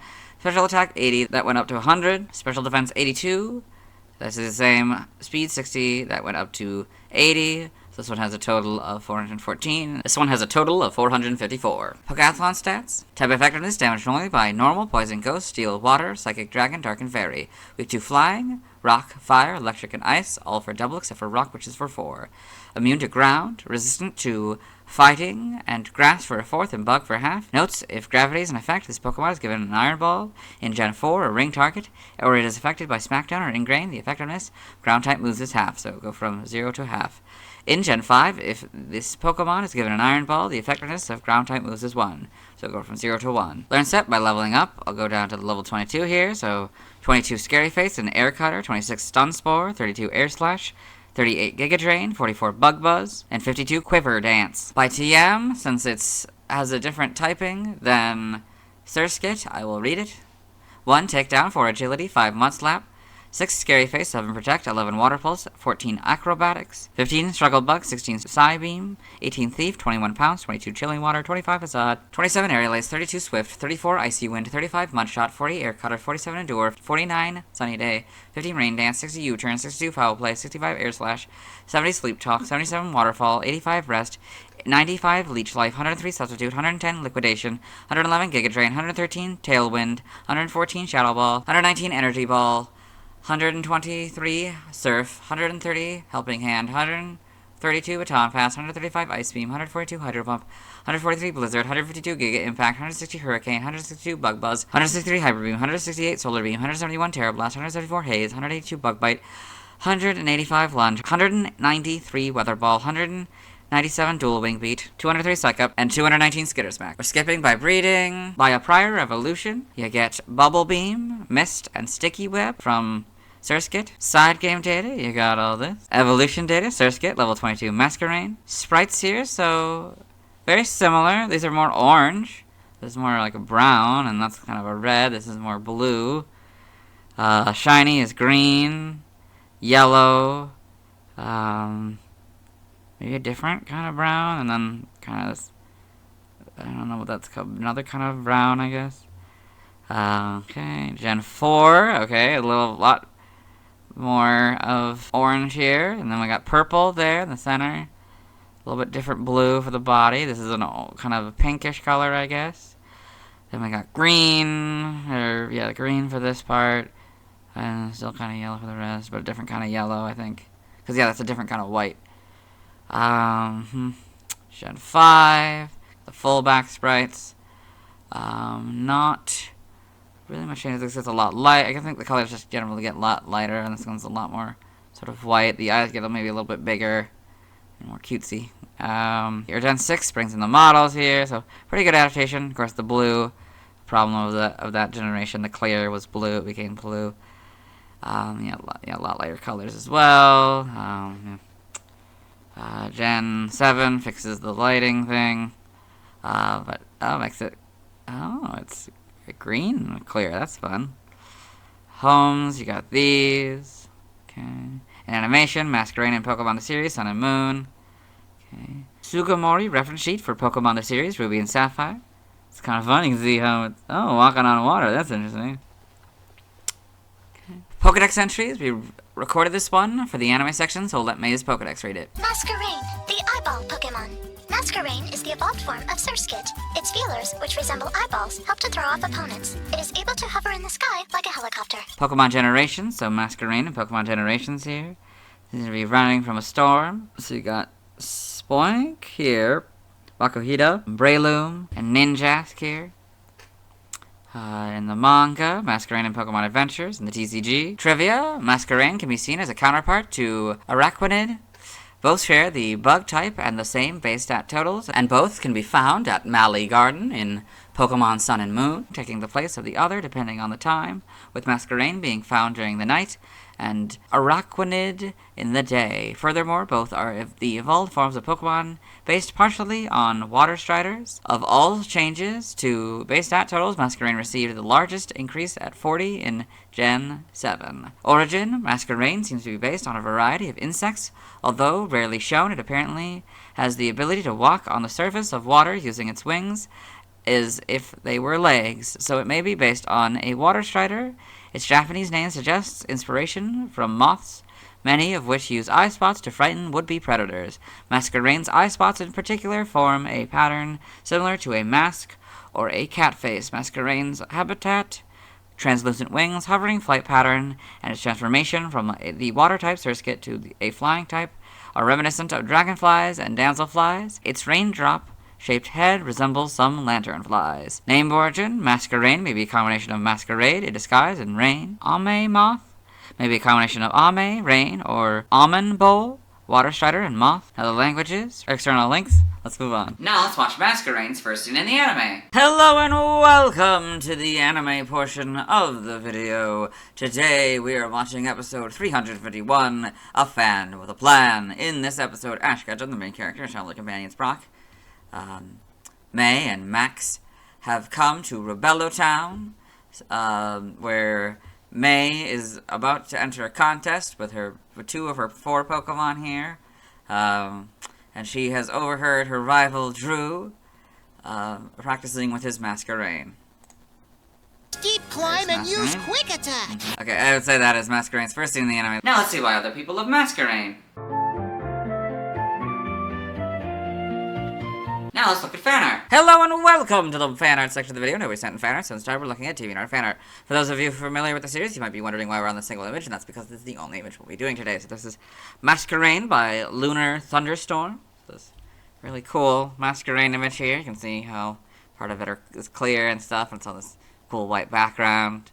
Yes, it's very well done. Thanks to everyone who submitted fan art. I won't be streaming tonight, as I'll be waiting until I've talked about Vigoroth to evolve Surskit into Masquerade. Tomorrow I'll be talking about Shroomish. As always, this is my proper outfit. You'll see me tomorrow. Hello. Today I'll be talking about Shroomish. Its previous PYC dates are December 7th, 1996, September 28th, 1999, July 19th, 2002, May 9th, 2005, February 28th, 2008, December 19th, 2010, October 9th, 2013, July 30th, 2016, May 21st, 2019, and March 11th, 2022. I love Shroomish's design, and how it's basically Pokemon's version of a Goomba. I most know Shroomish from the memes about its grumpy face. Anyway, let's get into the Bulbapedia article. Hello and welcome to the Bulbapedia section of the video. Today we talk about Shroomish, the mushroom Pokemon, whose number is 0285. This is what it looks like. Its type is Grass. Abilities: Effect, Spore, or Poison Heal in Gen 4+. Quick Feet is its hidden ability. Gender ratio is 50-50. Catch rate is 255 for 43.9%. Breeding is egg groups Fairy and Grass. Hatch time 15 cycles. Height is 1'4" or 0.4 meters. Weight is 9.9 pounds or 4.5 kilograms. Basic experience yield 65 in Gen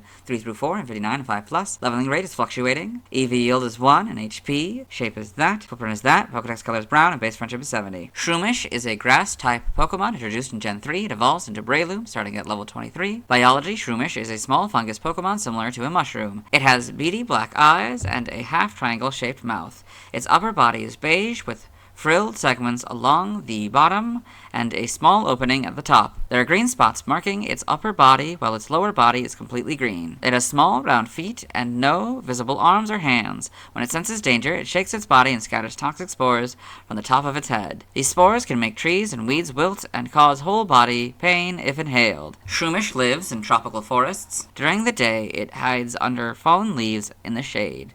It eats composited soil in forests, which is made up of fallen, rotten leaves. Prior to Gen 5, Shroomish and its evolved form Breloom were the only known Pokemon that could have Poison Heal as an ability. Evolution: Shroomish evolves into Breloom, so Shroomish, Breloom. Game data, NPC appearances, Pokemon Pinball, Ruby and Sapphire. 3 Shroomish are bumpers at the top of the Sapphire field. Pokedex entries: in Gen 3, Ruby, Shroomish live in damp soil in the dark depths of forests. They are often found keeping still under fallen leaves. This Pokemon feeds on compost that is made up of fallen, rotted leaves. Sapphire: if Shroomish senses danger, it shakes its body and scatters spores from the top of its head. This Pokemon's spores are so toxic, they make trees and weeds wilt. Emerald: it loves to eat damp, composited soil in forests. If you enter a forest after a long rain, you can see many Shroomish feasting on composited soil. By red and leaf green, it prefers damp places. By day, it remains still in the forest shade.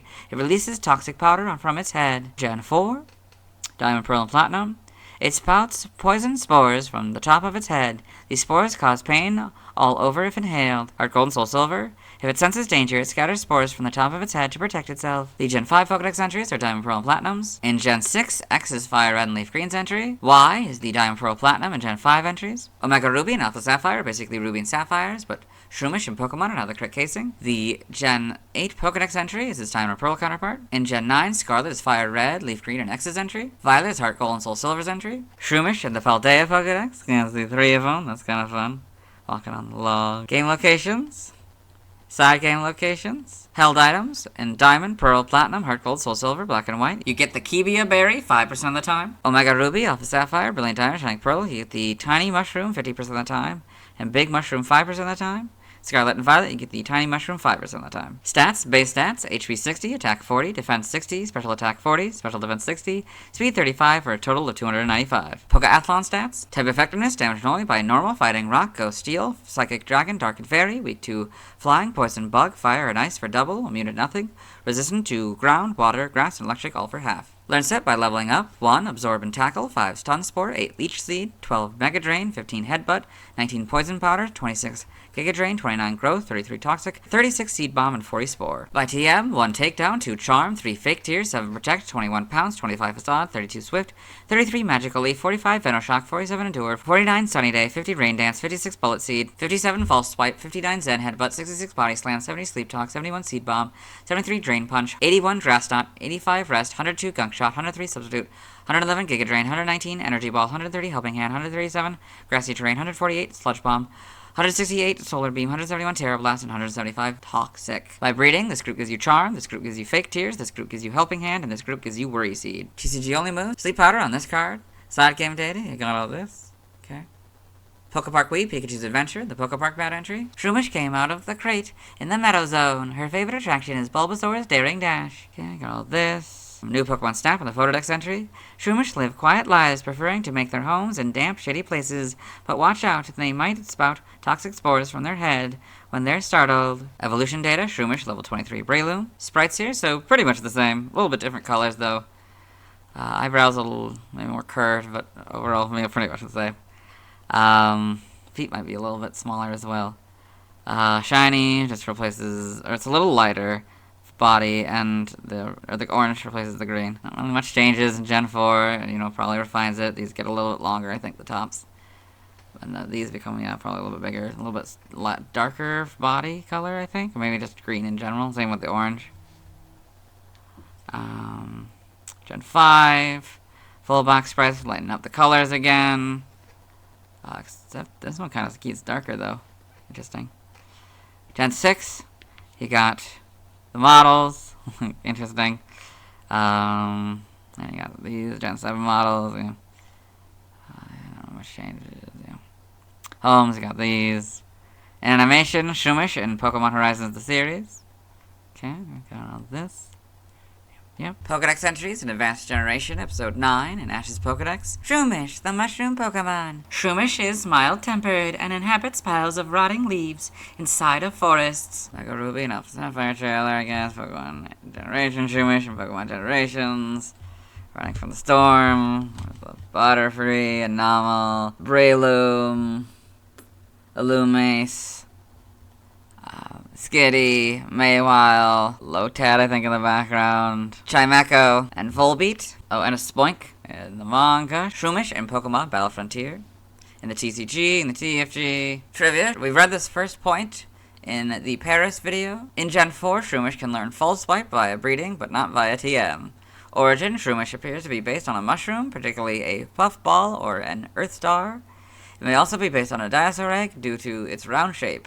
Its color scheme matching that of a Pokemon egg, and its evolved form, Breloom's resemblance to certain dinosaurs. Name origin, Shroomish may be derived from mushroom and the suffix ish, almost like, or skirmish, brief battle. Kino, Koko, may be a combination of Kinoko, mushroom, and Ko, child. In other languages, external links, let's move on. Now let's watch Shroomish's first scene in the anime. Hello and welcome to the anime portion of the video. Today we are watching Episode 283, quite fittingly, Taming of the Shroomish.